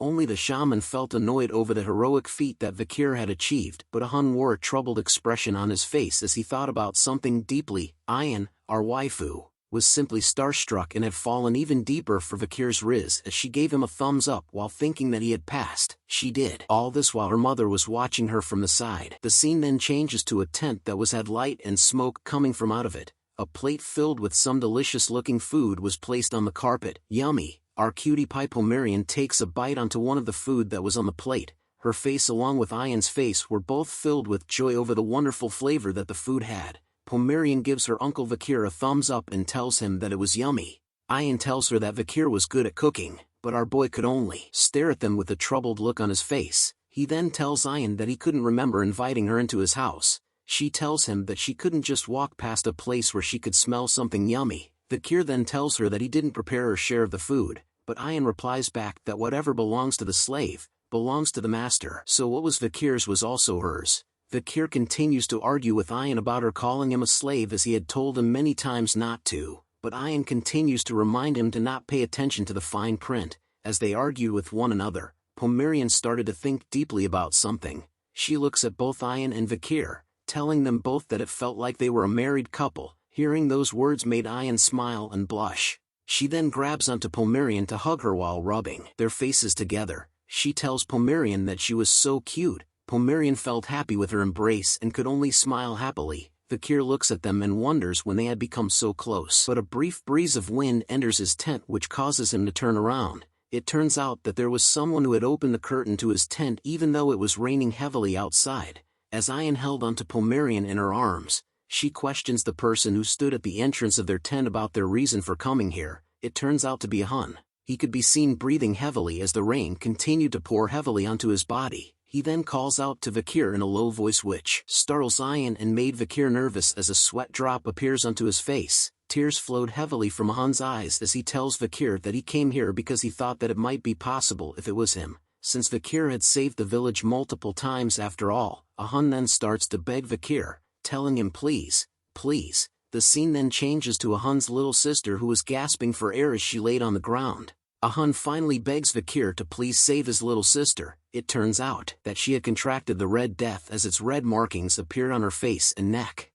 We return to a Hun's house on top of the tree during the harsh stormy weather. His little sister, one of our baby angels, is seen breathing heavily as she battled against the evil of the disease called Red Death. A Hun along with Vikir and Ayan stood by her side and monitored her status. Vikir then questions a Hun about when she had first showed signs of the Red Death. A Hun tells him since yesterday. He suspected that she had entered the swamp when they were gathering the wood for the construction of their houses on the trees. Ayan cuts in to inform Vikir that Yahello, the name of a Hun's little sister, was a kind child who always helps people. She wonders if there was anything Vikir could do. Even a Hun looked at him with a worried expression on his face. "Ha!" shouted someone as the voice grabs everyone's attention in the house. A wet foot appears. The shaman had appeared in the house as well, with an annoyed look on his face. He tells them that it serves Yahello right for going around and not listening to her grandpa. He continues to scold Yahello, telling them that what goes around comes around, and that this is what happens when you listen to the words of that imperial spy bastard Vikir. A Hun stands up in front of his grandfather to tell him that his words were too much. "Shut up!" shouted the shaman as a loud slap sound resonated throughout the house. He calls a Hun a useless bastard. As he was the same as his parents,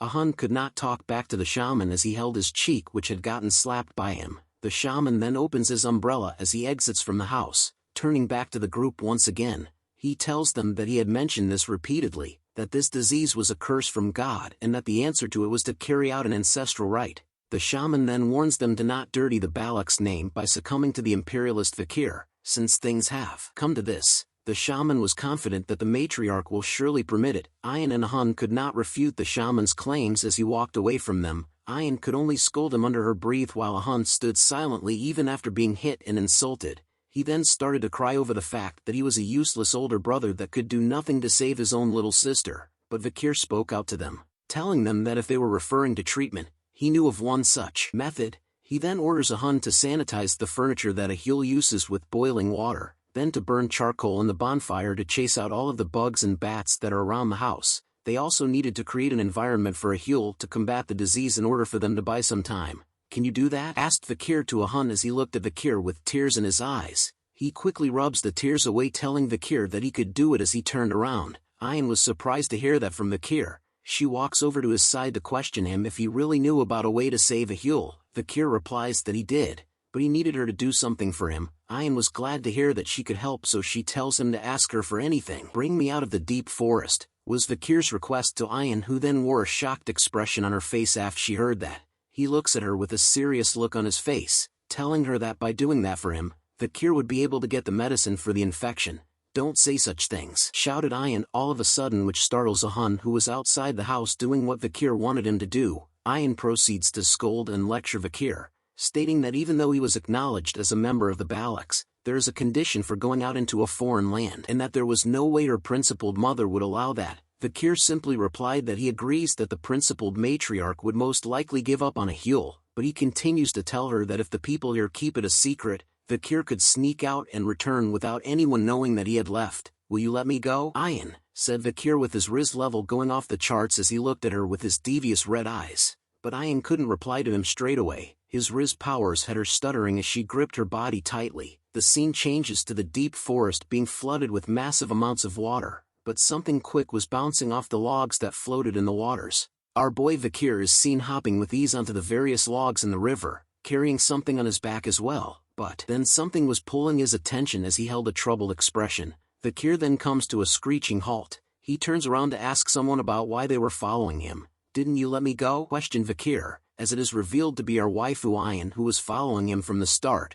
She tells him that they should go together, but Vikir replies that she would only get in his way. Ayan asks him to tell her where he was going, but Vikir replied with a stern no. She then questions him about why he was taking Pomerian. It turns out that it was our cutie pie Pomerian who was being carried by Vikir all along. She was still sleeping peacefully on his back as Vikir didn't reply to Ayan's answer. She talked to Vikir about how she saw him using a sword that came out from his arm and the fact that he knew about Red Death. All these things happened, yet Ayan didn't ask him about any of them. The rain continued to pour down heavily onto the pair as she recalled their memories together. Ayan knew from the first time that they met, from when he had rescued her from being a slave, that she would always give in to Vikir. And the fact that she couldn't ask him anything is that she knew that Vikir would disappear once he tells her the answer, so she just wanted Vikir to answer one thing. With a sad look on her face, Ayan asks him, "You'll come back, right?" Afraid of hearing the worst answer from Vikir made Ayan close her eyes. "I will," said Vikir, which made Ayan open her eyes just as she was about to cry,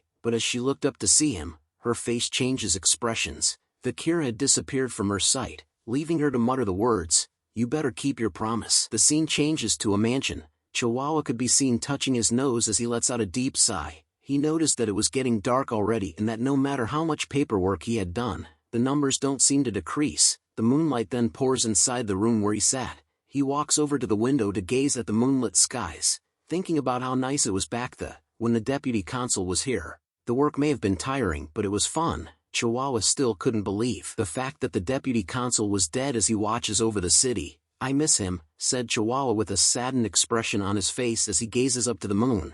"Did you call me?" asked Vikir as he appeared right in front of Chihuahua's face, the same way Spider-Man did to Mary Jane in the first ever Spider-Man movie. Comment below if any of you could hang yourself upside down by just grabbing onto the window like Vikir is doing while holding Pomerian with his other arm. Chihuahua could only stare at the sudden appearance of Vikir with a shocked look on his face. But a sudden flurry of emotions combined with shock and fear overtook Chihuahua as his mind tried to process what was going on right now. Vikir finally lands down from his hanging position. In his Spider-Man pose, he looks at Chihuahua with a smile on his face while Pomerian continued to sleep peacefully on his back. "How are you, Secretary General Chihuahua?" Vikir asks him. Chihuahua had finally calmed down after seeing the so-called dead Vikir alive right in front of him now. He then recalls the events that Vikir had explained to him. From Vikir confronting a monster from the deep forest, having received a critical injury and having to stay with the barbarians. As he sips his tea, Vikir agrees with what Chihuahua had summarized while Pomerian continued to sleep by his side peacefully. But Chihuahua continues to question Vikir about whether he was saying not an actually ghost. Vikir could only smile and wonder if that was why Chihuahua was shocked for so long. He then tells Secretary General Chihuahua that he was still the same as ever. Tears flooded from his eyes upon hearing those words from our boy Vikir. His body trembled as he tried his best to contain his feelings while telling Vikir that he was so glad that he was still alive. But he soon questions Vikir about who the child was that was beside him, as she resembles Vikir. Chihuahua further asks if she was the child that he had with the barbarians. Vikir replies that he and Pomerian simply shared the same bloodline, which was why they looked similar, and that it was not what he was thinking about. But Chihuahua continued to become more curious after hearing that Vikir and Pomerian shared the same bloodline and that he had mentioned that it was not what he was thinking about right now. As he continues to wipe the tears off his face, Vikir then asks Chihuahua about whether he could look after the child beside him. This was when Vikir introduces and reveals that this child was called Pomerian. He noted that it would be good for him to go through basic education with her. Chihuahua immediately agrees to Vikir's request, noting that it had been a while since he had gotten an order from him, so he wanted Vikir to leave it to him. Vikir then notices a pile of books and papers that covered and sat on top of Chihuahua's desk. This prompts him to ask about whether it was difficult for him to take on the work for Underdog City by himself as the Secretary General. Vikir then offers a solution by telling Chihuahua to look for Cindy Wendyson Mesamadunaro if he ever needed help. Hearing that name made Chihuahua recall the image of Cindy as he questions Vikir if she was the same criminal that he had released 2 years ago during the plea deal. But he was more curious about how to find her. Vikir asks him if he remembers the time when he was in office and had given 10 billion gold to a certain girl. Chihuahua remembers the girl as Judy, who sold flowers. Vikir reveals that no one was supporting Judy, which made approaching her easy, so Cindy would have went with that child. He added on that if Cindy doesn't cooperate, he could tell her that Vikir was still alive, and since she was indebted to him, she would be willing to help. Chihuahua replies that he understood and was happy to find a solution with his workload. As the sun started to rise in the background, Chihuahua then asks Vikir about when he would be returning. Vikir smiles and continues to drink from his cup, telling Chihuahua that he would return once he had finished what he needed to do. Recalling the moment he had left Ian behind in the deep forest, Vikir knew that he had to return as he had a promise to fulfill as well. Treating Yahello's Red Death can be done quickly with a single drop of holy water from that clan. Knowing that information made Vikir decide on what he needed to do as he looked out from the window while Pomerian and Chihuahua got closer to one another in the background. Gazing up into the skies, Vikir knew that he had to go to the religious and holy Quo Vadis clan. The scene changes to a new location we have never seen before. Two guards wearing silver armor stood together as they held their spears in an ancient city. One of them soon notices something that was approaching their city. Seeing the incoming object made they cross their spears to block its path. It turns out to be a carriage that was being led by a horse. The guards announced to the driver that they would be carrying out an inspection. One of the guards recognizes the driver as Sir Joseph, who is the one that manages the oil shop on the first floor. They soon question him about what he had brought with him this time. Joseph smiles and reveals a letter in his hand informing the guards that he had brought oil as it was written on his import permit. One of the guards steps forward and asks him if he could check what was inside. Joseph chuckles nervously while telling the guard that he had come here really often and wonders if there really was a need to check it, but the guard refuses his request by telling him that the higher-ups take importance in formalities. Seeing his request denied started to cause Joseph to sweat a bit. The guard continued to look amongst the various barrels of oil that were on the carriage, thinking about which one of them he should open. He finally picks up a single oil barrel and noted that this one looks good. Panic and fear started to set inside Joseph as he couldn't believe that the guard had chosen the single barrel that was the most important to him. The guard soon opens the lid off the oil barrel, looking inside of it with an intense gaze. He then commented out that it was fine as it was revealed that the oil barrel contained nothing else but oil inside it. The guard walks past Joseph and informs him that he can pass.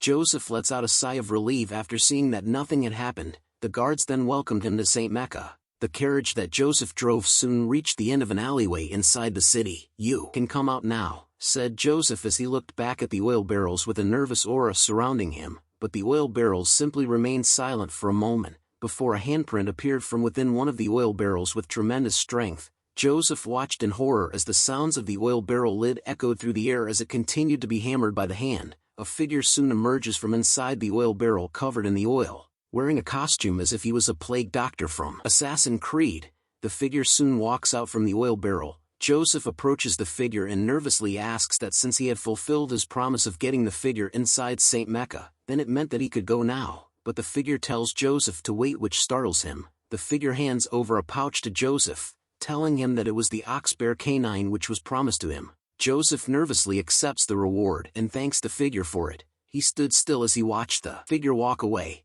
Joseph couldn't believe that the figure had been submerged inside the oil barrel for over 2 hours, making him question if that mysterious figure was even human at all, as that same figure stood on top of the bell tower, giving off major Assassin's Creed vibes. The mysterious figure soon removes the mask and lets out a deep breath. It was revealed to be Vikir. He watches over St. Mecca while stating that it was his first time being submerged for so long since the river Styx, where he was submerged for 7 minutes. But anyways, he was glad to have successfully infiltrated the Quo Vadis territory. St. Mecca was the Quo Vadis clan's central city. It has a population of 160,000 people. Because of the church, sexual desires and greed are heavily restricted. Even if gold is on the floor, they would walk past it. Since the citizens are consciously aware of order and public peace, they strictly abide by the rules. The bell in St. Mecca soon begun to rung heavily. Vikir looks up at it and started to think about how when the clock tower's bell rings, the people of St. Mecca would do this weird thing where they stop walking and pray. Just like Vikir thought, the people of St. Mecca soon stood still and held their hands together in a prayer position. A familiar headdress soon appears amongst the citizens of the city. Vikir calmly and easily walks past all the citizens with ease, thinking about how they could live when it's so suffocating here. Night soon arrives as darkness covers the streets of the city, only to be lighted by lamps. Vikir stood in front of a water well while rummaging through his jacket. He reveals a vial that contained a purple liquid inside of it and opens the cap. He then begins to pour out the mysterious purple liquid inside the vial. The Red Death's infectious bacteria is carried in Yahello's blood, sweat and tears. It's a highly infectious plague, so people will get infected immediately pouring this into the well. Although it's an extreme method, the situation is very urgent, and every minute and second is precious. It's a religious and holy territory, so they'll be rescued before a casualty even comes. "Hey, who are you?" questioned a bunch of kids that appeared from behind Vikir out of the blue. The kid talked about how there was a suspicious person by the well, but his friend tells him that they should just go, as looking at Vikir made them realize that he looks dangerous.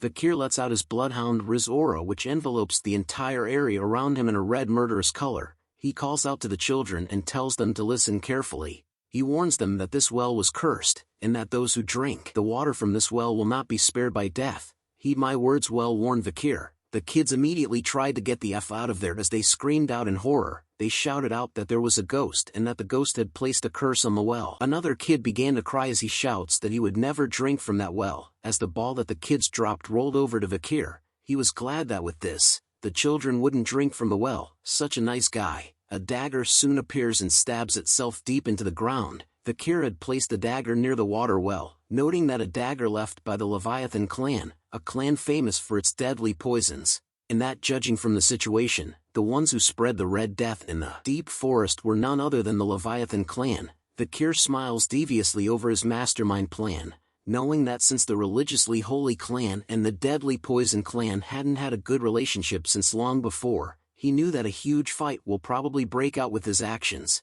and that it was all for his preparations. Vikir soon realizes that it was almost time the holy water pours, making him wonder if he should go see the Saintess Dollars. A blonde-haired woman sat on a chair and watches the citizens gather before her. "Is this a new waifu for our boy? Comment below what you think."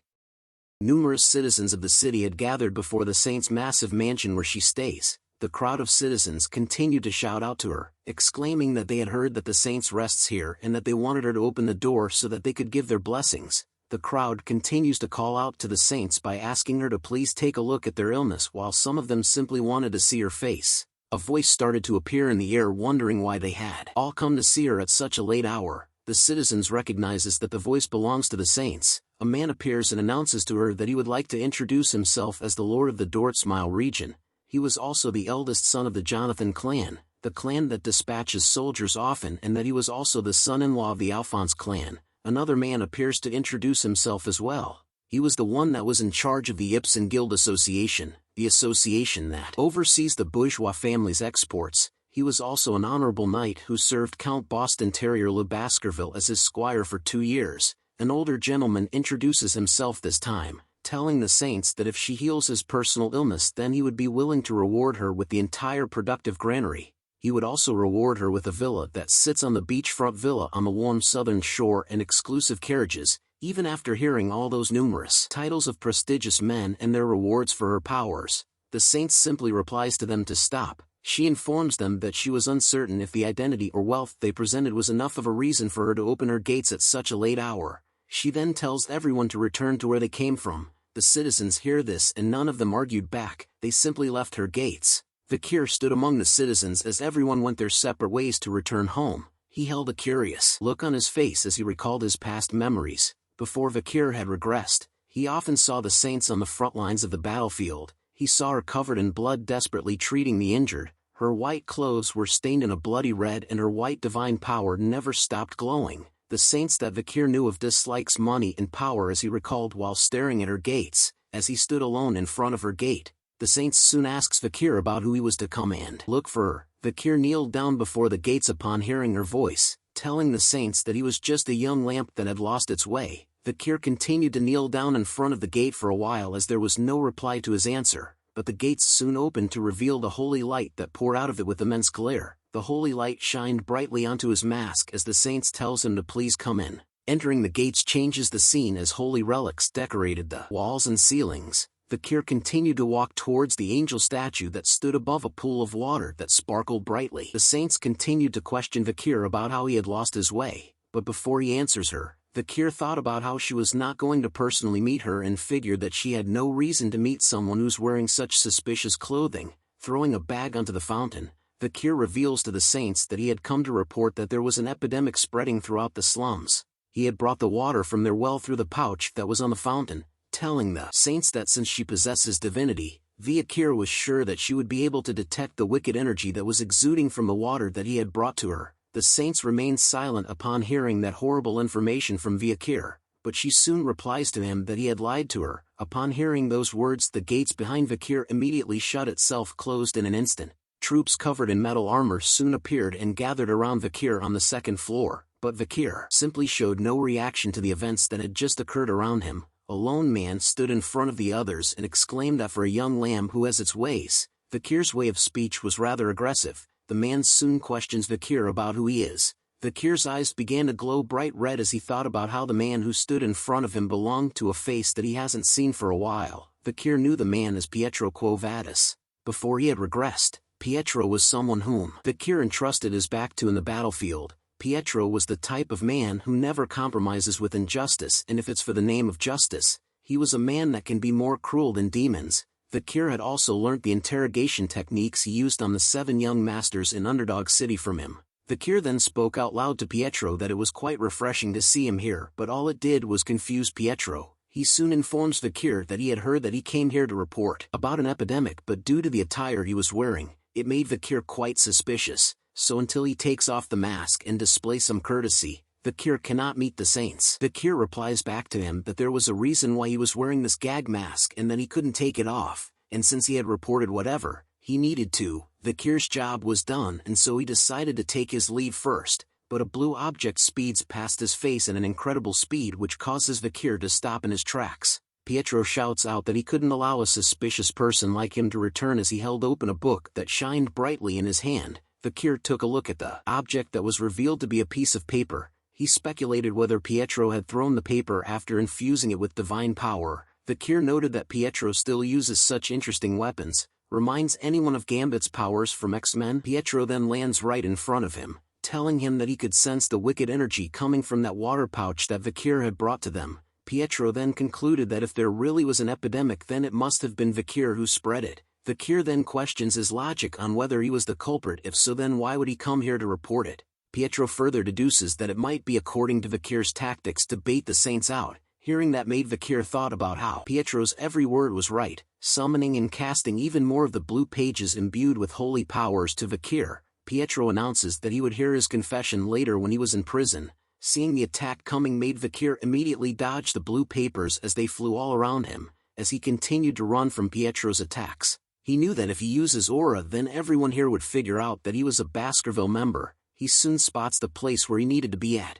He leaps onto the balcony of the second floor and into the air to dodge the blue paper attack. Vikir then continued to fly towards Pietro, who simply stood in the same spot while casting even more of the blue papers towards Vikir. With a heavy downward strike, Vikir lands a hit onto Pietro, who still manages to block the powerful attack. But he was shocked by the weight of the attack as he noted that it felt as if there was a boulder that fell on top of him. Feeling the intense weight behind Vikir's attack made Pietro wonder where such strength was coming from due to Vikir's small physique. Seeing that the attack had failed to land properly causes Vikir to leap backwards from Pietro. As he leaped through the air, Vikir noted that it was the skill that he had obtained from killing the ox bear 2 years ago. The skill was called 600 kg stability. He also noted that it was his first time using it and that the skill wasn't that bad. The moment he landed on the ground, Vikir took no chance and instantly rushes towards Pietro once again. This time he lets out a mad flurry of punches that seemed to stop Pietro from casting his skills. He could only stand still and block Vikir's attacks. Seeing him hesitate gave Vikir a chance to cast another one of his skills as flames started to appear on his hand. With a swipe of his right arm, flames cut across Pietro's body as Vikir cast it as a plus-rank skill called Cerberus Flame. The book that Pietro held was soon set ablaze as he immediately shouts in pain over being burned as he threw the flaming book onto the ground. Vikir asks him if he wanted to continue as Pietro healed his hand by stopping the fire from spreading through the use of the water from the fountain. Feeling angry over Vikir's attacks causes Pietro to slam his fist together as he shouted out that Vikir was using sorcery, which was irreligious. He then rushes towards Vikir to tell him that he wasn't going to let him go. Vikir sees him coming and immediately kicks the book that was still burning towards his face, which stops Pietro in his tracks as he was confused by the sudden appearance of his old book. Due to that moment of hesitation, it provided Vikir with the chance to land a powerful blow onto Pietro's body as he slammed his might fist into him. The punch that Vikir had sent out was covered in his aura, allowing him to hurl Pietro into the angel statue of the fountain, which causes it to break into pieces from the impact of Pietro's body. He soon coughs out blood due to the damage dealt by Vikir. The soldiers that were gathered on the second floor couldn't believe that their boss had been defeated and wondered amongst themselves if they were dreaming right now. Wasting no time at all, the soldiers gathered themselves around Pietro to protect him from Vikir. Seeing their reaction made Vikir realize that the soldiers didn't intend on stopping the fight right now, but the Saints soon appears on the second floor to tell everyone to stop, introducing to everyone Vikir's new waifu. The Saints had appeared and questioned Vikir if he was the lost young lamb, but she replies to Vikir that he looked more like a puppy than a lamb, a small puppy covered in injuries. But a soldier on the ground floor tells her that Vikir wasn't a puppy but a blood-crazed wolf instead. The Saint soon requests the soldier to bring them some tea, which surprises him. She informs them that she needed to talk to Vikir. Comment below if you think Vikir is getting a new wife. The tea and snacks had been served onto the table. The Saint and Vikir sat at the table across from one another while Pietro stood behind her as her personal bodyguard. He continues to stare at Vikir with a stern look on his face while remaining silent as the Saint picks up her teacup. Vikir looks at the Saint and wonders if she was 16 years old right now. The pretty blonde lady, aka Vikir's potential future waifu, who sat across from him, was known as Luan Quo Vadis the Saint. In the future, during the war against the demons, she treated patients on the front lines, saving countless lives. She is the living example of benevolence. During the time of ruin, like everyone else, every martial artist who encountered her, including Vikir himself, respected her. Dollars continues to stare at Vikir with a cross symbol in her eyes in silence after taking a sip of her tea. She then reveals to him that she had been stressed lately, which piques Vikir's interest as he wonders what she meant by that. Dollars continues on to say that she was a student who had enrolled in the Imperial Academy called Colosio. As it was the holidays, she was currently taking a break from studying and the handling of family affairs. Hearing this from her made Vikir wonder what was with the sudden mundane talk. She then looks out the window to tell Vikir that just as he witnessed from before, nobles and merchants would look for her no matter the time. The illnesses that they wanted her to treat are either after effects of narcotics or sexually transmitted infections. She sees that there was not one person who was gravely ill present among the crowd that had gathered before. She continues to inform Vikir that justice, righteousness, benevolence, and equality is God's will, but she wonders why do people only see what's in front of them. Theology is essentially the process of understanding humans, so it's inevitable, was Vikir's answer to Dollar's question, which was good enough to catch her attention. She recognizes the phrase that Vikir spoke out loud as the Old Testament Asmoser from chapter 6 verse 9. She couldn't believe that there was someone who knows such old passages exists, but Vikir simply remained silent afterwards. He then changes the topic to inform Dollars that there was an epidemic that has spread throughout the slums of St. Mecca, and that the pouch that contains the infected water that Vikir had personally collected from a well in the slums. Hearing all that information made Dollars wonder if it was all accurate. She stares at him with a serious look in her eye and questions Vikir on whether he was not involved in this incident. He answers back to her with a question, "If I was, would I come here on my own?" But Vikir continued to think that he couldn't avoid suspicion, which prompts him to wonder if he should use that method as he raises his hand off the chair. Seeing that sudden action from him catches Pietro's attention immediately. He stands in front of Dollars to act as a shield while telling her to get behind, but a sparkling light soon appeared in the middle of the air. Vikir tells them that he dislikes harming innocent people as the divine light power started to radiate from his own hand. He continues to tell them that it was especially true since this was his hometown. Dollars was captivated by the appearance of the divine power in Vikir's hands, while Pietro remained stunned and wary of his actions. Dollars couldn't believe that Vikir was a believer of Luan. He then stops showing off the divine power and questions them on whether they would listen to what he has to say now. He informs them that he had spotted some suspicious people pouring liquid from a glass bottle into the slum's water, and that those people were criminals. Hearing this made her worry as she continues to doubt Vikir's words while asking him if he knew what their motives were. Taking out a scroll from his jacket, Vikir tells her that the criminals were probably those who wish for the decline of the Quo Vadis family and those who will benefit from that. Unrolling the scroll onto the table revealed marked territories of the land. Vikir points to the section marked with Leviathan and continues to explain to Dollars that firstly, the ones who will benefit most are the deadly and poisonous Leviathan clan as well as the conglomerate bourgeois family. The Leviathan clan will use the epidemic as an opportunity to collect samples from countless patients and use them as research. Moreover, once the divine Quo Vadis family falls, There is no other method better than this for the Leviathan family who are hostile towards them. There is also the bourgeois family. Valuables don't disappear during an epidemic. With the death of labor's landowners will become bankrupt. With the presence of empty fields, factories and stores, the family will consume a variety of real estate and start a new business. Vikir knew for certain that the ones who spread the Red Death are the Leviathan bastards, and the ones who cooperated with them so they could reap the benefits are the bourgeois merchants. The natives of the deep forest become scapegoats in order for both clans to benefit, so after explaining the reasons, Vikir concluded that they were the ones closely related to the epidemic but reminded Dollars that it was just his hypothesis. Hearing all that explanations and information made Dollars think that it was all possible while wondering how it was possible for someone to predict future incidents so accurately to exist, making her question Vikir about who he was as his shadow was revealing a strong energy. Vikir then tells them to just call him the Night Hound. Hearing that name sounded ominous to her while Pietro commented that Vikir had picked a name that suits what he was wearing well, which was utterly blasphemous. Moving on to think about what Vikir said made her note that it was quite possible. She then informs Pietro that they needed to visit the slums as they needed to investigate the epidemic and to report it to her father. Pietro hears her orders and replied back that he understood.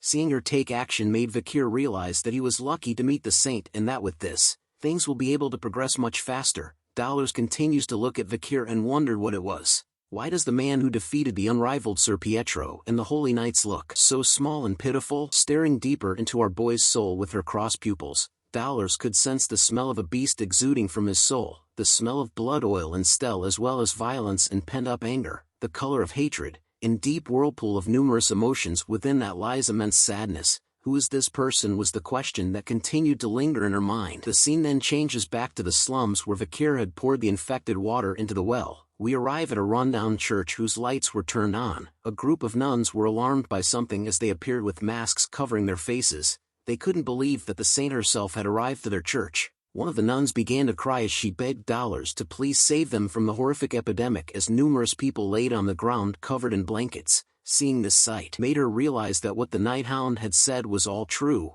Vikir stood at the back and was still able to see what his work had done. He apologizes in his head towards the people who had gotten infected due to the lack of time he had, but he was thankful that there were at least no children who had gotten infected, making him wonder if the fear he instilled among the children at the well worked. But Vikir was thankful again that the infected civilians were at the initial stages of the disease, so he had no choice but to leave the rest to the saint. Seeing the infected civilians up close made her note them as pitiful people. She held the hand of an infected person to tell them that they didn't have to worry as the Godluan's most sublime love will heal all of them. Dollars then began her prayer. The light of my light, the flame of my life, my sins, my soul, witness these pitiful people who have gathered here. A teardrop started to appear on her eye which slowly dripped down from her face. As it touches the ground, a golden light started to appear and shined brightly. The effects of the prayer was intense as a holy light started to cast itself onto Dollars as she prayed. The light was strong enough to be seen from the outside of the church from where everyone was.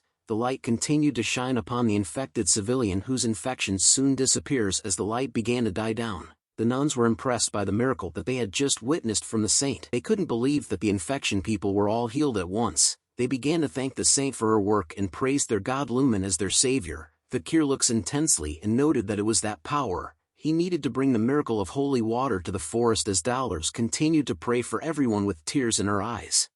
Subscribe, like, comment and share to support the channel. Thank you for the support.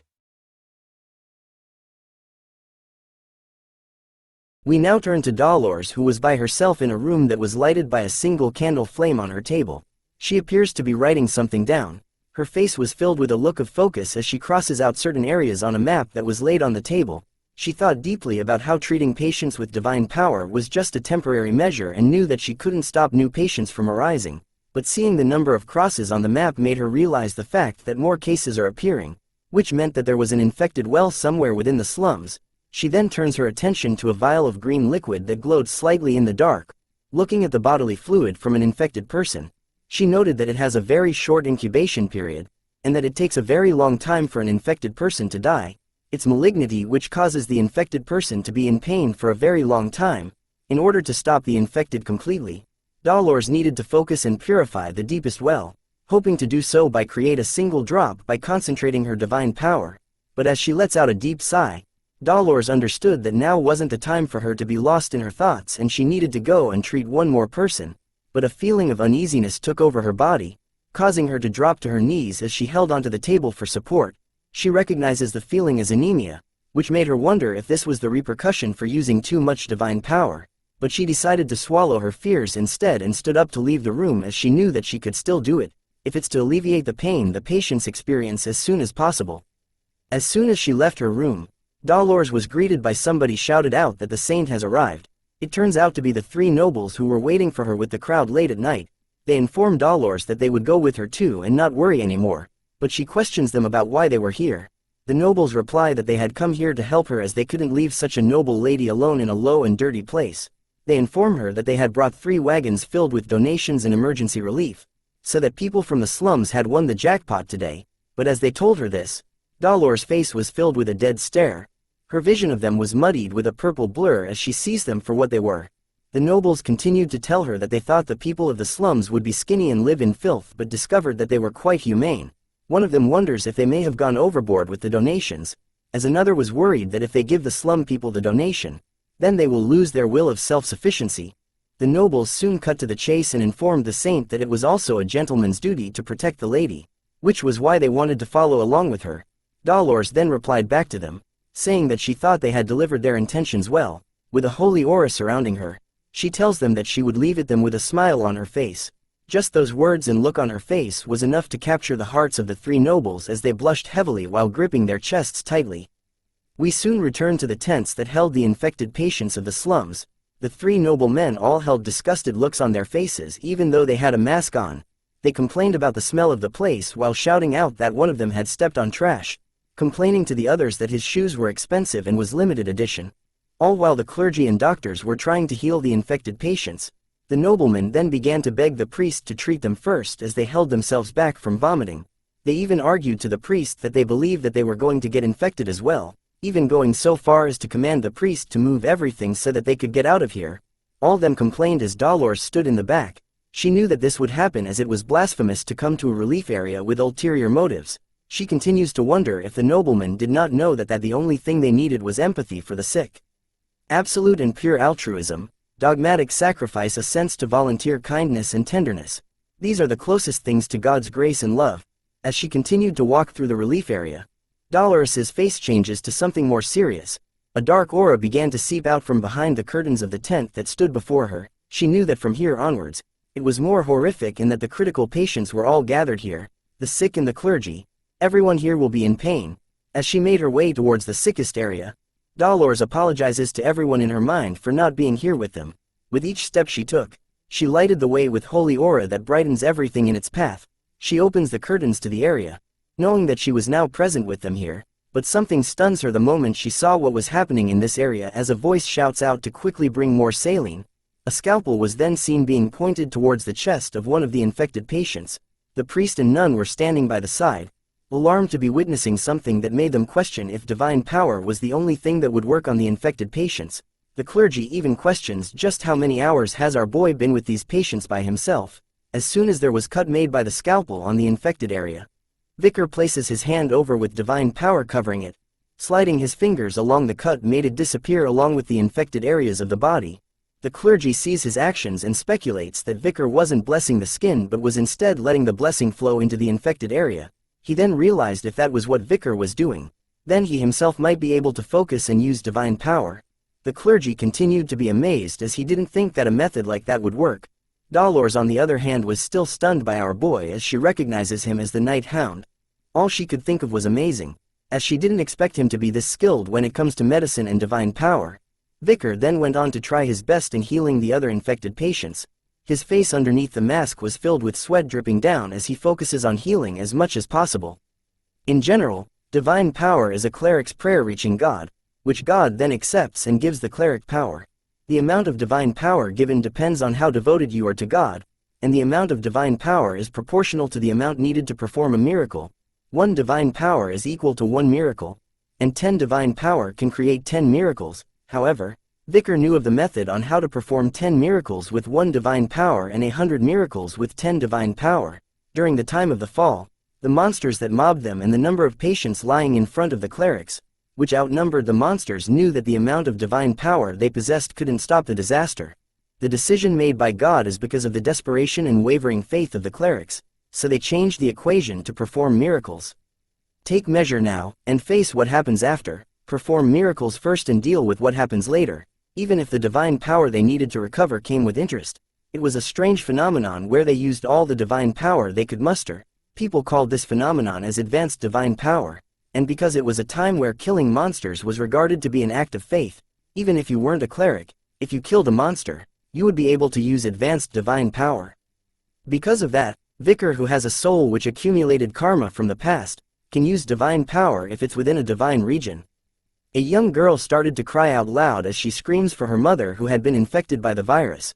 Vikir walks over to her and tells her that he would fix her mother soon. He informs her that she was sick but also suffering from severe malnutrition. He then hands over a single gold coin, telling the little girl to use it to get food and firewood and a nurse for her mother. But the priest spots the transaction, which causes him to shout at Vikir, telling him that materialistic help was not permitted, as monetary demands were endless. So if Vikir does give that gold coin to the little girl, then he might end up giving all his money to the people of the slums who kind of look like zombies the moment money was mentioned. But all Vikir answered back was with a question: why is there no end to something that's endless? This question was enough to make the priest silent, as Vikir tells him that there was a limit to how much money was in his pocket, so he was just going to give it all to the people of the slum. A huge bag of gold was then placed behind Vikir as he told the priest. Vikir then turns his attention back to the infected mother who was struggling to breath. All he could say to her was that he was sorry. Dolores continued to stand still with her fist clenched near her chest. She had overheard Vikir telling the infected patient that he was sorry. Seeing Vikir made her question why this person was sorry for and why was he apologizing. She soon recalls the time that they had tea together, where Vikir answered her question by stating that theology is essentially the process of understanding humans, so it was inevitable. Recalling that memory made Dolores wonder if Vikir had the same reason as her. Seeing the divine power resonating brightly from Vikir, Dolores wonders if Vikir was apologizing because he wasn't able to treat more people. As she gazes upon the bright light that Vikir's divine powers had brought forth, her heartbeat began to sound even louder as she turned away from him. The 16-year-old girl, who was still young and inexperienced, the Saint Dolores, as she held her trembling hands together in a prayer position, she soon places them onto her chest while her face was blushed heavily. Dolores' heart had started to beat fast for the mysterious man who was in front of her. One more lady has fallen for our boy's Riz. A round of applause, everyone. Vikir had healed as much people as he could. He soon touches his mask and removes it, revealing a sweaty face and tired look. He then takes a sip of water from his water pouch, sitting on a fence on a beautiful sunny day. But something soon catches his attention as he stops drinking to turn and see what it was. Seeing that Dolores was standing beside the tree behind him, Vikir immediately puts on his mask while asking her what was wrong, but all she did was stare at our boy with a nervous look on her face. She then sits beside him, asking Vikir if it was alright for her to talk to him for a moment. Vikir paused for a second before telling her that he didn't mind. Dolores thanks him for his help, as it was thanks to Vikir that they were able to treat all the casualties, but all Vikir tells her was that he just did what he needed to do. Hearing his reply made Dolores comment that she expected him to say such a thing, but an awkward silence soon arrives as neither one of them exchanged words. Dolores could only stare at Vikir in awkward silence once again, but this time, she grips her skirt tightly in her hands, telling Vikir that a strong person like him should have been born with divine power. This was when she reveals her honest thoughts to Vikir, telling him that she believes she was lucky to be born with divine power, but her body, mind and faith weren't as strong, making her question why God would choose such a weak person like her to be the saint. She continues to tell Vikir with a sad look on her face that there were so many other people who have strong faith, even though they aren't born with divine power, making Dolores question God again on why he had granted her with the excessive title of saint. This is when our boy's Riz goes to work. Vikir tells her that the fact that she was in anguish and guilt was the reason why God had chosen her. He continues to tell her with a smile on his face that what the world needs is a light that shines through the deepest and most ferocious places. Dolores could feel our boy's powerful Riz ability piercing her holy soul as she gazes at him in silence, but Vikir's good looks and words were enough to cause her to have tears appearing in her eyes. Her body continues to tremble from Vikir's Riz presence, asking him if she would be able to become the person who would be able to say those things. Our boy takes a moment once again before telling our future waifu that she will. The conversation between lovers ends as we explore the outcome of what happened in the slums. The outcome of having the Quo Vadis family's clergy gathered and praying in one area was that all processes involved in the creation of holy water ended successfully, a divine essence that's able to purify all of the infected within the slums with one drop. 3 drops of the concentrated holy water were created, including reserves. The name of it was Plani de la Verge, the Saint's Tear, as 3 bottles were only made. Those same 3 bottles were placed on top of a cushion and positioned as a type of altar. Dolores was seen kneeling down in front of it, placing her hands together and wearing a ceremonial dress. She started to pray. She chanted the following words: "Everyone behold, the woman whose son is the one and only is here. I who unfortunately had to nurture God's son, wailed at night and it lasted until the next. I'm in so much agony as my heart could not follow. Today is the most agonizing and sorrowful day for me." As Dolores continued to pray with all her soul and heart, a bright yellow light started to appear all around her, surrounding the altar that the 3 bottles were placed at. As a pillar of yellow light shined brightly on them. The 3 bottles were soon placed into a case that one of the soldiers held. The soldier who held the case closes it, thanking the Dolores for her hard work and informing her that they would make sure that they store this well in the basement safe. Dolores commented that she would leave it to them. Her attention was then drawn somewhere else as she gazes outside the church with a nervous look, as she knew that something else must be done now. The scene then changes to a beautiful angelic statue. A cardinal appears with a prayer bead in his hands. He stood alone in front of the angelic statue before Dolores calls out to him, calling the man that stood alone as father. She informs him that she had came here to report something about the Red Death. Her father spoke out to her, telling her to come closer while calling Dolores his fairy and daughter. She readily accepts his command and moves even closer to him while holding on to something. Her father touches her shoulder and noted that she had made a large offering this time. He smiles at her with joy as he expected it from his daughter. This man was named Humbert Loon Quo Vadis, the cardinal of the Loon Church, but for some reason Dolores did not show the same level of affection towards her father, as her eyes and face remained motionless while telling her father that he was being too gracious with his words. Humbert then tells her to reveal what had happened. Dolores informs him that at first they had planned to use the Saint's Tear that they had created to purify all of the water that's flowing underneath Saint Mecca. Hearing this made Humbert question her on whether they had found the source of the infection. She tells him that they did and revealed to him that the source of the infection had came from an unregistered well in the slums. She added on that there were children who had testified by saying that a spirit had cursed the well, making it severely infected. They had also found the glass bottle that the criminal had used to store and spread the infection. She also tells Humbert that after investigating that area, they had found a suspicious object. As Dolores showed him the thing, Humbert was startled to see what it was. He questions her on where she had found these items, to which she tells him that they were at the well. Humbert's eyes began to fill with divine holy rage as he recognizes the emblems on the items as those belonging to both the Leviathan and Bourgeois clans. He commented out loud that it seems that those clans were both getting along well, but questioned on how they were able to create an artificial virus. How dare those lowly poison addicts and misers insult divinity? Shouted Humbert as his divine rage started to manifest itself as a heavy yellow aura all around him. His rage doesn't end as even the area around him started to shake heavily from his anger. His entire body was filled with divine rage as he tells Dolores to declare a holy war. Time to play some crusade music. Dolores could only stare at her father in silence, while thinking that Daddy was definitely pissed, but he soon talks about the guy that calls himself Hound. Hearing those words catches her attention as Humbert tells her that he was suspicious. His face was filled with a different kind of hatred as he tells Dolores to catch Vikir right away and to make him confess every single thing. But our future waifu shouts back at Daddy, telling him that Vikir was innocent, which shocks him. He stares at her and couldn't believe what she just said as Dolores showed her own version of her pissed off face. Go waifu. She continues to defend our boy by telling her father that he was someone who did his best to treat the infected, and that the reason why there weren't any casualties was because of him. She continued to shout at Humbert that there was no way that Vikir was evil, but a sense of dread was felt as Humbert sees how his daughter was acting all of a sudden. He noted that for his daughter, who had never gone against him, to say that, hearing those words causes alarms to go off in Dolores' head as she looked at him with a shocked expression on her face. Humbert then raises his hand into the air with divine power covering it, telling Dolores that he was personally going to interrogate Vikir. Dolores could only scream out loud as Humbert shoots up a powerful ball of divine power into the air. The ball of light continued to shoot upwards into the sky before exploding into a very bright light that casted itself all over the city.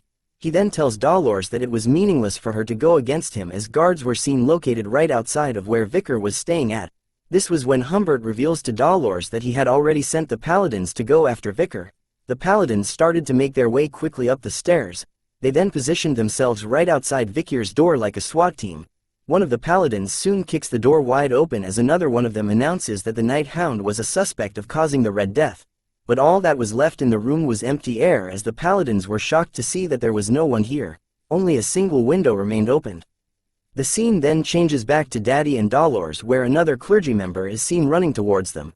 He waves his arm into the air and informs Humbert that something bad had happened. He turns to look at the clergy and asks what was wrong. The clergy member's face was filled with panic as he struggled to catch his breath, but once he did, he informs Humbert that one of the saint's tears that had been locked in the basement had disappeared from the basement safe as it was revealed that a hole had been made in the case that kept the bottles. Even our future waifu was stunned to hear this news, but she soon connects the dots as she figured out that this was the reason why Vikir came here. Vikir now stood alone on top of one of the city's tower. He held one of the saint's tear in his hand as it continued to shine brightly. He looks at it with a smile and thanks them for it. As soon as he turns his back, our boy disappears from the city in an instant. 'Cause he's Batman. We start off with a past memory of our young waifu Ayan, who is seen trembling as she readies her arrow against something with a fearful expression on her face. It turns out she was facing off against a Cerberus, the very same one that Vikir had killed from before. But this time, she stood against it alone with her back against a cliff while the other tribe members surrounded the beast from behind. Her fellow tribe members tried their best to grab the attention of the Cerberus by shouting at it, but it was of no use as its gaze was fixed onto Ayan the entire time. Just as the beast took a single step forward closer to our young maiden, she too takes a step back which made the ground beneath her collapse. Play the slow falling music, people. As Ayan lost her footing, she fell from the cliffside and into the heavily forested area below. The sounds of tree branches being snapped at a fast rate could be heard as she made her way down before ending with a loud thud sound. Her eyes began to slowly open upon hearing various voices surrounding her. She soon sees a bunch of unfamiliar men looking at her. The group of men surrounded Ayan from where she laid with their carriages. Ayan could now be seen awake with bandages on her forehead, but a painful expression was what she wore on her face. She appears to be standing guard against something with a sword in her hand. It turns out that she had been placed into an arena where she had to fight against someone. The crowd goes wild as a man who appears to be her opponent is smirking while clasping his fists together. The bald-headed man starts the fight by rushing towards our girl in a mad fury. Ayan continues to be fearful about what was happening while her opponent was still smiling. But our girl ain't no little bitch, as she manages to cut the man on his shoulder while dodging his attack. But her cut only left a small wound as she turns to see what her attack did to the man who returns the favor by grabbing her ankle while she was still upside down. Just like how our old siblings used to wrestle with us and went too hard, so did this man as he threw our beloved waifu hard against the walls of the arena, smashing the wood into bits and pieces, rendering her unconscious as she spits out blood and tears. The crowd of a-holes started to laugh as they hide their bitch-ass faces behind a mask. Ayan's opponent remained the only one standing, and basked in the cheers of the crowd as she laid on the ground. She regains consciousness, as her eyes remained opened while tears began to flow out of them. As she continued to cry from the pain, she recalled the memories of the people from her tribe and her own mother. As the crowd continued to cheer loudly, our waifu began her redemption arc as she places her hand heavily onto the ground. Her actions grabbed the attention of the nobles that sat behind her as she sat upright. She slowly stood up as her opponent was talking to another man, as well as recalling her memories with them where they had whipped her. She smears her own blood onto her face as a form of marking, giving her the strength and courage to prevail against all odds. Tears began to flow from her eyes once again. But this time it was not because of sadness, but because of the rage and fury that was built up within herself. But she isn't the main character of this story, sadly, as she still ended up behind bars as a slave. Her face seems to have given up all hope against escaping from the clutches of her captors as the memories of her tribesmen and mother started to fade. Her eyes remained dry, as no tears would come out anymore before slowly closing. A vial containing a red liquid was dropped near her, as Ayan awakens from her slumber to see what it was. She sat against the cold steel bars of her cage in fear of the sudden appearance of another man. It turns out to be the moment that our boy Vikir had met her. Their meeting together had colored the once dull life that Ayan held before meeting Vikir as he tells her to go.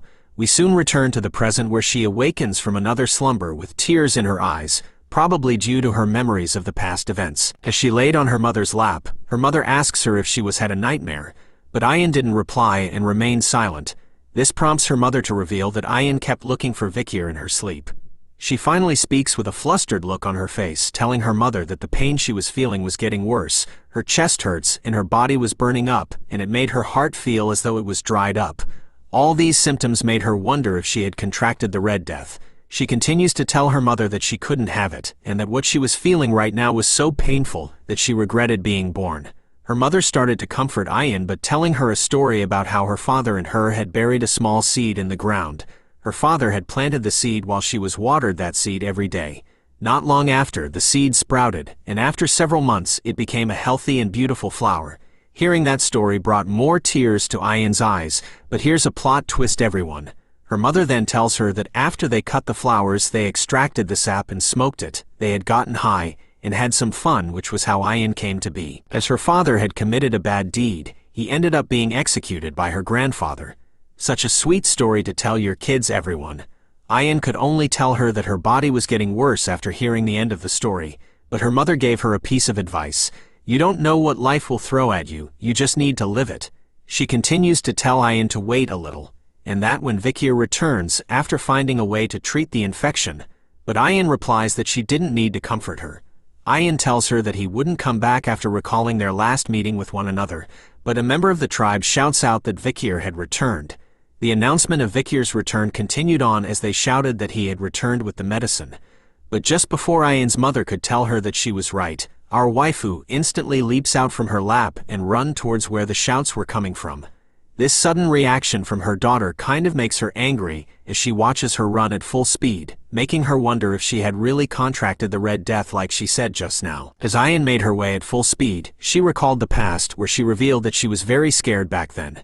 Even when Vikir was facing off against Madame Eight Legs, she stood behind the trees and watched him, which allowed her to see how he faced his fears, which was why when he had been knocked out by Madame Eight Legs, she was the one who rescued him from death, and that he was the reason why she could stand back up again. We finally have our sweet reunion as Ayin brushes past her fellow tribesmen to see Vikir standing right there in front of her. You came? Questioned Vikir as he spots her in the crowd. He tells her that he had heard from the warriors earlier that Ayin had gotten the Red Death. But our waifu is a woman of action, instead of words. She simply Randy Orton's our boy onto the ground. Watch out, watch out. Vikir simply laid on the ground with her on top of him, telling Ayin that if he didn't use his mana, then his back would have been broken. But he questions her on whether she had really contracted the Red Death. But all she tells him was that as soon as she had heard that Vikir was back, her body became lighter. Hearing that made him wonder if she was faking it, to which Ayin reveals that she was. With tears of joy in her eyes this time, she tells our boy welcome back. Taking a pause, Vikir tells her, I'm back. Night soon arrives as a single hut on the trees remained lighted. Everyone from the tribe were gathered around Ahul, who laid in the center of the hut, struggling to deal with the pains of the Red Death. Vikir kneeled in front of her with a pouch in his hand. He slowly unravels it, letting out a bright divine light from the holy water that the saint had made. As he continued to hold on to the vial of holy water, its radiant light started to spread around the hut. Its holiness was enough to cure Ahul, as the red spots on her face started to fade away as the holy light touches her. Hallelujah! Shouted Ahuman as he stares at Ahul's cured face with tears streaming down his. The other tribesmen couldn't believe what they were witnessing, as they could see that the light Vikir had brought was so strong that the Red Death disappeared. They rejoiced with joy as Vikir had brought the cure. Vikir then asks Ayin about how many patients they had. She tells him that including Ahul, they had about 30. Hearing that made him wonder about how many were there from the other tribes. Ayin reveals to him that the situation had gotten bad, and that many of the other tribes were on the brink of annihilation. Vikir estimated, based on her answer, that there were at least around 10,000 affected. So he tells her to gather all the sick from the other tribes. Hearing his request made Ayin wonder if he had brought along with him large quantities of the cure. He informs her that there was a lot, and that this was their chance to boast about their own tribe to the others. The other tribesmen overheard their conversation and started to cheer once again, calling our boy amazing. Vikir then changes the topic to the swamp monster called Ka, the ugly monster that they had met in the forest not long ago. He then informs the tribe that he had slain the ugly fish on his way back and wanted them to bring it back as food. Sushi time. The tribe goes wild once again as they called him incredible and amazing, to the point that they couldn't compare to him. Feeling that there was no time, Vikir turns to tell them to gather all the other tribes around the river catchment area. We soon arrive at the beautiful river catchment area. The first tribe we shall call the punk rock tribe had arrived. The Buff Daddies tribe soon arrived as well, and since we saved the best for last, I present to you our mommy's tribe. These are not the tribe names that the author wrote, because there were no names at all, so I shall write it for the author. Comment below your favorite tribe. All the tribes stood behind Vikir as he continues to hold on to the vial of holy water that radiated brightly in his hand. He took a moment to look at the vial and waters of the river before he started to pour the contents of the vial into the water itself. As soon as the first drop of holy water hit the river, it spreads all around rapidly. The effects of the holy water don't stop there, as it continued to light its way across the entire stretch of the river along the forest areas. Soon enough, the clear blue waters of the river that Vikir stood across had turned into a bright divine yellow light. He then turns around to the tribe leaders to inform them that they just need to drink the water right now. Members of the tribe soon guided the infected to the edge of the river, helping them to scoop the divine water into their sick mouths. As soon as they drank the holy water, their bodies were healed from the Red Death instantly, as they cheered in joy over being recovered. The tribe members continued to celebrate, exclaiming that their bodies felt lighter and that they were alive right now. Vikir informs Mommy that the purification is spreading from the catchment area, so the bacteria would soon disappear. She then decides to appoint Vikir as their tribe's shaman, but before he could decline, a buff foot stomps the ground heavily to cut the conversation between them short. This action catches Vikir's attention as he turns to see who it was that did it. It turns out to be the Buff Daddies tribe leader who stood tall and hard. He then began to shout out loud, "People of the deep forest, answer me. What's the name of the hero who purified the forest?" "Vikir, Vikir, Vikir," shouted the daddies, as they stomped their foot hard into the ground in unison, just like a haka ceremony. The other tribes soon joined in, shouting out, "What's the name of the person who saved our family?" "Vikir." "Who's the person who brought upon a bright tomorrow for the deep forest?" "Vikir, Vikir, Vikir, Vikir" was the name that everyone from each tribe shouted throughout the night. As Vikir stood in silence to witness their chanting, his eyes began to glow, as he knew that the wicked deed committed by the deadly Poison Clan had turned into a favorable situation. The Baskerville clan that mainly pioneered and subjugated the Rouge-Et Le Noir mountain, and the Baskerville clan's natural enemy, the natives of the Rouge-Et Le Noir mountain. If he was able to win them over and repay them, Vikir knew that it won't be completely impossible to fight against the whole Baskerville clan. He lets out a devil-like smile over the thought that he could use this chance to land a huge blow onto Hugo. Mommy then announces to everyone that a festival would start today, and so they needed to prepare for it. But Vikir lets her know that there was one more thing he needed to do. Both Ian and Mommy would alarm to understand what he meant by that, as he tells them that they needed to find the one who spread the poison in the forest. The scene then changes to someone's hideout, made from a cave whose entrance was covered wood and a skull. Someone's thoughts started to play out. He noted that a lot of time has already passed, and he thinks that everyone should have gotten infected by now. He knew that he wouldn't have struck a deal with those Imperial druggies, but it was all because of that Imperial brat's fault. A figure started to appear in the shadows, as he continues to think that the moment when everyone is in despair, he would cure the infection with the antidote, so the whole tribe would have no choice but to look at him with respect and reverence. It was revealed to be the asshole shaman piece of poop. He smiles over the idea that infecting Ahul was a good one, and that no one would suspect him of infecting his own granddaughter. Now this is a face that needs to be punched. 1 like equals to 1 punch everyone. As he exited his cave, he thought about how his plan was perfect, but something causes him to think otherwise as he peeks out from behind a tree. He could see that his fellow tribesmen were walking around peacefully, with no signs of Red Death anywhere. He wonders how they were all fine, as he was sure that they would all be gasping for air because of the Red Death right before they commenced the ancestral rite. He even spots his granddaughter Ahul, who was perfectly fine, which made him wonder what was going on. This sight made him run to somewhere as he called it impossible. He soon arrives at the very same river catchment we were at before. He stares deep into the waters and wondered how the fishes in the river were alive, and that the river was purified as well. He even thought about how the water had gotten even clearer. "How?" shouted across his mind as he tries to figure out what went on when he was hiding in his bitch hole. "The river's rather clear, right, shaman?" asked Vikir, who appears by his side with a murderous aura. "Someone's gonna die." The shaman immediately turns around and calls our boy an imperial bastard, but wondered when he had arrived here. But he soon spots all the other tribesmen that were gathered behind Vikir.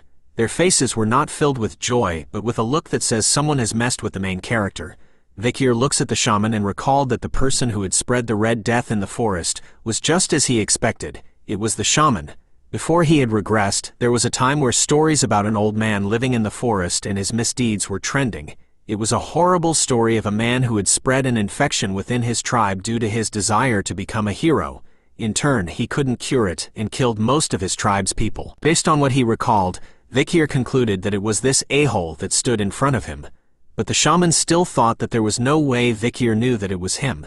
So he asked everyone if they had come out here to greet this old man. But our mommy appears and questions him about whether he had finished the ceremony well. The shaman stutters at first but tells her that he did, and assures that the infection would soon disappear, but she tells him about how she had heard that in the Empire, a war was declared between clans due to the Red Death. This was because the infection was found to be artificially created and spread. But she noted that it was strange, between the Imperial clan and the Deep Forest, she couldn't really see the connection and the reason why the infection was spread. The shaman grew nervous as he tells her that that was something he wouldn't know, and informs her that he came here right after performing the rite for the sake of the tribe's complete recovery. Then why did you come here instead of the village? Asked Mommy, which causes the shaman to freeze with fear. Gotcha boy. She turns to Vikir and noted that it was just as he said. She then slowly walks over to the shaman while telling Vikir that they should see if what he said next was right. Hearing their conversation made the shaman panic as he asked them about what they were talking about. A flashback is seen from when Vikir informs them that the shaman wanted to use this incident to become the tribe's hero. So, he would definitely have it. The cure to the Red Death. This time, the murderous aura came from Mommy. As she stares at the shaman with murder in her eyes, she calls out to him, and tells him that she wanted to see what was in his pouch. Rest in peace. As Aquila, the matriarch of the tribe, the name I finally remembered after all this time, asked Auman about the pouch he had, we returned to a past memory where Vikir was asking Ayan about Auman's birth as he thought that it would be good for him to know more about Auman. Ayan reveals to him that Auman wasn't a native Balak, even his birth was unknown to them, but long ago, he was the existing shaman's slave and came to the Balaks. She recalls that he had killed the shaman who was plotting a coup d'état, so Auman killed and stole his sorcerer powers. Due to his contributions, in stopping the coup, he was promoted from a slave to a shaman. After that, in order to adapt to the Balaks, Ayan heard that he did anything, including the cleaning up of shit and pee. Auman was responsible for all the dirty work within the village. He was also used as bait for dangerous prey during hunts. This man was the definition of a true hustler. However, he was only acknowledged as a member of the tribe, only when he became old and his hair turned gray. As we return to the present, Vikir thought about what she told him, wondering that since Auman was older now, did he want all the privileges that he wasn't entitled to when he was younger? He could now see that this old man had overstepped the authority of the matriarch and tried to take over the entire forest. As Aquila asks him what he was doing, she tells him to show her his pouch right now. With an aura that kind of turns me on but at the same time makes me feel as if I'm about to shit my pants. Sweat started to drip down the old man's face as he swallowed hard. He starts to stutter in his speech, telling Aquila of course, but as he takes the pouch, he tells her that this was the flower that he saved to eat after the ceremony. But the old man becomes clumsy as the pouch seems to slip from his old wrinkly hands. There was an awkward silence between the three of them as they all watched as the pouch dropped into the water. The pouch was able to open as it dropped into the waters, revealing the so-called flower that Auman said he had brought to eat after the ceremony. Who the heck eats flour? And so, Auman started to blame his hand tremors for causing him to accidentally drop the pouch into the river.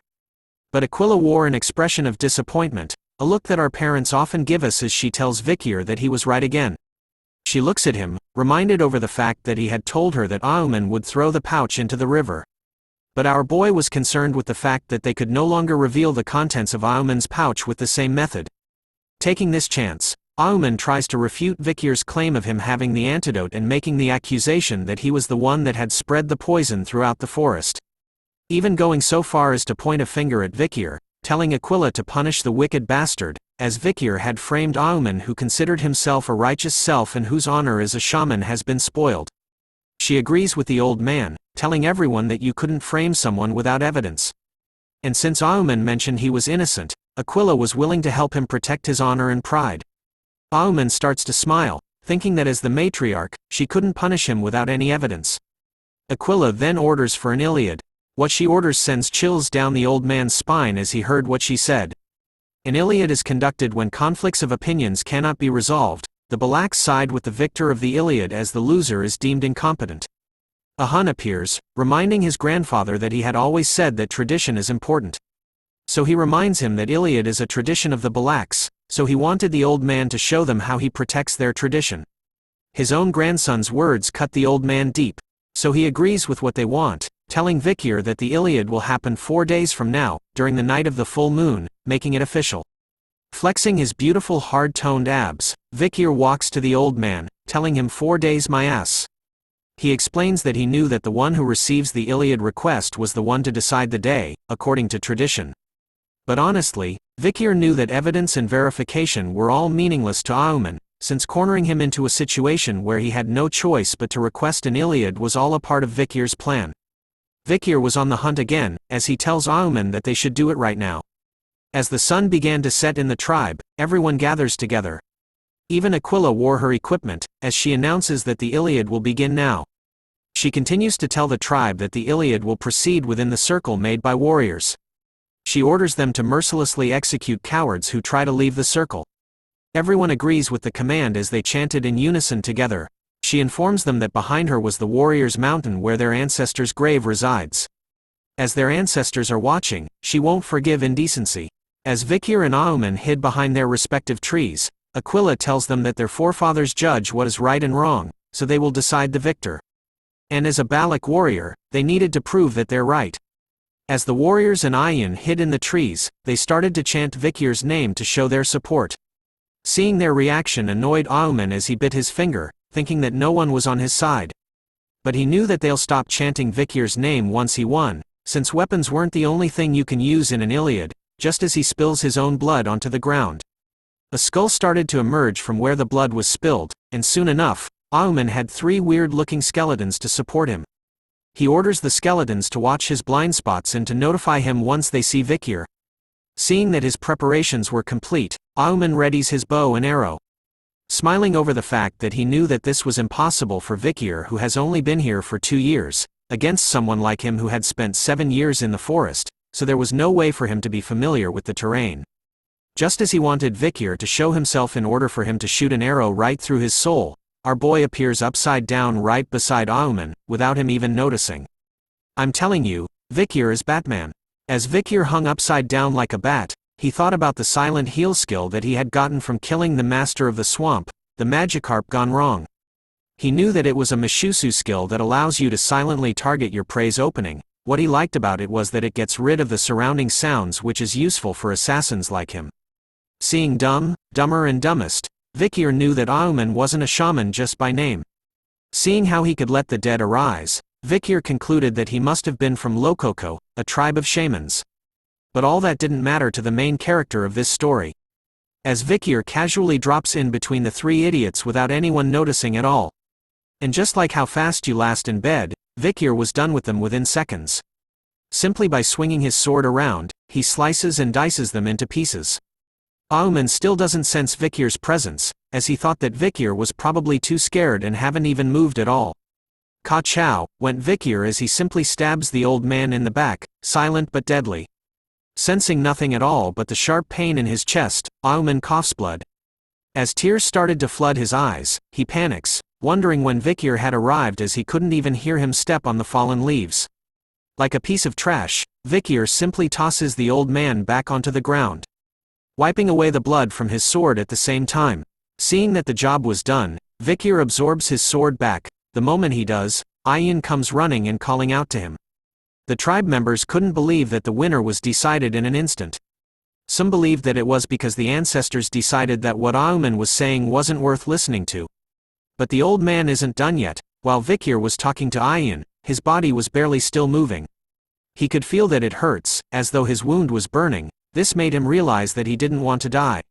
In order to survive within the Balaks, Auman had endured that shameful past. He thought it was unfair if this was his end. As he stares at Vikir with his bloodied vision, Auman wonders why he couldn't have the things that Vikir has. So he claws the ground, cursing at Vikir that he wouldn't forgive him, the bastard who took the things that should have been for him, along with those Balak bastards who looked down on him too, and the Lokoko tribe that abandoned him. All of them must pay. Vikir turns to a Hun, asking him about his thoughts on ending this with his own hands, as Vikir knew that if they left Auman like that, he would continuously be in pain. But Ahun declines, showing us that he has ice in his veins. He recounted the fact that he almost lost Ahul because of the Red Death. Even if Auman was his grandfather, he wouldn't forgive him. He considered it right for a coward to be in pain, as Auman wasn't worth pitying.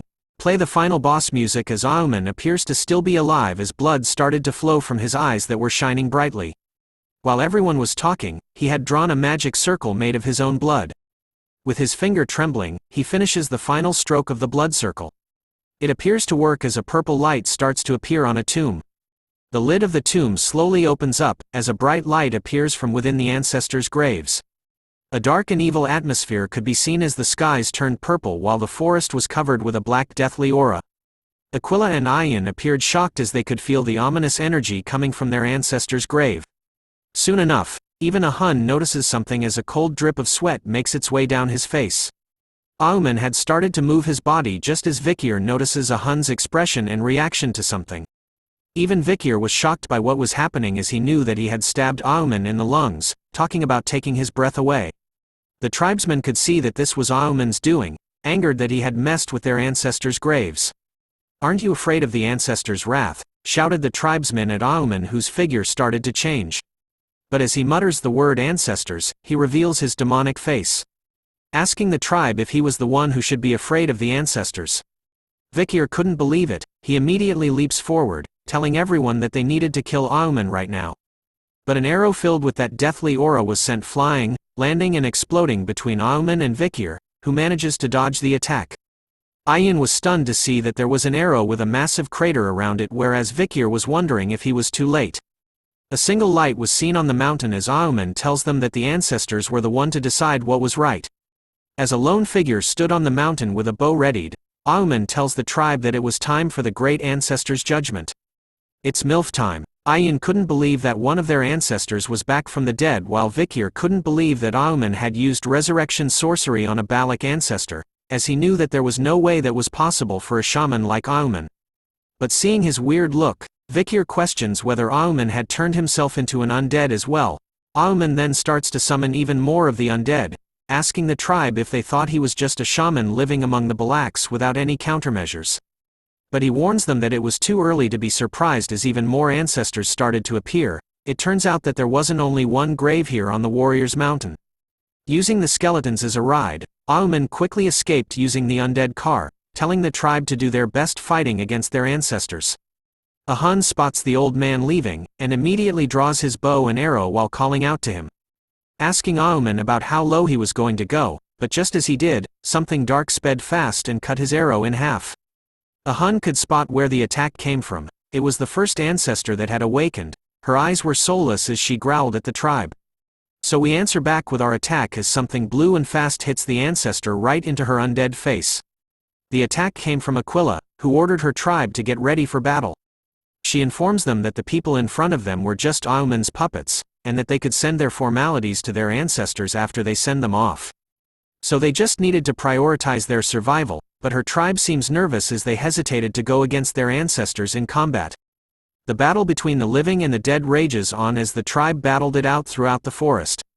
But even though they had been dead for so long, the ancestors didn't hold back as they went in for the kill against the tribe, cutting them down, hunting them down like prey. They even let out a fierce zombified roar, which the tribe answers back with a headshot. One by one the dead ancestors' heads were blown off by a single hit. A lone archer from the tribe was doing the work as she tried her best to carry the tribe. As Vikir himself stabs an undead, he spots the attacks, one arrow per Death Knight.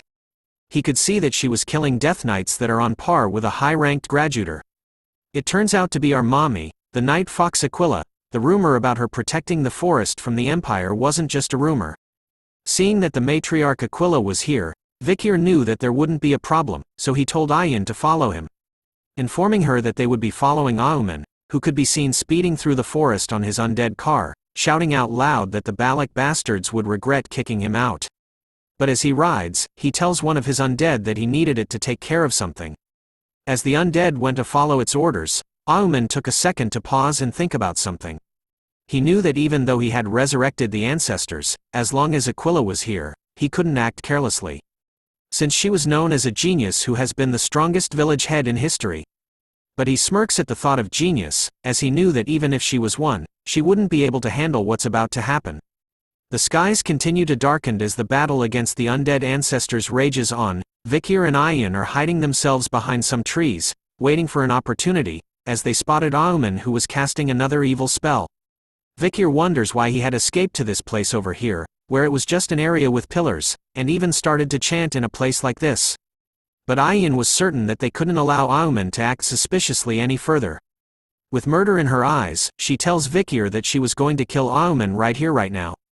So she lets out a powerful arrow that speeds right towards Auman, but as it inches even closer to the undead maniac, he smiles and whispers that he was done. A thick muscular arm appears from underneath the ground, grabbing Ayan's powerful arrow with just 2 of its fingers. This scene shocks the couple as they watch with a stupefied look on their faces. Auman, on the other hand, was celebrating as he realized that he was successful in summoning it. A new undead ancestor is being introduced as Auman recalled the legend that says that he sleeps deep within the forest alone. He continued to exclaim out loud that he was the only one that had noticed this ancestor. The undead's head that was filled with a few pieces of hair started to regrow, all of it in a matter of seconds. As the ancestor kneeled onto the ground, its undead body started to regrow its flesh as it held onto a bow in its hand. It turns out that this was the divine archer Adon, the muscle daddy of the Balak tribe. Even Vikir and Ayan remained stunned upon hearing that Auman had managed to summon the one and only Adon, the so-called legendary archer of the Balaks, and whose entire body had finally healed. But as they stared at the gigachad, Adon drew his bow and arrow, aiming right at them. He sends out a terrifying demonic arrow, straight at our couple, which Vikir was able to deflect with his own demonic sword. But his face was filled with a worried expression as he only managed to deflect it just inches away from his face. He knew that it was an arrow that was created with aura and that he even managed to deflect it, but just the damage it caused was overwhelming. It turns out that he didn't deflect it all as Ayan staggered onto the ground in pain, groaning hard as a wound appears on her thigh, covered in the demonic aura. She tells Vikir that the wound made her legs feel as though they were burning. Vikir sees this and wonders if it was poison, since she came in contact with Adonai's arrow. This made him recall the legend about Adonai dueling with that monster was true, as the bow he was using was made from the remains of Madame Eight Legs' leg.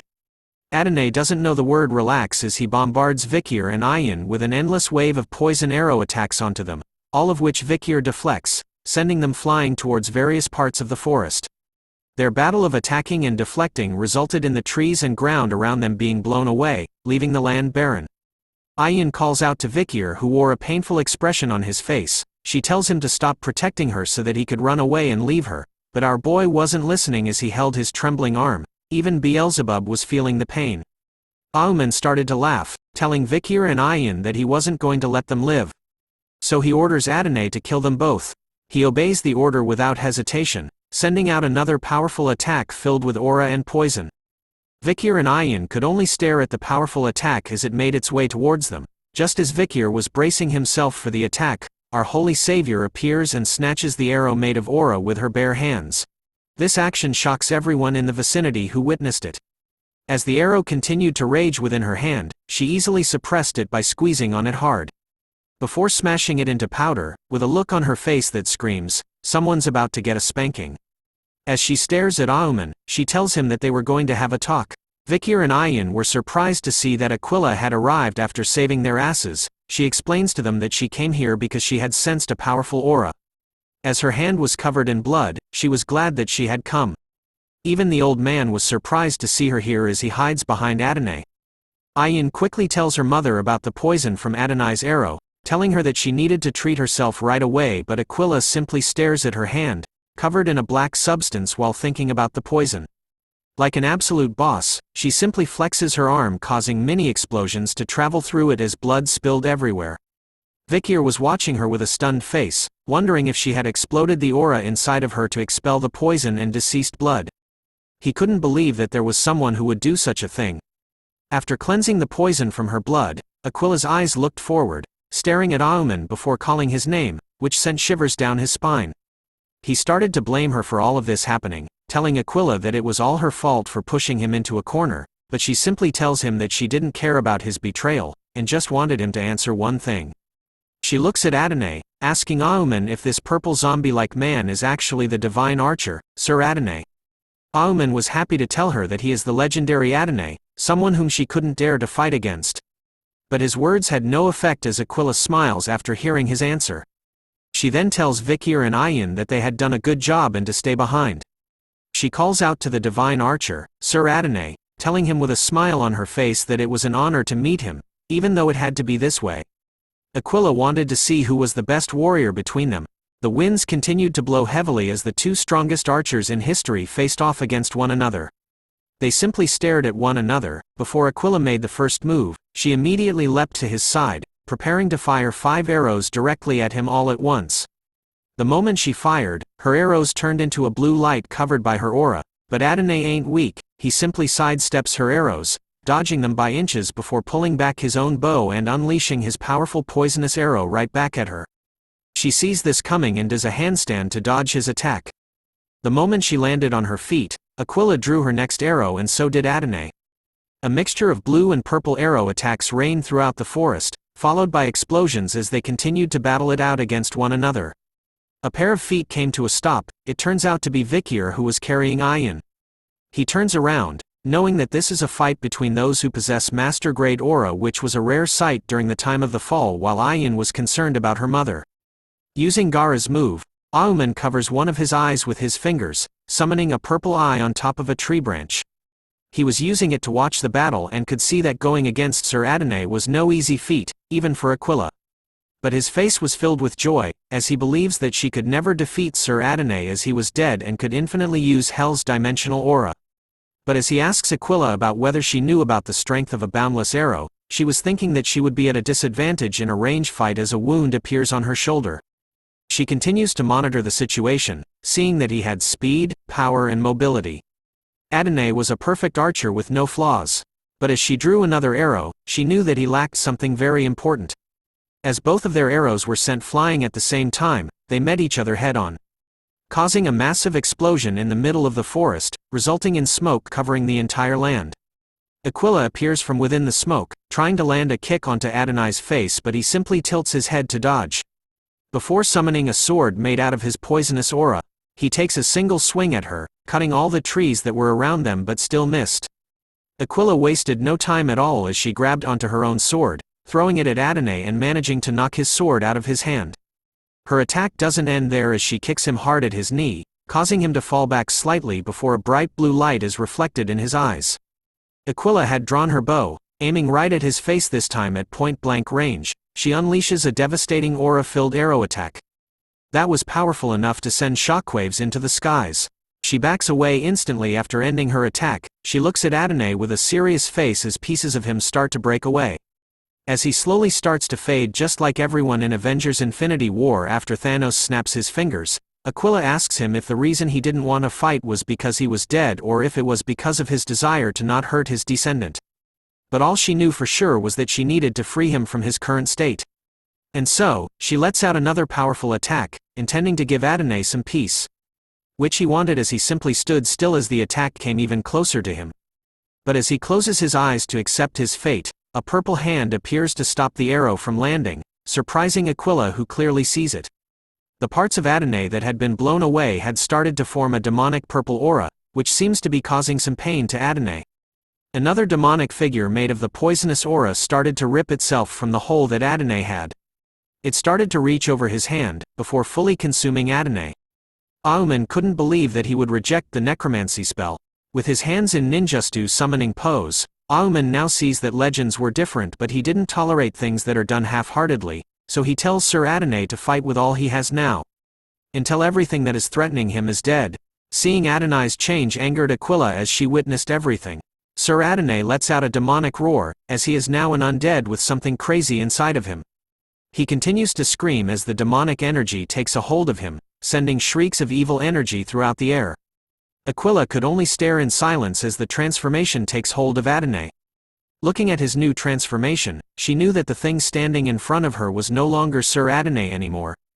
But as he stood in the same spot, a dark shadow started to cast itself over him. A gigantic turtle-like monster was looking down, alongside two other gigantic beasts. Auman could see the A-rank monsters that live in the forest with his eye spell, wondering if they were here because of the commotion that happened. Now we are about to see a magic trick. Now you the 3 A-rank monsters, now you don't. Because in an instant, this new version of Adon was able to snipe all 3 of the A-rank monsters in one shot, 3 headshot, triple kill. His face was showing off a wicked smile as blood and pieces of the 3 A-rank monsters dropped all around him. Aquila was surprised to see this as she couldn't even see the arrow at all. Auman was laughing after seeing that, saying that this was the full power of Adon, as he was able to kill all those monsters in one go. And so, he orders Adon to kill the woman in front of him too. He obeys Auman's command and starts to send arrows flying towards her, making her run for her life. As she ran to avoid the arrow, she could sense the strong murderous intent from those arrows.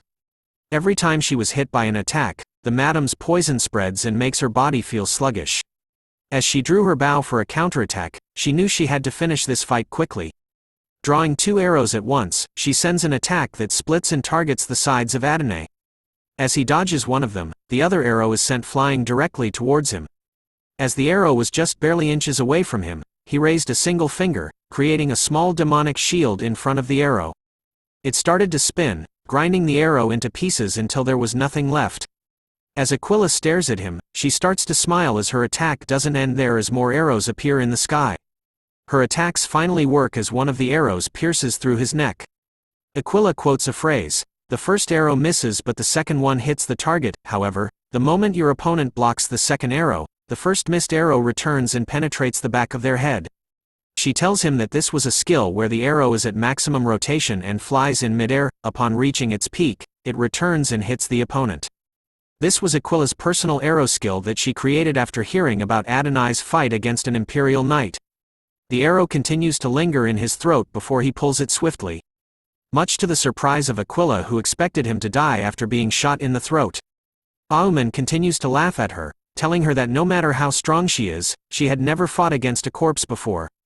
He continues to tell her that Sir Adon was already dead, so he wouldn't be defeated by a single arrow to the throat. As they continued to battle it out, the effects of their battle could be seen by Ayan as she watches over her mother. Her face was filled with concern as she thought she could also feel that the forest was shaking, making it ominous. She hopes that her mother could wait until Vikir resolves this, as she recalls him telling to hide. And that he will stop Auman's necromancy skill and kill him.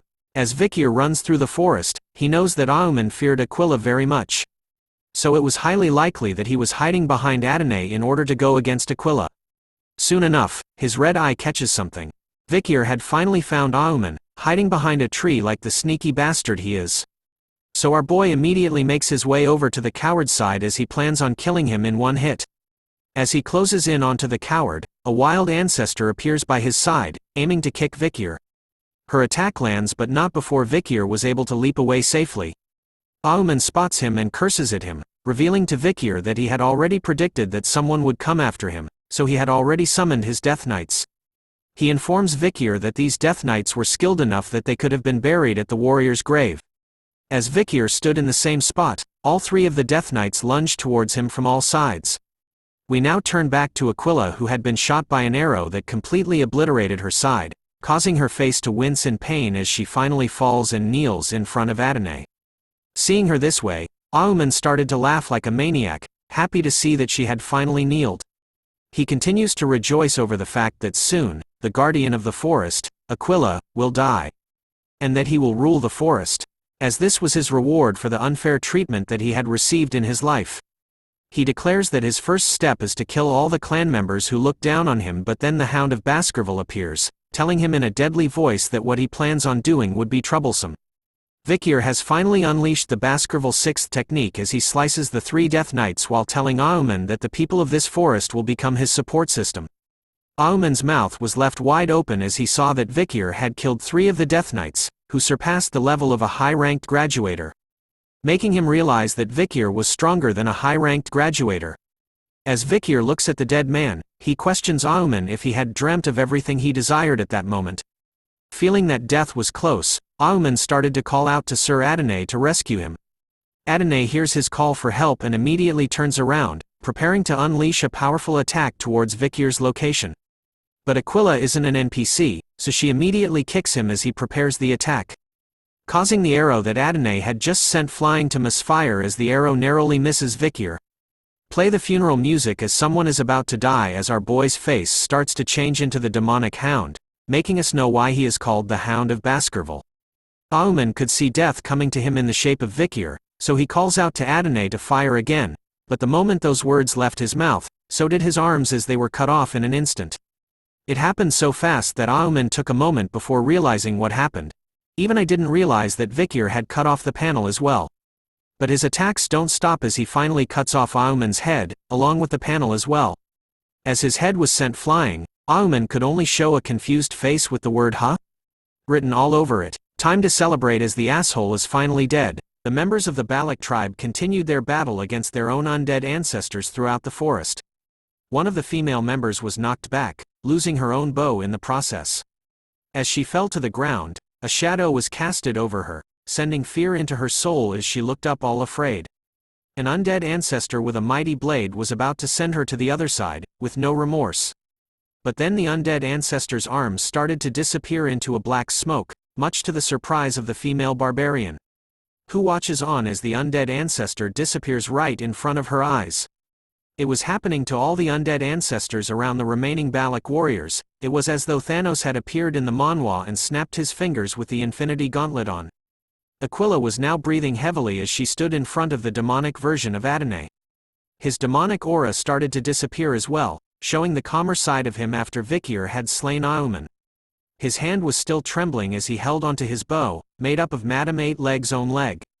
The moment Aquila places her hand on top of his, more of the demonic aura starts to scatter, revealing his original undead skin. Even though she was holding onto her wound from his attack earlier on, Aquila still held onto his hand, telling the great ancestor Sir Adon to please rest in peace, as he slowly scattered into the wind. Auman let out a fierce roar. Even when his head had been sliced off, he was still talking. He curses at the fact that he was so close and that the forest was almost his. He looks at Vikir, wondering if he had failed because of the child from the Empire. He was right. Vikir looks back at Auman, with his eyes glowing bright red. Auman was better than he thought. Not only did he become an undead himself, but he was also able to control magic on another level. And to control dozens of Death Knights, including Adon.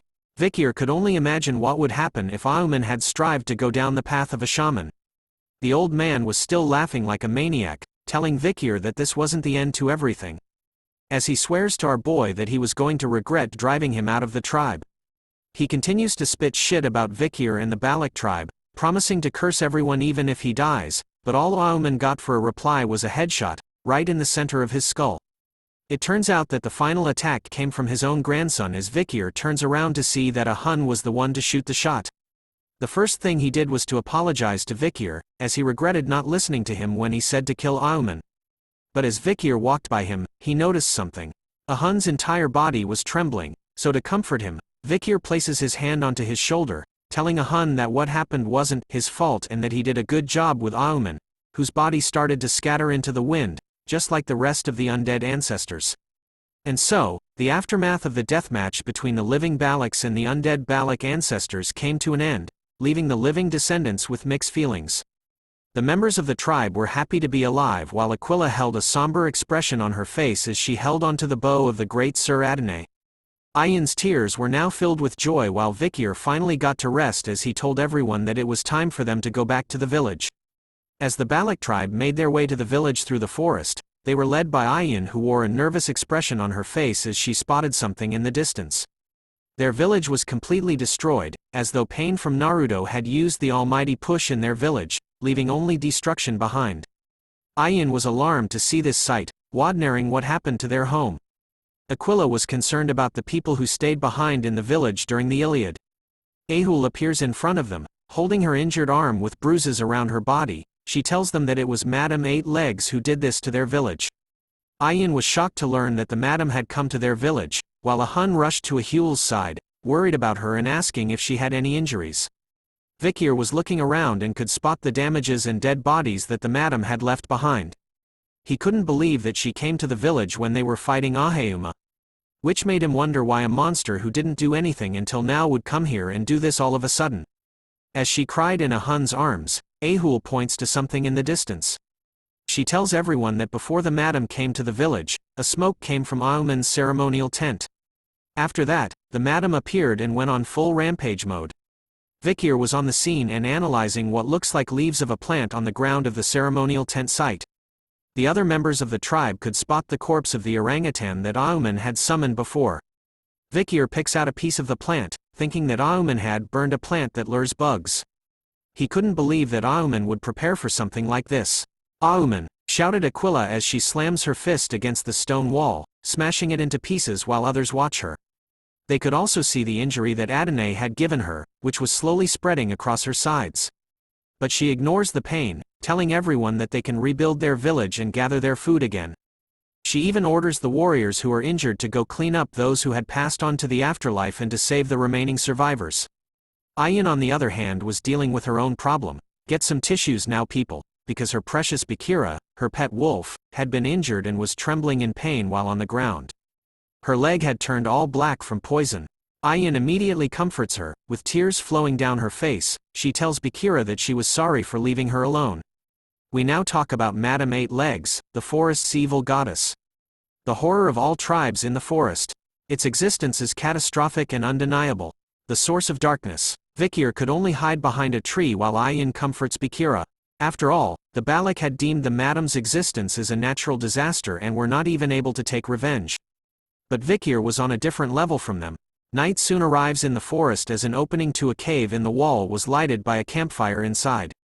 Vikir had entered the resting place of Aquila, telling her that he came to ask something. She could only reply with, "What's the matter, Vikir?" "Please tell me about Madame Eight Legs," was our boy's request to her. A nervous sweat drop drips down her face as she wonders why Vikir wanted to know about the madam. He reveals to her a document, a record of the madam that he found at the Lokoko tribe's village from before. It contains various information about the madam's poison, witness statements about the madam's fights with other monsters, and even the madam's hideout. But after reading it personally, Vikir had a question in his mind. He couldn't find the reason as to why the tribes of the forest would fear her, making him question Aquila about why they hadn't tried to subjugate her altogether. His question seems hard for Aquila as she didn't reply straight away but chose to be silent. She then reveals to him that just like the Lokoko, the Balaks themselves had a record about the madam, which has been passed down since long ago. It was the record of when Sir Adon fought against the madam. The battle of the archer god Adon and the madam. In that battle, Sir Adon pierced one of the madam's legs with an arrow, and it was said that he was successful in destroying that leg. But that was only the start of the despair. The destroyed legs soon grew back, becoming two more. The more they destroyed it, the more the madam's legs increased. Just like a hydra monster. The legs, which were the only things that they could damage, became stronger the more they were destroyed, and the madam's tough body couldn't be pierced with Sir Adonai's arrows. It was recorded that everyone who participated in the battle was poisoned by the madam. Aquila herself could understand how strong the madam is, just by her injury from the poison remaining on Sir Adonai's arrow.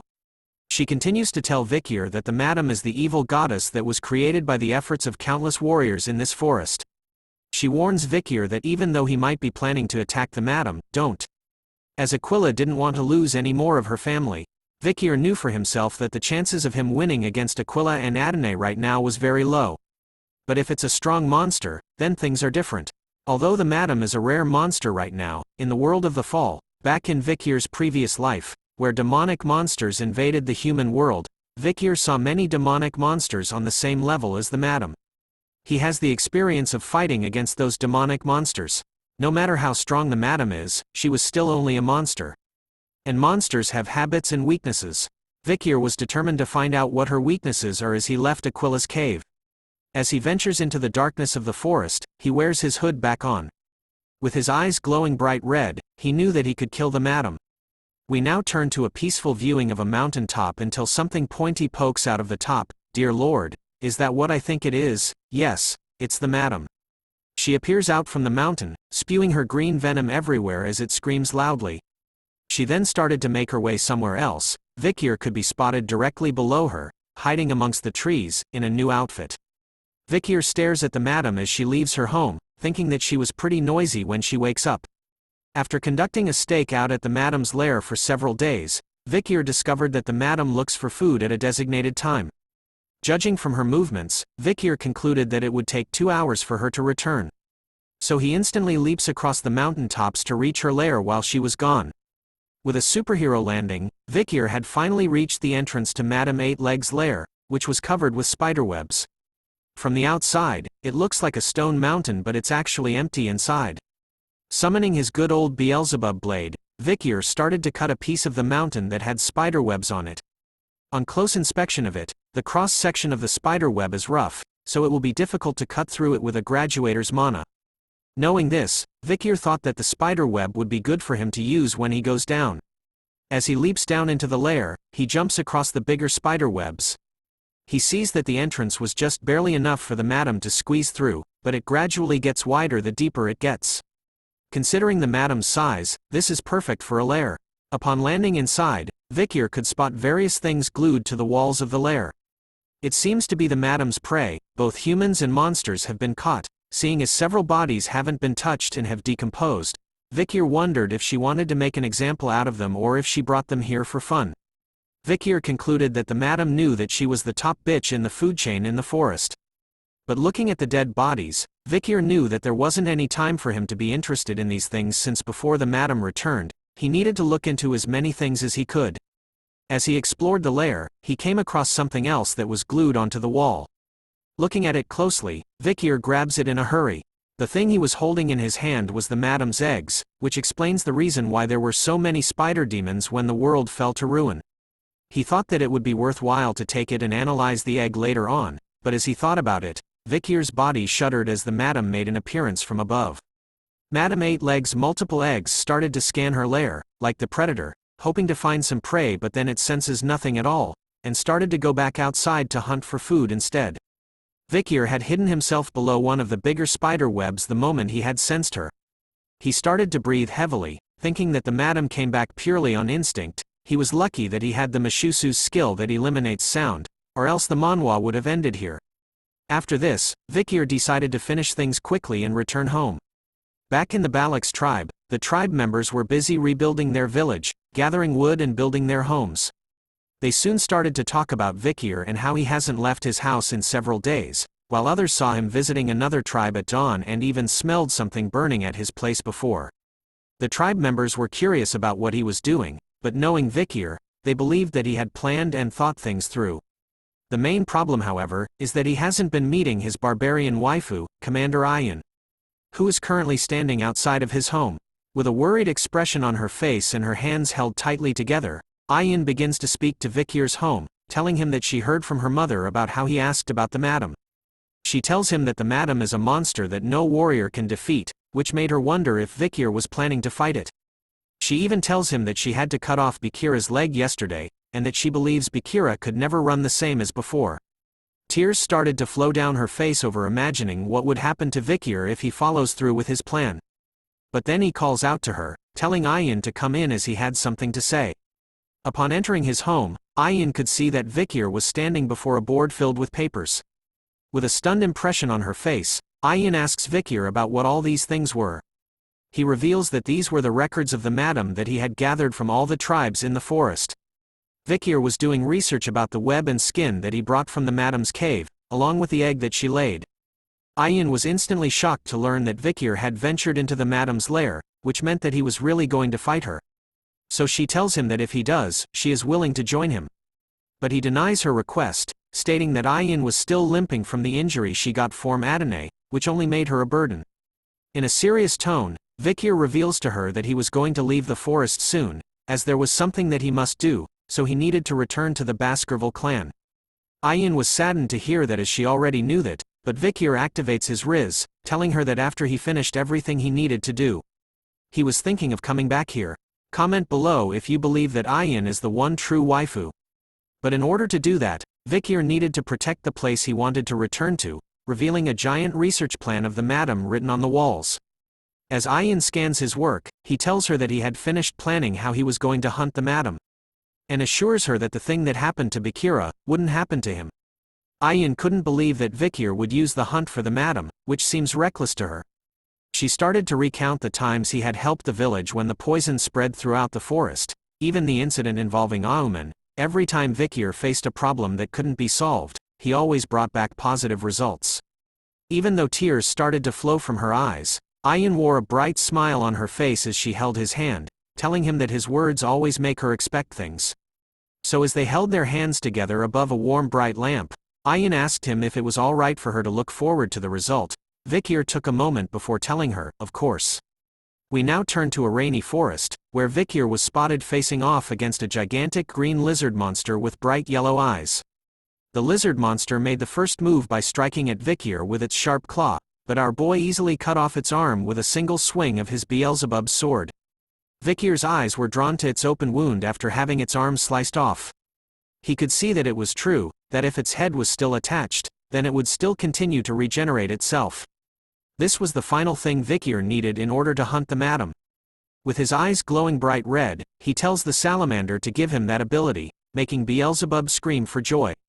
Finally, Vikir had 3 skills installed inside Beelzebub. The first slot belongs to Burn Injury from Cerberus, the second slot belongs to Silent Heal from Mishusu, while the third and final slot belongs to Regeneration from the Swamp Marsh Salamander. We now turn to a Hun who was wiping his sweat off his chin. He stands before a beautiful wooden house, calling it all done. The tribe members beside him couldn't believe that a Hun could build houses well. They wonder if this house was for Vikir. A Hun proudly tells them that Vikir was like a brother to him, so building a house for him to live in is a brother's duty. The tribe members started to make fun of a Hun, recalling that he used to hate Vikir at first. Hearing their words, a Hun shouts at them to shut up. After all, the village has finally returned to its original state, all thanks to Vikir. So they decided to go and tell Vikir about his new house, but upon reaching the place he was using, a Hun and the others couldn't find him anywhere. They felt disappointed by his sudden disappearance, as they wanted to see his reaction for the new house. Ayin was also staying near his place, but her face was filled with worry as she knew that today was that day. Looking at the forest as the winds blew hard on it, Ayin prays to the god of the forest, hoping that the god would bless the great warrior who will come face to face with disaster. We now turn to Vikir, who was once again at the entrance of the madam's lair. As he looked up, he could see that the skies were showing signs of rain soon. As he stared back into the lair, he knew that the madam should probably be sleeping now and that this is the best time to hunt her. Vikir had thought of dozens of variables that could happen when hunting the madam. He had also planned out all the methods to handle those situations. As he leaps forward, now it is the time to put that plan into action. With a cool backflip into the lair, the hunt is on. It turns out that Vikir was right. The madam was sleeping peacefully as her green poison dripped down her vicious fangs while hanging upside down. Using her own spider webs, Vikir rushes down, with his Beelzebub sword summoned and eyes filled with murder. Vikir unleashes the Baskerville 6th technique, starting the hunt by cutting off one of the madam's legs. She definitely felt the pain as all her eyes awakened as she looked at her missing leg.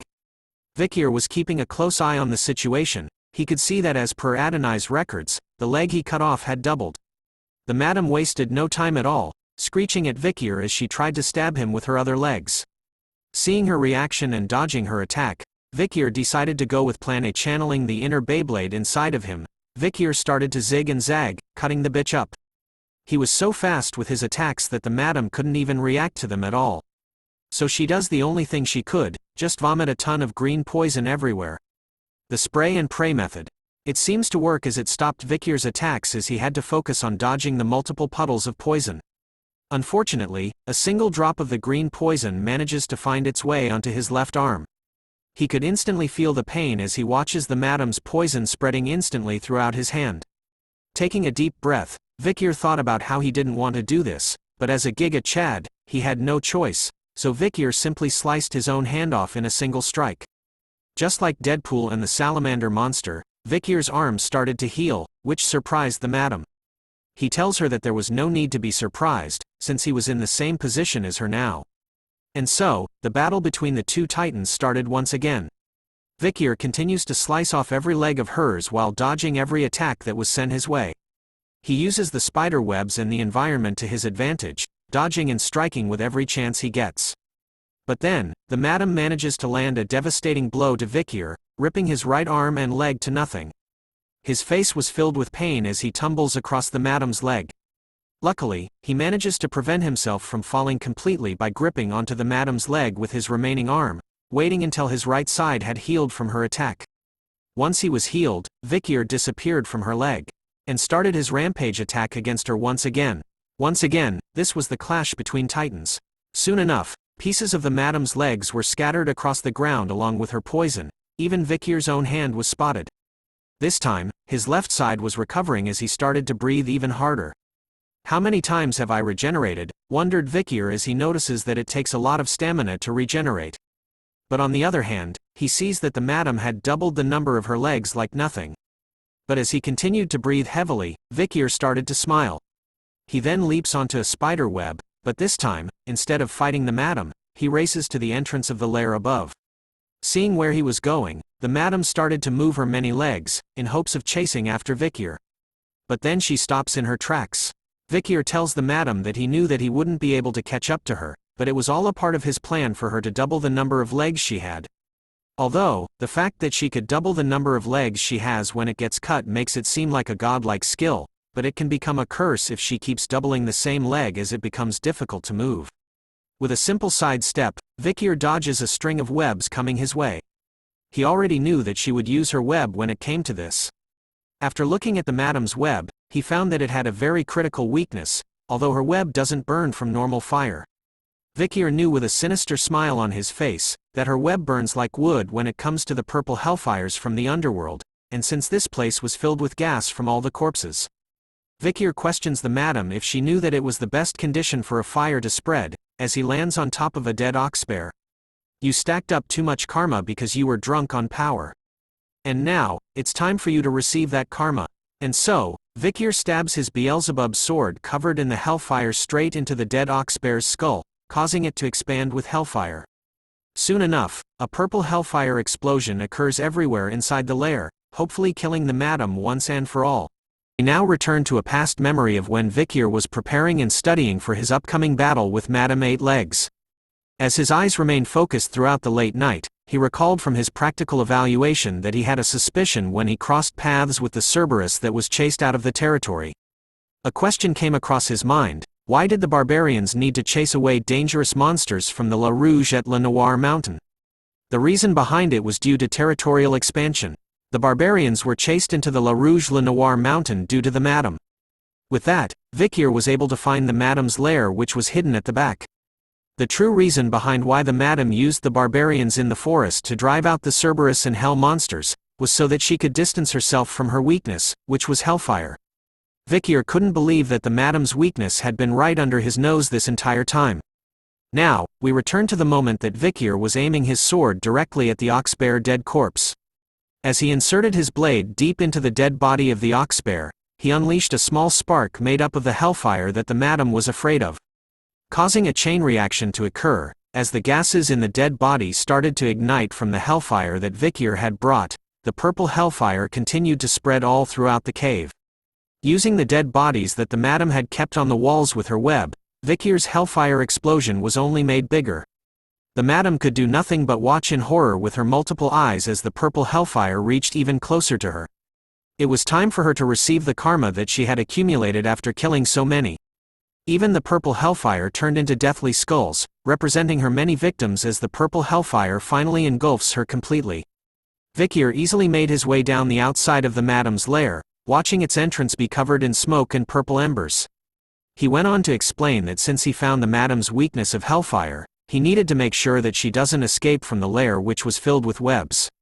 He also knew that she couldn't jump out due to her many legs, and that the madam, who can't use its webs right now, will find it impossible to escape. No matter how tough it is, as long as it's alive, if it breathes in smoke, its inside will burn. Due to the high temperatures of hellfire, its outer skin will melt. As Vikir continued to watch as the lair burned throughout the night, he believed that all he needed to do right now was to wait for the madam to die. Once the fire goes out, he will just need to get the madam's ability. But then he felt an immense pressure that forced him down. Vikir immediately turns around to scan the area to see where it was coming from. He could see that the entire area was feeling the same immense pressure as he was. Soon enough, the pressure was gone, and so were the flames that were covering the entrance of the lair, leaving only black smoke behind. Until something quick erupts and cuts across the mountain. Something was emerging from the sudden attack from within the mountain, much to the shock of Vikir. The madam had survived his explosion plan, revealing her body filled with battle wounds from the hellfire, but Vikir couldn't believe that she had destroyed the entire mountain in order to escape. As she slowly made her way down from her mountain, the madam started to look for Vikir with her endless amount of eyes. Seeing that she couldn't find him at all, the madam decides to spit out a gigantic green ball of poison into the air. It explodes in the skies above, like a firework, splitting itself into smaller balls of poison aimed everywhere throughout the forest. She was going with the classic method of spray and pray. Her poison was deadly as the moment it touched the trees and branches in the forest, it melted instantly. But the madam was still feeling furious as she made loud hissing noises, unaware that our boy was hiding directly beneath her. He looks up to her from below, with nervous sweat drops appearing on his face as he breathes heavily. Vikir couldn't believe that the madam couldn't find him. He notices that it was because she couldn't use the hair on her eyes and skin because they had been burned off. And because she had overexerted herself and destroyed the mountain in the process, there was a large crack in her shell. So Vikir places another plan in motion as he uses her legs to leap onto her body. Believing that it was still possible to beat her, Vikir does a backflip, before summoning his Beelzebub sword. With his eyes focused, he needs to aim for the crack that was created when the madam destroyed the mountain.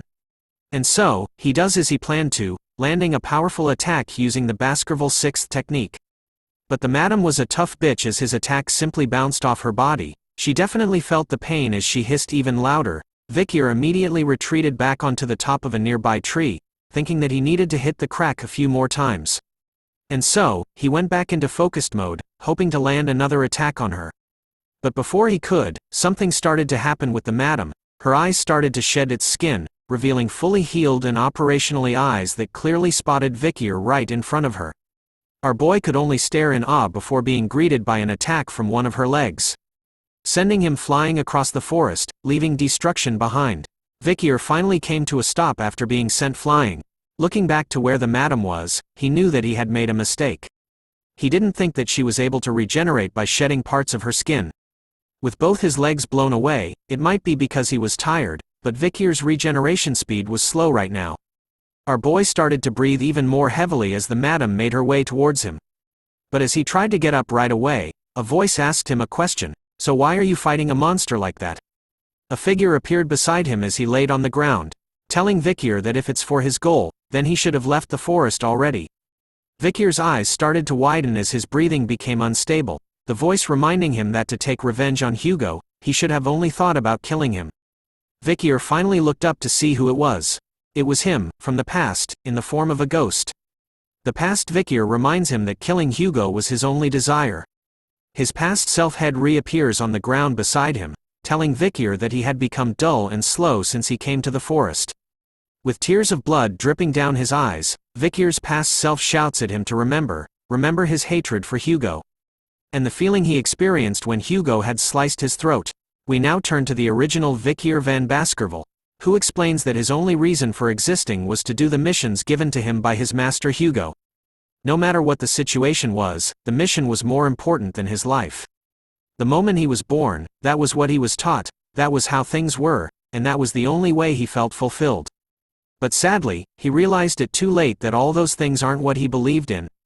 When he was beheaded by Hugo, that was when he knew that the life he lived had been futile and in vain.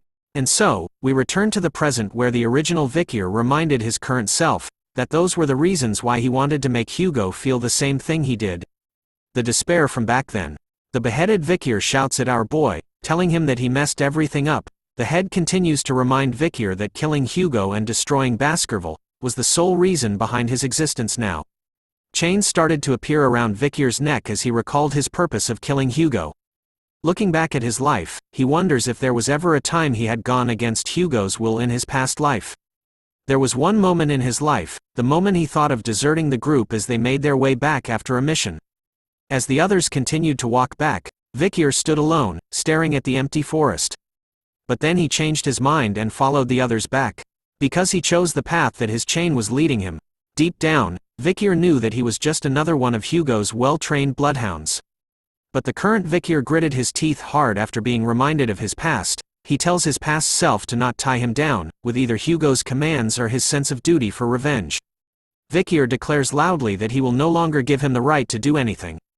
Because the moment he was executed by Hugo, Vikir decided that he would no longer live like a bloodhound that hunts his prey anymore. But he regretted the decision he made, because what he sincerely wanted right now was something different. His past self started to fade away as the madam finally spots our boy. She lets out a horrifying scream before sending one of her legs towards Vikir, who is still laying flat on the ground with his legs missing. As he gripped the earth hard with his fingers, the thing he wanted in this life was freedom. Vikir manages to somehow leap out of the way, dodging the madam's attack. As he rolled away due to the impact of the attack, he started to think about his desires, from his revenge against Hugo, and to the place that he wants to protect and return to. With these desires in mind, Vikir's reason for fighting was reignited, as he wanted to live by his own desires this time. So he tells himself to get up and fight, in order to no longer be controlled by anyone or anything. This time, before the madam's leg could reach him, a familiar hair is seen, just as a powerful blue attack strikes the madam's leg, knocking it away from Vikir and saving his life in the process. The attacks didn't end there as more shots were fired at the madam. Vikir looks to spot where those attacks came from with a stunned expression on his face. Up on the cliff beside the madam were the shadows of a few people. Everyone's favorite mother and daughter duo have appeared, with their bows raised together. Ayin shouts at the madam, warning her to not touch her husband candidate. She then quickly tells Vikir that they had arrived to fight alongside him. It turns out that every Balak warrior had arrived to help him. Ahun was annoyed that Vikir didn't even tell his brother about the burden he was taking on, while the other warriors began to prepare themselves for a battle against the madam. They raised their bows together, eagerly wanting to help the hero of the forest. Their simple arrows managed to land onto the madam, catching her attention. Even though they didn't do much damage, it gave Vikir enough time to regenerate his legs. As he appears on the back of the madam, he couldn't believe that she didn't listen to him when he told her not to come here. But he was glad, because thanks to Ayin, he survived. With that, Vikir manages to land another powerful blow onto the crack on the madam's body. But his attack was deflected this time as well. Even though it didn't work, Vikir was determined to try again. The madam wasn't going to take all of these attacks for nothing and decided to stomp the shit out of everything around her with her multiple legs. The warriors on their beasts were dodging her attacks, warning one another that the madam was going on a rampage. Ayin was glad to see this, as it meant that Vikir had her cornered, so she ordered everyone to keep fighting. Aquila on the other hand was watching the battle on the cliff. Her face was filled with fatigue as she breathed heavily. Still suffering from her wound, she had deemed the madam as a disaster, so she never even thought of killing her. As if all the cells in her body thought it was the obvious thing to do. But the young warrior Vikir showed her something. How to destroy fear, how to go against a disaster. So Aquila was determined to do this as her eyes glowed bright blue. She knew she had to do something, even if she vomited blood or her injury ruptures. For Vikir that's desperately resisting it, she needed an attack that can open up a path. Letting out a powerful blue arrow attack that destroys the cliff that she was on, Aquila manages to land a devastating blow onto the crack that was on the madam's body. This time the spider bitch was the one gasping for air. Vikir wasted no time at all and started to charge towards her once again. This time, his eyes went full bloodhound mode. Zipping through the forest like a speedster, Vikir finally reaches the madam. Unleashing another powerful Baskerville blow onto her, causing her to scream out in pain, but his rage doesn't end here. Vikir unleashes the Baskerville first technique, deeply piercing fang. Ayin and Ahun could only stare in awe over what he did, as she realized that our boy had gone inside the madam. Deep inside the madam, Vikir started to unleash all of his Baskerville techniques from the second technique called biting fang, to the third technique called slicing fang, the fourth technique called tearing fang, and finally the fifth technique called the shredding fang. All of Vikir's moves made a huge impact as the madam started to cough up her purple blood everywhere. But the Hound of Baskerville wasn't done yet as his rage continued to rupture, vowing to no longer live the life of a bloodhound that is led by its shackles. Using the madam's eyes as a way out, Vikir unleashes the sixth technique called crushing fang, breaking through her eye and destroying all the chains that held him down till now. The madam bitch could definitely feel the pain as Vikir made his way throughout her body, cutting and slicing every inch of meat within his grasp before eventually making his way to the biggest eye on the spider. Vikir blasts his way out of the madam's body, scattering her blood everywhere as a hole is left in her face after he had made his exit. Ayin and her fellow tribe members were stunned to see that Vikir had escaped from the madam's body by using her own eye against her. They could finally see that the madam had collapsed. Within the smoke and dust caused by the madam's collapse, Vikir laid flat on the ground in front of the madam. His face was filled with pain as he gritted his teeth hard while a green substance was spreading across it. He couldn't believe that there was poison within the madam's blood itself. As he lay there in pain, Vikir couldn't help but look at the madam behind him. He could see that she was breathing heavily as though she was finding it difficult to live any longer. Vikir's eyes were tired as he thought that he needed to hurry and wash off the poison. But his tiredness won this battle as he simply closed his eyes, even with the madam's poison spreading through his body. As Vikir laid on the ground unconscious, Beelzebub activated itself. Summoning its blade with Vikir's arm, it shoots out a long pipe straight into the madam's body. The madam was alarmed to see where she was right now. It was shocking to see itself fully healed and in a different dimension, but she wasn't alone. As Beelzebub made its appearance in front of her, alongside the other creatures that Vikir had absorbed in order to gain their abilities. The Cerberus was the first to make a move, letting out a fierce roar from all three of its heads. Each head of the beast stared to chomp down hard onto various parts of the madam, preventing her from moving at all. As the Cerberus continues to hold the madam down, Beelzebub appears right above, aiming its snout right at the madam. Bon appetit. We now return to the sounds of Ayin calling out to Vikir. But as she shouts his name, the other tribe members warn her that there was still poison and that it would be too dangerous to get any closer. Vikir's vision started to appear slightly. He could barely see Ayin in front of himself, as she tells the other tribes to let go while shouting at Vikir to not die. As she still had something to say. But the voices and vision of everyone started to disappear as Vikir fell back into the darkness. Luckily, he still had some energy left as he mutters Ayin's name out loud, surprising everyone around him. With his eyes open fully this time, he looked over to them, telling Ayin that he was okay and that her voice was too loud, which made it hard for our boy to rest.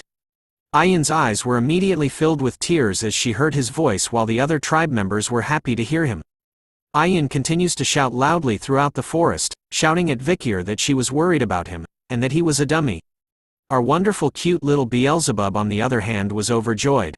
After all, it absorbed the madam's ability, giving Vikir the power to use Madam 8 Legs' deadly poison, a ranked S skill. The tribe members of the forest were now completely wasted, laying on the ground in a drunken state with empty plates and cups everywhere around them. Aquila and the other tribe leader were sharing drinks, toasting each other for a job well done. Vikir, however, was feeling tired as hell. He looked around the area, wondering how many days it had been since they started the festival. Seeing how everyone was, he realized how these tribe members loved to enjoy their festivals. We finally see Bakira, who was healthy and panting cheerfully. Vikir was visiting Bakira, asking the wolf about how it was feeling, even with one of its legs missing. As he strokes Bakira's chin, Vikir had heard about how Bakira managed to overpower another wolf even with a missing leg, and had found a partner. Hearing that, Vikir tells Bakira to rest now since he had taken revenge for him. Looking at his own hand, Vikir thought about how after killing the madam, although unskilled, he was able to use the 7th technique. But he wonders if it was due to the achievement effect that he obtained after killing the madam, or was it due to the increase in his understanding of martial arts through that life or death experience. Compared to Hugo's 7th technique, which can be considered great, Vikir's version was still imperfect. So it was still difficult for him to fight Hugo, a swordmaster, head-on. But still, Vikir believes that he had gotten a lot stronger in comparison to the other times. As he gripped onto his necklace made out of flowers, he rips it off, revealing his bloodhound side. Vikir knew that with the death of the madam, he had achieved his goal here, so it was time for him to return to Baskerville. After announcing his intentions, someone else hidden behind a pillar heard our boy. Deep within the forest and mountains, Vikir had gathered his things and was heading out. He thanks the matriarch for letting him leave readily as she had no reason to stop him anyways. She tells him with a smile on her face that he had become a part of their family, forever. And that being separated doesn't mean that their ties as a family are severed. She reminds Vikir that wherever and whenever he was in this world, he would always be a Balak hunting commander. And to never forget that fact. Vikir replies with thanks after hearing that from her, but he scans the crowd of tribe members, wondering if Ayin wasn't coming. It couldn't be helped since she didn't like the idea of him leaving in the first place. After speaking with Aquila, Vikir turns around and tells them that he is leaving. The tribe members started to send Vikir off with cheers of encouragement, telling him that no matter what happens, they would come to help him when he wants. Ahun goes a step further, calling Vikir brother. He tells him that he was going to wait for him here. Ahul was by his side, and shouted to Vikir to keep them updated. As he exited the trees and entered the light, the tribe members bid their final farewells to him. Goodbye Vikir, our hero. Hearing their cheers and goodbyes brought a smile across his face, but as he took another step forward, Vikir was greeted by the sight of a golden wheat garden. Standing in the middle of it was Ayin, who was holding on to something wrapped with bandages. Looking right at her, Vikir calls out to Ayin. All she asked Vikir was whether he was really leaving. Her question left him speechless as he didn't reply right away. Taking his silence as an answer, Ayin immediately pushes the item she was carrying into his arms, telling Vikir to take it with him. Looking at the object wrapped in bandages in his hands, Ayin shyly reveals to him that it was called Anubis. It was the large bow that Adon used. She had adjusted it so that Vikir could use it instead. Still fixated on the bow, Vikir wonders if that was the reason why he couldn't see her for a while. But our waifu wasn't done yet with the gifts, as she tames our boy by placing a collar with a broken chain around his neck. Vikir was curious about it. Ayin tells him that she made it because he kept talking about bloodhounds when he collapsed and in his sleep. She reminds Vikir that he wasn't a bloodhound. No matter what, a bloodhound wouldn't act like he does. She proudly tells Vikir that he was a wolf and that it would be strange for him to be dragged around by a chain. Vikir couldn't believe that Ayin's words would comfort him like this. But just as he was about to thank Ayin, she moves in for the kill. Holding on to Vikir's broken chain as she leans her face close to his. She tiptoes to reach him, holding his chain even tighter. The two exchange kisses as the winds blew all around them in the golden field of wheat. As soon as their lips parted away from one another, Ayin's eyes were once again filled with tears as she looked down. This time, she left Vikir behind, telling him about how she heard that this was how you say goodbye in the Empire. She even recalled that he was much smaller than her in the past, but had grown a lot since then. Be well and be careful, said Ayin as Vikir stood still. He then started to smile, telling Ayin that this was the first time he had heard that this was a way to say goodbye in the Empire. See you next time, Ayin. Those words were enough to cause her body to shake as she stopped in her tracks. Ayin then wipes her eyes with her hand, before slowly turning around. As the wind blew her beautiful hair through the air, Ayin's face was filled with tears at the corner of her eyes and a bright smile. She happily tells Vikir, see you next time. Vikir has finally left the forest after so many years. Wearing a cloak, he arrives and watches over a town. Looking at it, he thought about how it's been a while since he had been here, in the Red All Castle. Considering that the Morgs are here, it seems like they were still mining rubies. Which means that they've continuously worked together with the Baskervilles. Thinking of the Morg family, Vikir couldn't help but wonder if a certain fiery woman was here in this place. But he scratches that thought away, thinking about how tired he was right now. Vikir wouldn't be able to handle what'll she say to criticize him when they see each other. He finally enters Red All Town by dropping. Seeing how late it was getting, Vikir decided to look for an inn to stay here for the day. But as he looks around to find the inn, he notices something else. A giant gold statue was made in the center of the town. Looking at it, Vikir wondered when they had built such a thing. In order to make a statue like this, they would have needed the approval from the Morg and Baskerville families, which made him wonder if Hugo had allowed for such a thing to be made. But as he thought about it, someone shouts at Vikir, asking him about what he was doing. A guard had appeared behind our boy, warning him to not touch the hero's statue. He tells Vikir that if he tries taking a piece of gold from the statue, then he wouldn't be forgiven. So he should just look at it from afar and never touch it. Vikir dismisses all the warnings and only asks the guard about the so-called hero he mentioned. The guard was stunned to hear this from our boy, wondering if he was a foreigner who didn't know about their legend. The guard's eyes started to shine like the stars in the sky.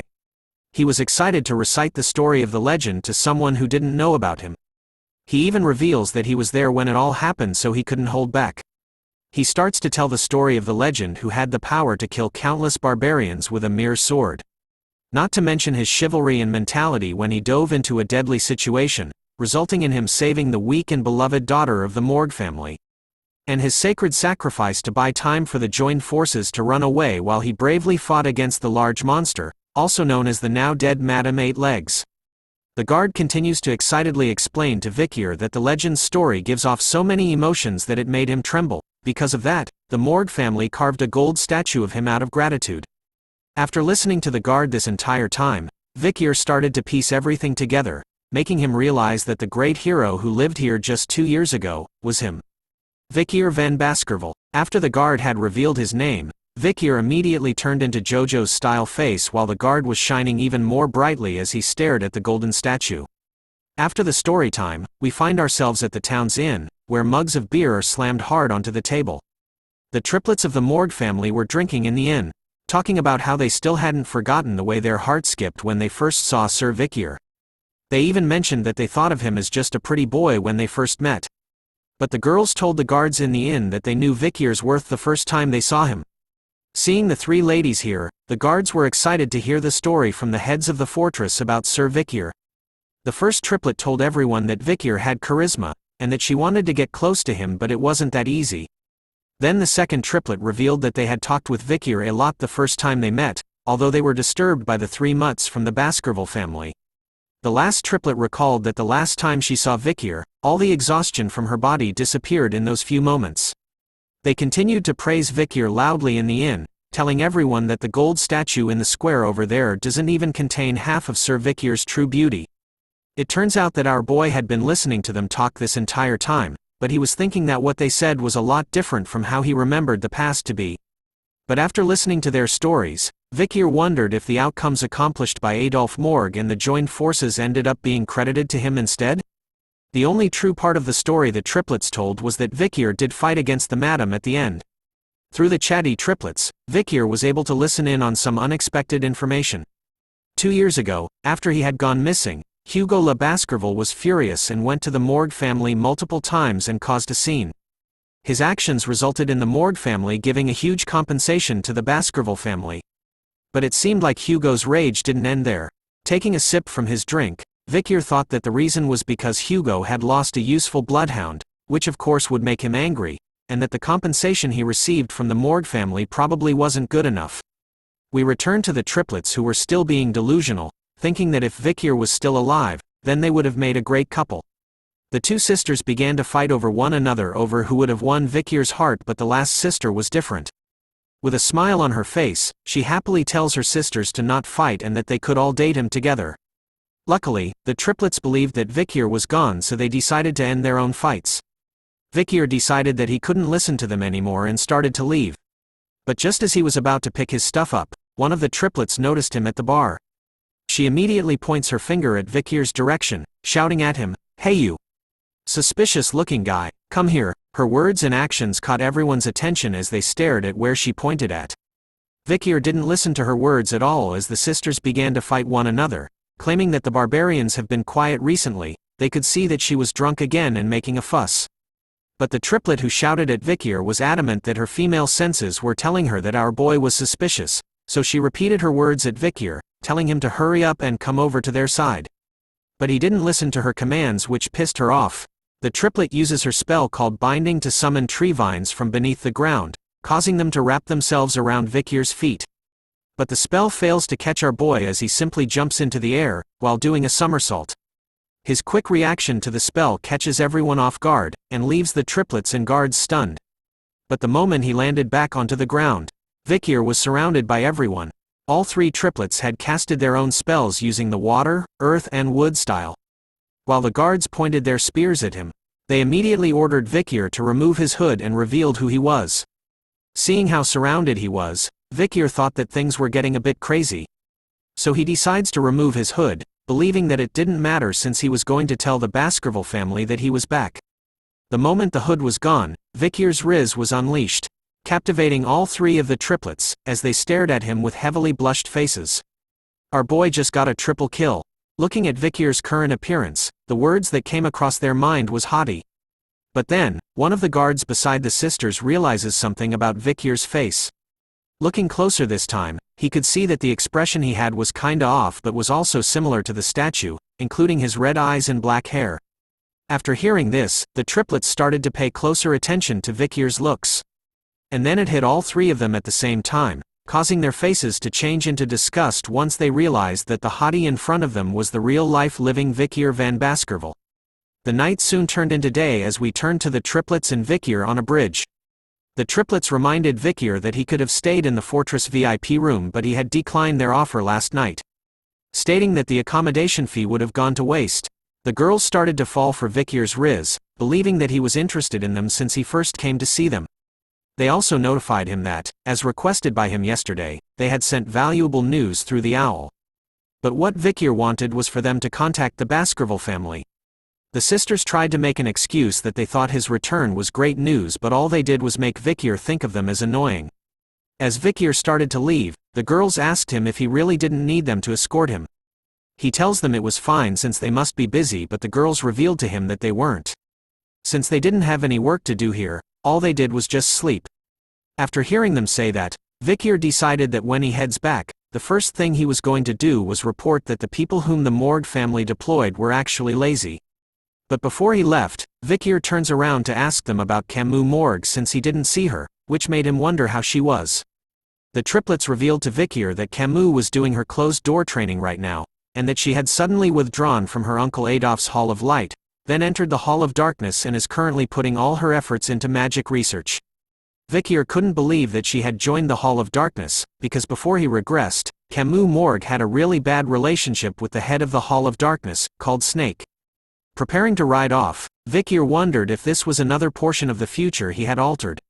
He tells the triplets to pass a message to Camus, that he wanted to see her when she has time and to leave the Hall of Darkness. The sisters couldn't believe that that was all Vikir had to say to her, even though they were in a relationship with her and would be seeing her for the first time in 2 years. And so, the hero of the Red All Mountain has returned. The news was spread rapidly throughout the empire. The people who had a connection with Vikir started to receive the news of his return through the newsletter spread everywhere. To the people he was working with, to the uncle of his future waifu, and to the innocent saint. Finally, a man rushes into a familiar room that we have all seen before. Breathing heavily and with a piece of paper in his hand, he reports to the patriarch. Upon hearing the sudden news, a dreadful aura was unleashed by Hugo's current appearance. His eyes turned red like a bloodhound as he asked the servant if what he said was true. After getting a ton of experience and increasing his strength through his adventures in the forest, Vikir van Baskerville has finally returned to the world. Chihuahua was delighted to see that Vikir had arrived through the main door this time, instead of the window like before. But as he stood near the window, Vikir was bothered about something. He wanted to know why there were so many people gathered outside from where they were. The local citizens of the town had gathered happily, holding banners filled with heart shapes and showering Vikir with words of praise. Our boy has now officially become some sort of K-pop idol. Chihuahua explains that the news about his return had spread throughout the empire, and that everyone came here to welcome him back. Vikir could only comment that it was annoying while holding his head as the door to the room opened suddenly. Our dear sweet angel, Pomerian, had arrived, shouting at Vikir and calling him daddy. As he patted her head, he told her to call him uncle instead of daddy, but she was too excited. Holding something within her tiny hands, Pomerian tells Vikir to look at what it is. She happily announces to everyone that she had caught a mouse. Vikir looks at it and warns her that even though it was a cute rodent, since it was dead, she needed to be careful to not catch the Black Death. He then moves on to ask Chihuahua about whether the problems within Underdog City had been resolved. He reports to Vikir that thanks to Cindy, they had all been resolved successfully. He even mentions that she was an excellent worker. But as he opens the drawer of the table, he informs Vikir that there was a case that even Cindy couldn't find any leads on. Catching Vikir's attention, placing an envelope onto the table labeled F10, Chihuahua reports that in recent years, children from the slums have been going missing one after the other. The children hadn't been kidnapped since no one had contacted the parents, and they hadn't been seen on the black market. So they couldn't figure out the motive behind the abductions of the children. All the children had disappeared without a trace, so it definitely wasn't the monsters. But although there isn't any physical evidence, Chihuahua was sure that it was done by the same person. After reading the report that Chihuahua had given him, Vikir's face was immediately filled with dread as he gripped the papers tightly in his hand. The children's disappearance case of the Underdog City was exactly similar to what he was framed with in his past life. But he was confused as this event was supposed to happen several years later. Since he knew that this case was related to something else. But as they were discussing the case, Pomerian shouts at them to look at her. She proudly shows off the dead mouse from before, who stood healthy and alive on her arm this time. Pomerian had brought it back from the dead, leaving Vikir and Chihuahua in a state of shock and confusion as they were stunned by what was happening. So he asks her if she had really brought the mouse back to life. She happily tells them that she did with a bright smile on her face. Looking at her playing with the once dead mouse, Vikir thought about how he was now certain that she had brought it back to life, making him wonder if it was voodooism, which uses mana from another dimension. So then, he asks Pomerian about when she discovered that she could do such a thing. With her tiny hands, she started to count back the number of nights, and ended with 3 nights ago. She reveals to Vikir that simply copied what her tribe's people did. Hearing that, a nervous sweat drop drips down his face as Vikir thought about how one of the Lococo tribe's villages found Pomerian, which made him think that they had acquired black and evil spirit magic. In the Baskerville and Morg Clan, which are known for their geniuses, children need to be at least 8 years old to use magic. But compared to them, our little angel, Pomerian, who is 5 years old, is able to use another dimension's mana, which is difficult to sense. A magical genius from the Baskerville family, more specifically, a black magic genius at that. Vikir could only think of Hugo's completely enraged face once he found out about this. He believes that Hugo would call for her immediate execution, knowing that she uses black magic and has barbarian blood too.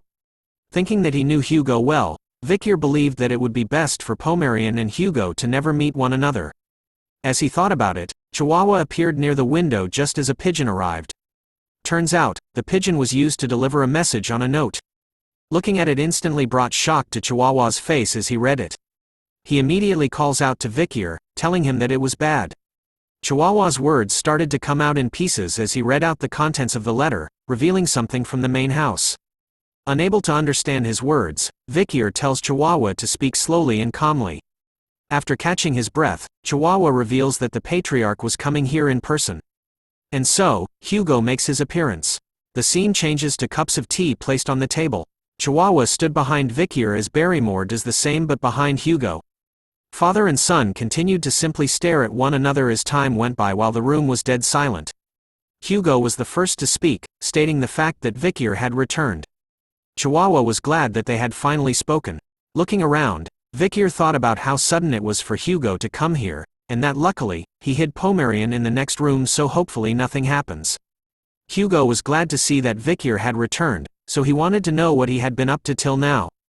Vikir reveals to Hugo that while wandering the forest, he stayed with the barbarians and focused on recovering his injuries. During that time, he pretended to be friendly and had gotten a grasp on the barbarians, so he was able to think of a way to wipe them out. Hugo was curious to know what Vikir planned to do, so he revealed it to him. Controlling the barbarians by utilizing the Empire's industrial products. He further tells Hugo that the barbarians consider the Empire's cheap glass orbs and woolen products, and even vegetables and grains as precious items. So if they use that to their advantage, then they would be able to capture the barbarians effectively. But Hugo wasn't impressed by this, calling Vikir's idea as trading and not suppressing them. Hearing this, Vikir corrects him by stating that the barbarians will die in the process. With his eyes glowing with a mad red light, Vikir reveals that in exchange for the products, he was planning to request a monster subjugation. Hugo thought about Vikir's idea of making the barbarians subjugate the monsters, so that they can secure their own territory while killing the barbarians off. Like father, like son, the same red glow appears in Hugo's eyes as he grins widely. Calling Vikir's idea clever, which was to be expected from his son. As they continued to discuss Vikir's idea, Chihuahua couldn't help but sweat nervously while thinking that this was a conversation between a father and son who had just been reunited. Barrymore on the other hand noticed something else. Hugo was smiling. He recalled that he hadn't seen him smile at all during the 2 years that Vikir had disappeared in. While taking a sip of his drink, Vikir thought about how he didn't want the Balak people to suffer because of the Baskerville family. From the Baskerville's perspective, it would seem like the natives are dying as they are clearing up the monsters. But in reality, they're just returning to the place where the madam was. While stopping the battle between the two of them, the Balaks will have the time to increase their forces. Hugo, who doesn't know about the madam's existence, would think that the natives will easily agree to this.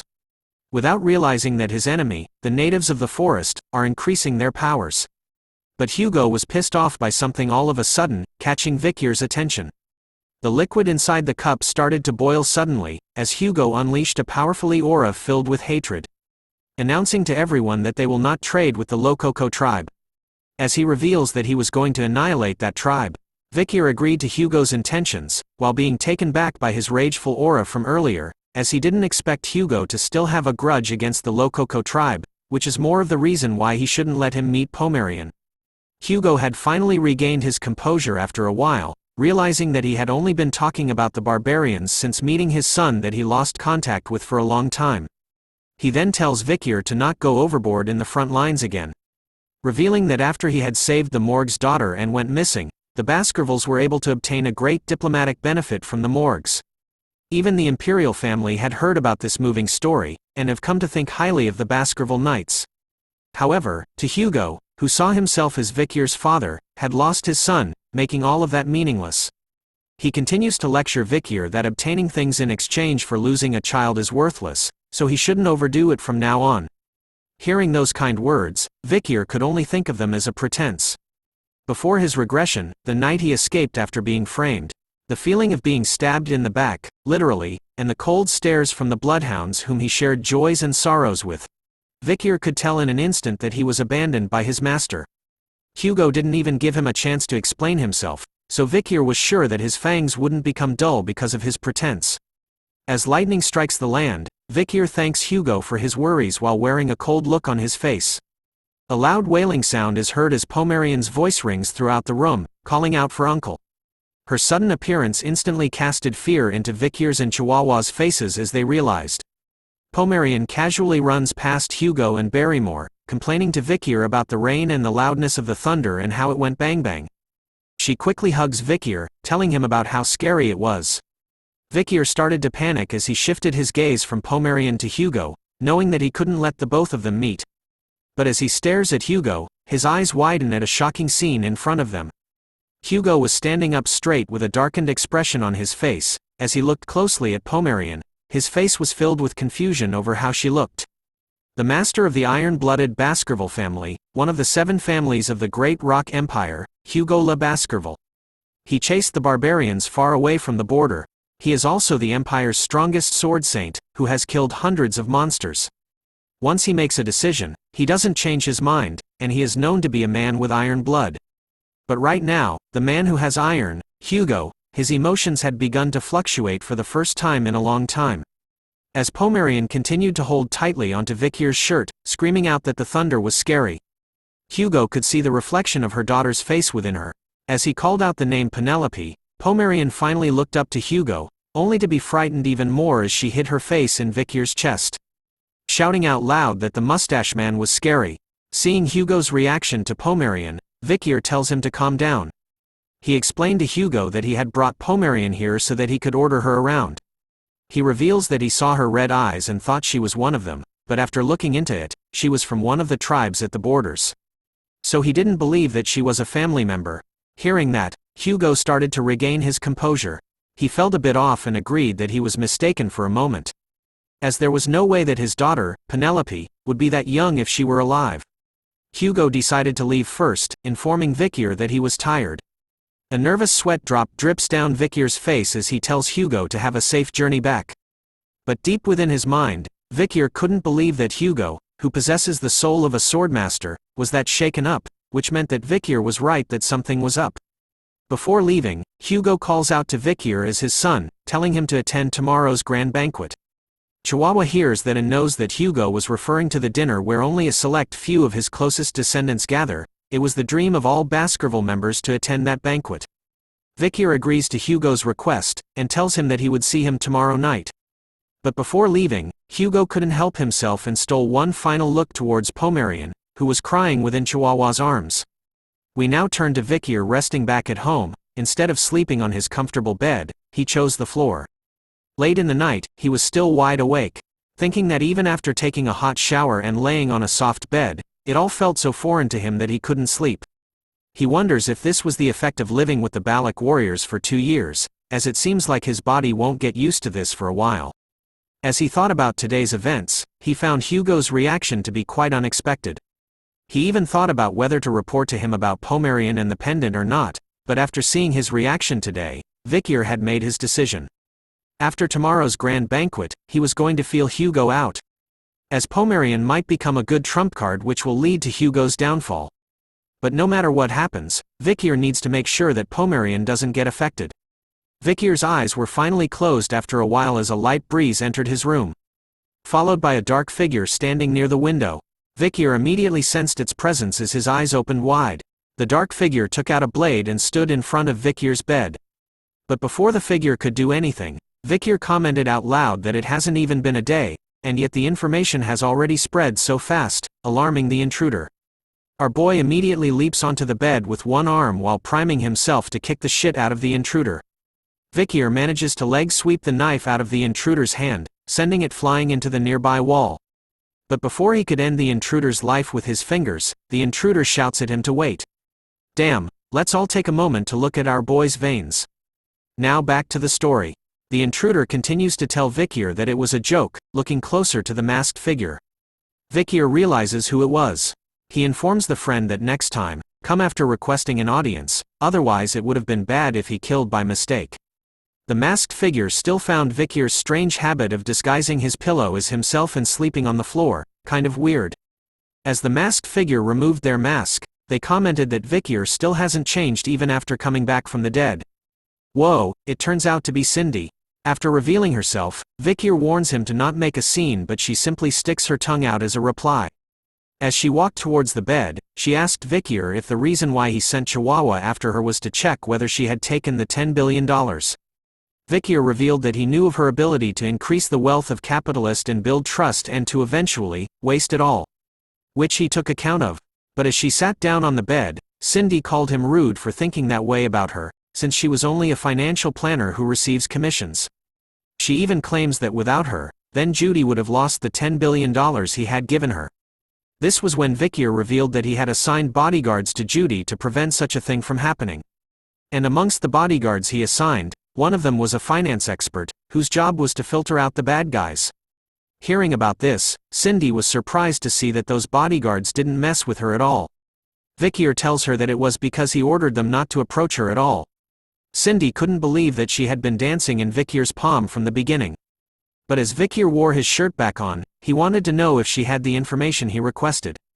Cindy immediately unzips her outfit, telling Vikir that she had brought it. As she handed the scroll over to him, our boy was fazed by how her personality had changed since 2 years ago and wanted her to submit the reports in a folder instead. Since she fulfilled her mission, Vikir agreed to her request of joining on the trade with the natives. Hearing about the reward, Cindy decided that she should call Vikir boss from now on. Looking at the report that Cindy had given, Vikir could see that it was the information regarding the people attending tomorrow's banquet. He also knew that he would have been invited to the grand banquet as long as he made a great contribution. The first report was about Hugo Baskerville, showing his rank as patriarch, status as marquis, and his military prestige as swordmaster. But Vikir knew almost everything about Hugo, so he decided to skip this part of the report. Moving on, something catches his attention.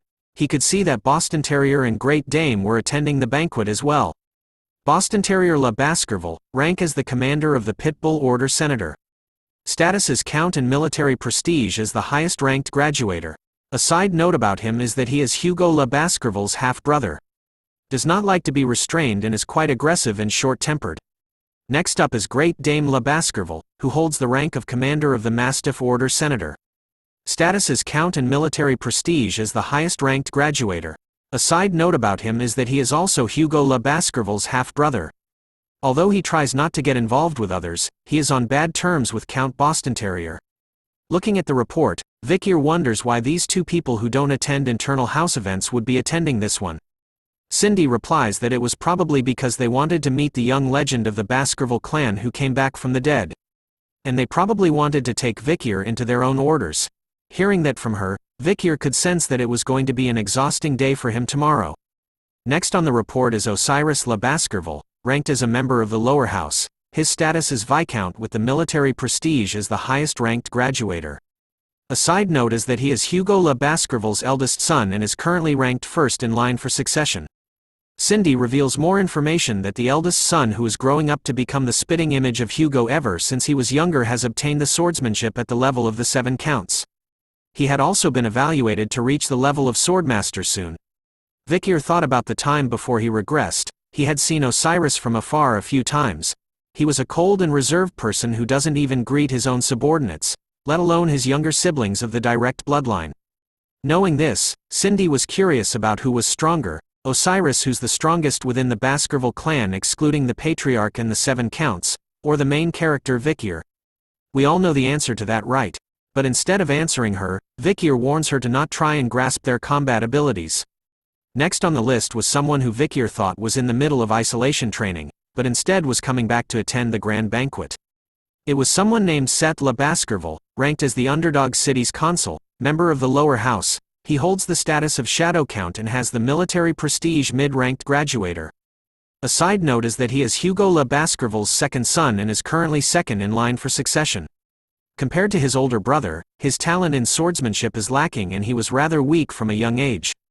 His personality isn't like the other Baskervilles. He is gentle and kind. When he was younger, he was persecuted by Hugo for being weak.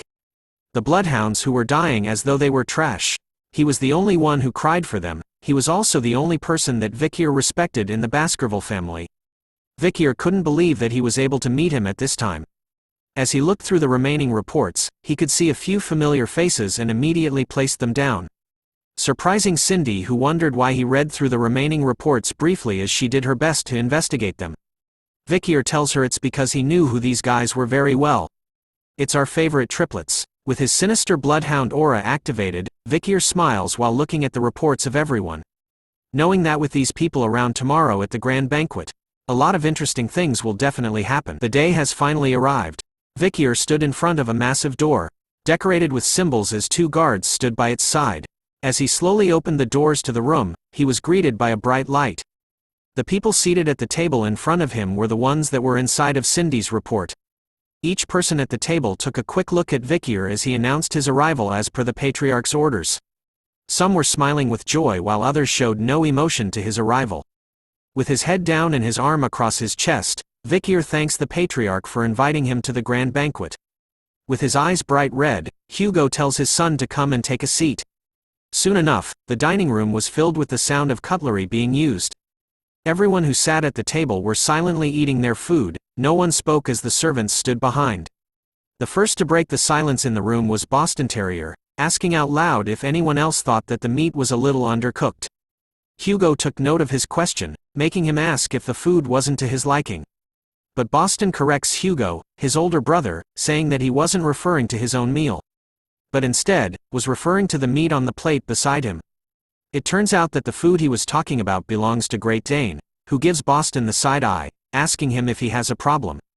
Sound the alarm because the two uncles are entering the ring. Boston returns with his own side eye, telling Great Dane that he was just mentioning that his meat appears to be very undercooked. Which would be cruel for his lovable nephew to eat his meat undercooked.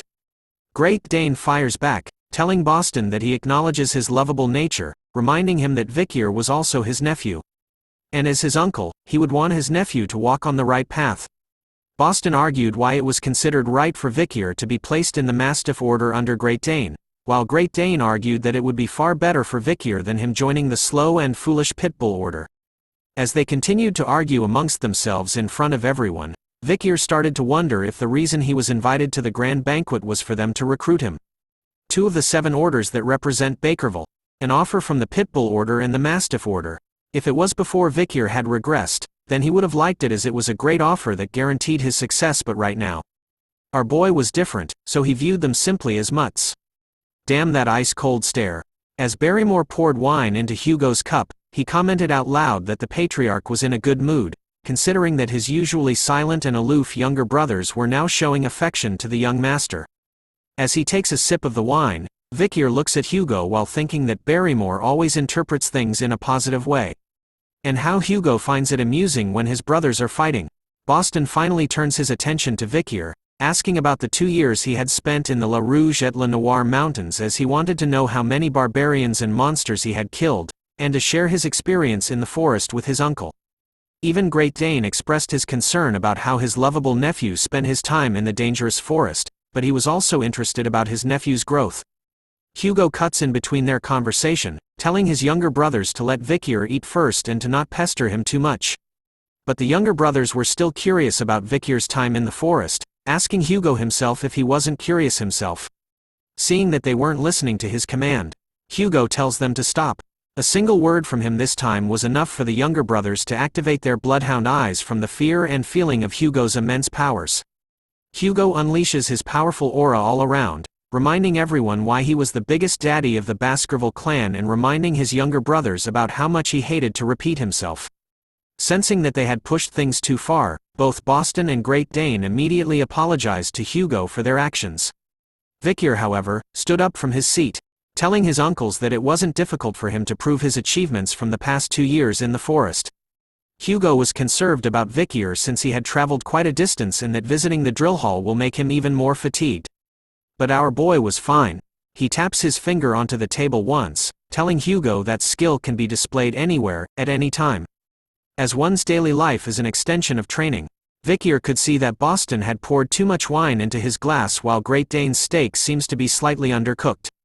Closing his eyes with his finger sill on the table, Vikir unleashed his aura, just from the tip of his finger, sending it flying towards the cup of wine and the plate with steak. In an instant, the steak was cooked better while the wine was boiling. Boston and Great Dane immediately went to check on their wine and steak. Both were impressed by what Vikir had done to their wine and steak in an instant. The uncles were quick to notice that by placing his finger on the table, Vikir had used mana to cook the meat and warm the wine. They couldn't believe that he had reached the mid-ranked graduator at the age of 17, when one usually reaches that stage at 33. Hugo continued to sip his wine silently as the uncles exclaimed out loud that he must be proud to have a son who has mastered all these techniques. As they continued to praise Vikir for his new skills, our boy couldn't help but look at his side as he found something strange. 2 years ago, he thought that he had revealed himself as a mid-ranked graduator when he fought the madam. But he couldn't believe that no one knew, looking at the triplets with their shining eyes staring right at him. He knew that these guys should have seen his skills 2 years ago, making him wonder why they didn't report it to the family. As he thought about it, someone else praises Vikir for his hard work, catching his attention. It was Osiris, who told Vikir to keep up the good work. Vikir thanked him for the compliment, but was confused that Osiris had complimented him in the first place.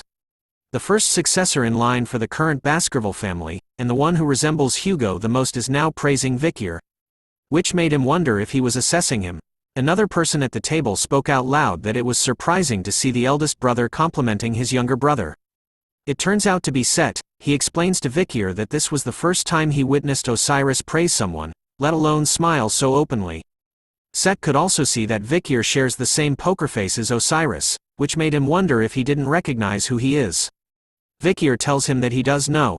Set was overjoyed to hear that, explaining that since he had a weak body, he was always either at the medical wing or at the isolation training hall.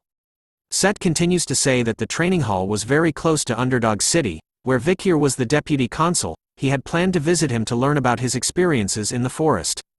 Vikir started to think about the past and how Set's bright attitude, which is unlike that of being a Baskerville, hasn't changed. During the fall, Vikir had served under Set, so there were moments when they were together. Amidst the chaos of battle, Set was the only one who comforted the fallen bloodhounds. He was even comforting Vikir, who was drenched in blood after wandering around the battlefield. Even when he was wrongly accused, Set stood by him, defending Vikir until the very end. This man was the only person that Vikir wished to see at this banquet. But something else was happening. Vikir's bloodhound senses had been activated from the start, his eyes sensing all around as he smelled a disgusting stench that reeked since before. This horrific stench that only he, who was there during the fall, would know. The stench of demons. Right now, in this grand banquet, amongst all these powerful individuals of the Baskerville clan, Vikir could sense that there was a demon hiding amongst them. He started to look at everyone closely this time, wondering where the demon is, as the owner of the source of this disgusting stench. Vikir finally closes his eyes after scanning everyone in the room, before opening them once again. Looking at the man right beside him, Set sees his look, and asks if there was something that Vikir needed, as the hands of the dead as though in the form of an aura surrounding the sick-looking man, who held a mischievous smile on his face. Vikir could see that Set was having conversations to ease the atmosphere, and even asks the servants serving Goof how they're doing. This man right here was the same person that Vikir knew before he regressed. But he still wonders why Set had the dirty stench of demons all around him. Set then spoke out loud that he had heard about Vikir taking over as the deputy consul of Underdog City while he was gone. He continues to speak about how he even heard that the citizens who liked him had protested for Vikir to take over permanently, so when Set himself returned back to Underdog City, he was hoping that it would be great if they would work together. Vikir continues to stare at Set in silence, before placing his own glass of wine towards him. Telling Set that he looks forward to it, as they clink their glasses of wine together, hoping to be in each other's care, Vikir takes a peek at his own glass afterwards. He couldn't see Set's reflection in the glass at all, which meant that Set is dead and that a demon had possessed his dead body. Vikir then wondered if he should reveal this fact to everyone right here at the grand banquet. But he changes his mind, because if he does reveal that truth, then they would ask for Vikir to provide proper evidence first. So in order to do that, he needed to get away from this and gather more information first. As Set continues to ask Vikir about which order he was going to join, all Vikir could think of was that the smell of demons was really suffocating. Set continues to talk about how he thought that the Doberman Order's uniform was cool when he was younger, but Osiris cuts him off, telling him that they haven't even finished eating yet. He was already chatting away. With a slight red glow in his eyes, Osiris warns him to stop bothering Vikir with his small talk and to finish his dinner first. Set was taken aback by the sudden request from Osiris, but Vikir was glad, because thanks to him, he was free from the smell of demons. Now it was Hugo's turn to speak. He asks Vikir about the meal, to which he responds that it was very good. Hugo was glad to hear that and informs Vikir that he has something he would like to discuss with him while he is at the main house, and orders him to visit the office later on. Vikir pauses to think about the sudden order but agrees to it anyway. The grand banquet had finally ended and Vikir was now roaming outside the main house. As he continued to walk by himself, Vikir felt tired after the 5-hour-long dinner, and how he had to eat with all those powerful people. He had also heard about how the official paper for the academy entrance had arrived at the Baskerville clan. He concluded that that must be the reason why Hugo had summoned him to the office, because of the academy entrance. But as he thought about this, a figure appeared high above, wielding a sword. All of a sudden, a huge wave of bloodhound-filled aura attacks were sent flying towards Vikir's back. Our boy was quick to notice it as the Baskerville's 6th technique, wondering if he should just overpower it. But as he gripped his own sword, he decided not to, as he revealed his skill level as a mid-grade graduator. So he couldn't go beyond that. In response to the sudden attack, Vikir quickly turns around and answers back with the Baskerville's 4th technique. But it was enough to completely stop the sudden attack as it still launched towards him. So Vikir decides to take on the remaining attack by absorbing the rest of it with the River Styx's blessing in his aura. But before the sudden attack reaches him, it suddenly stops by itself, leaving Vikir stunned as he gazes at the one who unleashed the attack. A huge laugh was heard from the figure standing above. It was revealed to be Boston, who was impressed by how much Vikir had grown up, since there was a 2-tier difference between their techniques and yet he had endured his attack. Boston immediately leaps down to Vikir, asking Dane if he was right about how his eyes didn't deceive him. Dane appears right behind Vikir, like that creepy uncle during family reunions. He tells Boston about how he couldn't believe that he had actually swung his sword in the main house, making him no different from the barbarians. Dane continues to scold Boston for attempted murder, such a barbaric thing to do, and if Hugo knew about it, then at the very least Boston would have been on probation for several months. But Boston was happy with his actions, telling Dane about how he could say such things about an uncle's love towards his nephew. He reveals that he had adjusted the attack so it would disappear right in front of Vikir so he wouldn't get hurt. Sensing that the trial was over, Vikir slowly places his sword back into its case while the uncles continue to argue with one another. After insulting each other's orders, Boston fires back with a personal attack, revealing that Dane was someone to beg to be saved when he gets a small cut on his belly. Dane retorted back that since Boston was so chunky all over, then his flesh wouldn't even get cut. The uncles decided to take action over words this time, as each of them pulled out their own swords, declaring that whoever wins the duel between them would get Vikir to join their orders. Seeing how their fight had evolved, Vikir immediately turns around to escape from them, thinking about how bothersome they were being. As he walked away from his uncles, he thought about how the attack from before wasn't that strong. The 7 counts strongest attack, the highest grade graduator's Baskerville 6th technique. Vikir was also the highest grade graduator, but he know about the 7th technique. And if you were to add the River Styx's blessing and the demonic sword Beelzebub, then our boy was extremely confident that he could at least go up against 2 of the 7 counts together. Nothing beats plot armor, but on the way home, he encounters the now group of triplets, who stood in front of him this time. Instead of speaking, the triplets immediately went to their swords on their waists, drawing the blade out. Vikir sees their actions and activates his bloodhound eyes and his hand readied, thinking about how the triplets knew the difference between their powers. So he had no choice but to kill bloodhounds who bare their teeth without knowing their place. But what he thought would happen didn't happen at all. Instead, all three of the triplets kneeled down in front of Vikir, with their swords pointed at their own feet. Looking at what they were doing, Vikir knew that their actions represented the pledge. It's a position that makes you vulnerable to a single press and your sword will penetrate through your foot. That means they're putting their life in the other person's hands. Seeing their sudden actions, Vikir could only ask them about what they were doing. All three triplets repeated the same words with the same facial expression. I want to pay off my debt. The first triplet explained that after being attacked by Vikir when he was 9, he began to fear him. The second triplet acknowledged Vikir when he hunted the Cerberus, while the last triplet was amazed with Vikir for when he had slain the troll. Finally, for their final reason was when Vikir went toe-to-toe against the giant monster of the forest, Madame Eight Legs. That was the moment when all three of the triplets felt a sense of awe and reverence. So, on the day they had barely escaped with their lives, that was when the triplets decided then that they will become the 3 spears of Vikir van Baskerville from today onwards. And so, the triplets asked Vikir to please become their master whom they, the bloodhounds, would serve forever. After revealing their true intentions, Vikir thought about the time before he regressed. These guys were the ones that had captured him when he ran away after being framed. The triplets were also known as Hugo's 3 spears. And Vikir knew that they were just bloodhounds who were carrying out their orders. But just because of that, his feelings towards them haven't disappeared. So he simply walks past the triplets without an answer, leaving them with a disappointed look on their faces. But before he left them completely, he told the triplets that he didn't need things like pledges and that they should discuss things like this next time since he was tired now. Vikir intended to use them as much as he wanted. He informs them that the fact that they were together, and what will happen in the future cannot be revealed. His words brought a smile to their faces as they shouted out understood. In unison together, after hearing their response, Vikir thought about how Set's body being taken over by the demons wasn't a variable he was expecting. So he needed to ask Cindy to investigate this thing quickly, because no matter what happens, he needed to kill the demon. But before that, he needed to do something else.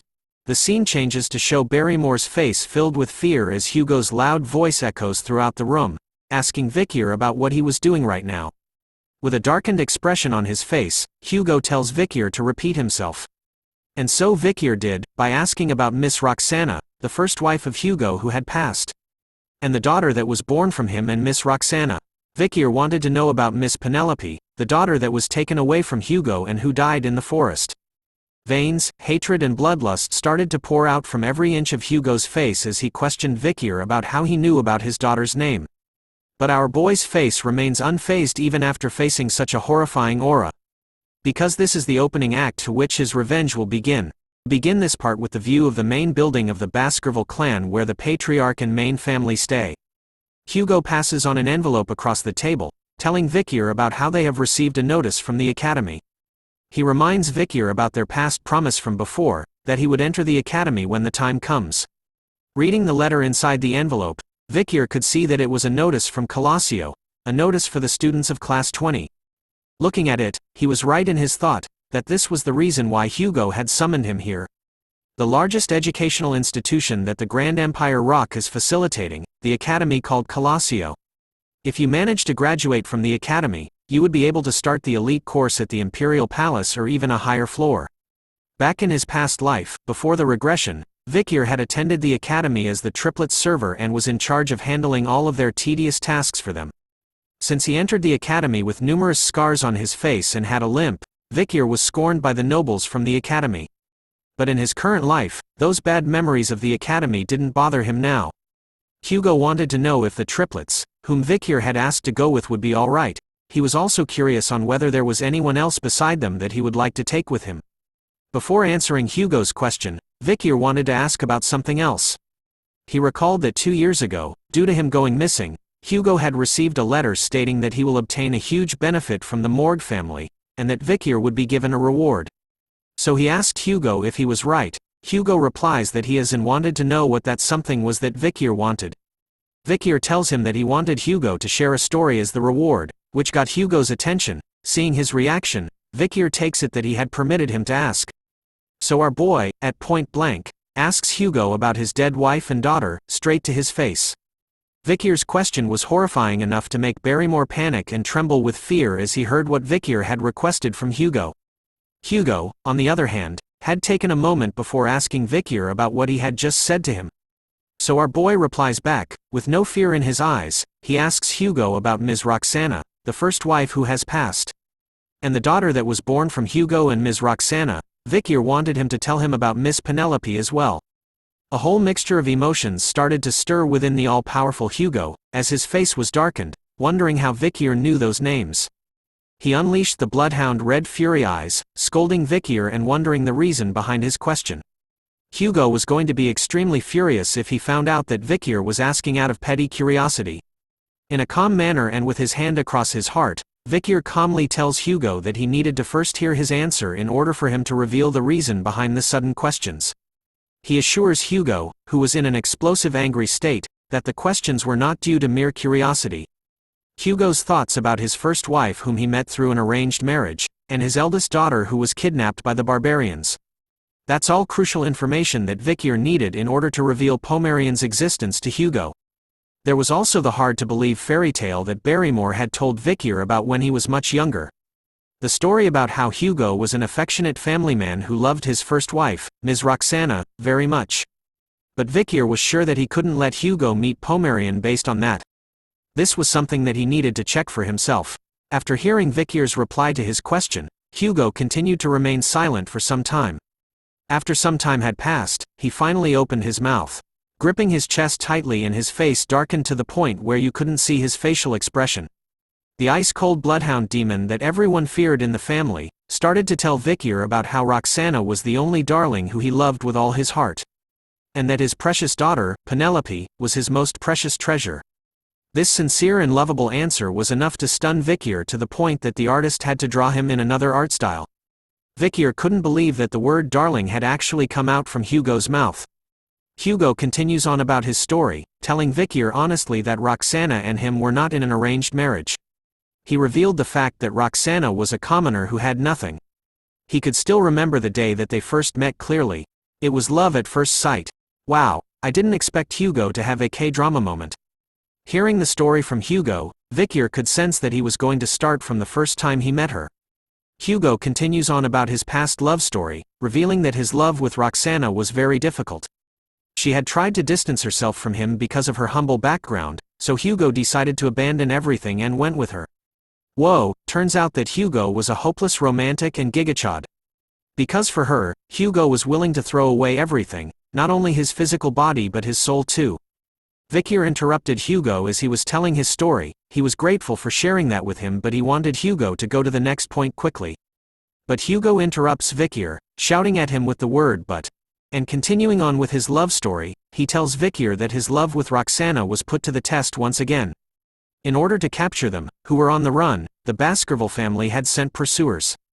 For the sake of protecting Roxana, Hugo fought with his life on the line and with everything he had. They had walked a thorny path, covered with multiple attacks and dead bodies, was the path they had to walk where no one blessed their love.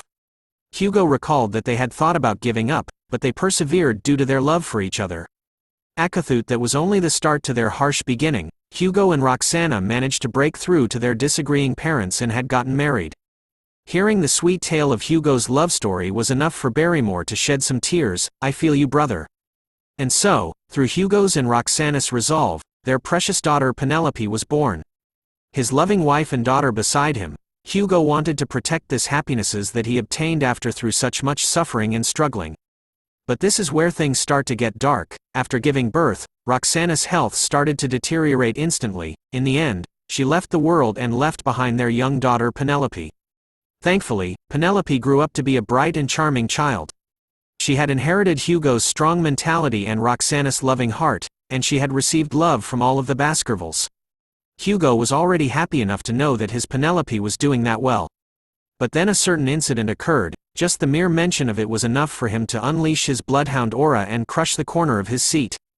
The incident was when Penelope, who went out for a walk, was captured by the Lococo tribe. A bunch of questions flooded his mind as he investigated how this happened. How did those barbarians come into the middle of the Baskerville territory? How did they kidnap Penelope? Hugo's eyes were filled with rage as he couldn't figure it out back then. And until now, he couldn't find any trace of Penelope. Vikir's eyes started to glow as he listened closely to Hugo's story. With Penelope missing, Hugo used that as the justification to widen the Empire's region. That was when Hugo started to look for Penelope and to subjugate the barbarians. But after a while, Hugo felt that doing this alone was difficult, so he increased the number of his wives through arranged marriages, and he started to mass-produce offsprings. And decades later, although stationed at the border, Hugo had created a powerful family that no one could look down on. That's how the Ironblood Baskerville family was born. Hugo's cold-bloodedness to restore the family and for the Empire's glory. But behind that cruel soul was a man that was hurt deeply due to the loss of the family that he had loved with all his heart. But so what? Thought Vikir. He knew that all villains have a backstory, the evil deeds that they committed are all that remained. Vikir could only see Hugo as a heartless human being who mass-produced offspring and sent them to the battlefield. But still, he now understood how precious Roxana and Penelope were to him.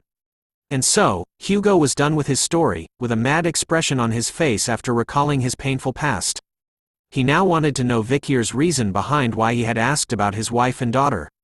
Before telling him the reason, Vikir took something out of his pocket and presented it onto the table before Hugo, telling him to take a look at it first.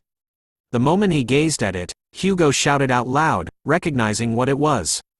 He recognized the pendant as the one that he had made for Roxana, which was last seen on Penelope before her disappearance. Opening the pendant, he could see a tiny picture of his family portrait within it. Gazing at it, Hugo held his tears back, or at least that's what I think. As Vikir turns to the door, he asks Hugo about what he would do if Miss Penelope's successor was alive. His question was enough to leave both old men stunned with their mouths wide open. As he walks closer to the doors, Vikir tells Hugo about Miss Penelope's daughter, revealing to Hugo that he has a granddaughter. As the doors to the room opened, a familiar sweet angel voice called out to her uncle. The moment she entered the room, Hugo's entire world was flipped upside down, and had turned from color to X-ray colors. Looking at Pomerian causally pulling onto Vikir's shirt, he recalls that she was the child from their previous meeting. This was when Vikir reveals to Hugo that he had lied to him, that while at the forest, there was a child that he met in the Lococo tribe's region. And that she called the person who gave her the pendant as mommy. Hugo couldn't believe it, that this little girl had called his sweet precious daughter Penelope as mommy. His hands started to tremble as he held onto the pendant, while Pomerian still looked at him all scared. Vikir, on the other hand, was excited as his eyes glowed bright red. He wanted Hugo to be confused. He knew that Pomerian was a child whose blood is mixed with someone Hugo loves, and with something he despised. As Hugo stood in front of Pomerian, Vikir started to wonder if he could keep his composure in front of her.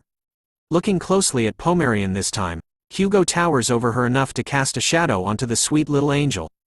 He recalled that Vikir had found her in Lococo. His eyes and demoners started to unleash the fearsome bloody bloodhound aura, questioning whether Pomerian was someone that was born from his daughter and a barbarian.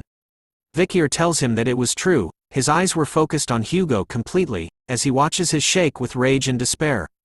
Hugo started to stretch his hand towards Pomerian, who could only stare at it as it came closer to her. Vikir was counting on this to lead to Hugo's ruin, because once he is, that is when his revenge will begin. We now turn to a sunny day in a beautiful park where the bright voice of laughter could be heard loudly in the area. Osiris, Vikir and Barrymore were standing side by side with one another as Hugo asks a question, "Is my beard that interesting? Is it fun pulling it?"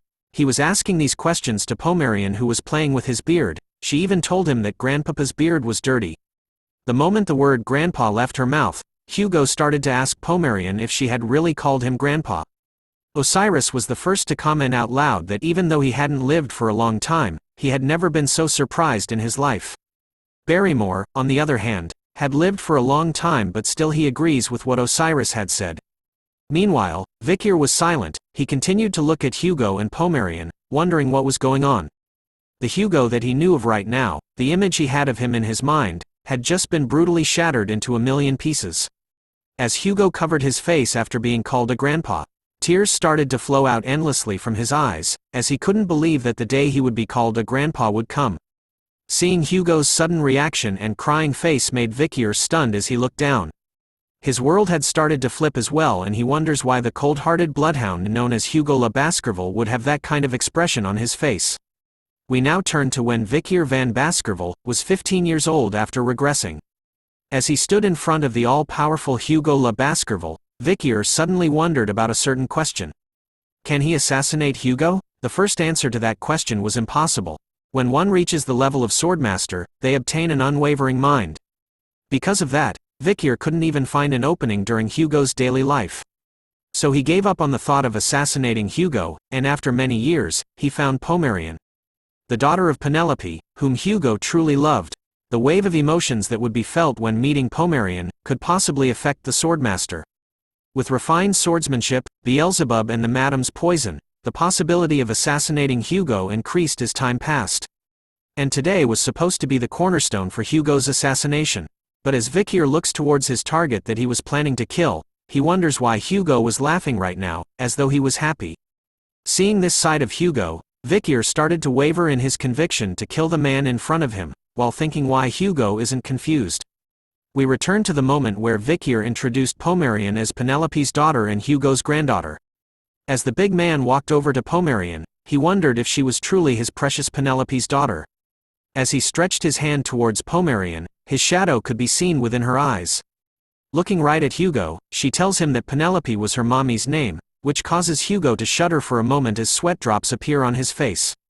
Holding his rough hand with her tiny hands, Pomerian tells Hugo about how her mommy always said that she missed her daddy, and that she always kept looking at the necklace. All of these were things that she had remembered. Looking at Hugo with her innocent eyes, Pomerian asks him if he was her grandpa. Looking at her and hearing her question, Hugo's mind immediately turns to a past memory of when Penelope was alive and cheerful. He could hear her clear and joyful voice calling him father. The man known as the cold-hearted bloodhound of the Baskerville family had to grit his teeth in order to hide what he was feeling. But it didn't work as he muttered out Penelope's name as he bends forward while trembling, catching Vikir's attention. The all-powerful man had finally broken down as tears started to flow endlessly from his eyes. He could only kneel in front of Pomerian, with his head down. He continued to cry out loud in front of everyone. The flashback ends as Barrymore tells Vikir thank you.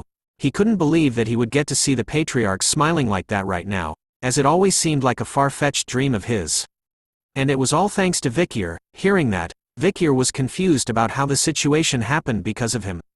Hugo's smiling face, Pomerian being reunited with her grandpa, Barrymore seeing his dream come true, Osiris was even smiling himself. As though he was holding in his anger with his hand trembling, Vikir decides to let it go. Because right now, he didn't know that by standing before Hugo, who has so many openings.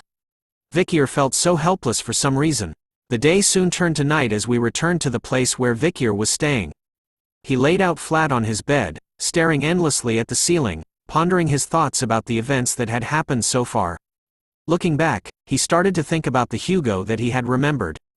In his past life where he was captured and faced Hugo, he shouted at him that he was innocent and wondered why he wasn't listening to him. Vikir wanted to know if Hugo was really going to blame him for all of the Baskerville's sins. But Hugo simply replied that he didn't want to listen to a sinner. Hugo even revealed that he knew about how Vikir was secretly communicating with a demon and had even kidnapped innocent children and offered them to the demon. But these were false accusations that Vikir tried to deny with all his might.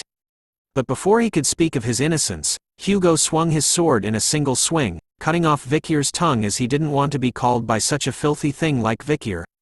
He even calls Vikir trash as his bloodhound eyes glowed fiercely red. But our boy didn't give up. His eyes were still filled with anger and hatred for Hugo even after having his tongue cut off, the man who turned him into a sinner and executed him in the end. But in our present time, the young Vikir who was still laying down on his bed, was wondering why he was starting to hesitate to take revenge. As he laid there, a voice spoke out, telling him that it was rare for her to see such a lethargic expression on his face. Cindy had appeared at his window once again, dressed like Catwoman. Looking at his current state, she wonders why he had called for her, only to be just laying in bed. Vikir could only ask her about the reason why she was here. Cindy took out another report, telling Vikir that she had brought him what he requested. She slams the report right onto Vikir's face, reminding him that he had asked her to investigate Seth La Baskerville. As she sat on his bed, Cindy questions Vikir about why he looked like he lost everything. But since she was busy, she was just going to give him the report. Even after being slammed with a report on his face, Vikir remained silent. Sensing that something was definitely off, Cindy reports that she had just done a detailed investigation on Baskerville. She found out that he has sponsored several orphanages under a fake identity. As a sponsor, it seems like he had taken responsibility for their adoption. But there was no information about the people who adopted the children. She couldn't even locate the children who were adopted too. Since Vikir mentioned that he was a demon, then the situation was bad. She knew the obvious reason behind why a demon would be kidnapping children. It was to use the children as sacrifices or food. She concluded that Baskerville might be connected to Underdog City's missing children's case. Looking and reading through the report, Vikir concluded that he had missed this information. The fact that the current Set is a demon means that the Set, whom Vikir had served in his previous life before his regression, was also a demon. Vikir also figured out that the person who gave the information that Hugo was going to frame and kill him with was this Yahello. A past memory of when Set was visiting Vikir in prison was seen. He hid his face behind his hand, calling Vikir pitiful. Because in order for Hugo to frame him for all of Baskerville's sins, he was going to hasten his execution. With a creepy smile across his face, Set lies about how he was so sad that he couldn't help him. Anger immediately arose in Vikir's face as he placed the pieces together from his previous life and now. He couldn't believe it. We now turn to a young boy, asking the sir beside him about where they were. The man holding the lantern introduces the place they were at as the young boy's new home, which startles the kid. He looked around all nervous, saying that the headmaster had mentioned that he had been adopted into a good family, but looking at what was in front of him was simply a cave. It turns out that the man was Baskerville, who tells the young boy that there seems to be a misunderstanding. As his appearance started to change, Set tells the young boy that the cave isn't the house he'll be staying in, but the place he will be going to. Set's appearance had completely changed as the young boy looked at him with fear in his eyes and confusion everywhere. Set's appearance had completely transformed into a demonic being, with a single eye in the center and sharp fangs all around with tentacles. Ew, just ew. The young boy could only stare and do nothing as tears filled his eyes. His last word was calling out for his mommy, as Set devoured him completely, leaving behind only blood and the shoes that the young boy wore previously. As he regains his human form, Set could only smile and mention that children sure are the tastiest. Set licks the blood off his face, smiling as though he was turned on by eating kids. After all, he couldn't help himself. It turns out that this was no longer Baskerville, but actually a being who was a part of the demon's 10 elite corpses, the 10th corpse, known as Andromalius. Back in the same cave from where the young orphan was last seen with Set. We now see a throne present, deep within the cave as a figure sits on it. Set was there, drinking a cup of wine. He talked about how it wasn't enough as a crow was present on the table beside him. He was thinking about how the human supply wasn't enough, making him question if he should foster humans like animals, turning them into livestock and creating an organization. This was no longer Set of the Baskerville clan, but instead was Andromalius, the 10th corpse who belonged to the demon's 10 elite corpses. Looking at the crow with multiple yellow-red eyes on the table beside him, he asks about what it thinks and calls the crow as 8. It turns out that the small crow, with its creepy eyes, was actually the 8th demon of the demon's 10 elite corpses. He tells Andromalius that he was against his idea, as he knew that if things escalate, then the possibility of humans learning about their existence will increase. The 8th demon could also see that Andromalius had only been eating children, so he warns him to be careful not to give off any scent since the Baskerville's hounds have a good sense of smell. It turns out that Andromalius had been eating a huge amount of children as tiny skulls and skeletons surrounded them in the cave. After hearing the 8th demon reply, Andromalius didn't like the nagging but assured him to not worry about that since he had casted a trap, so that they couldn't enter the cave. Andromalius then informs the 8th demon that at their current rate, in order to gather enough magic power to open the gate, he would need to suck human blood for 12.5 more years. Hearing the complaint, the 8th demon warns Andromalius not to stir up something that was worth noticing among the human beings. The 8th demon questions him on whether there was anything else going on within the Baskerville clan.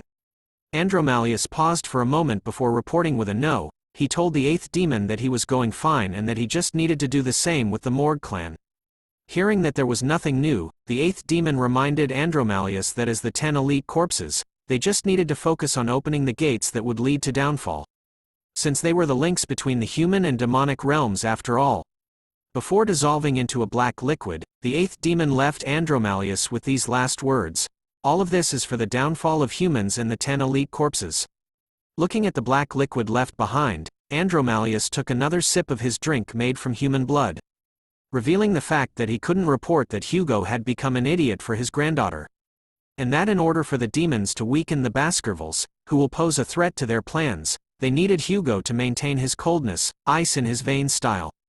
Andromalius needed Hugo to keep treating the young Baskervilles as perishables, so it won't cause a fuss when he takes them. As he got up from his throne, he thought about how it wouldn't mess with the plan, but he wasn't sure if things will turn out well now. Andromalius knew that all the blame lay with a certain bastard, Vikir van Baskerville. The man, the myth, the legend. Andromalius recalled how that annoying guy survived when the venomous snake was released when he was younger. He even thought about how great it was when he died in the forest, but instead, Vikir had returned with Hugo's granddaughter. Biting his thumb, Andromalius became annoyed over how much work he did before in order to destroy Hugo. Letting his emotions run wild, Andromalius decided from this moment on, that it was going to be good for him to get rid of the problem. We now change scenes to see that Hugo and Vikir were walking together side by side through a hallway. As they continued to walk together, Vikir started to think silently to himself.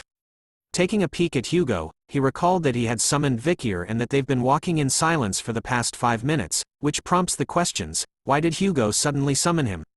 Looking at Hugo's current state, Vikir could spot that he was full of openings and that this was a chance that won't happen again. Now was the perfect chance to kill Hugo, but Vikir closes his eyes instead, because if it was the past him, then those would have been his thoughts, but the him right now is different.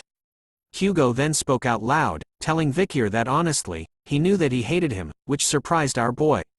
Vikir immediately thought that Hugo had sensed his murderous intent.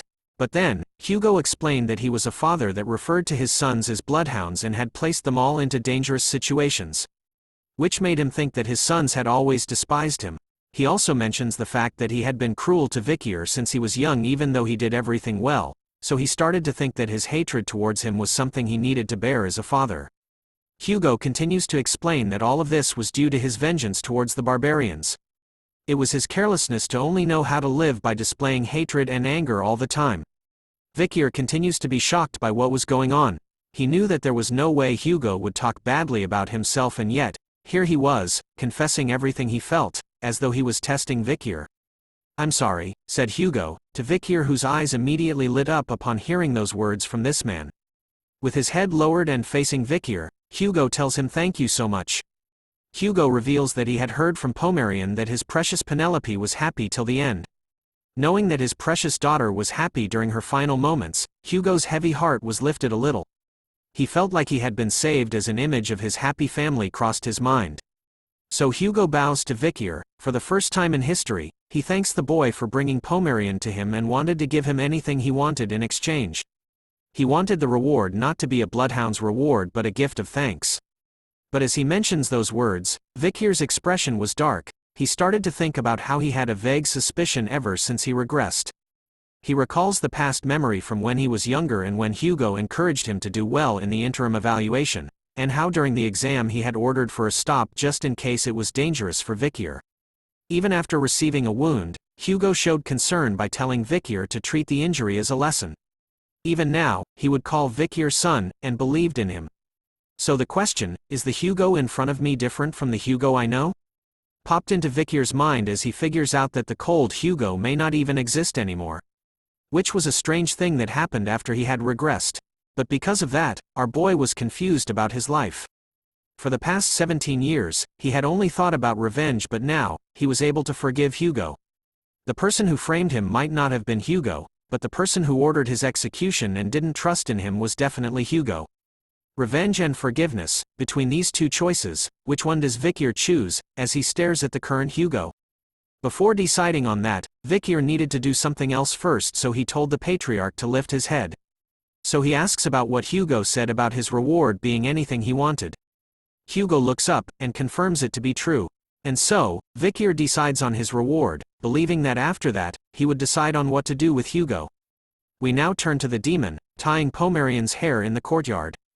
Andromalius asks her if it was great to be in the Baskerville clan. Pomeranian happily tells him that since Uncle Vikir was here along with Grandpapa Hugo and Uncle Osiris.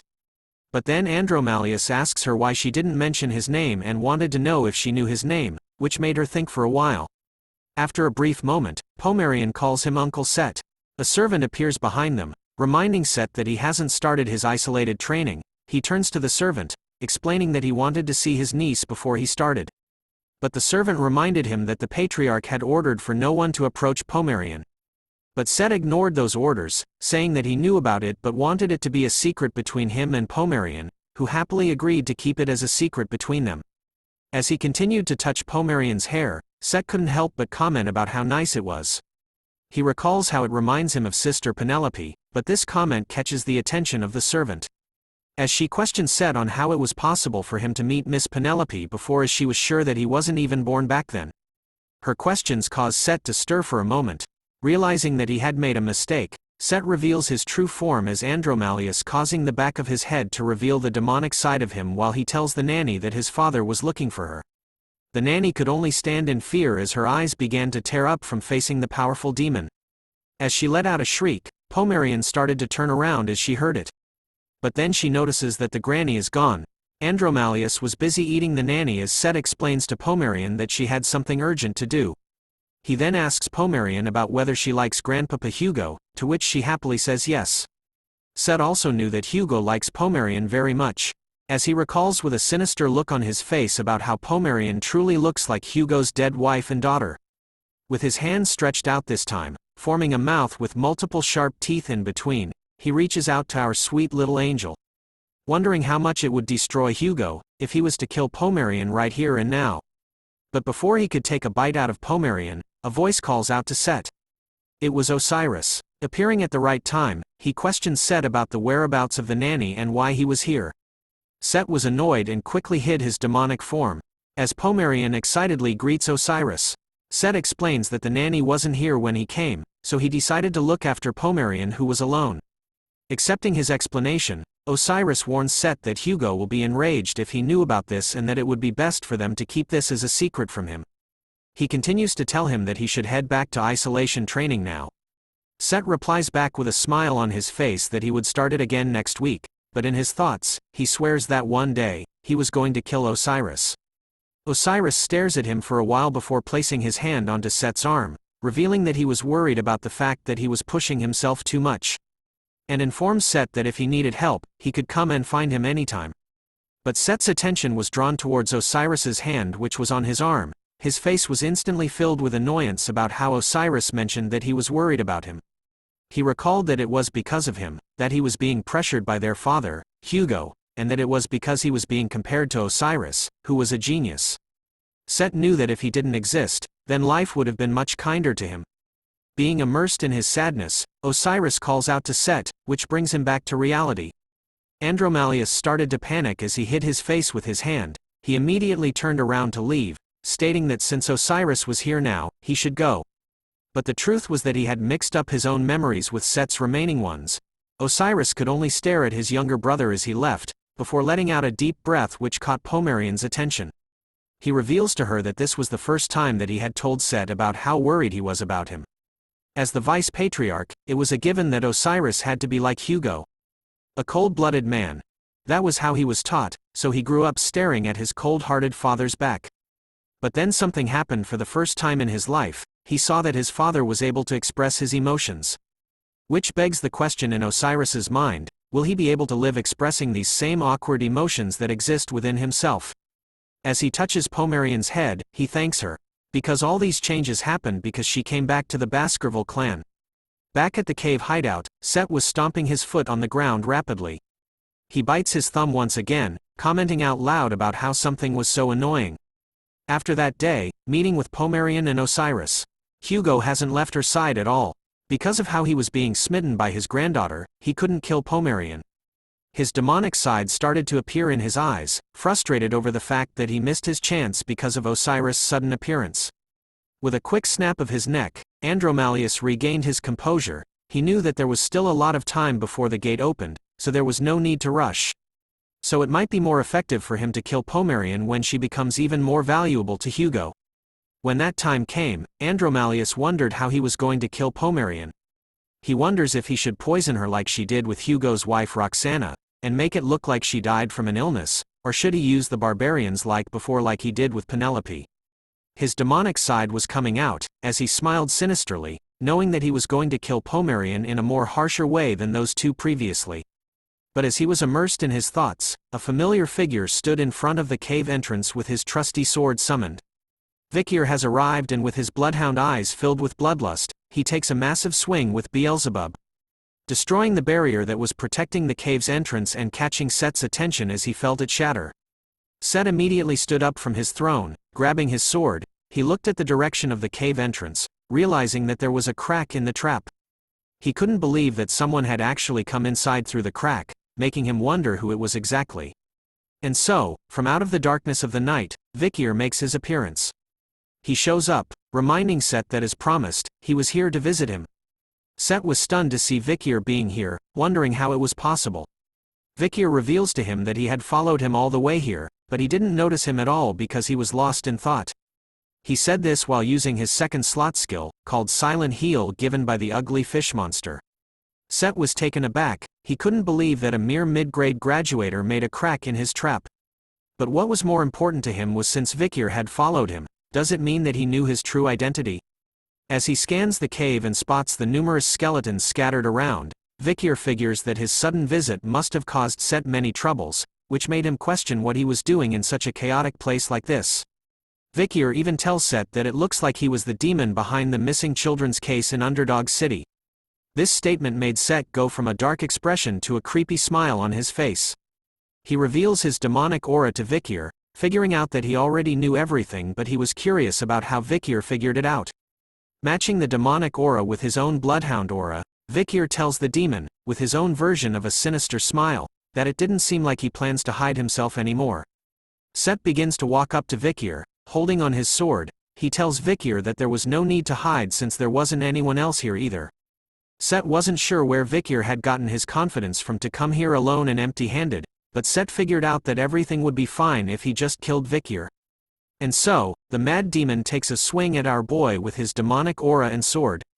His attack seems to work as he manages to do a full swing towards Vikir, bringing a smile to the demon's face. Our boy's eyes were lifeless after the attack. But then something else happens. The sword Andromalius was using had landed far away from his body, while Vikir was still perfectly fine enough to ask him about why he was laughing. It turns out that the demon's arm had been sliced off so fast and in such a strong manner, that the attack was enough to cut even the Manhwa's panel in half. Andromalius immediately kneels down in pain while screaming as Vikir shows off Beelzebub. In that single moment, he had summoned his own blade and sliced off Andromalius's arm. The demon could only wonder why Vikir had taken out a weapon, and that the pain it was feeling felt as though his soul had been cut, which made him realize what weapon Vikir was using. Andromalius figures out that it was Beelzebub, the sword of gluttony. He shouts at Vikir, asking him about how he could have obtained the relic of the Grand King of Flies, the holy constellation of the ancient devil. Vikir expected such knowledge from the demons, as they truly know a lot when it comes to themselves, but as he calls out to Set, he reveals the true face of the man before him. Vikir knew that Andromalius was one of the 10 demons who came to the human world in order to open the gate to the demon world, a member of the 10 elite corpses. Hearing this, Andromalius could only shout in shock over how Vikir knew about such information. But as he continues to stare at Vikir with his demonic eyes, he realizes something else. The soul of Vikir. Andromalius could only wonder why his young soul smelled like the blood of their people, making him think that Vikir had gone to hell before. With his bloodhound eyes all lit up, Vikir could see that the being in front of him was the one who framed him in his previous life. As if following him into thinking he was his savior wasn't enough, Set was also the one who executed Vikir in the end too. "Wake up, demon," said Vikir in a heavy tone, causing Andromalius to sweat profusely. As if Vikir had become a demon as well, our boy tells the demon with a big smile on his face, to never think that he was going to die comfortably. Before Vikir regressed, destruction fell upon the world. The citizens of a town were its first victims as they looked at the skies one peaceful day, unaware that death was here. The gate that connected the demon realm and human realm appeared in the skies above the innocent people.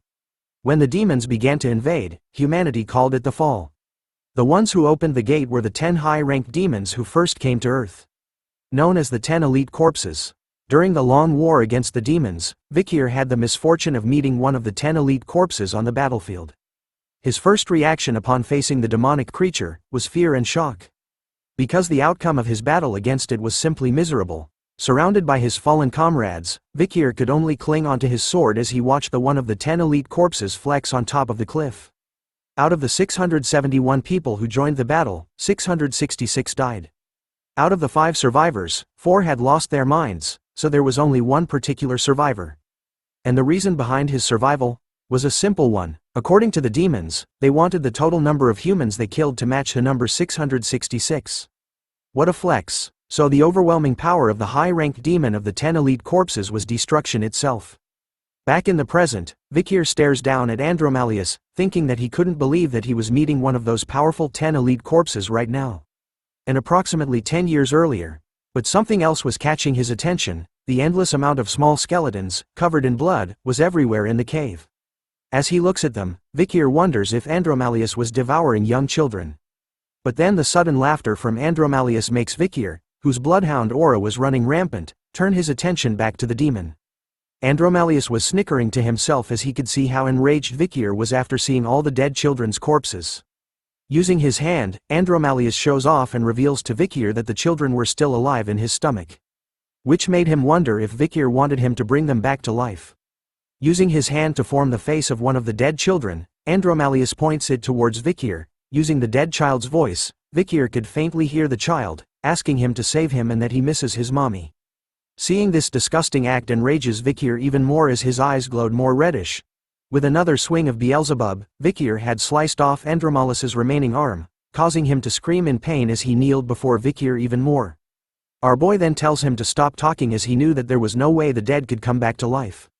Andromalius starts to panic over the sight of both his arms being missing, but then he smiles, revealing his completely regenerated hands and arms to Vikir. As he calmly stands back up, he tells Vikir about how he knew he had as many secrets as he did. Recalling that even Osiris, who was called a genius, only reached the level of a mid-rank graduator at the age of 30.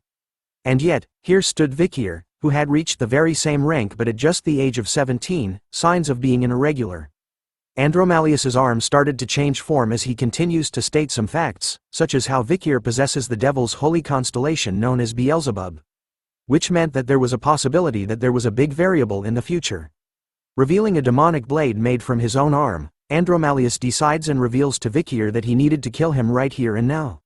But our boy ain't no pushover. He stares at the demon head-on, flexing Beelzebub on his arm. Vikir tells Andromalius that the only one dying tonight was him. And so, the 2 sons of the Baskerville family, one from the La side, while the other came from the Van side, stood against each other in silence, in the center of the cave, surrounded by the skeletons of multiple children as the moonlight lighted their battlefield. Within a second, the sons began their fight, cutting and slashing one another endlessly, unleashing waves of the bloodhound aura everywhere. The 2 of them seemed to be on equal footing as either one was able to repel and attract one another's sword attacks.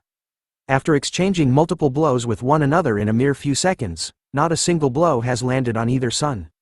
Andromalius started to smirk in the middle of their battle, thinking to himself that since Vikir's middle name was Van, it meant that there was a significant difference between them as he was named La. There was a rule in the family where the collateral line and illegitimate children, meant to be thrown away and used as shields, could only learn up to the 4th technique. Andromalius felt confident knowing this fact, as he believes that it means that Vikir couldn't defeat him as he knew up to the 6th technique, and so, in the midst of their blows, Andromalius manages to knock Vikir's arm away, much to our boy's shock. In that split second, he wasted no time at all and unleashed Baskerville's 6th technique towards Vikir. But Vikir was still calm. Facing the incoming 6th technique, he unleashes his own version of it to counter Andromalius. Leaving the demon with a stunned expression on his face, as he couldn't believe that Vikir knew about the 6th technique. But a smile still creeps on his face, as a sharp tentacle comes out of the side of his face. This was a surprise that he had prepared in advance as Andromalius had already predicted that Vikir would be hiding more things about himself. Instead of being surprised by the sudden new attack, Vikir's eyes were already locked onto it as the sharp tentacle reached inches away from his eyes. Using Beelzebub on his arm, Vikir unleashes even more of his bloodhound aura, covering the sword completing in it. Our boy unleashes his own surprise, catching Andromalius off guard as he fails to block Vikir's new and sudden attack. The Baskerville 7th technique sends the demon flying backwards after being cut. With strikes appearing on his body as he coughs blood, Andromalius recognizes the technique Vikir used against him as the 7th Fang.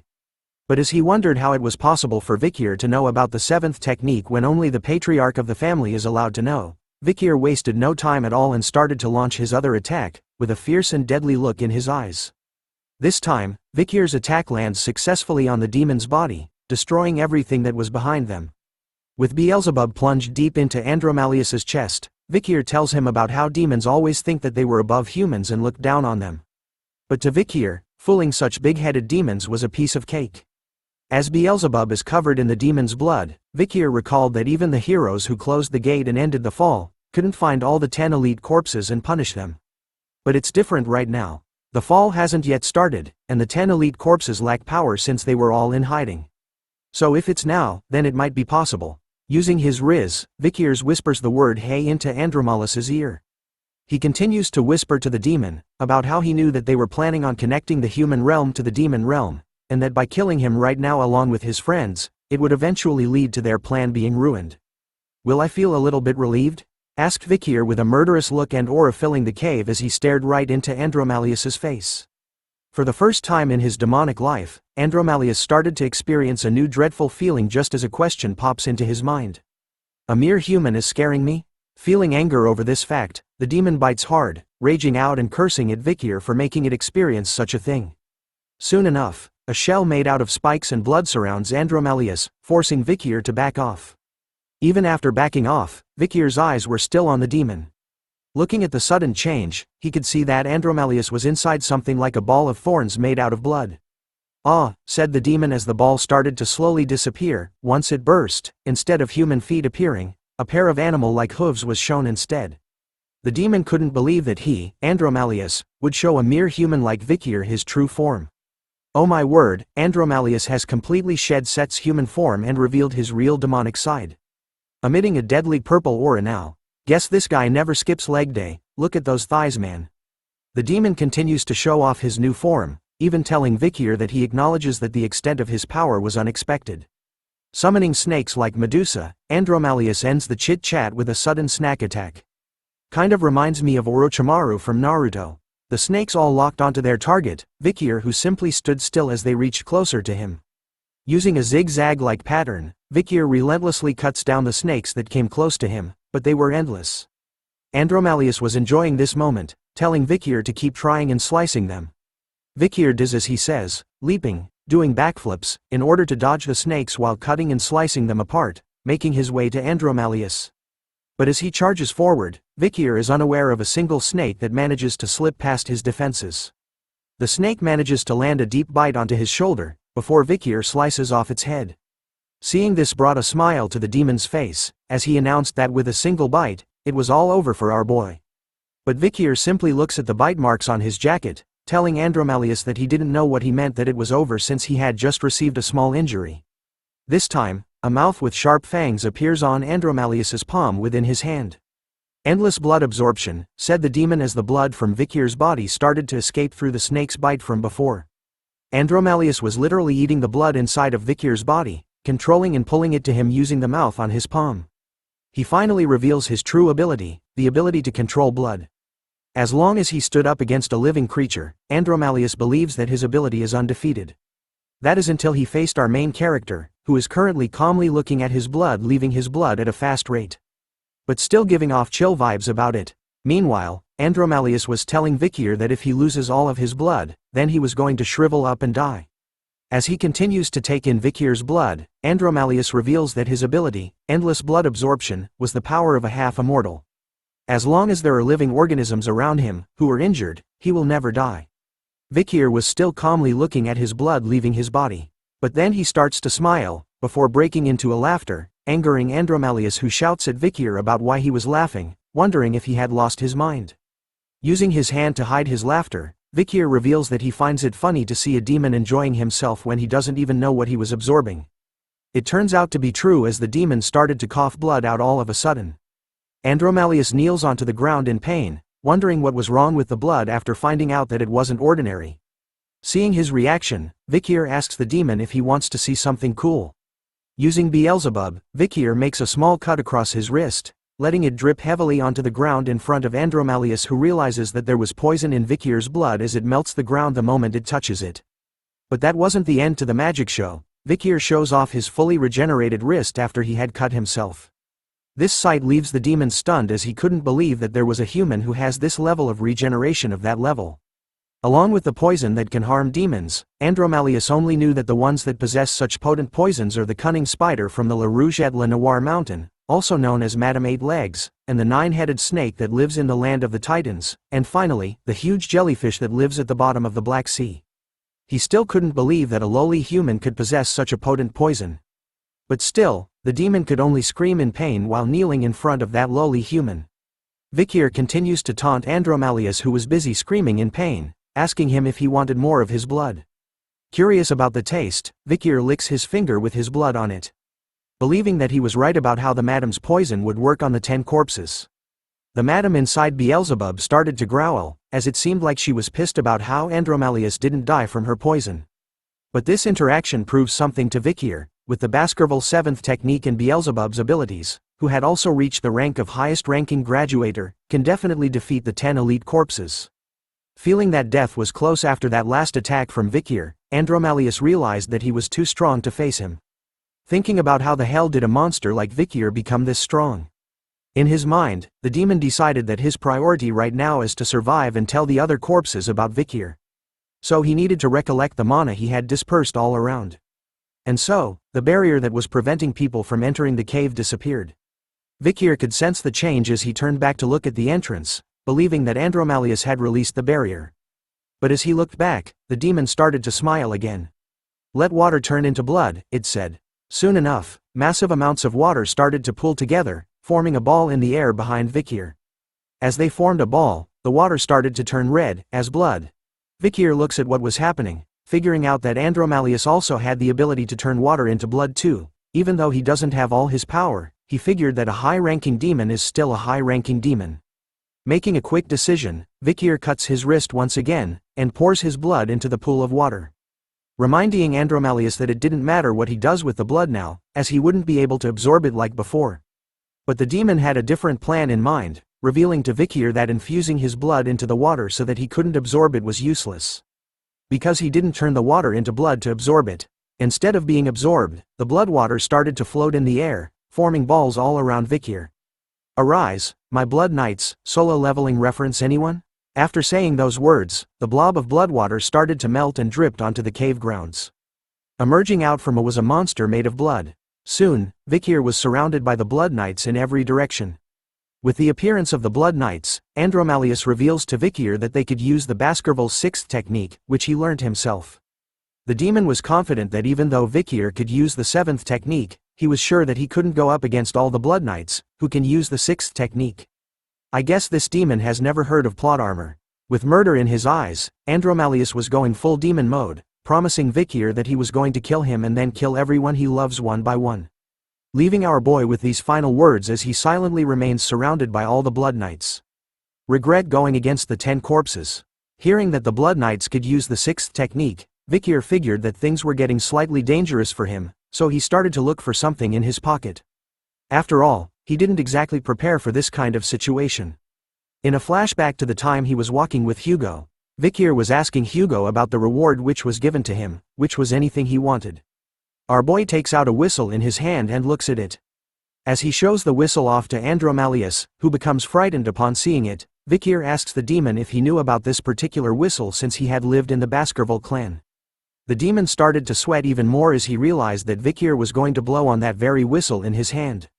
With a smirk on his face, Vikir didn't hesitate at all and took a deep breath in. Before blasting into the whistle with all his might, sending shockwaves throughout the cave and outside of it as well. A familiar but powerful figure was nearby, standing on the cliff as though waiting for Vikir to use the whistle. With a strong grip on his sword, the moment the whistle was blown, Andromalius was set into a full panic mode as he immediately ordered all the Blood Knights to kill Vikir quickly. As the Blood Knights obeyed the demon's command, Vikir reveals that the whistle he had just blown had the power to use the orders of the Baskerville clan, and that the black whistle also had another function. It allowed him to utilize the entire Baskerville clan force. As Vikir mentioned that function, A red line appears in the cave, and outside of the mountain as well, destroying everything in its path. Just the impact of that sudden attack was enough to blow every Blood Knight away from Vikir. Soon, more members of the Baskerville clan arrive with their swords ready. They unleashed a combination of the Baskerville techniques together towards the location of Vikir, exposing the cave. Andromalius could only look with horror and fear in his face as he realized what happened to his precious cave hideout. Half of the mountain had actually disappeared in the mix of those attacks from before. Hugo's voice could be heard clearly as he stood at the cliff. He was wondering why Vikir had asked to borrow the power to control all of Baskerville. It was so that he could hunt a demon. Hugo had appeared, along with Osiris and Boston who stood by his sides. Hugo was pleased with Vikir's actions as he expected this from his son. Vikir humbly bows his head towards Hugo with his hand across his chest as a sign of respect, whereas Andromalius was shocked to see this sight. He couldn't believe that the patriarch of the Baskerville clan was here, even the commanders and vice-patriarch Osiris were present as well. Looking at the endless shadowy figures standing on the cliff side by side, the demon slowly realized that the entire Baskerville clan was here right now. With his hand stretched out to call the attention of the entire Baskerville clan, Hugo announces to everyone present that for the next 6 hours, he hereby declares that Vikir van Baskerville, the possessor of the whistle, is to have full command over their entire force. Hearing that order, Vikir slowly opens his eyes, revealing his bright red bloodhound eyes. He slowly gives out his command, calling forth everyone, to rip Andromalius to shreds. The moment the command left his lips, a bloodhound had already appeared and stabbed Andromalius right in his chest, without even giving him a chance to react to the sudden attack. Soon enough, like a pack of dogs, the entire bloodhound forces rushed towards Andromalius like an endless bloody wave, cutting, stabbing and slicing the demon into pieces as per the orders of Vikir van Baskerville. With a beautiful sight, the pictures of various swords being drawn and aimed at our pitiful demon. Andromalius, who is now suffering the most wonderful pain as numerous bloodhound knights continue to stab him in an endless wave, bringing hell to the so-called Elite 10 corpse demons, who could only scream in pain and watch as its blood spills everywhere. Vikir along with all the high-ranking members of the Baskerville clan were watching on the sidelines as the demon is continually stabbed by the bloodhound knights. Vikir tells them that Andromalius has the power to suck blood and recover with magic power. So he advises the knights that if they were injured, they needed to jump into the poisonous river. Since they couldn't help the demon, Vikir orders for all the bloodhounds present to never get a single scratch on their bodies.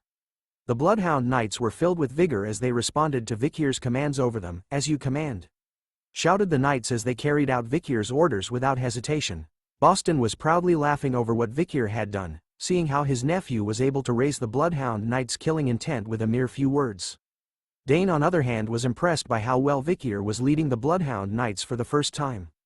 However, for Hugo, he felt something different. He couldn't believe that he didn't notice that one of his sons had actually turned into a demon. Looking at the scene unfolding before his very eyes, he wonders if this was the true reality of the Baskerville clan right now. Andromalius was able to escape from the bloodhound knights' endless waves of attacks by summoning snakes to counterattack the Mutt's attack. But it was pointless, as all it did was give him a moment of freedom.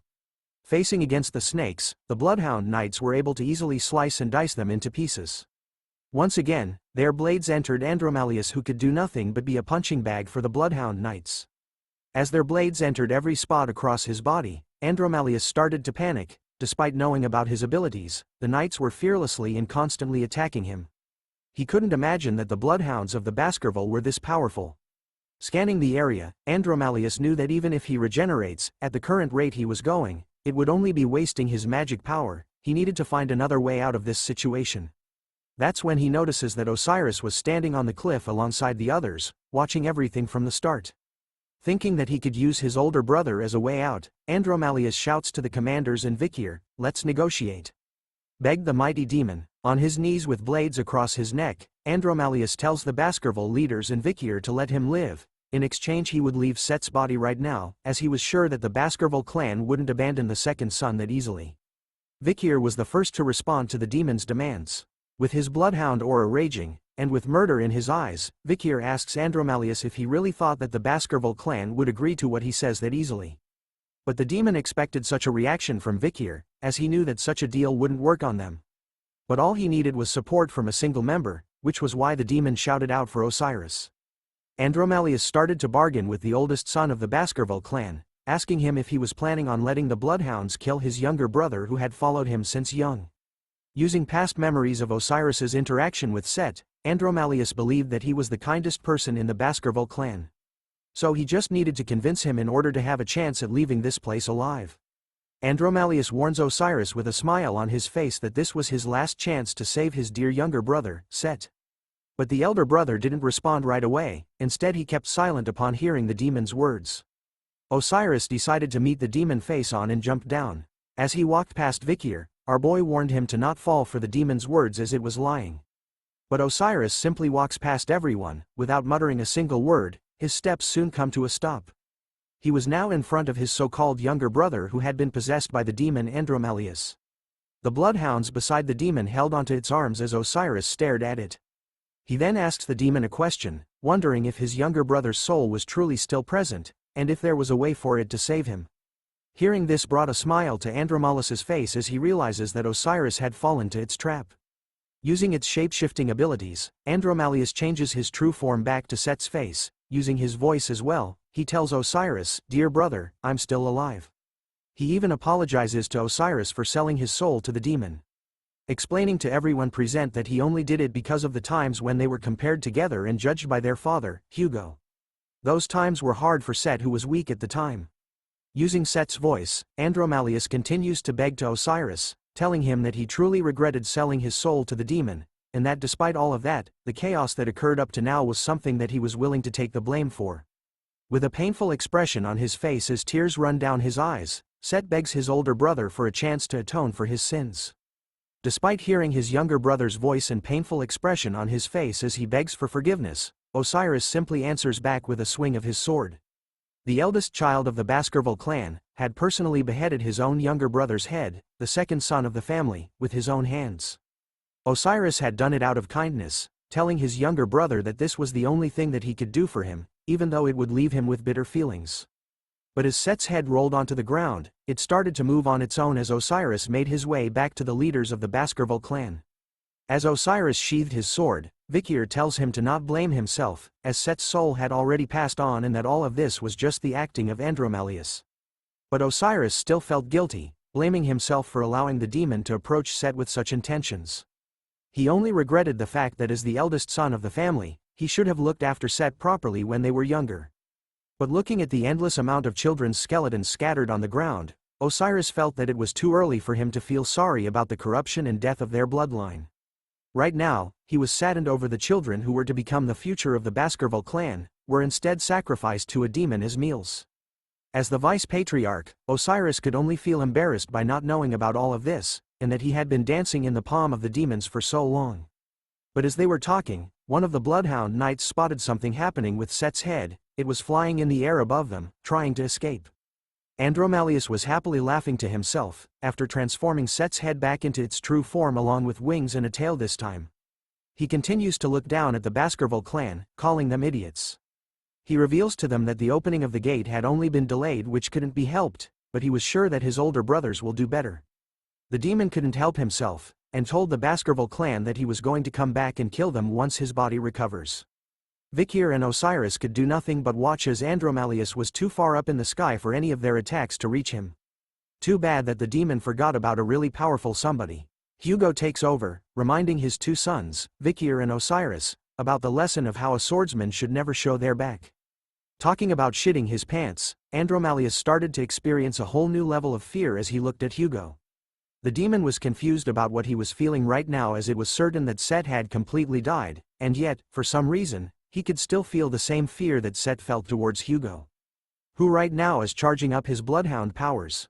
As Hugo lets out a deep breath with his eye glowing bright red, Andromalius realizes that what he was feeling was just genuine fear felt towards a powerful being. Unleashing his own sword for the first time in this manhwa, every single member of the Baskerville clan had their eyes on Hugo, who finally takes a single swing towards the demon flying high in the sky. But as he lets out that single swing, for a moment nothing happened. Only silence could be heard. Andromalius started to regain his confidence, after seeing that nothing happened after Hugo took a swing at him. He started to taunt Hugo, telling him that even if he was a swordmaster, there was no way he could reach him this high up. But too bad, the demon was unaware of what was happening to the skies behind him. Because that single swing from Hugo was enough to smash everything to pieces in front of him. Cutting and slicing everything, from the ground to the skies and finally the manhwa panel that it was drawn in. Cut marks appeared all over Andromelus's face as he slowly bled, unaware that he was already dead. As he fades into nothingness, the demon was left speechless, as he never thought that he would die to a mere human being. Vikir was left feeling a bit nervous as he witnessed Hugo in his true form as the Sword Saint. Looking at the once dark skies, it was now shining brightly, as Hugo was powerful enough to rip the skies to shreds. This is the power of a swordmaster's sword. After a few days, a notice was posted in the squares of all the territories managed by the Baskerville family. The Baskerville family investigated the truth about the missing children's case and related serial incidents and started the process of compensation. This was the announcement of the investigation about missing children's case and compensation. Our goal is to disclose the truth about the missing children's incidents that occurred between the imperial calendar BC year 10 to AC year 19. And compensate accordingly, as per the special Vikir law, paragraph 1 clause 4. Because of this announcement, every citizen of the clan went into shock. Although the news about a demon king ranked demon had come to Earth wasn't revealed, it was announced frankly that this horrific incident, regarding the missing children, was the doing of the Baskerville's family's second oldest son. Not long after that, the trial began for Set's mother, Newt. She was dragged through the streets of the city, handcuffed to her wardens and made to wear just a rag as her clothes. Including the charges of poisoning the children's rooms, poisoning the first wife, kidnapping the patriarch's eldest daughter and assisting Set to kidnap the young children, she was eventually sentenced to immediate execution for a total of 1642 charges. Newt had not been brainwashed by the demon, which was unexpected. But the weird thing was, that even right before her execution, she screamed, asking to see Set. After that, Set's henchmen were also executed. The person in charge of this case was the vice-patriarch, Osiris. Everything about the case was managed and controlled by him. But in reality, there was one more person who helped.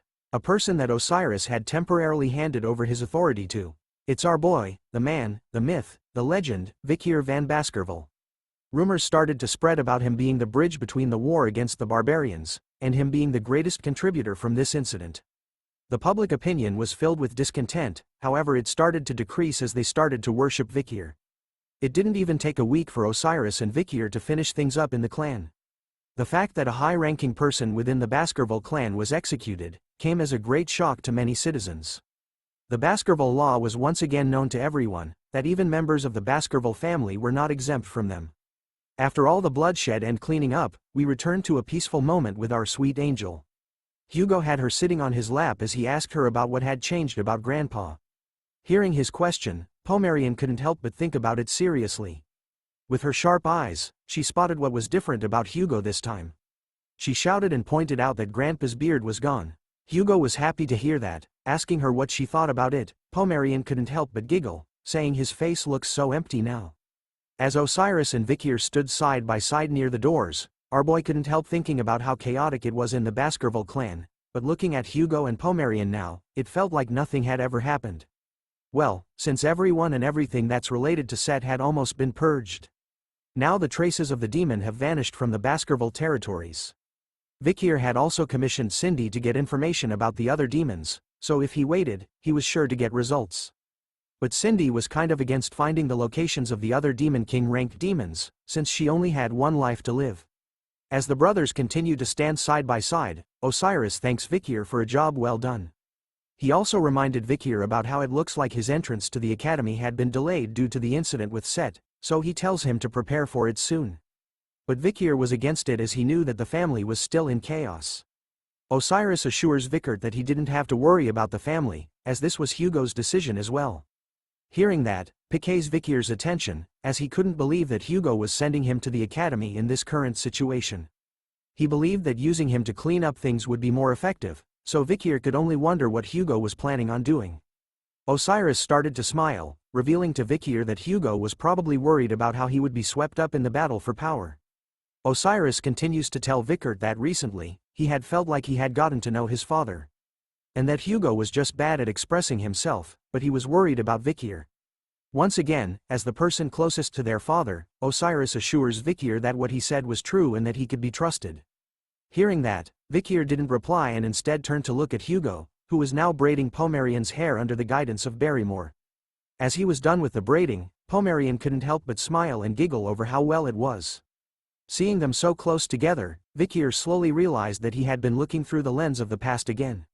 In his previous life, he had lived it with a collar around his neck. Watching Hugo's back closely from behind as he held his leash, following as he was led by the collar. Which was why, the Vikir back then, didn't know that Hugo also had a collar chained around his neck, and he too, was being led somewhere by something. The things Vikir knew were starting to change slowly. The experience he gained from meeting with the Morgs, barbarians and in the city, finally meeting with Pomerian. And the despair he saw, when Hugo found his missing granddaughter, and having to fight against a Demon King rank demon. And finally, the present scene that was happening right now in front of him, where Pomerian was reunited with her grandfather that she adored so much. But the biggest change so far was from Hugo, who now smiles without holding back. This was the expression he had when he didn't have a chain around his neck. And so, Vikir knew now that the Hugo that he wanted to get revenge on, no longer existed in this life. Meaning it so, that the past him, is finally free and no longer restrained by the chain of hatred and revenge. With the peaceful and sweet scene of today, Vikir couldn't help but smile, knowing that his past revenge was no longer needed in this life. He announces to Osiris that he was going to the academy next, which was something he accepted as a good and wise decision. But even though his past hatred and need for revenge was gone, it wasn't over for Vikir. As he grabbed onto his leash once again, he knew that he couldn't just let go of it yet. Because the one who truly held the other end of the leash, the ones hiding in the darkness, were the demons of the other world. Wrapping his chains around his arm, Vikir was determined as he had a new goal in this life. Thus, his true revenge has only just begun. The scene changes to a town in the nighttime. Everything seems peaceful for a moment.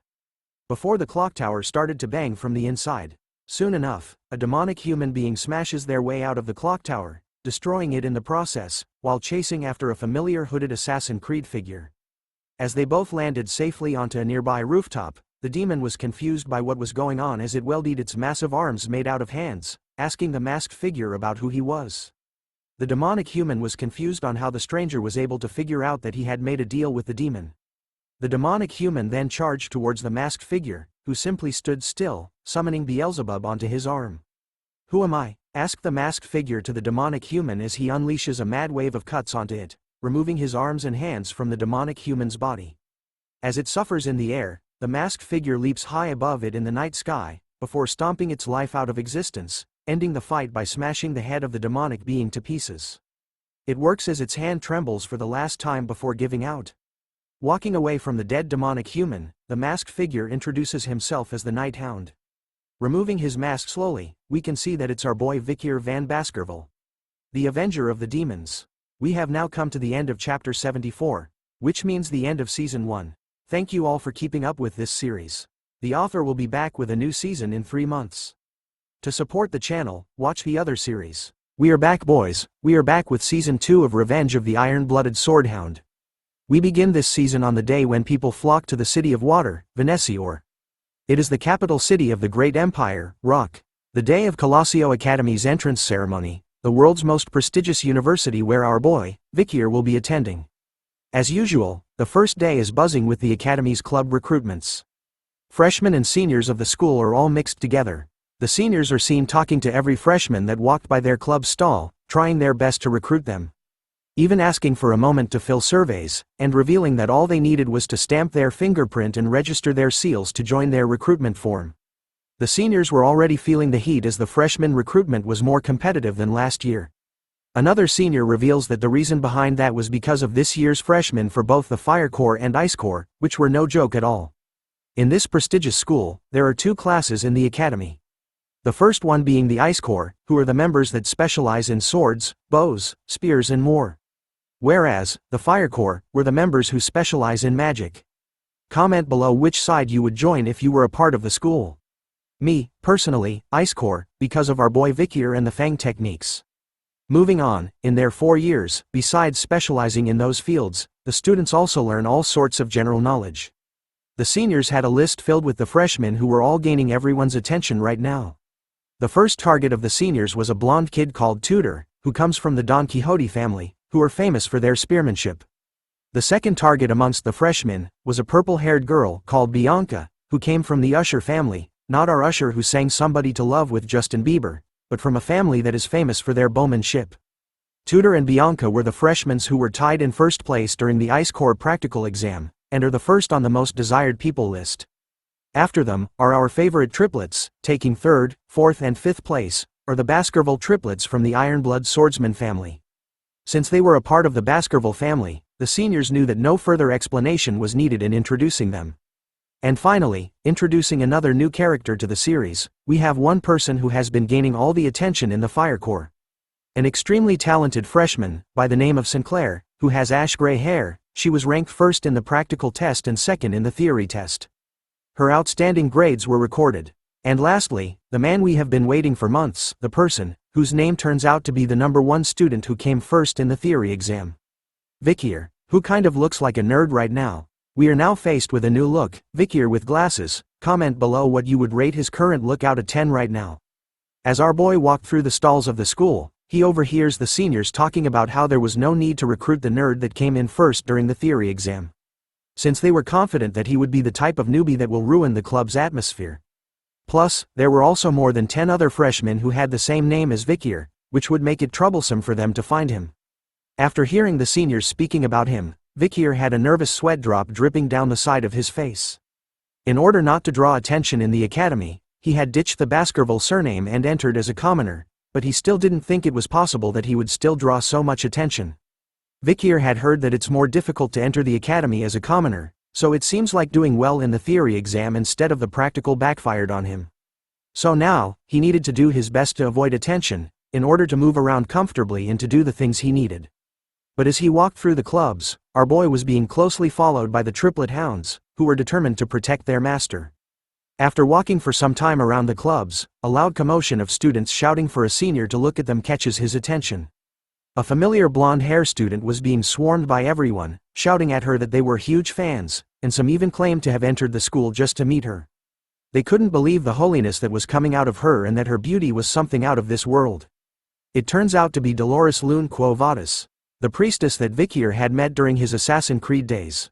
She was nervous, being surrounded by a huge crowd of students, so she politely told them to calm down. It turns out that she was school president and vice president of the newspaper club. As she questions the crowd of students about whether they were interested in joining her newspaper club, one of them shouts with a reply that they were only interested in her.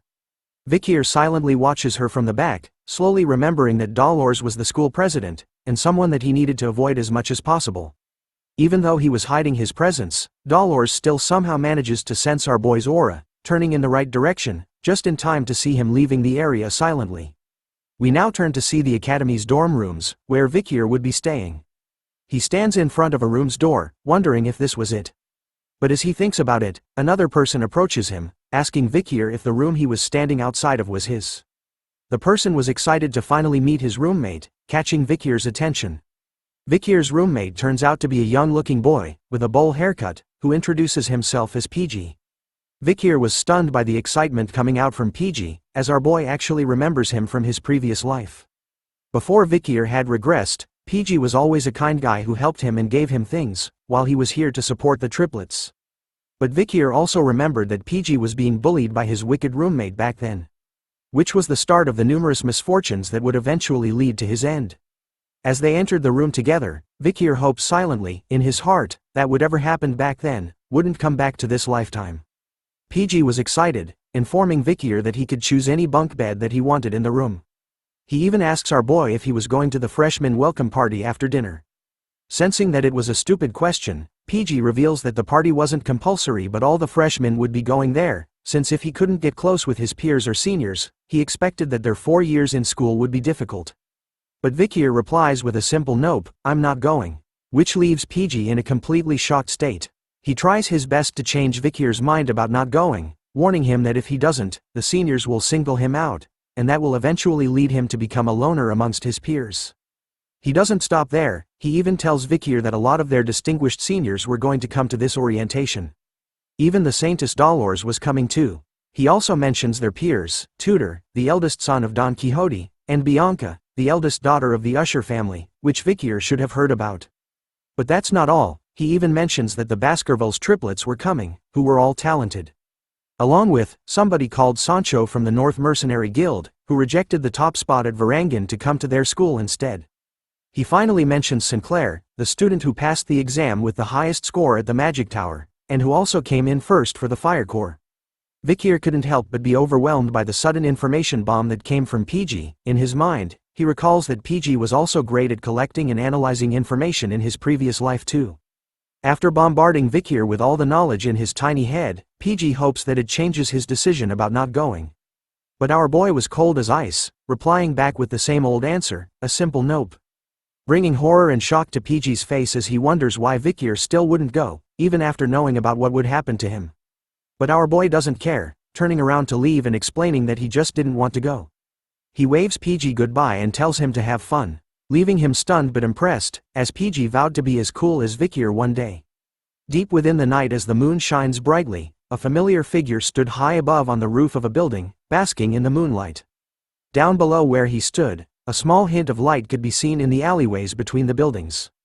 A group of thugs were gathered around a barrel used for fire. The one sitting on the bench was arguing to his two companions, saying that he was relieved that he didn't have to hear those children whining anymore. He continues to complain to them, revealing that all their storerooms had been filled with children recently, making the other two wonder why all the children were coming to them and that a carriage had arrived at dawn and taken all of them. One of them heard that the children they had taken were all headed to an orphanage in Quo Vadis, but the thug sitting on the bench warns him to not say anything more, since curiosity kills the cat. As they were talking, another person approached them, with blades on his back. He orders them to stop chit-chatting amongst themselves and to stand guard properly, if they want to get properly paid for their useless existence. Ouch, talk about a mean boss. This man with slashes down his eyes and his tongue sticking out is called Ron Batison, nicknamed the Flesh Grinder. The thugs were obviously afraid of him as he walked past them. He continued to trash talk them, literally calling them pieces of trash and telling them that they don't possess any fighting spirit. He knew that as a graduator, these pieces of trash, who were low-rank mercenaries, without an ounce of mana in their bodies, could never do anything against him. Ron continues to wonder to himself if there was anyone strong that he could slice up, but as he was talking to himself, a familiar voice asks him if his name was Ron Batison. Thinking that it was one of the low-rank mercenaries who dares to speak his name with their weak lips, he immediately grabs onto his sword to give him a spanking. But upon turning around, he finds all three of them completely knocked out around the barrel of fire. The man started to feel afraid, as he didn't even hear a single sound from when they were knocked out. The voice continues to speak to him, revealing his full name to be Ron Humbert Batison. Recounting that 4 years ago, he had killed his neighboring family and used them as sacrifices, while contracting with a known demon. The voice continues to recall Ron's history, after sacrificing the family. He had joined the Northern Guild Association, and had gathered information to give to the demon he contracted with. As the final nail to the coffin, the voice reveals that Ron had extracted information from the Mankind Allied Forces. While he was on guard duty, he used a hand mirror and revealed the location of the platoon's camp. Even after hearing all the things he had done, Ron tells the voice to stop saying useless things and to show himself instead. Agreeing with his request, our boy finally makes his appearance in his Assassin's Creed outfit, right behind Ron. Revealing that because of Ron, the alley platoon was slaughtered. Finally sensing that someone was behind him, Ron didn't reply back, but simply swung his twin swords as hard as he could at where Vikir was standing. He thought he had felt the sensation of cutting something, which made him confused as it was too easy. It turns out to be true, because in the next moment, both of Ron's arms were sliced away from his shoulder in a second, before he could even respond to the attack. Vikir is already done with him as he returns Beelzebub back into his hand, after appearing behind Ron once again and slicing both of his arms instantly. Leaving Ron on the ground, crying and screaming in pain over the loss of his arms. He starts to beg for mercy, telling Vikir that he didn't know about the Mankind Allied Forces, which made him wonder why he was doing this to him. Our boy simply replies that Ron didn't know about it, because it hadn't happened yet. He holds Ron by his hair, and stares right into his soul, revealing that he knows that he had contracted with a demon, and wants the information on the contracted demon. But as soon as Ron starts to speak, telling Vikir about how he didn't know, the shape of his face starts to twist and bend, in an ugly way. The next thing Vikir knew, Ron's face had become all swollen and exploded into a bloody mess. Looking at the current state of Ron, Vikir noted that another one had died with their head exploding. He then takes out a notebook, with words written on the pages, some were covered in a black stroke line.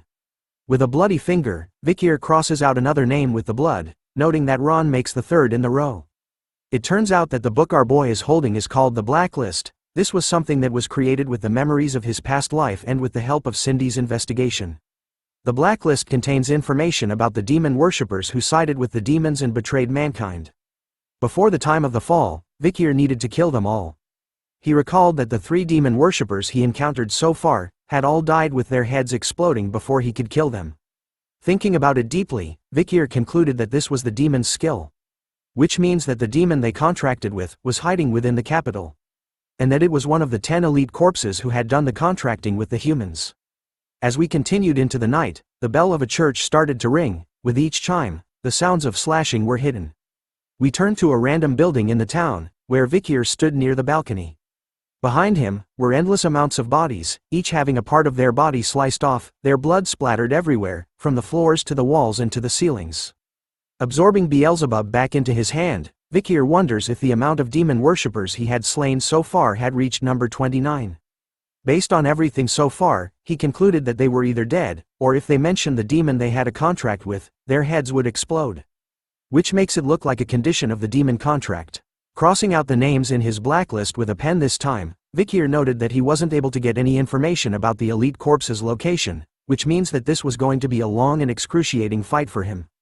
In the end, he didn't expect to get anything on his first day. As the night continues, Vikir wonders if he should return to the academy right now.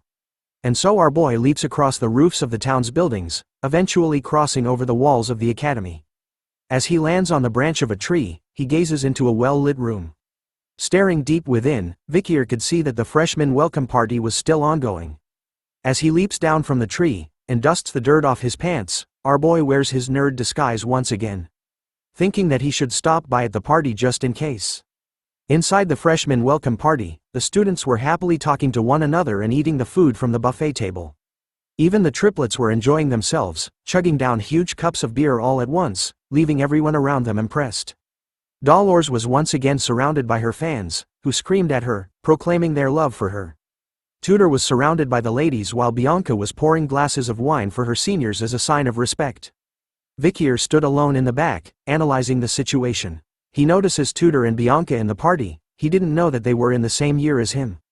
In his previous life, the great heroes who led mankind to victory with Karmas Morg during the time of the fall. One of them was the person who stood at the front line of the battlefield and took charge, from one of the 7 greatest families, the Azure Spearman family, Don Quixote's genius. Tudor La Mancha Don Quixote, the blonde playboy right now. And the archer who defeated countless demons, from one of the 7 greatest families, the mystical Archer family, Usher's genius, not Justin Bieber, but Bianca Faux Usher. Besides those 2, Vikir was able to recognize a lot of faces he saw on the battlefield. He smiles to himself over this sight, as he didn't expect that he would see them like this. But as he looks around the party again, he wonders if Karmas Morg had entered the academy too. But as he did, PG was shaking as someone asked if they should get some music going.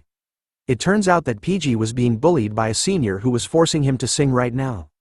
Vikir could spot our little boy surrounded by a whole group of seniors that were bigger than him. As he refused to sing, a female senior approaches him this time, bringing along a massive jug of alcohol and telling PG that if he doesn't want to sing, then he has to drink this entire cup in one go. Tears started to form around his eyes as PG questioned the senior about how he was going to drink all of it. But the seniors didn't care about what he was feeling, repeating to PG that he should just drink. Sensing that he couldn't back away from their request, after all, they were his seniors, our little man decided to do as they wanted. And begins to chug down the massive jug of alcohol they had brought for him in one go. As he continued to try his best to drink most of it, the seniors were laughing at him, and mocking PG by telling him that he was doing a good job. But before he could finish all of it, he threw up on the floor. Instead of helping him, the seniors continued to make fun of PG, calling him a crazy bastard for vomiting, which they found disgusting. As he tries his best to catch his breath, PG could hear the seniors making up a new nickname for him. They decided to call him the Vomit Pig. In his time of need, a hero appears. Our boy, Vikir, uses his own cape to cover the vomit that was on the floor, surprising the seniors.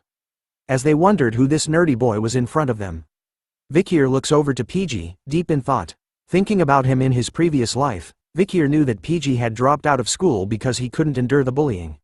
Instead of graduating, he had become a low-ranked government official and lived a tough life while looking after his parents. The next time Vikir had met PG was when they were at the front line of the war, after the time of the fall had started.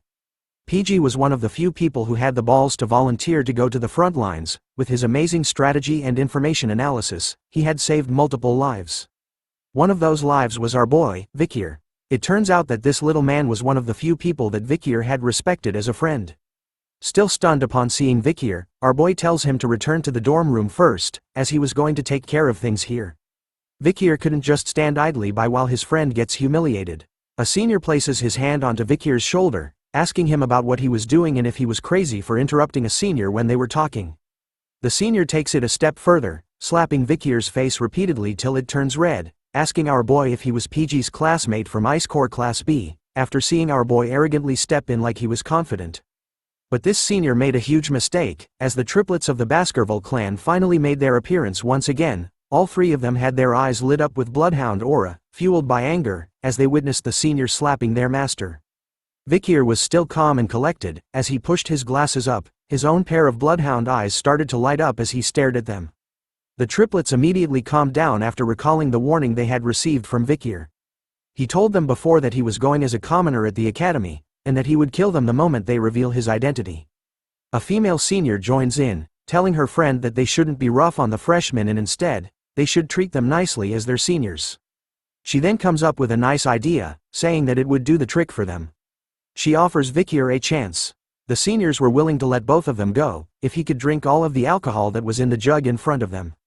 Not wanting to pull our boy into his problems, PG tells Vikir that he was actually fine, but he ignores his words, and without hesitating, grabs onto the jug of alcohol. And started to pour it down his throat, surprising everyone around him. The female senior was giggling to herself, knowing that the jug was a mixed drink with high alcohol content, containing vodka and rum. So she was confident that there was no way a human could drink more than 1 liter of it at once. But she underestimates our boy, as he continues to chug down the drink without stopping, leaving the seniors all stunned and shocked. After some time, he slams the empty jug onto a nearby table, wiping off the remains on his mouth. Without wasting any more time, Vikir grabs onto PG and leaves with him, simply telling the seniors that were stunned by what they just saw, a single word, bye. But before they could leave peacefully, the same senior that was slapping Vikir's face grabs onto his shoulder, telling him to wait. The moment he does, Tudor and Bianca were the first to experience a horrifying and powerful feeling crushing them. The aura that our boy had been hiding up to now. With an ice-cold stare, and his eyes lit up, Vikir looks at the senior, asking him if he wanted anything else. But the senior was too stunned to speak, shaking from head to toe as his mouth was left wide open.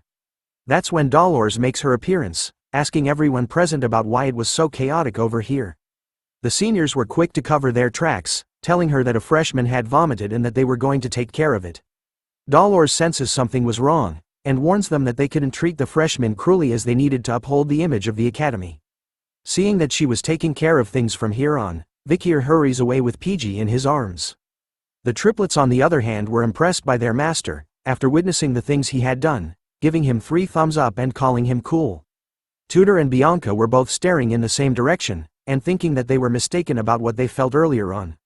But another student with white hair stood between them, smiling to herself over and was impressed by something. Her eyes were sparkling as her face was filled with blush. It turns out to be Sinclair, the freshman who ranked first in the Ice Corps practical exam and ranked second in the theory exam. She watches closely as Vikir leaves the party with PG, thinking to herself that she had found someone nice. After the incident at the freshman welcome party, we come to the next day, where at the academy, the Ice and Fire Corps attend classes together. Through this method, a competitive structure is created for the confident elites. This increases focus among students and it is the academy's policy. The man who looks like Professor Snape from Harry Potter, closes the book in his hand. Which marks the end of his lecture on the culture of the barbarian tribe. This Snape wannabe is the combat theory professor known as Vinci Morg, from the Morg family. As he continues to talk to the students, he asks them a question, which causes most of them to avoid eye contact with him in order not to catch his attention. The professor states that with the basis of the discovered locations of the barbarian tribe, he wanted to ask if there was anyone in the classroom who would like to tell him about the barbarians' hypothesized location of their stronghold. Even Tudor, who belonged to the Ice Corps and was ranked first in the practical exam, had some trouble with the professor's question. He looks through his notes, thinking about the location of the clash between the barbarians and the Empire, which was at the South Region's front in Highland, 1, 8 and 75. But there were more places that he struggles to remember. Bianca, who is also a part of the Ice Corps and tied with Tutor in placing first in the practical exam, struggles with the question.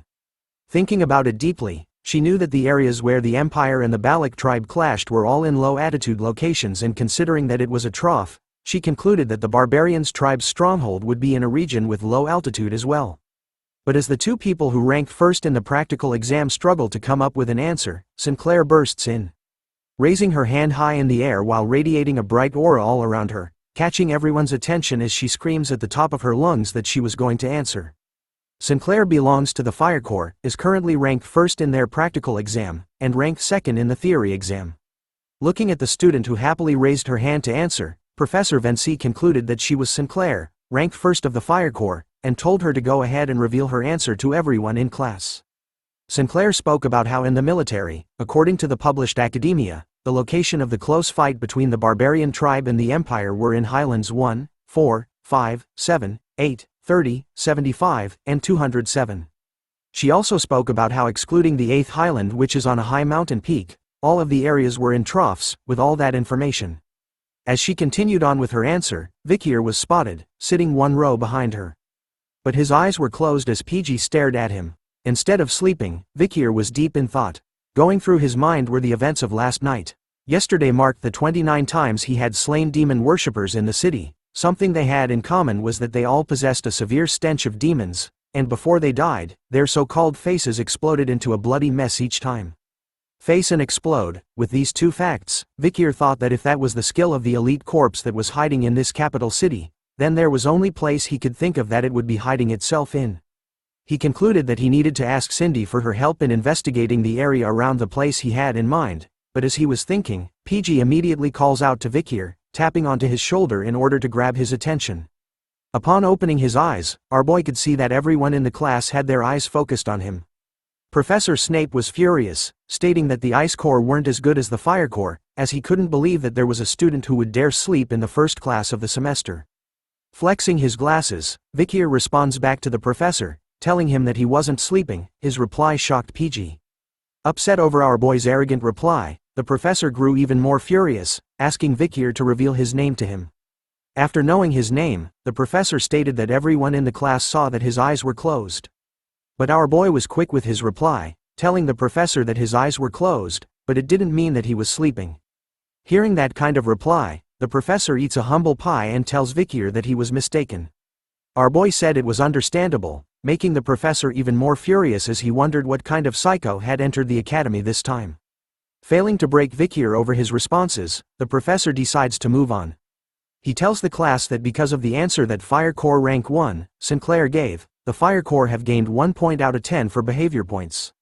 The professor then suggested something to Vikir, telling him that if he could answer his question, he was going to give him and the Ice Corps the points. However, the professor warns Vikir that if he answers the question wrongly, he was going to give the entire Ice Corps students negative points instead. Our boy simply shouted back that his suggestion was unfair, but the professor didn't care anymore and presented the question. He wanted to know the location of the Empire's military and where the Balak fought. With that location, he wanted Vikir to tell him where the Balak tribe's stronghold is. Sinclair was stunned by the professor's sudden question. She knew that compared to other tribes, information on the Balaks was hard to come by, making the question extremely difficult. Bianca, on the other hand, was pissed off at Vikir's arrogant attitude towards the professor, calling him an idiot in his mind, as she believes that everyone in the Ice Corps was going to be at a loss because he couldn't answer the question. Taking the question in mind, Vikir thought about for a while, a memory of the Balak tribe, dancing around a campfire while smiling and having meat in their hands came into his mind. He remembers his barbarian family along with the precious memories he had made with them. Just the thought of them makes our boy smile. And so, he calmly answers back to the professor, revealing the location of the fight between the Balaks and the Empire. He spams everyone with accurate information and a strong possible location of the Balak's stronghold. His answer was enough to stun everyone who heard it in the classroom. After ending his answer, Vikir knew that after the Alman incident, the Balaks had actually shifted their stronghold, so telling the class about their old place was no big deal. But his answer was still considered incredible, as PG was left stunned with his mouth wide open upon hearing it. Even Professor Snape was impressed by Vikir's answer as it was exactly spot on. He wonders how it was possible for our boy to know about the thesis that hasn't been verified by the academic world. But as he continues to think about Vikir's answer, the professor soon recalls that a student with the same name had recently placed first in the theory exam. And so, the professor decides to give Vikir 10 points for his answer, while giving the rest of the Ice Corps 1 point each. But after finding out that Vikir had placed first in the theory exam, he decides to humble him by not overlooking the fact that he had closed his eyes during his lesson. So the professor decides to minus 10 points from Vikir. Sinclair was looking at our boy. In her mind, she didn't even notice him because of how common the name Vikir was. Even in his nerd disguise, our boy couldn't hide his aura as she continued to gaze at him, while he stood tall, basking in the rays of the sun. Even Tutor was drawn to Vikir as he continues to stare at him from across the classroom. The other students were talking amongst themselves, realizing that Vikir was the one who placed first in the theory exam, but some didn't care, as all of them almost had a negative score in points. They seemed to believe that Vikir was only a nerd, which makes them want to go and punch him in the face. Looking at our boy, Tutor couldn't help but smirk, after finding the smartest person when it comes to theory. But he wonders how useful that would be during the practical lessons. We now change scenes to a large football-like field, where the students were playing a game called Run Flat, which uses a special type of ball and gloves. It's a sport with 20 people on each team. Points are acquired when the ball is in the other team's goal area. It's against the rules to use mana and weapons. Besides that, it is a game where any method can be used to score goals. The match starts off with a player stomping the ground hard. It turns out to be Tutor, who smashes through the defense line of the opposite team with ease. As he carries the ball to score, he declares to everyone that he was the best when it comes to run flat, and that this was his time to shine. The girls in the stand cheered him on, commenting about how hot he was, while Bianca was annoyed, calling the sport barbaric. As Tutor reaches closer to the goal of the enemy team, a familiar three-headed group appears to block his way. It turns out to be the triplets from the Baskerville family. They stand against Tutor together, calling him an arrogant bastard and daring him to try and break through them. Instead of being afraid of the rumored Ironblood swordsman family's troublemaker triplets, Tutor was excited. Much to the triplets' surprise, he didn't face them head-on. Instead, he weaved past two of them easily, leaving them shocked. But before reaching the end, the last triplet makes his appearance, telling Tutor to hand over the ball. Instead of answering back, Tutor simply prepares his left hand, and within a second, a bright blue light appears from it. Wasting no time at all, he slams his fist into the triplet's body, causing what looks like a Rasengan attack to appear on his stomach, knocking him out of his way completely. He tells the triplets that if he had decided to face them head-on, then he was going to lose it all. With only one person alive on the enemy team, Tutor makes a mad dash to the goalpost. After witnessing the powerful move he did, the other students were amazed by him as they could see how strong he was even without any mana or weapons. They had also heard rumors that he was Don Quixote's run-flat prodigy, which was expected of the Ice Corps ace. Running to the goal, Tutor was thinking to himself that there was no point in memorizing theories. As a true fighter, all he needed was the strength to win. But as he continues to run, he notices something in front of him. It turns out to be our boy Vikir, who was the only member on his team left standing in the way of Tutor. Tutor recognizes Vikir as the student who responded back to Professor Snape in this morning's lecture. Our boy was actually annoyed by what was happening right now. He had told the triplets not to send Tutor on his way, and decided to step aside to let him score. But there's a twist. Instead of aiming for the goalpost, Tutor actually decides to mess with Vikir. Thinking that with this body slam, he was going to help Vikir focus more on training his body than studying.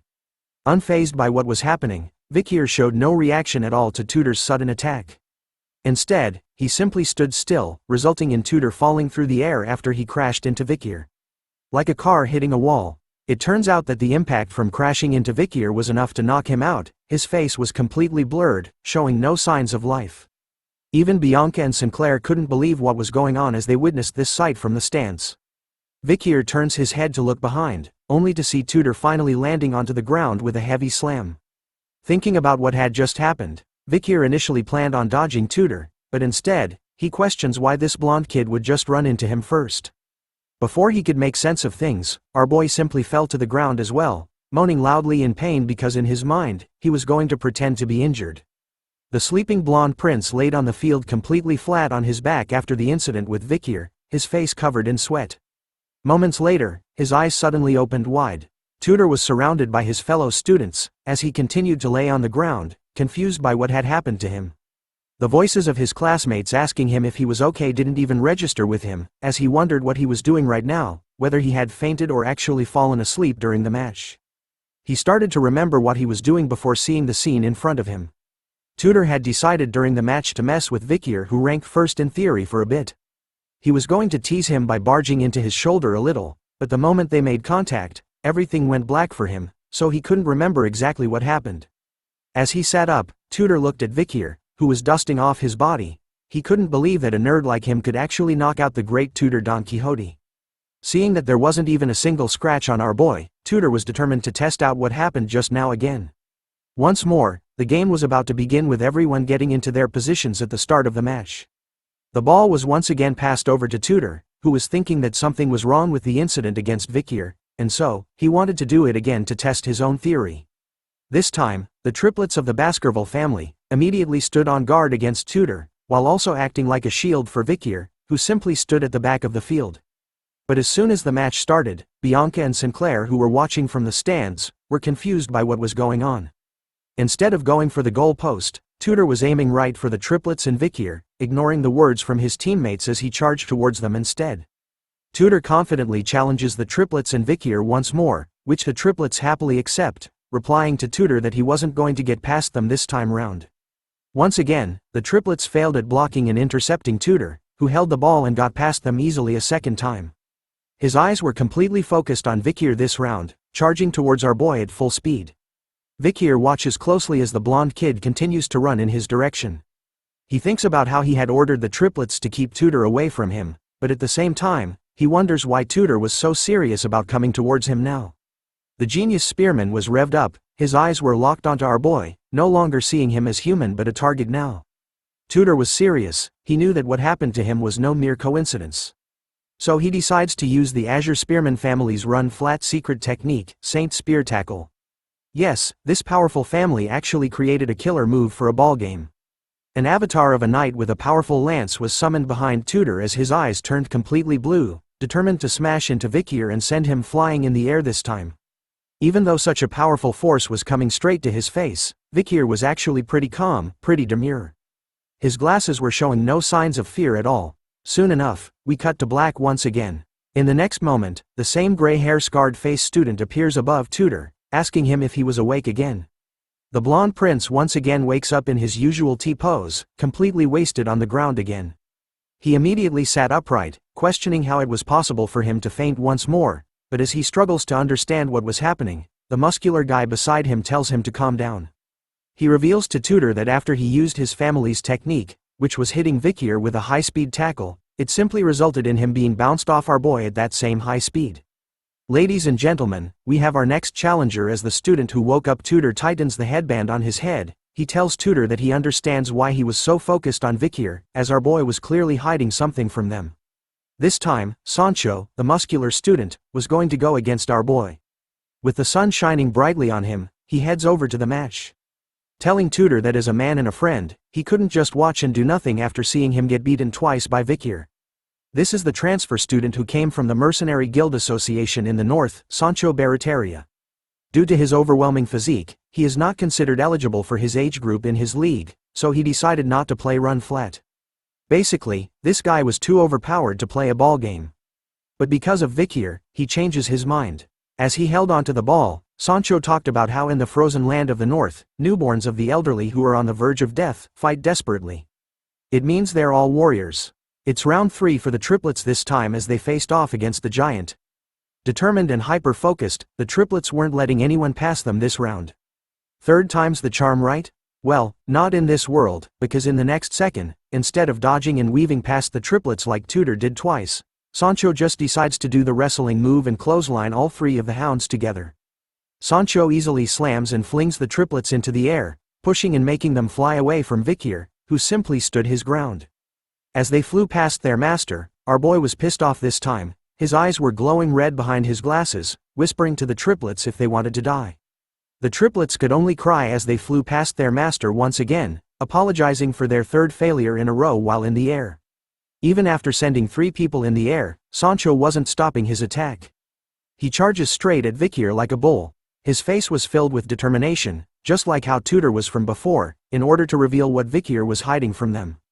Our boy, on the other hand, was still emotionless even before a giant that was rampaging towards him. Just inches away from him this time, Sancho readies himself, telling Vikir that he was going to see if he could endure his full power this time. With his hand raised up high in the air, Sancho lands a full blow onto Vikir's stomach with all his might, causing a loud bang. But the moment he got into contact with our boy, all he could feel and sense was that he was hitting a huge mountain of stone. The feeling in his arm was shocking to Sancho, who was known for his powerful strength. His hand was shaking as he tried to move Vikir by a little bit. Even after being hit by Sancho's full strength, Vikir didn't feel anything at all. Instead, he was thinking that he should play along with what Sancho wanted. So he purposely jumped backwards with a bit of strength, pretending that Sancho's attack had actually done something to him. In order to make sure it was right, Vikir created skid marks on the field with his body, even crashing into the ground like the triplets did. The other students who were watching were amazed by what they witnessed. They couldn't believe that Sancho had broken through the enemy team's defense.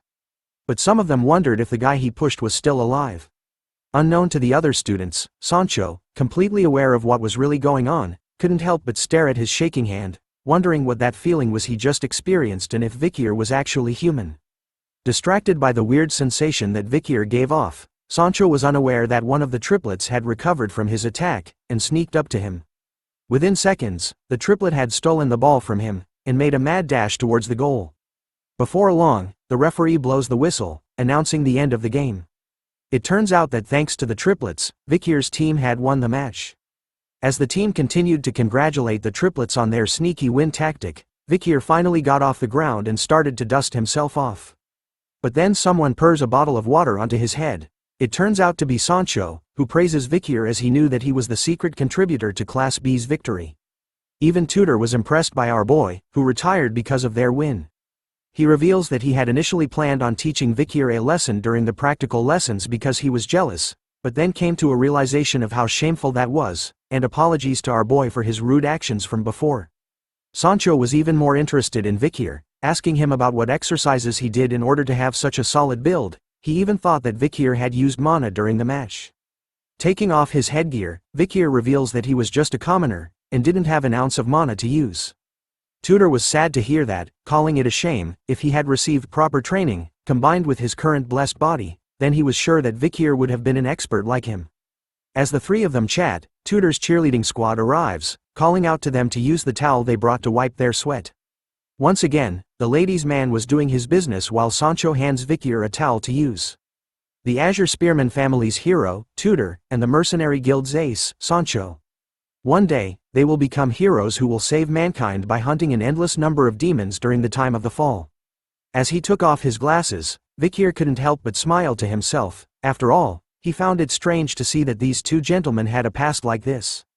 The moment he reveals his face, everyone around, from guys to girls, were all stunned by what they were looking at. Even Bianca and Sinclair were blushing hard, while watching from the stands. As our boy wipes the water from his head, basking in the rays of the sun. His toned body etched into his stretch, revealing the fine lines and curves. Everyone couldn't believe how handsome the nerd they knew was underneath the glasses he wore. Unknown to Vikir, he didn't know that from this point onwards, his days at the academy were going to become more troublesome. The scene changes to nighttime, where we chance upon a mansion. A man with a purple goatee was horrified by something, as Vikir's voice could be heard. Revealing that this man is Lloyd Dokeseller, 52 years old. Wearing his Assassin's Creed uniform, you guys know that it means it was demon hunting time. Multiple dead bodies surrounded the two of them, with the floor covered in blood as pieces of meat were flung everywhere. Vikir cornered the man to a statue, revealed as the leader of the information house and the headmaster of the orphanage. Vikir knew that Lloyd had conspired with the demon he was hunting, and sold children from high-ranked families. "Did you think you would go unnoticed?" questioned Vikir as he threatens him with Beelzebub. Lloyd was horrified to see the kind of aura that Vikir was showing off. Due to its solid nature, Lloyd thought that Vikir was a swordmaster. Hearing that, the man was almost right. Vikir's aura was pretty much in a solid state, but is still closer to liquid. To be specific, he was currently at the highest level for a graduator. Instead of slicing him into bits, Vikir offers the man a chance at redemption. Telling him to work with him in order to catch the demon, and if he does, Vikir was willing to compensate him accordingly. Even at death's door, Lloyd hesitates to help. As Vikir waited for a reply from the man, something happened. A huge piece of a building was flung in the air right above them. It soon crashes and destroys the very place they were at. Vikir was quick to dodge the impact of the building, and immediately looked up to see a shadowy figure, lighted by the moonlight, standing on the remains of the building that was thrown at them. A nasty green aura started to float around our boy. It turns out that this was the overwhelming energy that he had sensed from afar. Looking at the strange figure who wore a mask, while wielding a hammer made out of human faces. Vikir questions him, "Are you the elite corpse?" Even after being asked a question, the mysterious figure didn't say a single word to Vikir. Instead, he simply leapt off the rickety and broken building where he stood. Soaring across the sky, the figure raised his massive hammer, forged out of human face skin. He swiftly swung it down hard towards Vikir, who easily dodged it by moving to the side, but not before the forceful impact of the hammer obliterated the place he was at before. The figure, seeing that its first attack failed to kill our boy, quickly switched his stance on the way he handled his hammer. He grabbed it nearer to the head this time and went into a ferocious close swing at Vikir, who once again dodged by bending it backwards like Beckham. Now face to face with the disgusting hammer by a few inches, Vikir noticed that the figure was adopting a strange battle stance. With a twist at the handle of the hammer, the figure lunged it straight towards Vikir's head, almost decapitating him completely. But all the attacks couldn't land on our boy, as he simply bounced effortlessly away from him this time. Standing on guard, Vikir was able to quickly analyze the unique characteristics of the opponent he was fighting right now. He could sense the aura of a high-ranked graduator emanating from it and noticed that the figure uses the religiously holy Quo Vadis bludgeoning technique that was seen just moments ago. Combining all these facts together, Vikir realized that the mysterious figure in front of him was not the elite corpse he had been hunting for these past few days. This made him wonder, did a demon infiltrate the religiously holy nation? But knowing them, he knew about how they had their own corrupt sectors too. This made him think that the guy in front of him right now was simply a servant who works under the 10 elite corpses. Unsummoning Beelzebub back into his hand, Vikir tells the figure that if he kills him, then he might be able to meet the 10 elite corpses. Him coming here was perfect for our boy, since he was getting annoyed from having to constantly get rid of trash like before. But this time was different, he could actually let loose for a while. After saying that, the man with the hammer leapt gracefully into the air again, hoping to land a blow onto our boy. This time, there was an impact. The sound was loud enough to send shockwaves through the air. It turns out that instead of using his blade, Vikir was going in for close combat. He blocked the massive hammer strike by just using one of his legs, doing a horizontal leg split, Jean-Claude Van Damme style. Instead of your typical shouting of the word, "What?" the masked figure simply lets out a grunt noise, surprised that its attack was stopped by a single leg. But wait, there's more. Vikir was on the attack this time. He charged his arm with the blood-red aura of the Baskerville power. In just 1 second, he managed to land 5 Rasengan-like injuries onto the masked figure's body, before ending the attack with a powerful right hook to the side of its ribs. Sending it flying into the nearby abandoned building. As it enters the building, the masked figure seems to be able to withstand Vikir's powerful blows. Wasting no time at all, our boy also leaps into the building, following closely behind. As the masked figure tried to prepare another attack with a swing of his hammer, our boy was way faster. In an instant, he snapped the arm of the masked figure so fast that it couldn't even react to the attack. With only its right arm on the hammer, Vikir teleported behind it in an instant, with swift and deadly precision. He elbows and knees the masked figure's only remaining working arm, breaking it completely like its other arm. Even after breaking both of them, Vikir isn't done. He flips over, grabs its shirt, and flings it to the other side of the room. It turns out that his final throw had meaning behind it, as the masked figure was impaled by a sharp iron pipe that was hidden in the building's walls. The only sound it could make was some grunting noises as Vikir slowly walked over to its side. Looking closer at its exposed chest, he could see huge scar marks all over and the word, Afibo, imprinted on its skin, which makes him think that that was its name. Seeing that Afibo could no longer escape, Vikir starts to question him, asking him about his master and the person responsible for making him this way. But no human words came out from his mouth, only the sounds of groaning. Hearing him struggle to answer, Vikir could sense that the person who made him this way might have been controlling what he could say. Reaching out to the steel rod that impaled Afibo, Vikir lets him know that interrogation can also come in other forms, besides words. Twisting the steel rod, Vikir tells Afibo while causing him even more pain that he was going to slice his body into smaller pieces, along with his intestines, bone structures, and injuries. All the information he needed was in the freshness of the blood in his veins and the concentration of his mana. Those things would tell Vikir a lot of things. And so, as the night goes on, in this beautiful moonlight, Vikir tells Afibo that the interrogation of his life was about to begin. After the interrogation went on for quite some time, Vikir could hear the sounds of someone calling for help coming from the rubble in the middle of the square from before. So he went to check out what it was. Upon lifting up the rocks, he saw that Lyad had actually somehow survived the attack from Afibo, where he threw the building at them from the start. Knowing that he was actually a poison seller, Vikir reminds the frightened man that if he wanted to live, then he should know what he has to do, which was to tell our boy everything he needed to know. Unlike before, Lloyd was actually considering helping Vikir, asking him if in exchange he would spare his life, but Vikir warns him that it would depend on the type of information he provides. As the two of them were busy negotiating, another mysterious figure appeared, standing high above on a building nearby and watching the two of them closely. It turns out to be a human wearing a familiar uniform. Lyad finally breaks and shouts to Vikir that he was going to tell him everything, revealing that in the headmaster's room, there was his safe. But the moment he does, the Sharingan appears. Just kidding. This ain't Naruto, or is it? An eye appears with a unique green symbol on it, causing blood stains to appear around the eye as well. The moment the eye appeared, Vikir could sense which direction it came from and turned to see what it was, but it was too late. The mysterious third party had already disappeared from the building's rooftop. After sensing that strange feeling, it somehow feels familiar to our boy. But because his attention was drawn somewhere else, he doesn't notice the fact that Lloyd was busy puking out 3 other heads from his mouth. Ew, ew, ew. As soon as he turns to see Lloyd, a bright green light appears. Soon enough, a huge green explosion occurs, destroying everything in its path. The bells of a nearby church began to ring as the explosion was heard by everyone in the city. The people were coming out of their homes, shouting that there had been an explosion as a battalion of soldiers made their appearance. They headed towards the scene of the explosion and could see a huge smoke cloud in the distance.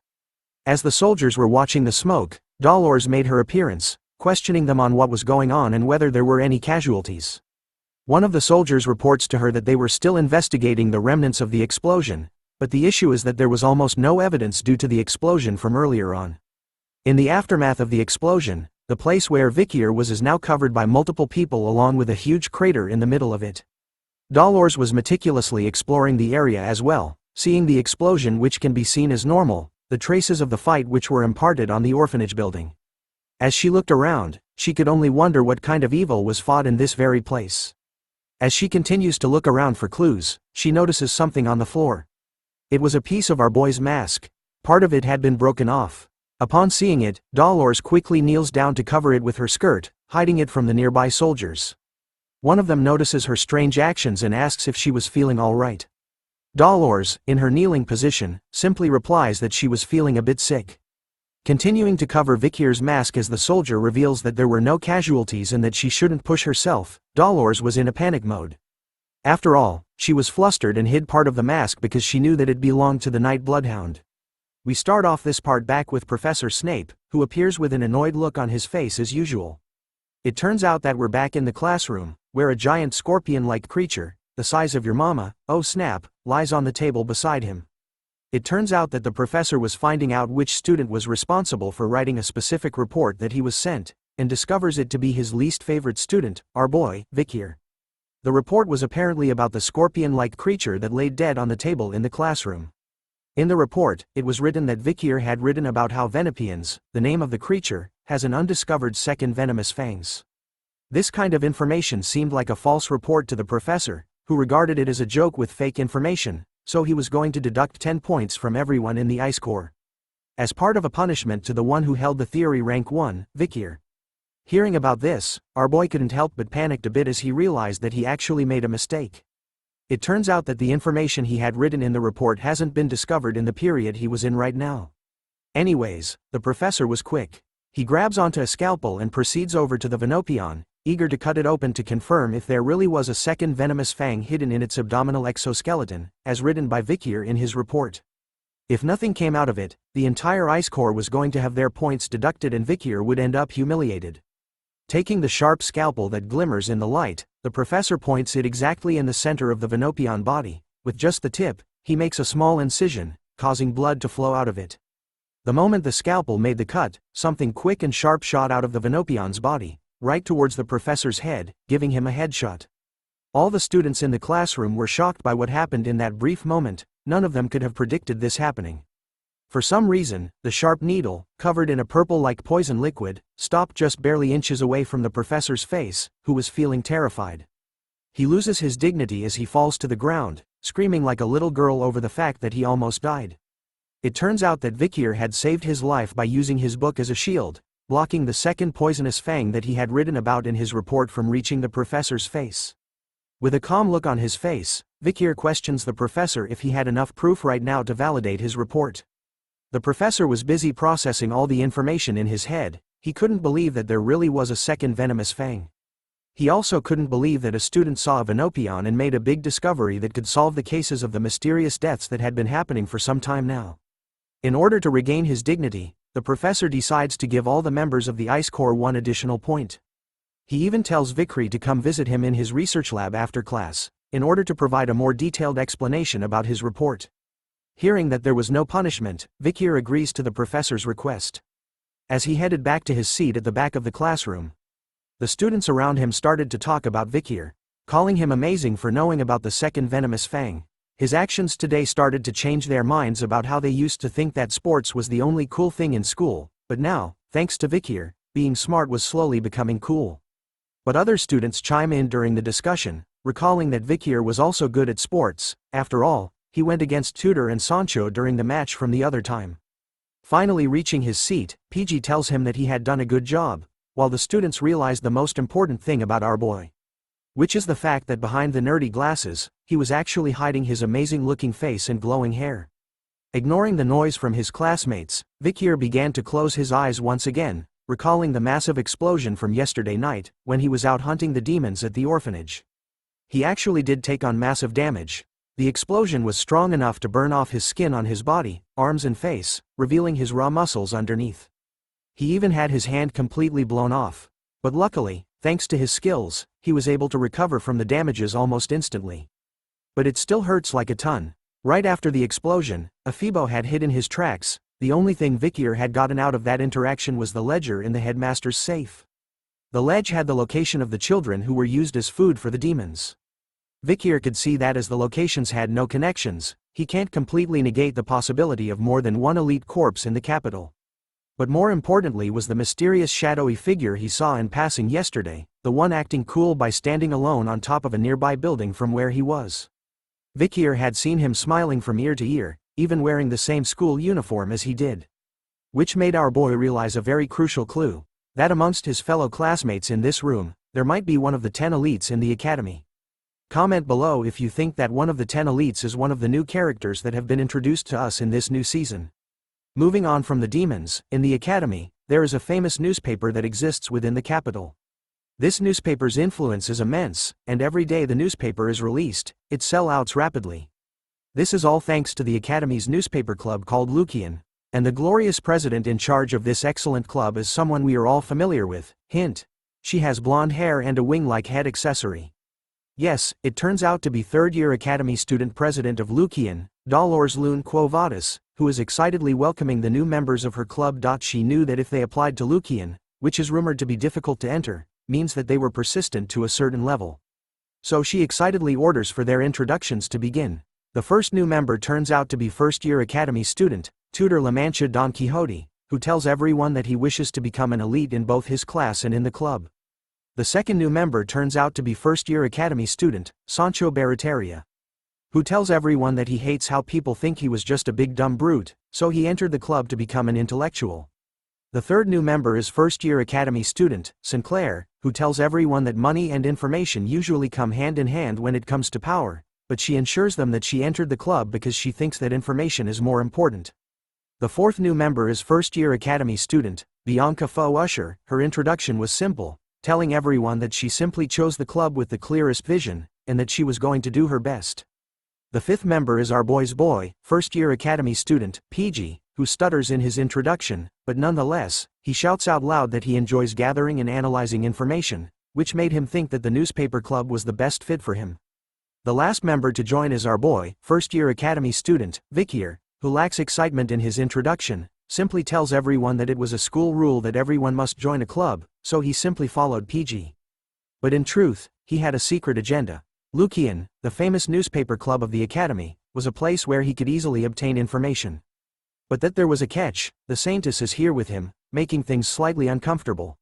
After his introduction, Dronzer singles him out of everyone, telling Vikir that he couldn't be a Lucian report with that half-assed attitude he showed. But as she scolds him, the member behind her notices something. She quickly brings out a newspaper article and shoves Dronzer out of the way. In an excited tone, she questions Vikir if he was the one in the newspaper, as she actually found him familiar, and couldn't believe that such a famous student would join their club. It turns out that the club had written an article about our boy during the match. The title is Exclusive. Who is the Ice Core freshman who appeared in the run-flat match? An unknown freshman who attended yesterday evening's physical education class. Looking at the article, Vikir remained silent while Tutor laughed out loud, pointing out that person captured in the photo was our boy. Even Dronzer was clueless about when this report had been released. It turns out that the girl beside her was called Anna, a third-year academy student, and also the vice president of Lucian. She proudly tells Dronzer that she had gotten information about a handsome freshman, so she finds that if she didn't release such information, then she couldn't call herself a reporter. After hearing that kind of answer, Dronzer was defeated and took a step back. Anna took over the introduction, revealing to the first years that the second-year students had already gone out to collect news, so she decided to start their activity with everyone that was present here now. 2 articles were presented, with the day, month cancelled out. It was actually something that happened at the dawn of last night. A suspicious unidentified assailant appeared and burned down a certain orphanage in town, down to the ground. Everyone in the club was now sitting around a table, reading articles presented to them. PG was the first to know what it was, and questions if the article given to them was about yesterday's explosion in the capital. Anna reveals that it was true and that on the day of the incident, she had obtained news when he went outside the academy. She further tells PG that the club had hypothesized that the person behind this incident and that the one behind the recent murder in the capital were the same person. What's shocking about the incident at the orphanage was that the majority of the children's bodies at this organ gauge had been identified. After hearing about it from Anna, PG quickly whispers into Vikir's ear, asking him if he thinks that the mysterious person they were looking for was the one responsible. Our boy didn't reply back, but simply thought that the dead children's bodies were the doing of the demon that he was hunting. After revealing all the information about the incident, Anna decides that it was time for them to determine the headline of the article they'll be sending out. Everyone started to write down their ideas about what would be the best headlines, from the birth of a terrible villain greater than the appearance of a monster causing chaos outside the academy, what are the Imperial Guards doing, an unparalleled villain and a challenge to the Quo Vadis family, the children who died suspiciously. Who is the one behind this? After some time, Bianca was reading through what everyone wrote, and said that none of them were impactful enough. Tudor agrees with her words, wondering if it was because the villain's name was still unknown. Giving examples for cruel criminals who have nicknames like Jack the Ripper and Bluebeard were given to them. Anna calls out Tudor's idea for giving the villain a nickname good, which immediately made him give out his idea of a nickname, which was the Death Scythe Shadow Master. Which Anna immediately rejects, calling it a shit nickname and sending Tudor down into a sadness spiral. And so, the group started to come out with various nicknames, ranging from the explosion demon that brings misfortune, which was too long, so another suggestion was the orphanage killer, which sounded impactful, while another suggestion was Mr. Terrorist. As the group started to debate against one another over which nickname was best suited for the villain, Dronzer was eerily silent, not speaking a single word during the entire discussion. The first words she spoke during this session were the words, "The Night Bloodhound." It turns out that after reading about the incident in the article, she recalled the mask that she had picked up at the scene, which definitely belongs to the Night Bloodhound, making her wonder why he was there at that time. After seeing him in person, she found him as a type of person that didn't want any type of rank or wealth. He even diligently treated the people of the slums who had the Red Death. She could see that his devotion and love towards the poor people were real. Because of those actions, Dronzer had thought that Vikir had stolen the Saintess tear for a great cause, but his appearance at the scene of the incident made her question his true nature, making her believe that he might have really killed the headmaster and the children at the orphanage. But she believes that what she saw at the slums was accurate and that he wasn't evil. If the Night Bloodhound is a criminal, then she was sure that he would have his reasons. Distracted by her thoughts, Anna actually hears the name Dronzer had spoken out by mistake, which catches her attention. Looking up to the table, she saw that everyone was staring at her. They all liked the nickname of the Night Bloodhound as it was a barbarian tribe's naming style, which sounded really violent. The rest of the group agrees with the nickname, finding it gloomy and negative, perfect for a criminal. Dronzer immediately covers her mouth, embarrassed that she had mistakenly mumbled the Night Bloodhound's name out loud to everyone. Seeing that the nickname was settled, Anna suggested the title of the article to be "Who is the Night Bloodhound?" That's filling the capital with fear. But Dolores was quick to defend the Night Bloodhound, reminding Anna that the Lucian articles must only contain the truth, and that it hasn't been confirmed yet if that person is the criminal. As the president and vice president battled it out, Tudor turns to Vikir, asking about his opinion on something. Tudor wanted to know about Vikir's thoughts on whether the Night Bloodhound was evil or not. Our boy simply replied that he didn't care about that, but in his mind, he couldn't believe that he would hear the Saintess say the name of the Night Bloodhound out loud like that. Not accepting the answer that he didn't care, Tudor goes in for a hug, forcing Vikir to choose if he really had to. Seeing that Tudor wanted a real answer, Vikir thought about it seriously for a moment. So he changed his answer and spoke these words. "What I know for certain is that they're not virtuous, so they're evil." Just as Tudor was about to agree with Vikir's words, Dolores slams her hand heavily onto the table, catching their attention. She was standing upright, shocked by Vikir's words that the Night Bloodhound isn't virtuous. Her eyes were completely focused on our boy, asking him about how he was so sure about that. Seeing her reaction, Vikir was actually stunned and confused by what was going on. Even Tudor's hand was sweating heavily as he let go of Vikir's shoulder, sensing the danger that our boy might be in. We start this chapter once again with Dolores questioning Vikir on why he thinks that the Nightblood isn't a good guy. Her questioning was making everyone on Vikir's side nervous as they started to sweat over her words. Dolores's eyes were set on their target, showing us why it was drawn as a cross eye. She continues to question Vikir's on why he was so sure about his words. Knowing who he was, she continues to ask Vikir to answer her questions, but he remains silent, while Tudor starts to think that he had done something wrong. Seeing and hearing no attempts at a reply, Dolores addresses everyone in the club, claiming that they believed in something without any proof. She reminds them that as reporters, if they say things that aren't proven by facts, then they can destroy an innocent person's life. Tudor cuts in, informing her that the guards of the city had testified that the Night Hound had destroyed the buildings and killed the headmaster of the orphanage. But Dolores refutes their claim, telling Tudor that the Imperial Guard's interview responses are just testimony consisting of deductions and no solid evidence. She even reminds him that the question regarding the children's corpses that were found in the orphanage's basement has yet to be resolved. And that there were too many questionable variables to determine that the Night Hound killed those children. The girls on the other hand were stunned by how determined Dolores was in proving them wrong about the Night Hound, even worried about it. Seeing her so determined to prove the right facts, they couldn't believe that she was staying neutral even though this happened in an orphanage that's managed by her own family. Seeing that no one else was complaining, Dolores turns to Anna, reminding her to edit the article to ensure that it's objective and unbiased. Hearing that order, Anna complains that if they do that, they wouldn't be able to write anything. But Dolores insists on it, saying that it wasn't too late to release a critical report that it was the Night Hound after what they had found about the incident. Her eyes started to look sad as she thought about what if the Night Hound really was evil, and reminded the club that if that was true, then they can criticize him harshly. Hearing those words, Vikir couldn't help but take a peek at her through his thick nerd glasses.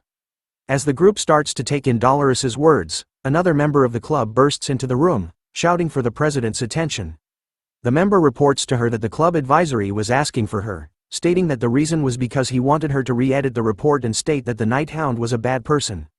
Hearing about the request, Dolores started to feel stressed, and replied back to the member that she was going to talk to the club advisor, since he likes making articles into headlines.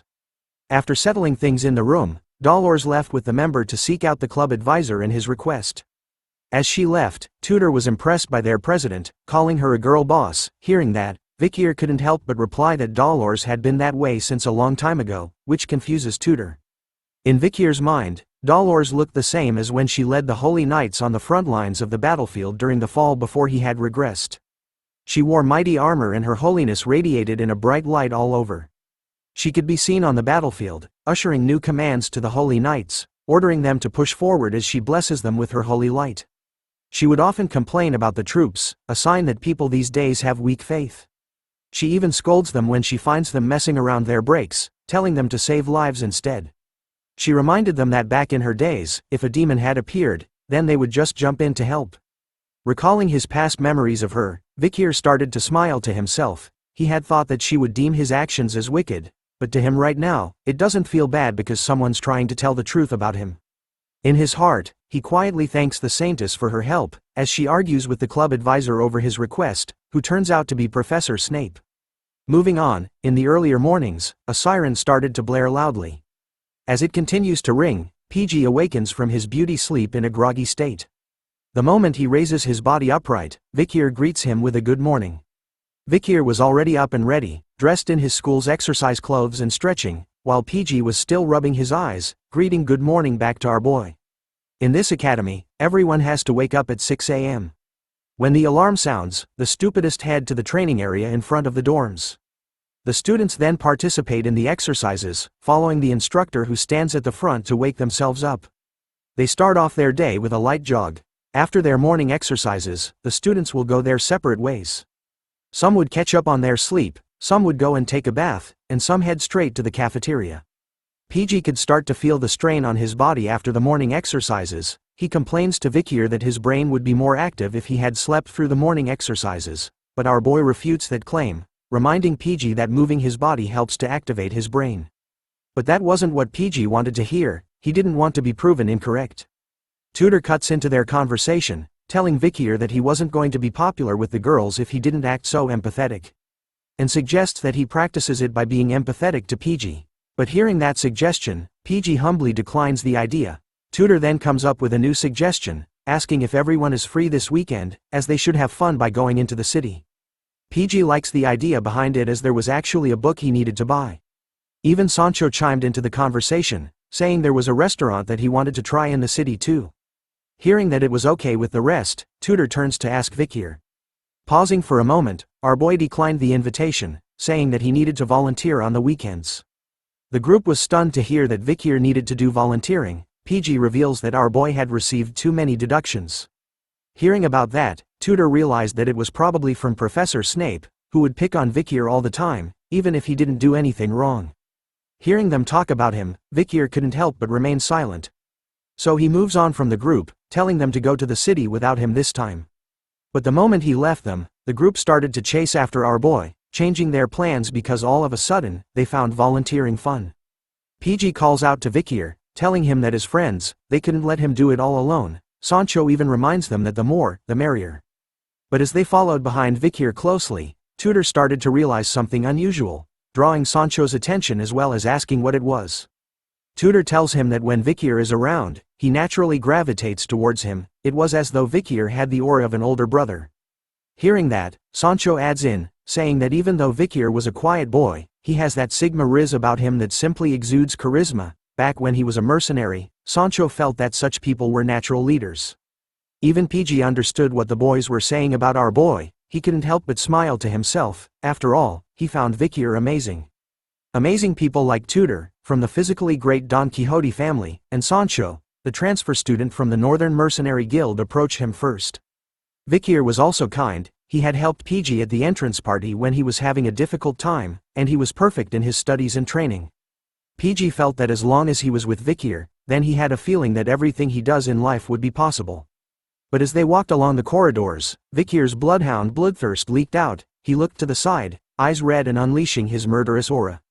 Since he was standing right beside him, PG immediately started to feel afraid when he saw Vikir this way. Ignoring everyone else's presence, Vikir could sense the disgusting aura that the demons gave off, covering the entire walkway they were in. The stench of this horrible aura was coming from a group of a guy and two girls walking away from them. Vikir continues to monitor that group as they slowly walk away from him. Knowing that PG was basically a human dictionary, Vikir asks him if he knew about other students well, and if specially, he knew about the guy that walked past them just moments ago. Jolted by the sudden request, PG asks if Vikir was talking about the guy between the two female students a moment ago, as he knew that guy well. Apparently, he was the most handsome guy in this school, a sophomore called Bane Kodzak. Vikir started to grit his teeth hard. After all, he didn't think that they would be this active within society. A member of the 10 elite corpses was right in front of him. As the suspect started to move further away, Vikir started to think about his choices right now, whether he should start the fight, but thinking about it, he decided not to as there would be a lot of casualties. Especially his group, where he couldn't allow the future heroes to get hurt. Sensing that something was off about our boy, the three guys were worried about him, asking Vikir about what was wrong. Our boy simply tells them that he wasn't feeling well, and that he was going to rest. Before engaging in a fight against one of the 10 elite corpses, Vikir decides to gather information first. He moves away from the group, using the skill in his second slot called Silent Heal Mushusu. Like Superman removing his glasses to change clothes, our boy did the same, while thinking that he should follow Bane closely behind. But because he was distracted by his thoughts, he doesn't see Dolores coming down the stairs beside him, resulting in a clash between the future titans. A loud scream from Dolores catches the attention of the boys as they gasp in shock over what happened. They could all see that Dolores had fallen to the ground, hurt by something as she waves her hand in pain, while Vikir stood there, stunned by what had just happened. Tudor and the boys rushed over, asking Dolores if she was okay. Tudor immediately tells Vikir to apologize to the president, which he did immediately while bowing his head down to her. But Dolores was completely fine with it and didn't need an apology, as she also found herself being careless. As she was being helped by Sancho, she couldn't believe how muscular Vikir was. After bumping into him, it felt like she had hit a wall. Looking at our boy as he wears back his glasses, she notices that she couldn't sense his presence at all either, making her wonder who Vikir truly is. Seeing that there were too many people gathered here today, Vikir decides to postpone his plans of following and tailing Bane. Knowing that he was probably the one of the 10 elite corpses. Deep down the academy staircases, Bane could be seen leading the 2 girls into the darkness. Even the girls started to feel that something was off about this place, so they questioned him on why he had brought them to such a dark place. Instead of answering their worries, Bane simply tells them that he had some sad news which captures their attention completely as they were worried about him. He starts to tell the girls a story, about how recently, a certain guy had showed up in the school, and since then, he had been messing with him, and because of him, he hasn't been able to eat properly. The girl on his left was quick to defend Bane after hearing the story, telling him that if he was being bullied then she wouldn't forgive the guy in his story. He continues on with his story. Knowing about that guy, Bane decided to go see who he was one day, but he was wearing his school uniform by mistake, so he ran away instead. So the guy might have seen that he was one of the academy students. The girl on his right side was even more determined, telling Bane that if the guy comes to the school, then they'll stop him, as the 2 girls were always on his side. Hearing about how good these girls were to him, Bane thanks them, telling the girls that their hearts were as beautiful as their faces, and that they would always be together. From now on, that is. The moment he said those words, Bane immediately grabbed onto the faces of the 2 girls with his bare hands at the same time. He started to recall the pandemic mask-wearing bastard. Bane knew that he had the skill of a high-ranked graduator, so he was sure that our boy didn't die from the explosion like that. He could also see the way Vikir was attacking the places that were connected to the location he had eaten people from before. Which made him realize that Vikir was a human that was able to sense the presence of a demon. As he said this, the 2 girls' faces started to morph and change all over. They started to beg Bane, but he ignored them completely. It turns out that Bane is really the demon that Vikir had been hunting for. His demonic side started to appear as he absorbed the girls' faces into his hands. Taking in all the facts, Bane realized that Vikir might be the one who has something to do with Andromalius's death. As he said this, the girl's eye and mouth appeared on the side of his face, begging for someone to save her. It is revealed that Bane's true name is Dantalion, the 9th corpse of the demon's 10 elite corpses. After figuring out who amongst the students could be part of the elite 10 corpses, we return to see Vikir staring at something deeply, his attention completely drawn to it as someone speaks in the background. It turns out that our boy was back in the newspaper club room. It turns out that Anna was speaking to the first years. She was complaining about the numerous incidents that kept happening in the town recently. She continues to speak to the first years, revealing to them that she and Dolores had summarized the cases that had happened within the academy itself. Since they didn't have a lot of members available right now in Lucian, they wanted the first years like them to step up and fulfill this role instead. As she said this, Bianca and Tudor were distracted by the numerous cases written on the pieces of paper on the table in front of them, their eyes drawn towards them with a worried expression on their faces. Even Dolores was slightly worried as she read the report in her hand. Anna continues to give out orders to the young bloods, telling them to choose a case from one of the papers on the table. Their goal this time was to collect information and to write an article. Once done, they were to bring it back to the club. As each member of the first years started to look through the papers regarding the incidents in the academy, PG was nervous, thinking that this was going to be his first article since entering Lucian, while Bianca, after reading quite a few of the cases, couldn't believe that there were this many, making her question what was going in the capital lately. One of the papers had the title, "The Terrorists' Forewarning." A terrorist had warned that they would poison the river of Venesior, the capital city of Rock. Another report was titled, Missing Handsome Theater Actor. The theater actor called Mr. B disappeared on his way home after his play. It is highly likely that a stalker fan is behind this incident. Another report was titled, A Mysterious Murder Case. The head of a family has disappeared. Another report was titled, Murder Case. The murder that shall not be named. A certain person will be executed after hurting multiple people in the streets. They have said they were not behind it and are still pleading that their face had changed. Finally, the last report was titled, A Rapid Increase in Missing People. A sudden increase in missing people in Venezuela. No suspects have been found. Is the Night Bloodhound behind this? After reading all the reports, Vikir went to select one for himself. The incident report he picked was a missing persons case inside the academy. According to the report, 3 academy students have gone missing. Those 3 have always been seen together, so there are a lot of witnesses. Did they run away because of love? After reading the report, Vikir's immense bloodhound aura started to rupture, his eyes glowed with hate. Looking at one of the missing students in the report, he recognizes him as the guy he was chasing after yesterday, one of the elite corps's potential suspects. We now change scenes to the middle of the night, in one of those random buildings. We see a husband and wife sleeping together in the same bed. But for some reason, the husband was wide awake at this late time. He slowly rose up from his bed, not disturbing his wife who was soundly asleep. He then sat in a chair beside a window. It's revealed that his eyes were not normal, it was green, like those of the elite 10 corpses. Looking across the room, he asked someone a question. It turns out that he wasn't alone in the room at all, he had 4 members in front of him. He questions the group on whether they had found out something about the pandemic mask wearer who's interfering with their plans so far. It turns out that one of the members was Hugo, who Vikir had fought in the previous nights. He silently mutters his report back to the husband. The second subordinate of the 9th corpse was called Geronto, who has red hair. Another subordinate was called Heva, who silently muttered and gave his report, while holding a massive pair of scissor-like weapons. The last of the group was a subordinate called Fido, who remained silent. It turns out that the husband is actually the real 9th corpse of the demon's 10 elite corpses, called Dantalion. He takes notes of their reports, realizing that they hadn't seen the mask-wearing vigilante since that day either, which made it seem like he was being very careful now. Transforming his hand into pieces where eyes and noses could be seen, Dantalion tells his followers that it couldn't be helped and to widen the scope of work from now on. Within a mere second, something shoots out from his demonic hand, hitting all 4 of the subordinates' faces at the same time. It turns out that Dantalion was going to share his faces with them, causing their current faces to morph and change to what he wanted them to wear this time. As the 4 subordinates wore new faces, Dantalion issued a new order, telling them to go into the areas with more light and find the person who was wearing the pandemic mask. But as he gave the order, the door to the room slowly opened. In a twist of fate, his wife had actually woken up from her sleep, and found him in this room. She looked confused, questioning Dantalion on what he was doing so early in the morning, and wondered who the other 4 people were in this room. The demon simply looked at her, not uttering a single word at first.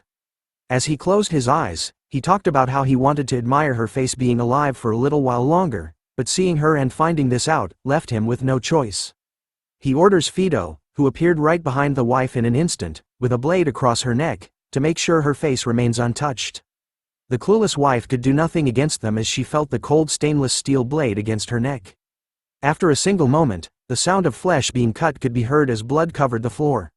As she laid on the floor, bleeding from her wound, the wife couldn't make a single sound and could only cry as tears fell from her face. Dantalion didn't feel anything about this and continued to talk to his team about how the plan to open the gate has gradually been delayed due to Andromalus's death and the person who was wearing the pandemic mask. As he sat in his chair, Dantalion started to morph and change his own face, calling their current situation annoying.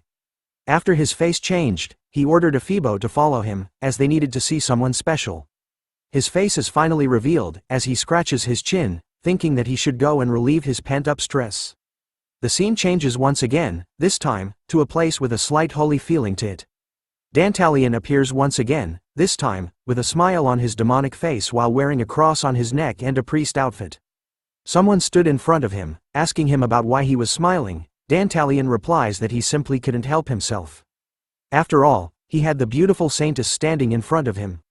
It turns out to be Dolores, who wasn't amused by his remarks, as she tells him that she didn't come to see him to joke around, calling him as Sir Quilty.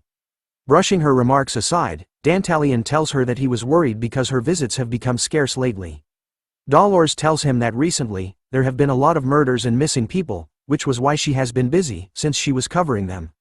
Hearing this, the holy man could see that her club activities have gotten busy, as the world was becoming a more and more brutal place to be in. As he smiles at her, Dantalion knew that the one responsible for all these horrible things was him. Looking at him, Dolores couldn't help but feel nervous about something. She knew the man before him as Quilty Loon Indulgentia, the head of the Indulgentia family, the collateral bloodline to the Quo Vadis family. They were currently volunteering in managing Quo Vadis's resources at the orphanage, monastery, and hospital, but they were also supporting the exemption system, that erases the wins of the sinful rich. So she knew that this two-faced person in front of her was definitely hiding something. As he leans closer to her face, Dantalion questions Dolores about why she needed to speak with him. She reveals to him that she came here to request for the exemption system to be abolished. She found it wrong to exempt a person from all their sins just because they were wealthy. He refutes her statement, saying that there was nothing wrong with the system as the exemption policy has been in the church up until now. He also found that donating a large sum of money was already a large form of punishment. But Dolores wasn't budging from her stance. She counters his argument by stating that sins are something you must expose yourself for in front of God, and forgiveness was only given once you have received the appropriate punishment. With the holy light radiating brightly behind her, she ends her argument, saying that the people affected by the exemption system cannot be saved. Her final words left Dantalion speechless as his mouth was left open. But he quickly closes it, turning away from Dolores, and reminding her that he was simply following the church's doctrine, and that her best course of action was to speak directly to her father, the leader and cardinal of the church. As he continues to face away from her, Dantalion tells her to return, since he heard that the academy students were coming here to volunteer today. So there was no need for them to have a fight within the Quo Vadis family in front of her juniors. Dolores accepts his proposal, but tells him that she would come back later so they could discuss this matter even more. As she left the church, Dantalion's transformation was leaking out, his face was riddled with multiple eyes as he looked back at her, grinning widely. His demonic side was going haywire as his thoughts were filled with how beautiful Dolores looked. He had almost given in to his impulses and collected her face, but he needed to hold himself back, clenching his teeth so hard that they bled. He saw Dolores, the saintess, as the finest product that he had discovered in this world. Dantalion wanted to collect her face when her face was in despair, after the chaos descended into this world. He continues to tremble with his impulses, holding himself back, as he wanted to open the gate as soon as possible. He begs his fellow brethren to hurry and descend the chaos into this world, so he can claim what he wants. The scheme changes to Vikir standing alone in front of a gate belonging to a huge building. He looks around wondering if this was it. Based on the report given to him by Cindy, this was the orphanage that she had found after analyzing Andromelus's ledgers. Which meant it was highly likely that this place was connected to the 10 elite corpses. Looking at the flag being raised, Vikir could see that this place was probably the property of the Quo Vadis family. If a demon is planted within the Iron Blood family, and the Holy Divine family, then it is also highly likely there were demons hiding amongst the other families.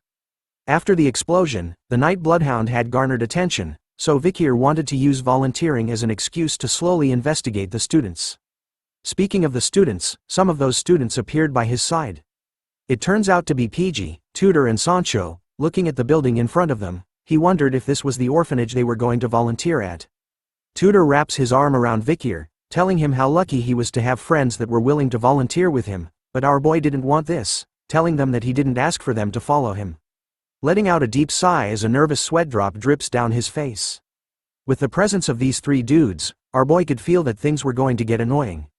We start off this chapter when the Academy's 10-day-long holiday has started. The Golden Holiday was created due to the school anniversary Easter of the Loon Church and the weekend.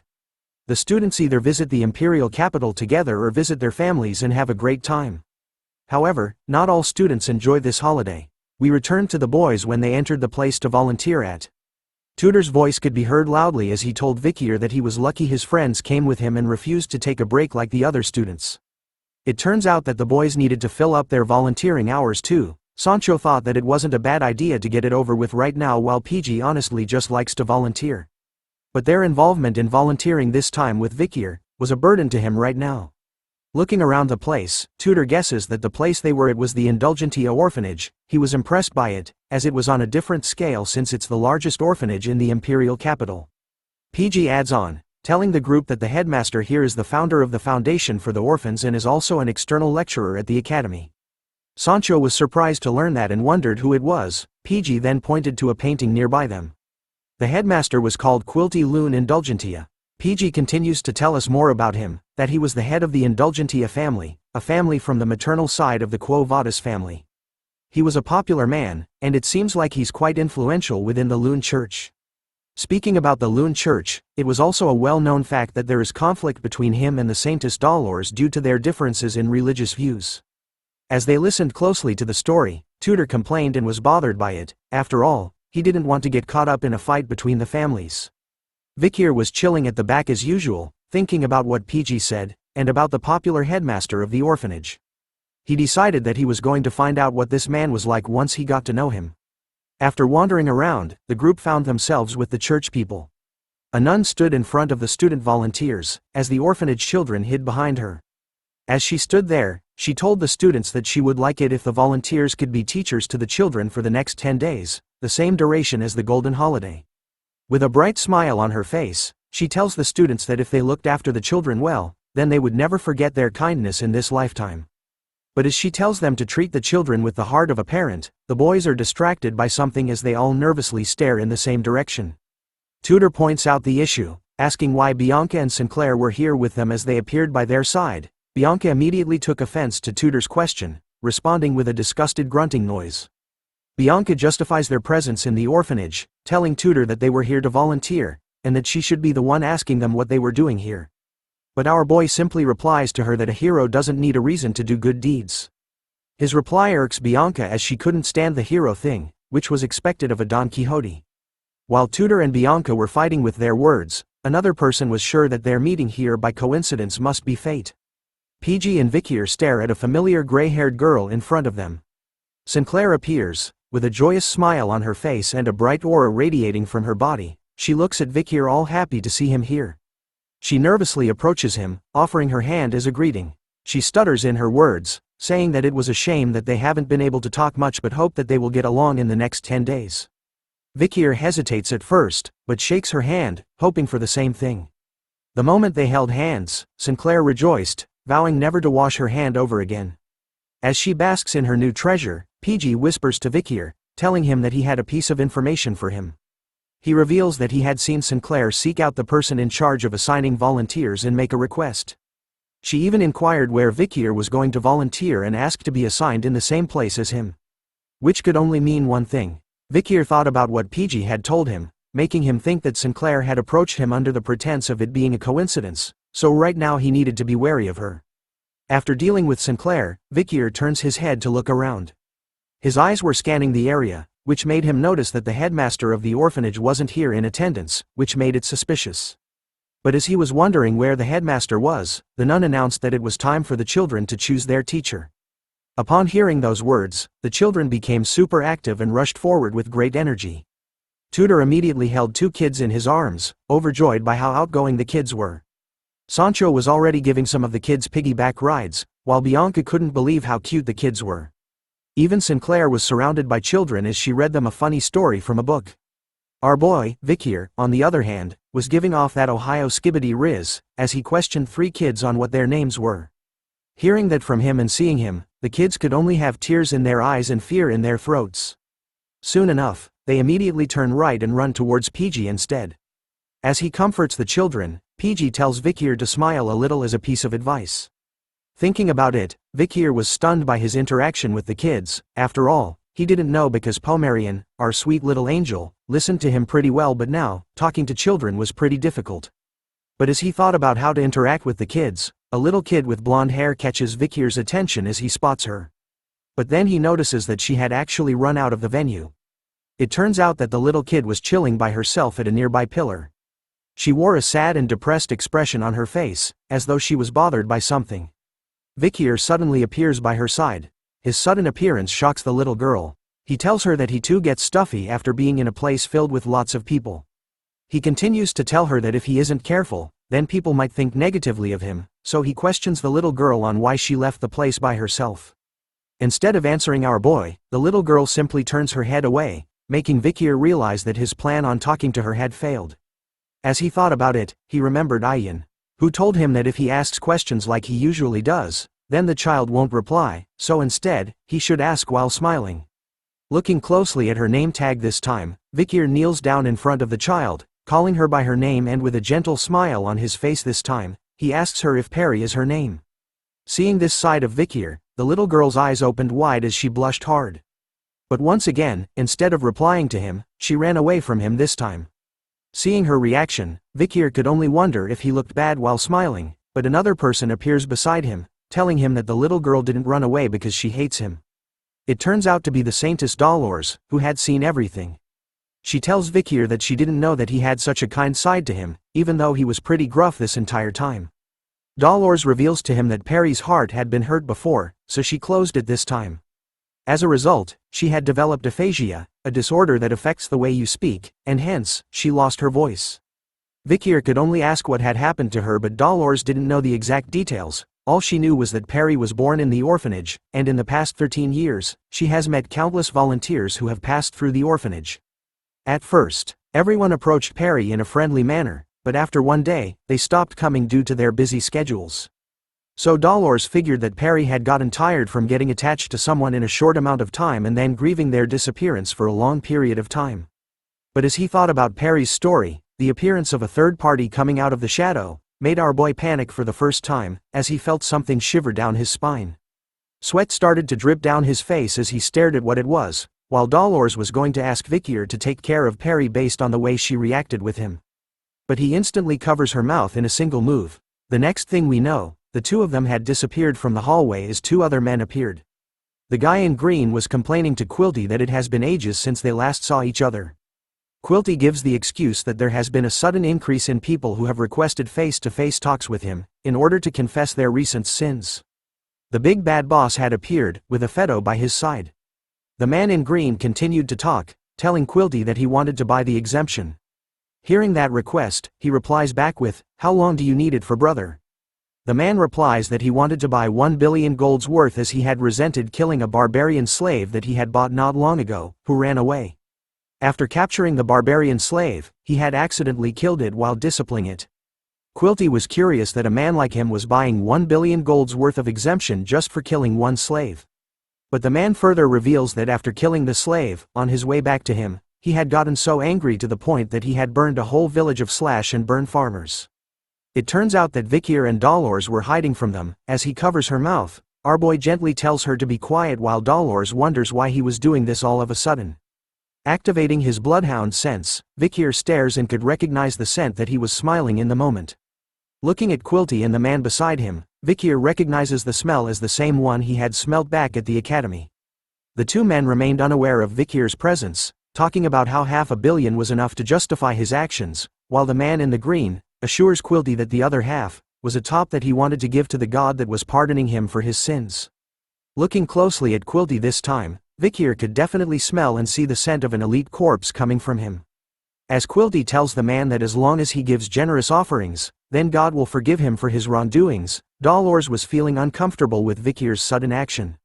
As she struggles to free herself from Vikir's grip, he struggles to keep her quiet. In his mind, he begs her to stop moving because they were too close to them. But Dolores wasn't going to stand still. She started to shift her weight around, pushing away from Vikir and telling him to let go. As both of them struggled to go against one another, their little fight caught the attention of a Fedo, who appeared beside them with a serious look on his face. We begin this chapter at the moment when Vikir and Dolores had been caught red-handed by a Phoebo, who appears and spots them spying and listening onto Quilty. Seeing that they were caught, Vikir starts to think about how to get out of this situation, but then he notices something. Looking at the man staring at them with such a look on his face, the smell that was coming from him was something that our boy recognized instantly. The presence of a Phoebo with Vikir and Dolores made it aware to Quilty that they were hiding behind the pillar. So he happily went and greeted them with a smile on his face. Surprised to see the Saintess here, plus the fact that she might have a bad habit of hiding and eavesdropping. He even teases the Saintess, telling her if she wasn't hiding and spying on him, then she might be enjoying some alone time with her fellow peer, by having something like a love affair with him. But she was more shocked by the fact that she was caught by him. She knew that things were going bad since they were caught eavesdropping on him. But as she ponders the consequences of their actions, Quilty moves on to Vicky.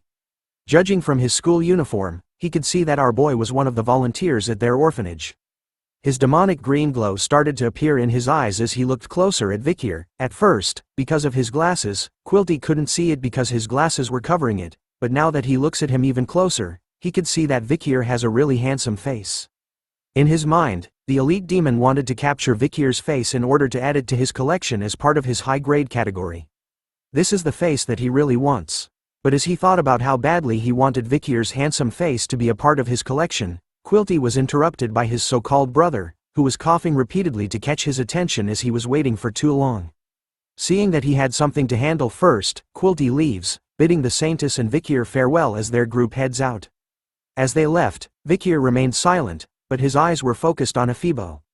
While the Saintess was angry over her current situation, even though she had seen them buying exemptions so openly, she even had to listen to them insult the god she loves, while she could do nothing at all to stop them.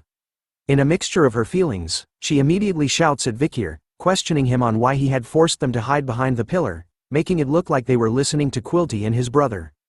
But as she looked at him to get an answer, the Saintess was alarmed to see Vikir in his current state.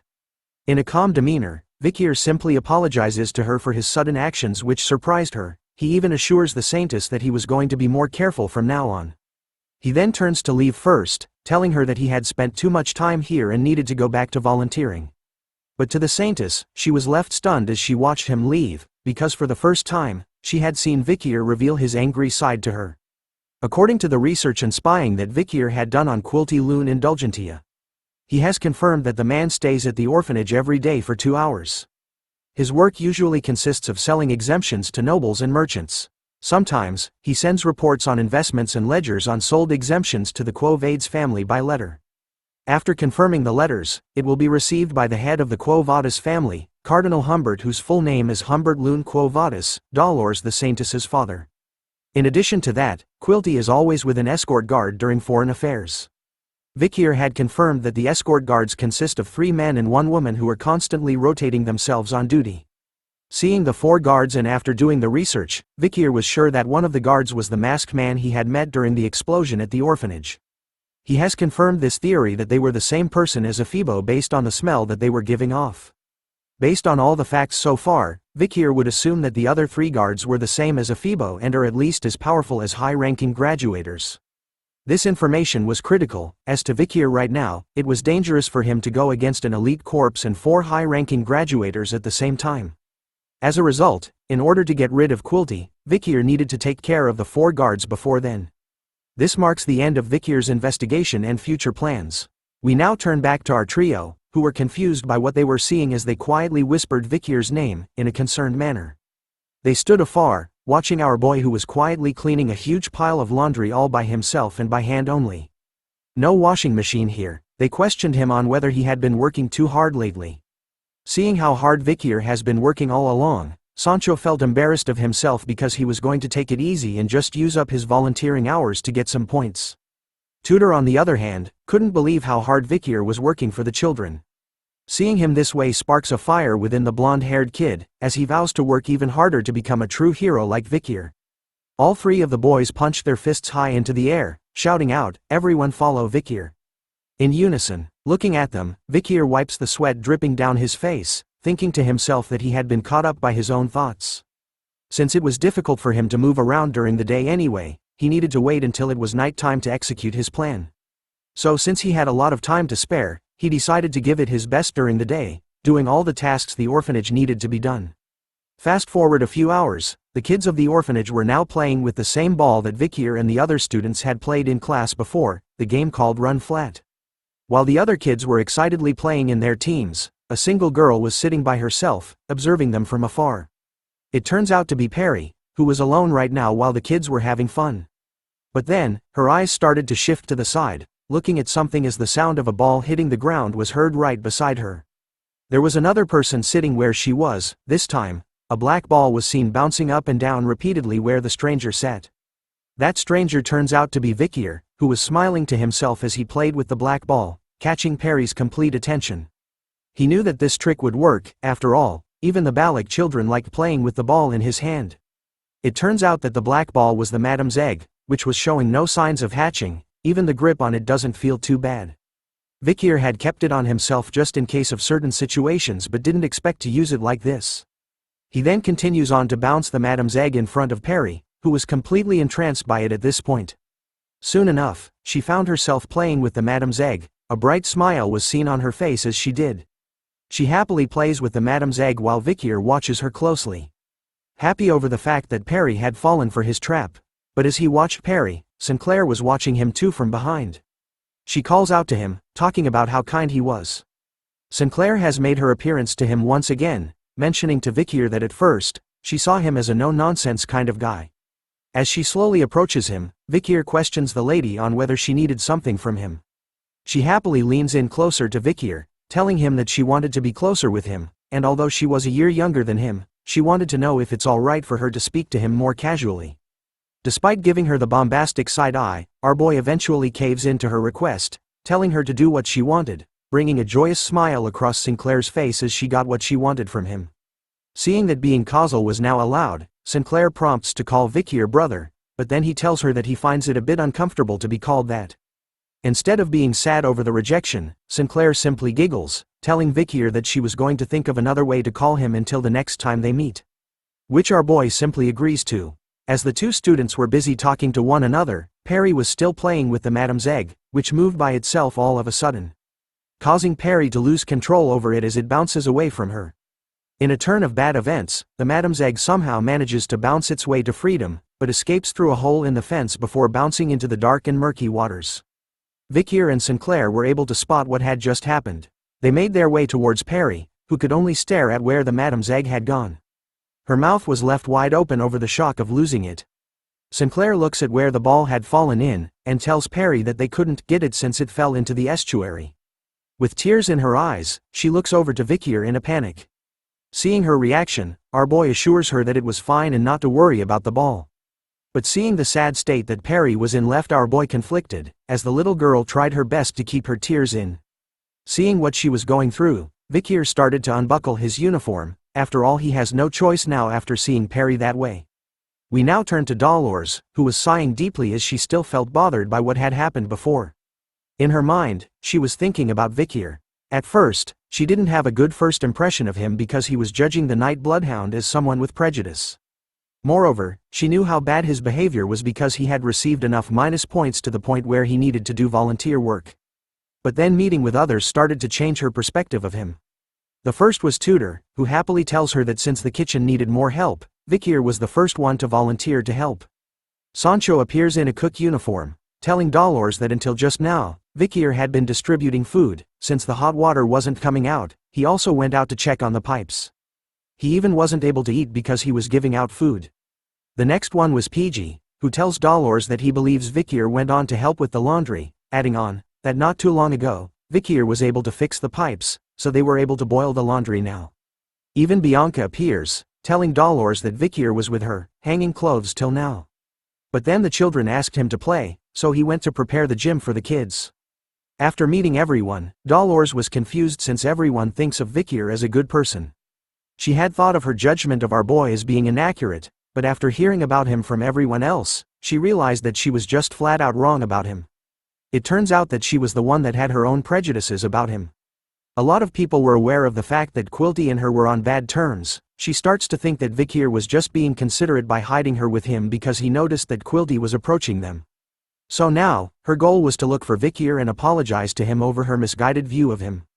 Soon enough, she spots him standing alongside Sinclair and Perry, as they look for the ball in the murky waters across the fence. But then something happens which leaves Dolores confused while leaving Sinclair with a heavily blushed face as she tries to cover her eyes. With his uniform and shoes neatly placed onto the ground beside one another, Vikir easily leaps over the fence in a single jump and lands deep into the murky black waters of the estuary, leaving all three ladies with a stunned look on their faces. Soon enough, the ball was in his hand.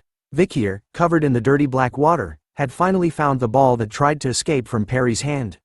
For some reason, the sun was shining perfectly in that moment, covering our boy in its holy light, activating that main character's aura and riz. He turns to the ladies, with the ball in hand, and tells Perry that now, she didn't need to feel sorry for losing the ball. His kind gesture of finding the ball back manages to capture the ladies' attention as they stare in disbelief, while blushing hard.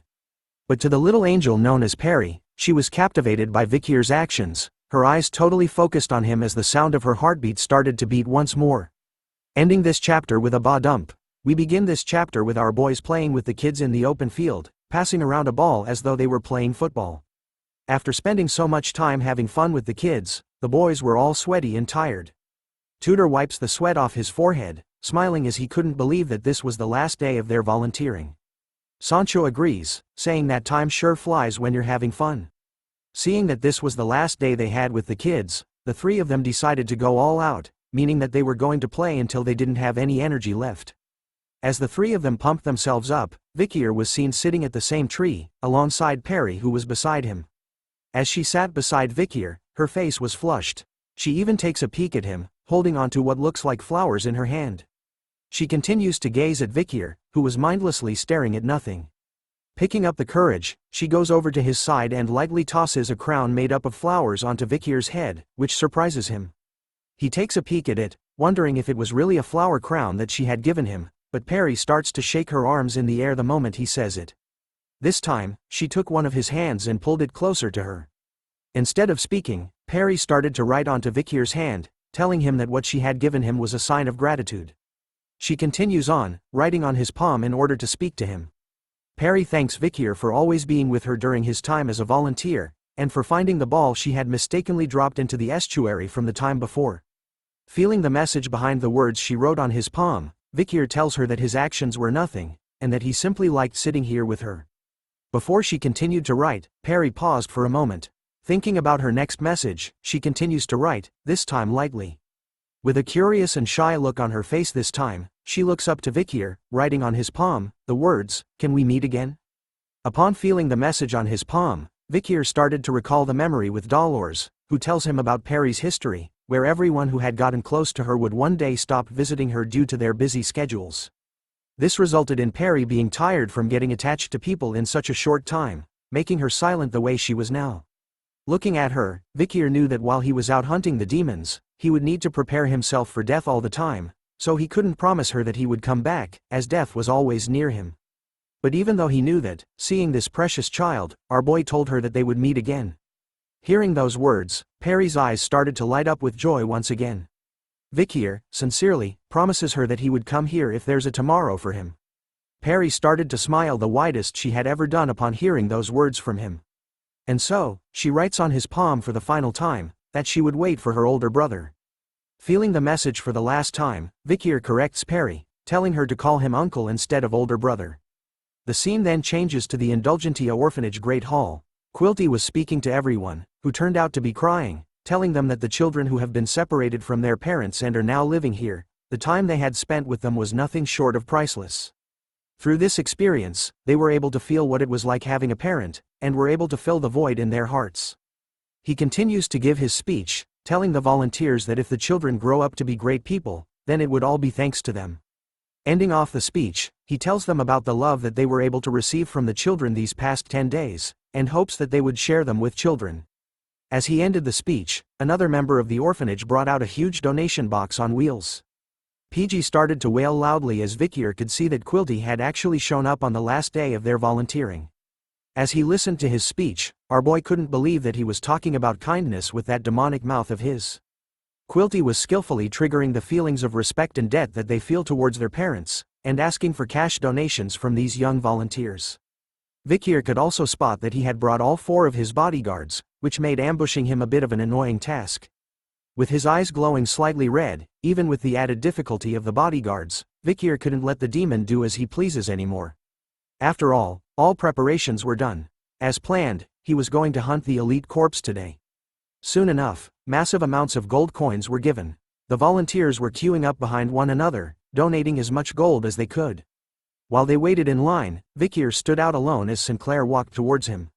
She questions our boy on why he wasn't donating, so he simply tells her that he didn't have any money. Sinclair was surprised to hear that an academy student didn't have money with him, but in truth, Vikir just didn't want to give money to a demon. But what piqued his interest was the fact that Sinclair had called him brother. She reminded him that she had come up with a way to address him, which Vikir seems fine with as he tells her to do whatever she wants. Moving on from that, Sinclair points out to him that he was being cold. Since they were wealthy, they should help the children.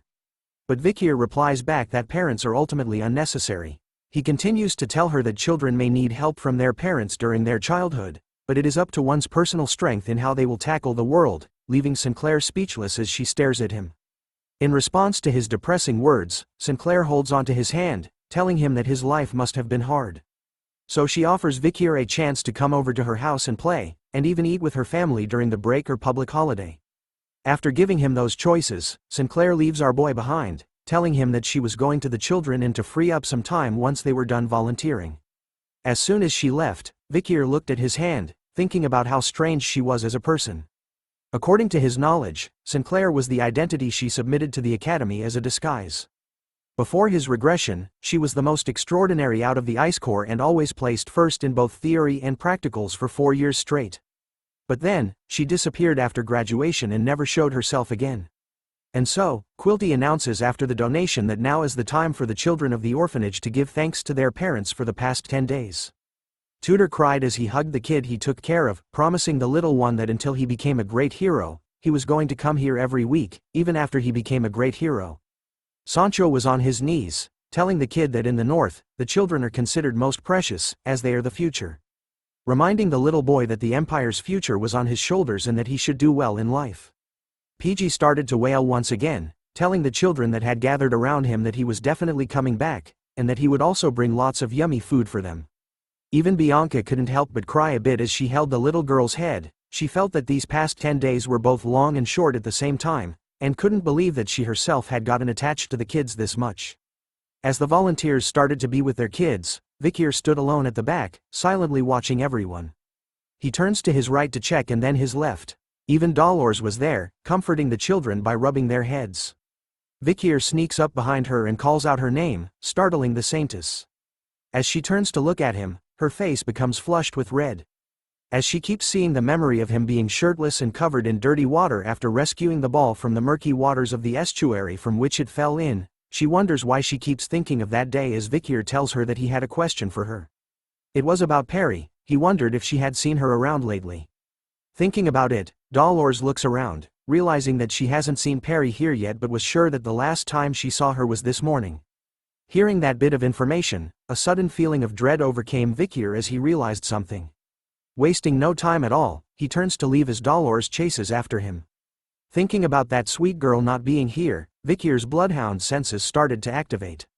He spots Quilty from afar, who wears a creepy and demonic smile on his face. Seeing that, fully unleashed the bloodhound within Vikir, as he stares back at the demon, with bloodlust in his eyes. Soon enough, night arrives in the city. As the boys were deep asleep, crying about their goodbyes to the kids. Vikir's bed was empty. We then turned to another building, part of the Indulgentia Orphanage Children's Dormitory, the 4th building. Inside it, the 4 bodyguards of Quilty were present, all wearing their weapons. Upon reaching a specific area, they started to part ways, each of them heading alone in their own paths. We now see Affetto all alone, as he continues his surveying of the area. Only darkness remains behind him. Out of the darkness, a bloodhound appears, its eyes still glowing bright red even though it was hidden underneath a mask. Affetto immediately turns around, sensing something but spots nothing at all.